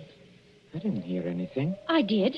It came from that cupboard over there. It sounded like your accordion. Oh, that's nonsense, darling. That's nonsense. There it is again. Well, that's only the wind. Or perhaps a rat that got into the cupboard. Owen, I'm terrified of rats. Go and kill it. Would you mind? Oh, you really sit very heavy labors, my sweet, for one of my weight. Well, if you insist, all right. Well, I'll take a good heavy poker from the fireplace. And, of course, it means a little trip to the cupboard. Owen, never mind. You haven't changed your mind, have you? It'd probably run out across the floor. Come back. Wouldn't run very far, I'm sure. Well... Again, if you insist. I can't think what's the matter with me tonight. No? No. You're sure nothing upset you in the village today, huh? Certainly not. How about this young American, that fledgling doctor? What's his name? You mean Dr. Craig? That's it, Dr. Craig. Dr. Craig. Didn't someone say he was leaving today for London and then back to the States? I believe so. That's what Lady Randolph told me. And you didn't say goodbye to him? Certainly not. Well, that wasn't kind of you, darling. That wasn't friendly. What's the matter? Don't you like my nice hot rum drink? No. But you'll give me no peace till I do drink it. That's right, darling. That's right. Now, take it down like a good girl. I'm keeping you company. See? Oh, how pretty she looks. With her yellow hair in the firelight. And her red mouth. And her light little hands. Very pretty. Oh, there is just one other thing, Cynthia. I gave you a letter to post this afternoon. Did you post it? Yes. Registered? Yes. And did you notice to whom the letter was addressed? Everybody notices the address on an envelope. It was to some Mr. Hatherby at Market Shepherd. That's right. But I don't know who he is, if that's what you mean. Oh, Mr. Hatherby is the coroner of this district. The coroner? That's right. That's right. But is there any reason why you should be writing letters to the coroner? Well, there will be tomorrow morning. We have been just drinking poison, my love. Why did you drop your glass, darling? I don't believe you. No? This will interest you, Cynthia. You were a trained nurse, and weren't you, You see, the poison was aconite, monk's shoot. No. Yes, homegrown in our own little garden. You know, 1/16 of a grain has been a fatal dose. There's no telephone here. No car, not even a neighbor. Exactly, my angel. Take your hands off me. Let me get up. No, my pet. In about 5 minutes, you see, the first symptoms will come on. Symptoms? Yes. Our throats will grow dry. Our eyesight will turn dim. No. And presently we'll lose the use of our limbs. Well, there are convulsions before the end, I believe, but we won't feel them. Let me up. If you try to hit at me, Angel, you'll upset that lamp. And, well, if you upset the lamp, this cottage would go up like tinder. We don't want to burn to death, do we? Owen, why are you doing this? Why are you doing it? Why? Do you think all Papa Kraft is blind, my pet? Huh? If I can't have you, Cynthia, nobody else is going to have you. You mean Jim Craig? So it is Jim Craig. Oh, that was nothing. My tongue slipped. A cynic would say, my dear, that your foot slipped. Do you think I don't know what happened the other night at the schoolhouse? The schoolhouse? Yes, the Market Shepherd Schoolhouse. At Lady Randolph's little concert in aid of the war relief. Nothing happened. I swear it didn't. No? No. Oh, then it was coincidence, I suppose, that you and that Dr. Craig didn't arrive until the concert was nearly over. Yes. Yes, it was.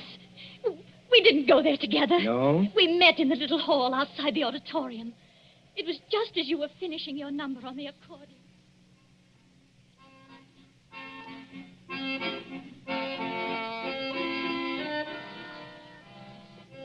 Oh, I beg your pardon. It's so dark here, I almost bumped into you.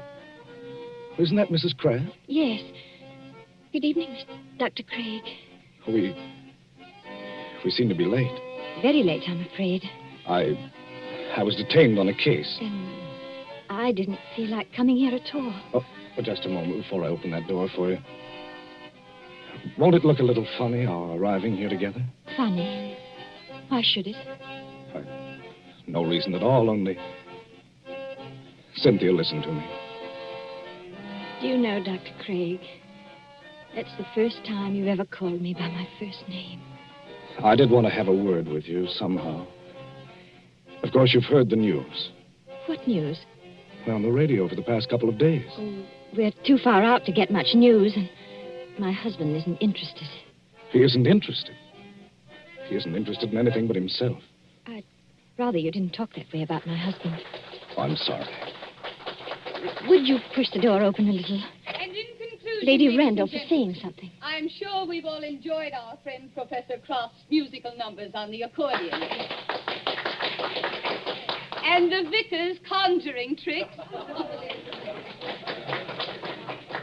And little Miss Linshaw's spirited recitations. It only remains for me to tell you that the collection for this little entertainment will amount to the... Well, yes, Colonel Thompson, what is it? Colonel Thompson's going across the platform in rather a hurry. Looks like an announcement of some kind. Ladies and gentlemen, your attention. We have just received some late news by the 9 o'clock bulletin. I think I can guess what it is. Following yesterday's declaration against Japan, the Congress of the United States today declared war against Germany and Italy. No applause, please.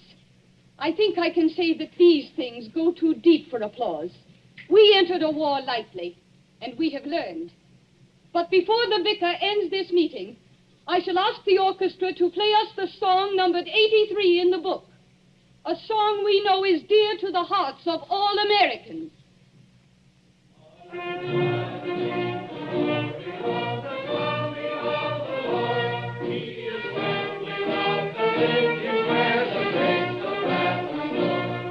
Close the door, Cynthia. Jim, this doesn't affect you. Naturally it does. You won't be leaving England. Probably in a very short time. They'll be needing doctors. But does a formal declaration of war make any difference? What does it mean to you? What does it mean? I can't explain it, Cynthia. It's all in that song. If they're going to need me, I'll go back. But can't you do just as much good here in England? I don't know. That depends on what the army says. And doesn't anything depend on what I say? We haven't got much time, Cynthia. That crowd will be out in a minute. Yes. And we won't admit it, will we? Admit what? Admit how we feel about each other. I haven't said... Nor I. I was only talking about what we were thinking. No, we won't admit it. You say you can't explain about the war. I can't explain about this. Don't try. It's better this way. Owen's been very good to me. And he's such a childlike person. Yes. Everybody likes him. Oh, he has his tempers, and he's not easy to live with sometimes, in spite of what they think. But I can't do anything to hurt him, because he'd never do anything to hurt me. Never, never, never in the world.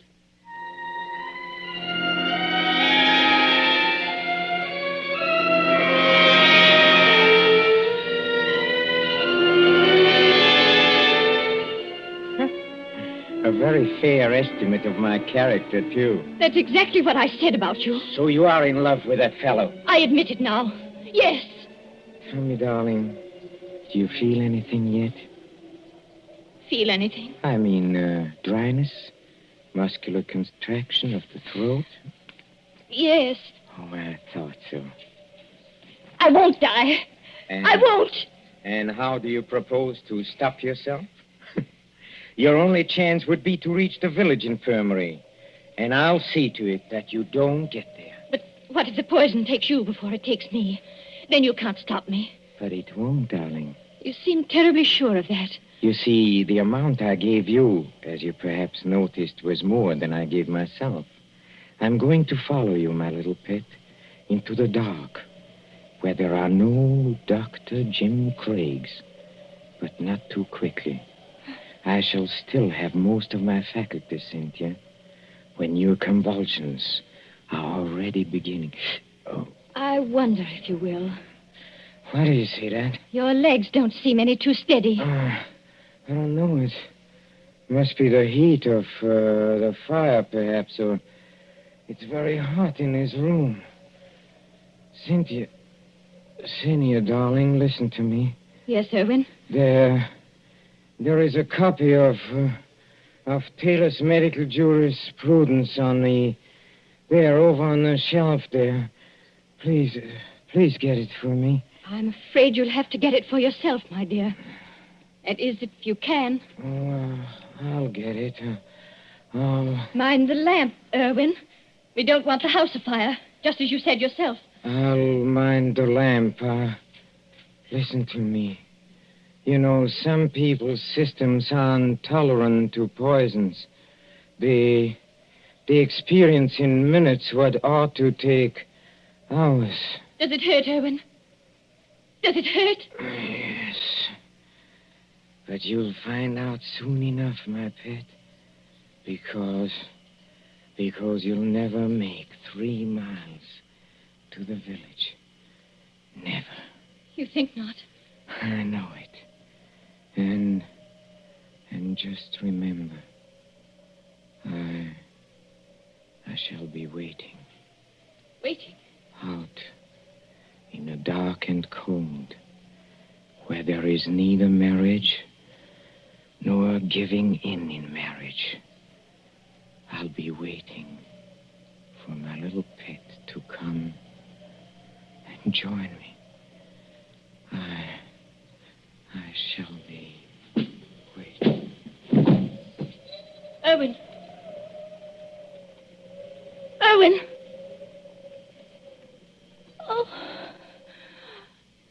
I hate you. I loathe you. I'm afraid of you. But I don't want you to die because of me. And yet, you are dead, Owen. But I'm not going to join you. I've never prayed much, Owen, but I'm praying now. Whatever comes over my wits and makes my senses weak, give me strength enough to get to the village. Just give me strength enough to get to the village.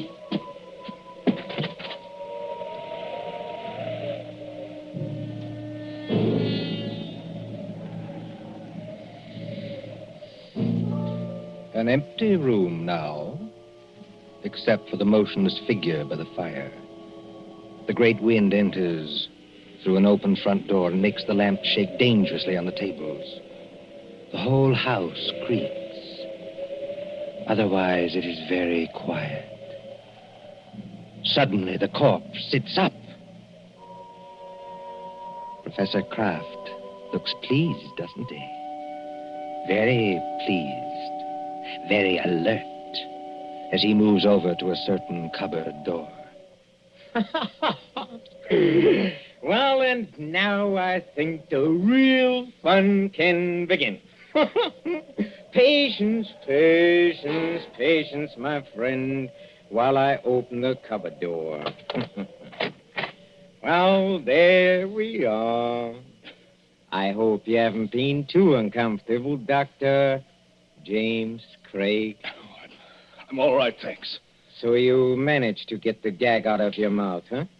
I managed it, yes, just now. I'm too late. Well, you are still securely tied up, I'm glad to say. You know, you gave me several very, very unpleasant moments, young man, when you got your foot on that accordion. Did I? Well, Cynthia thought you were a rat and wanted me to kill you. You know, she shows very good sense sometimes. I could hear both of you talking. Thanks very much. Oh, of course, you could, of course. Excuse me, please. I forgot that. Yes, and I could see you, too, through a crack in the door. Well, you were intended to see us. But now, come on. First of all, I'll drag you out of here. Yes, let me take you. Yes.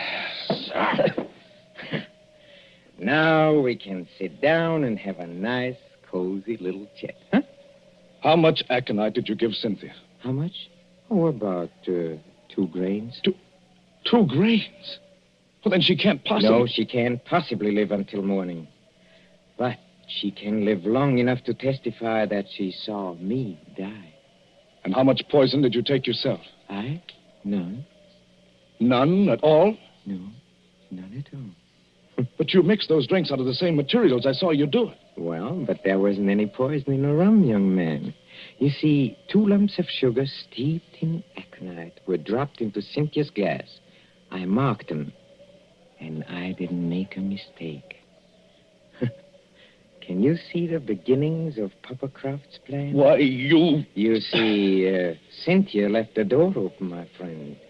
And there is a very strong wind blowing tonight. Well? Just observe how it lifts the table covers, flutters the magazines, makes the lamp tremble. I shouldn't be surprised, you know, if one of those lamps blew over.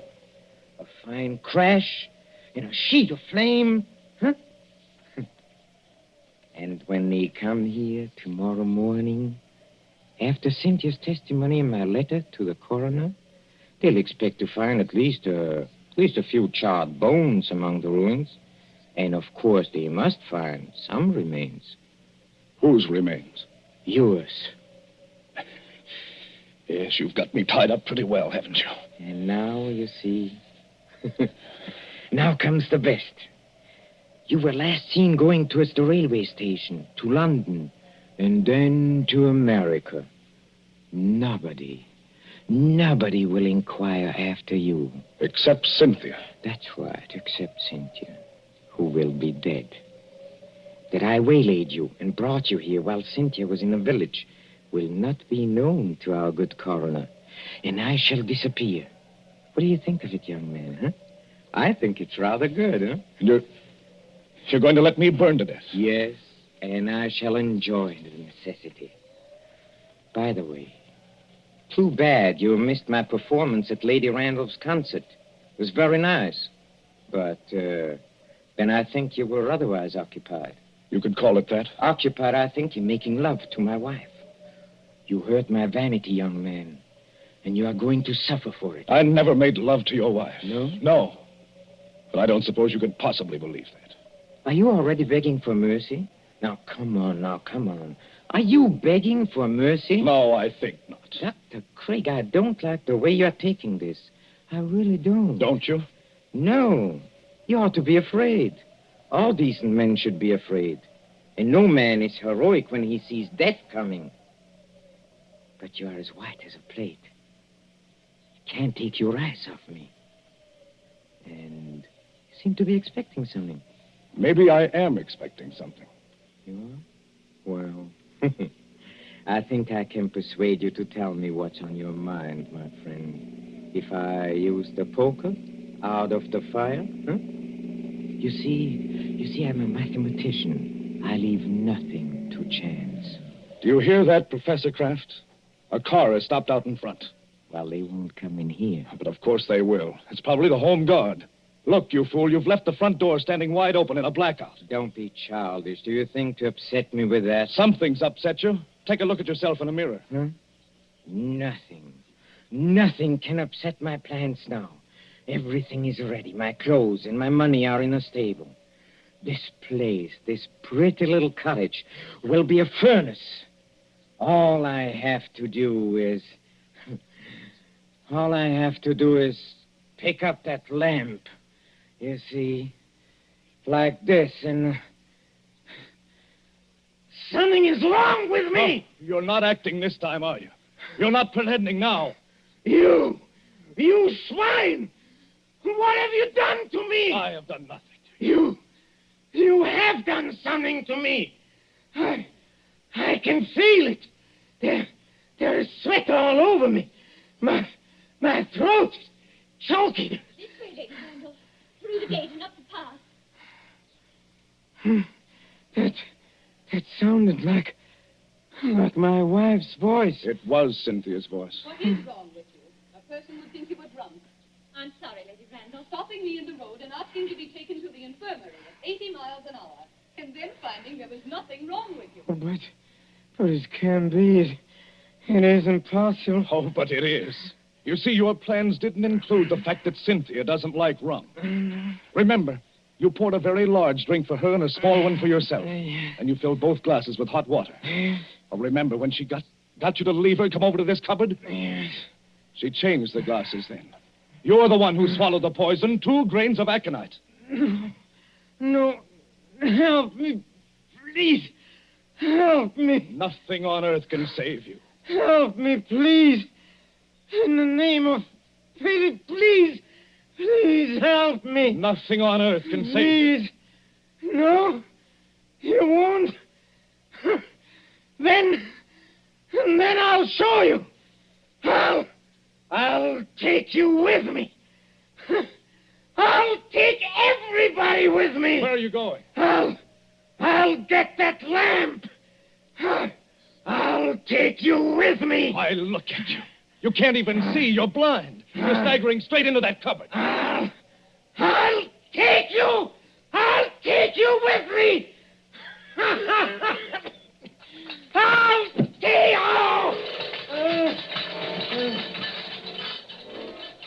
you. Jim, what are you doing here? Come in, Cynthia. Come in and take a look at the man who died twice.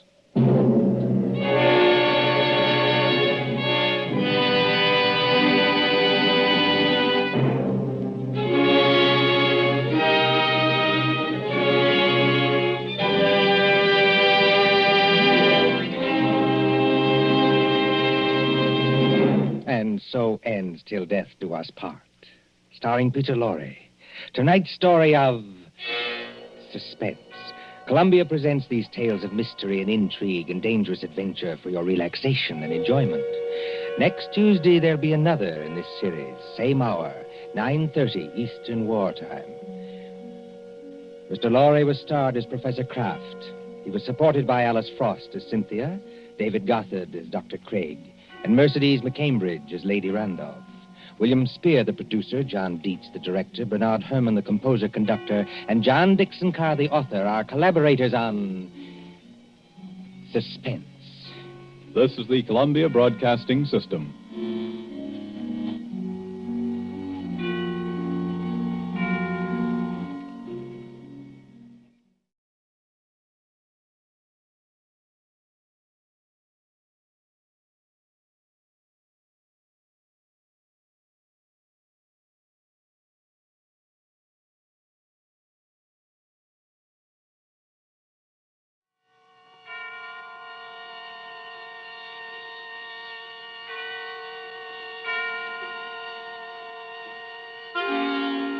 Suspense.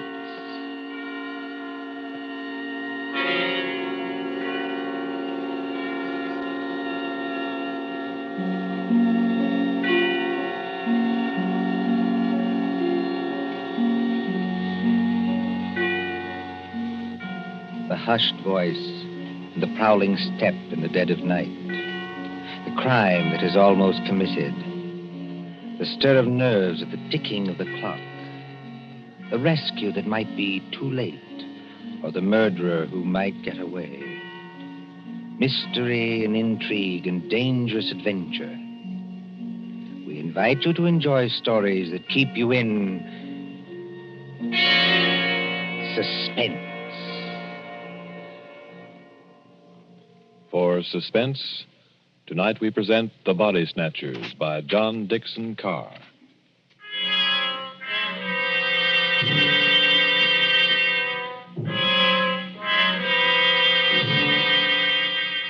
Beware of the body snatcher who prowls after dark.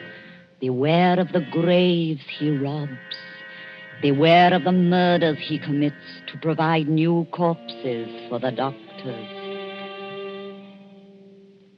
Up to the year 1832, the body snatchers terrorized England.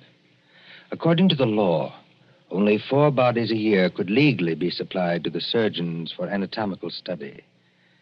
And even these were a monopoly granted to the Barbers and Surgeons Company of London. But the study of surgery had to go on.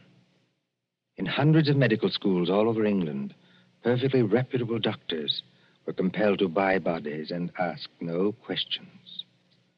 In 1828, burst the scandal of Burke and Hare, who found grave robbing too slow and murdered 16 persons in order to supply Dr. Knox of Edinburgh. And so, out of basic good purpose, sprang the evil of the body snatcher.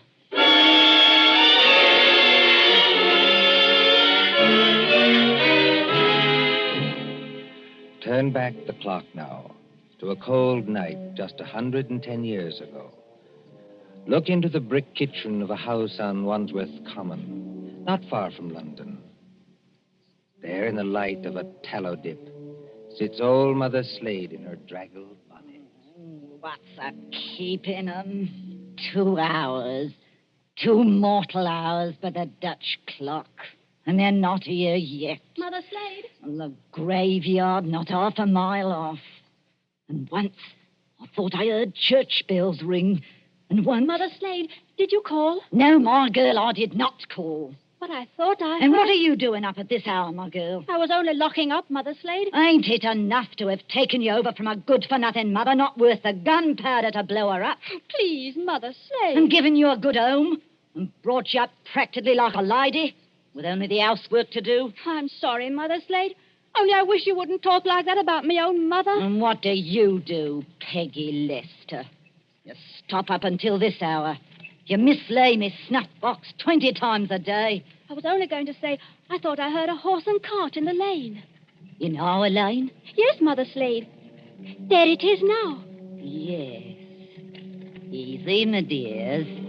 Drive easy with the merchandise. The doctors don't like it if you bump the merchandise. Merchandise, Mother Slade? What's that? I'll tell you what it is, my girl. I didn't mean anything, Mother Slade. It's your Uncle Matt and your cousin Rob are coming home from their business. That's what it is. You hear that, Peggy Lister? I didn't mislay your snuff box. It's on the table. And if you don't want me to take my fingernails to you instead of a strap, you get on up to bed this minute, do you? Yes, Mother Slade. I'm a-coming, my dears. Don't be impatient. I'm a-coming. Nasty dim light this candle gives. Oh, Mother Slater's got the rheumatics so cruel she can hardly move. Just pull back the bar, open the door.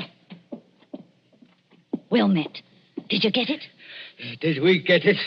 Strike me blind, but that's a good one, ain't it, Rob? Stir the gab, can't you? Get inside and close the door. They ain't after you. Ain't they? Can't you hear anything? Thought I heard church bells. More like a perishing funeral bell, if you asks me. Take it easy, Rob. Take it easy. We've shaken them off. Have we? I wish I was as certain as some people. The spades and sack is still in the cart. Let 'em stay. Who's a-coming to find 'em? Then you didn't get it after all, you six-skull pair of... Now, don't you start a-blaming us. Now, you shut your potato trap, Mother Slade, or Matt'll make you shut it. What happened? I'll tell you what happened. We was too quick, that's what. The girl was only buried this afternoon. The sooner the better, my dear. What's the good of the merchandise if it ain't fresh, eh? You hold your noise and listen. We left the horse and cart outside, like we always do. We creeps up to the lich gate of the churchyard. Walk softly, Matt. Walk softly, Rob, in your oily beaver hats and neckcloths, under the starlight and the white frosted elms. Take care of the graves, too. Spring guns may be set in some of them to protect the dead from marauders. And if the coffin is one of those new iron ones, all your labor will be in vain. Open the gate softly. Don't make such a bloody row with them shovels. I can't help it. I'm loaded down with all this stuff. Oh, and who'll do all the work when we do get there? I will. Matt. Aye? Listen. I can't hear nothing except your teeth are chattering. Matt, there's other people besides us in this here churchyard. Aye, 200 or 300 deaders. But they won't bother us. I means living people. Don't talk soft. Somebody's got a dark lantern. I seen it flash past the gravestones. Oh? Where? Can't you see it now? It's a-coming straight toward us. Yes, I see him. Come on. They've seen us, Matt.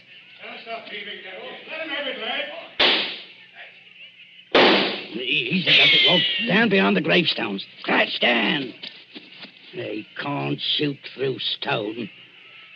Matt, it says here, sacred to the memory It's of... the girl's relatives. They've been watching her grave. Oh, Struth. If only I had me Barkers. First time in 2 years I've gone without a brace of pistols, and this happens. But you ain't got your Barkers, Matt Patterson. I got what's just as good. Give me a shovel. What are you going to do? Charge 'em. This here shovel's got a nice edge. Oh, you daft. They'll have to take time out to reload, won't they? Hear that? Somebody started the bell. That'll bring down every peeler within a mile. If you want a tithing ticket and a neck in a rope, stop where you are. But if you don't want to get scragged before your time, follow me. That's all there is to it, Mother Slade. We went out by the gate, and blow me if they could stop us. You perishing numbskulls. Did they recognize you? No. We had our neckerchiefs around our eyes. Did you do it? I don't know. There's blood on the shovel. No, there ain't, Mother Slade. I wiped it off. Anyway, we're here.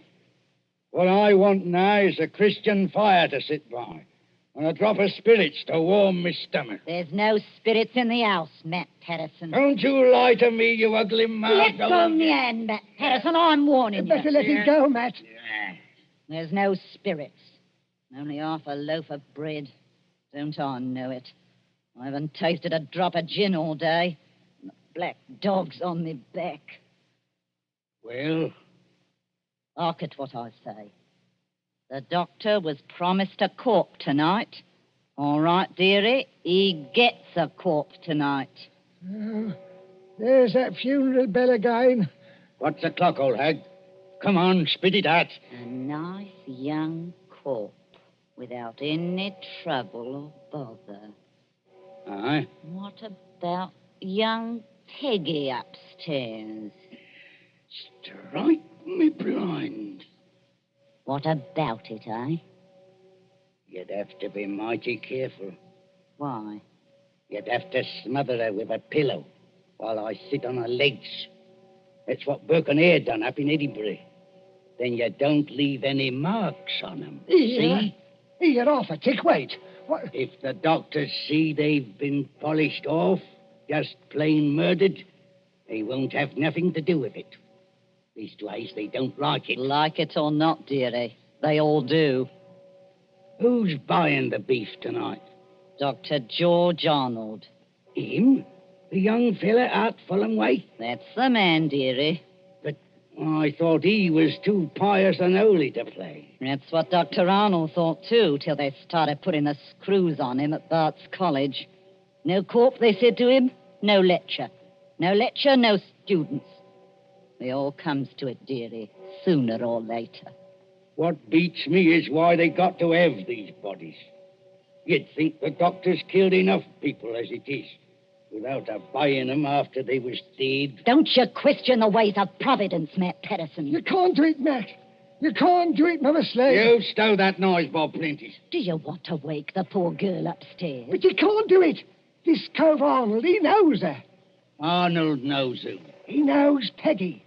Peggy fair worships the ground he walks on. Oh. He set her arm once when Mother Slade broke it, accidental-like, and she can't forget him. What's Arnold going to think when he opens up the sack and he finds What can Arnold do? He's bought her, ain't he? He can't go to the police and say he's bought her. Peggy. Peggy Lester. Don't do it, Mother Slade. Don't do it. And how do you two thickheads know what Mother Slade is going to do? You're going to kill her, ain't you? Peggy. Peggy Lester. I thought I heard her moving about upstairs. You did, Mr. Milk and Water. She's on the stairs now. Rob, you're the least to be depended on. Go out and fetch in the sack. Don't do it. It'll bring us all bad luck. Matt, you're a lad after me own heart. You stop where you are and do just as I tell you. Trim the candle. Let's have it all nice and snug. What'll she bring, do you think? Huh? 15 guineas. Maybe 20. Maybe more. 20 guineas? Strike me blind. But this is a way of doing business that I like. Listen. Did you call me Mother Slade? That's right, my ducky. That's right, my little pet. Put your wrap around you and your slippers to keep your feet warm and come right down here to Mother Slade. I'm coming, Mother Slade. I'm coming.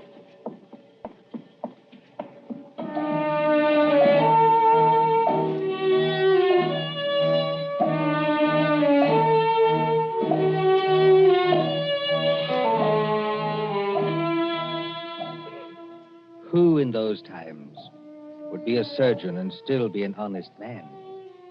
At that drugged hour of the night, look into the sitting room of a spacious house. Many candles are still alight there. though they have burned down nearly to their silver sockets. There is Chinese paper on the walls and a turkey carpet underfoot. In front of the fire, now almost out, sits Dr. George Arnold with his bottle green coat and heavy hair.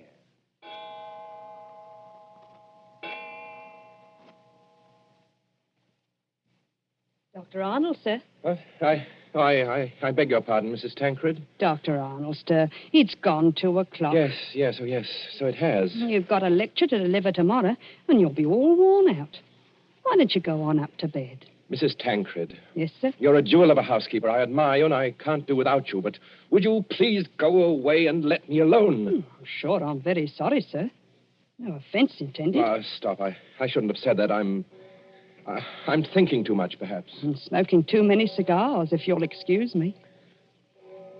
Why must they keep tolling that bell at East Hill Church? Why must they keep it up all night? Well, sir, Elsie says the parson told them to do it. Elsie. Wait. Who is Elsie? Dr. Arnold, sir. I know you're always up in the clouds, mooning over books and whatnot, but I did think you'd recognize the name of your own parlor maid. Oh, that Elsie. I see. Well? Elsie says it's because of the murder in the churchyard. What murder? 2 resurrection men. Body snatchers, sir. Oh, you wouldn't know anything about such people. No, of course not. They were caught trying to rob a grave, but they got away. One of them was a horrible big fella. Split Willie Kendrick's head open with the edge of a shovel. Is anything wrong, sir? No, not exactly. Well, I thought for a second, seeing how you looked. Did they get the body? Yes, sir. It was Willie Kendrick. His head was split open with a shovel. No, I mean, did these resurrection men get what they were after? No, sir. Thank God. Oh, you may well say that, Doctor. I wasn't exactly speaking in the religious sense, but never mind. Well, Elsie says there are what she calls peelers all over the place. Peelers? Yes, these new policemen. After Sir Robert Peel. And somebody from the new detective police that they're using instead of the Bow Street runners. Well, Mrs. Tancred, I'm going to smoke one more cigar, and then I'm going to bed. Very good, sir. You see, sometimes you give orders, then it's too late to recall them. Whatever the medical practice is, you can't look your conscience in the face afterwards. Then, I can't tell you how or why, a miracle comes along and saves you, and you're free, What was that? Sounds like a horse and cart in the drive, sir. Mrs. Tancred. Yes, Doctor? Will you please go upstairs? Now, make haste. Well, if it's visitors, sir, or even a patient... Mrs. Tancred, you heard my instructions. Obey them. Sir, there's the front door Yes, bell. I heard it. For the last time, go away. I will admit whatever visitors we have. Yes, sir.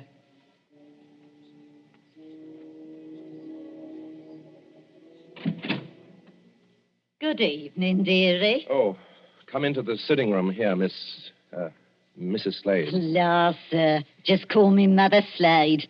You don't hardly seem natural or friendly to hear anything else. It's a pleasure to curtsy to you, Doctor. Coo. What a lovely room. I suppose... Your candles is going out, though. One by one. Poof. Then you'll be in the dark. I suppose you've come to report failure. Failure, dearie? I understand you didn't get what you went after. Bless you, dearie. We got something just as good. Finest piece of merchandise you ever saw. You haven't got it here. Bless you, dearie. Mother Slade always keeps her word. Bring the merchandise in, my dears, so the doctor can see it. Quiet, please. Oh, of course, dearie, I forgot. The big fellow with the black eyebrows is Uncle Matt. The little fellow with the watery eyes is Cousin Rob. And between them, in that sack, they're carrying... Well, who is it in the sack? 19-year-old girl, dearie. Finest anatomical specimen you ever saw. Merciful Where do you want this here thing dumped, Governor? Easy now, Matt. Why did you bring it here? That's where you told us to bring it, dearie. I mean, why did you bring it to the front door? Why not to the surgery? Only place in the house where there was lights, Governor. Hurry up now. Where do you want it? Well, take it... Yes, dearie?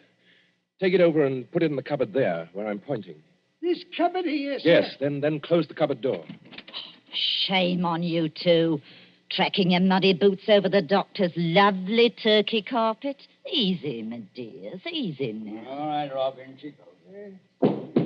Don't bruise the merchandise. Whatever you do, don't bruise the merchandise. Right, me blind. What's the odds? She can't feel it now. Here's your body, Mr. Sawbones. Now, let's see your money. Well, just one moment before I give it to you. There ain't no itch in this, is there? Better not be. No, I made a bargain with you, and I'll stick to it. Thank ye. That's uncommon genteel of you. Kindly stand back, sir. You're 2 stone of fat heavier than I am, and you don't impress me. Easy, Matt. Take it easy. I want to ask only one question. Where did you get that body? That's a question, dearie, what people in your profession don't ask. Why not? 'Cause they don't dare. That's why. Would the police be interested in where you got the body? No, dearie. Not half so interested in as where we brought it. To your house. It's your responsibility now. Yes, I suppose it is. The victim wouldn't be, by any chance, that pretty little girl you used to treat so unmercifully? You hold your noise about how I treated her. I was rather fond of Peggy. Strike me blind.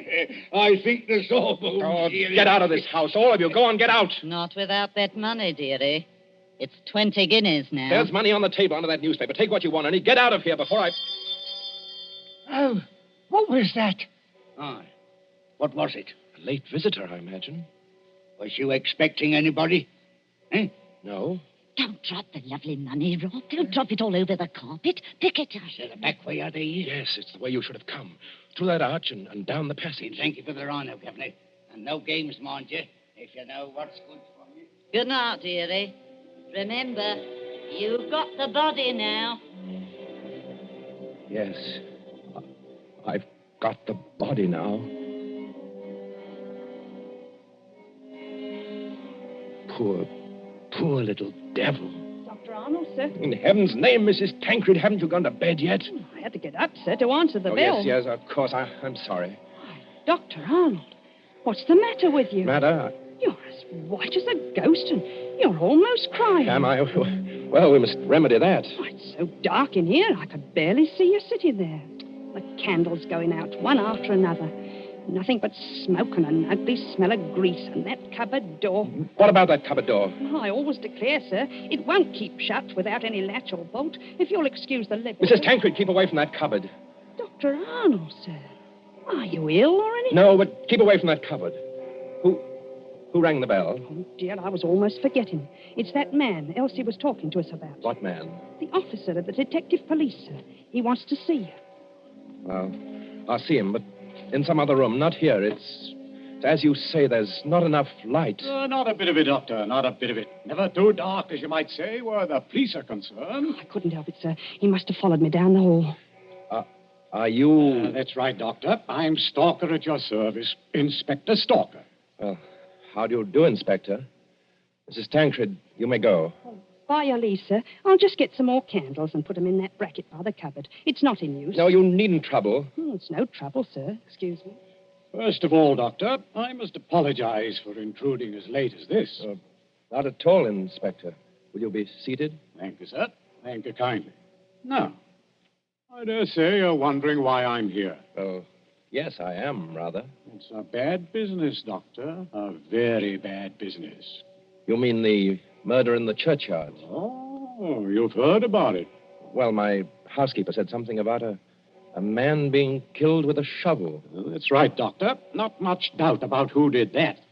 No? No. The little fella dropped his dark lantern with the initials on it. They're professional body snatchers. We've had our eye on them for a long time. Speaking of body snatchers, Doctor... Well? I expect this anatomy law is pretty hard on you surgeons. It's an infamous law, sir. All the same, Doctor, it is the law. Yes. And if any surgeon happened to be caught with a body, especially a murdered body... What are you hinting at? Oh, nothing, Doctor, nothing. By your leave, I only want to ask a question. Well? What time did your friends leave? Now, come, Doctor. As one man of the world to another, do you see any green in my eye? You are not going to say you had no guests when their horse and cart are still at your front door. They didn't get away. No, Doctor, they didn't. They made a little reception committee as they left by the back door. Darby's on the wrists. Snap. Just as I might reach out and touch your wrist. Like this. What do you mean by Darby's? Handcuffs. I've got a pair in my pocket. Gags into their mouths. That's to keep them from biting. Look, do we have to go on with this? You already seem to know everything I could tell you. Not exactly everything. I don't know, for instance, where you've hidden the girl's body. You're a very diligent man, Inspector Stalker. Thank you, sir. I try to do my duty. You said a girl? These gin-muddled degenerates have been watched every second since they left East Hill Churchyard. They hadn't a body then, but they brought one here. And there's only one other person who lives in the same house with them. Dr. Arnold, sir. Mrs. Tancred, listen to me. Yes, sir. Must you always break in with the most completely ill-timed entrances at all the worst period of my life? I was only trying to be helpful, sir. That's right, madam. Always be helpful. You had to have some light. Here's the candles, sir. 5 of them, in a big candelabrum. We can hang them in the bracket. Ma'am, hold up that light. Hold it high. Really, sir? I'm not in the habit of being spoken to as Hold it high, I tell you. Do as the inspector tells you, Mrs. Tancred. This is a very fine carpet you've got here, Doctor. Yes, others have admired it tonight. But it oughtn't to have footprints on it. Muddy footprints.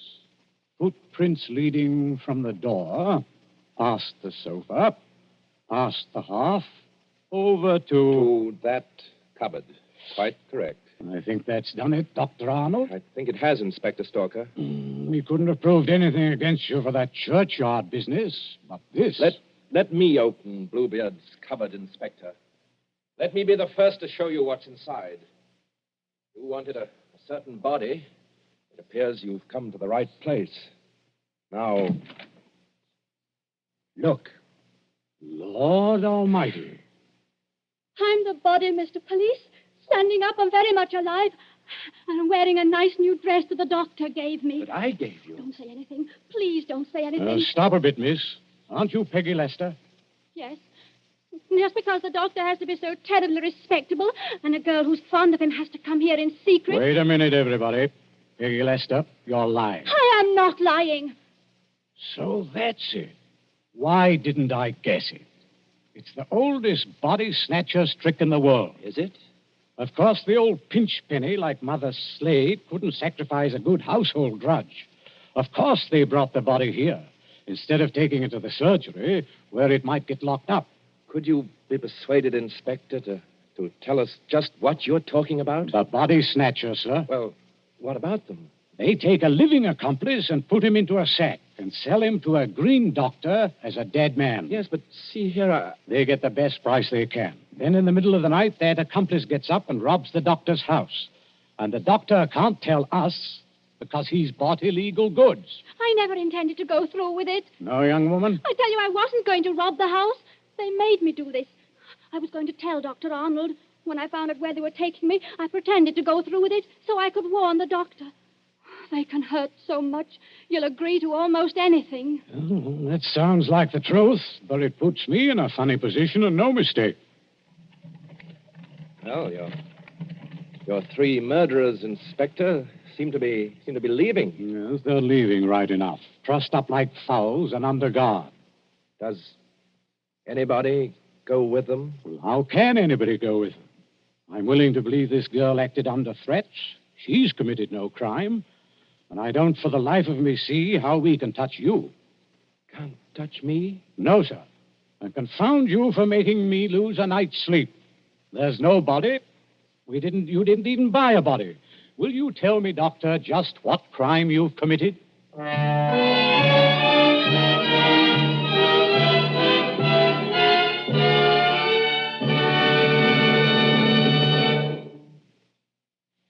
And so ends The Body Snatchers, a story of London at midnight, 100 years ago.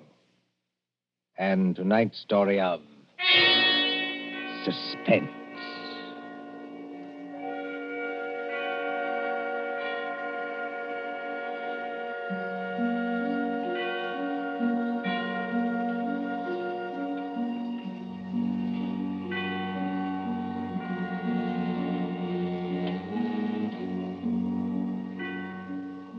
Columbia presents these tales of mystery and intrigue and dangerous adventure for your relaxation and enjoyment.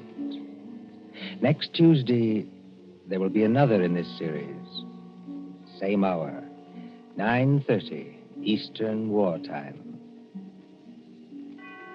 William Spear, the producer, John Dietz, the director, Alexander Semler, the composer, conductor, and John Dickson Carr, the author, are collaborators on Suspense. This is the Columbia Broadcasting System.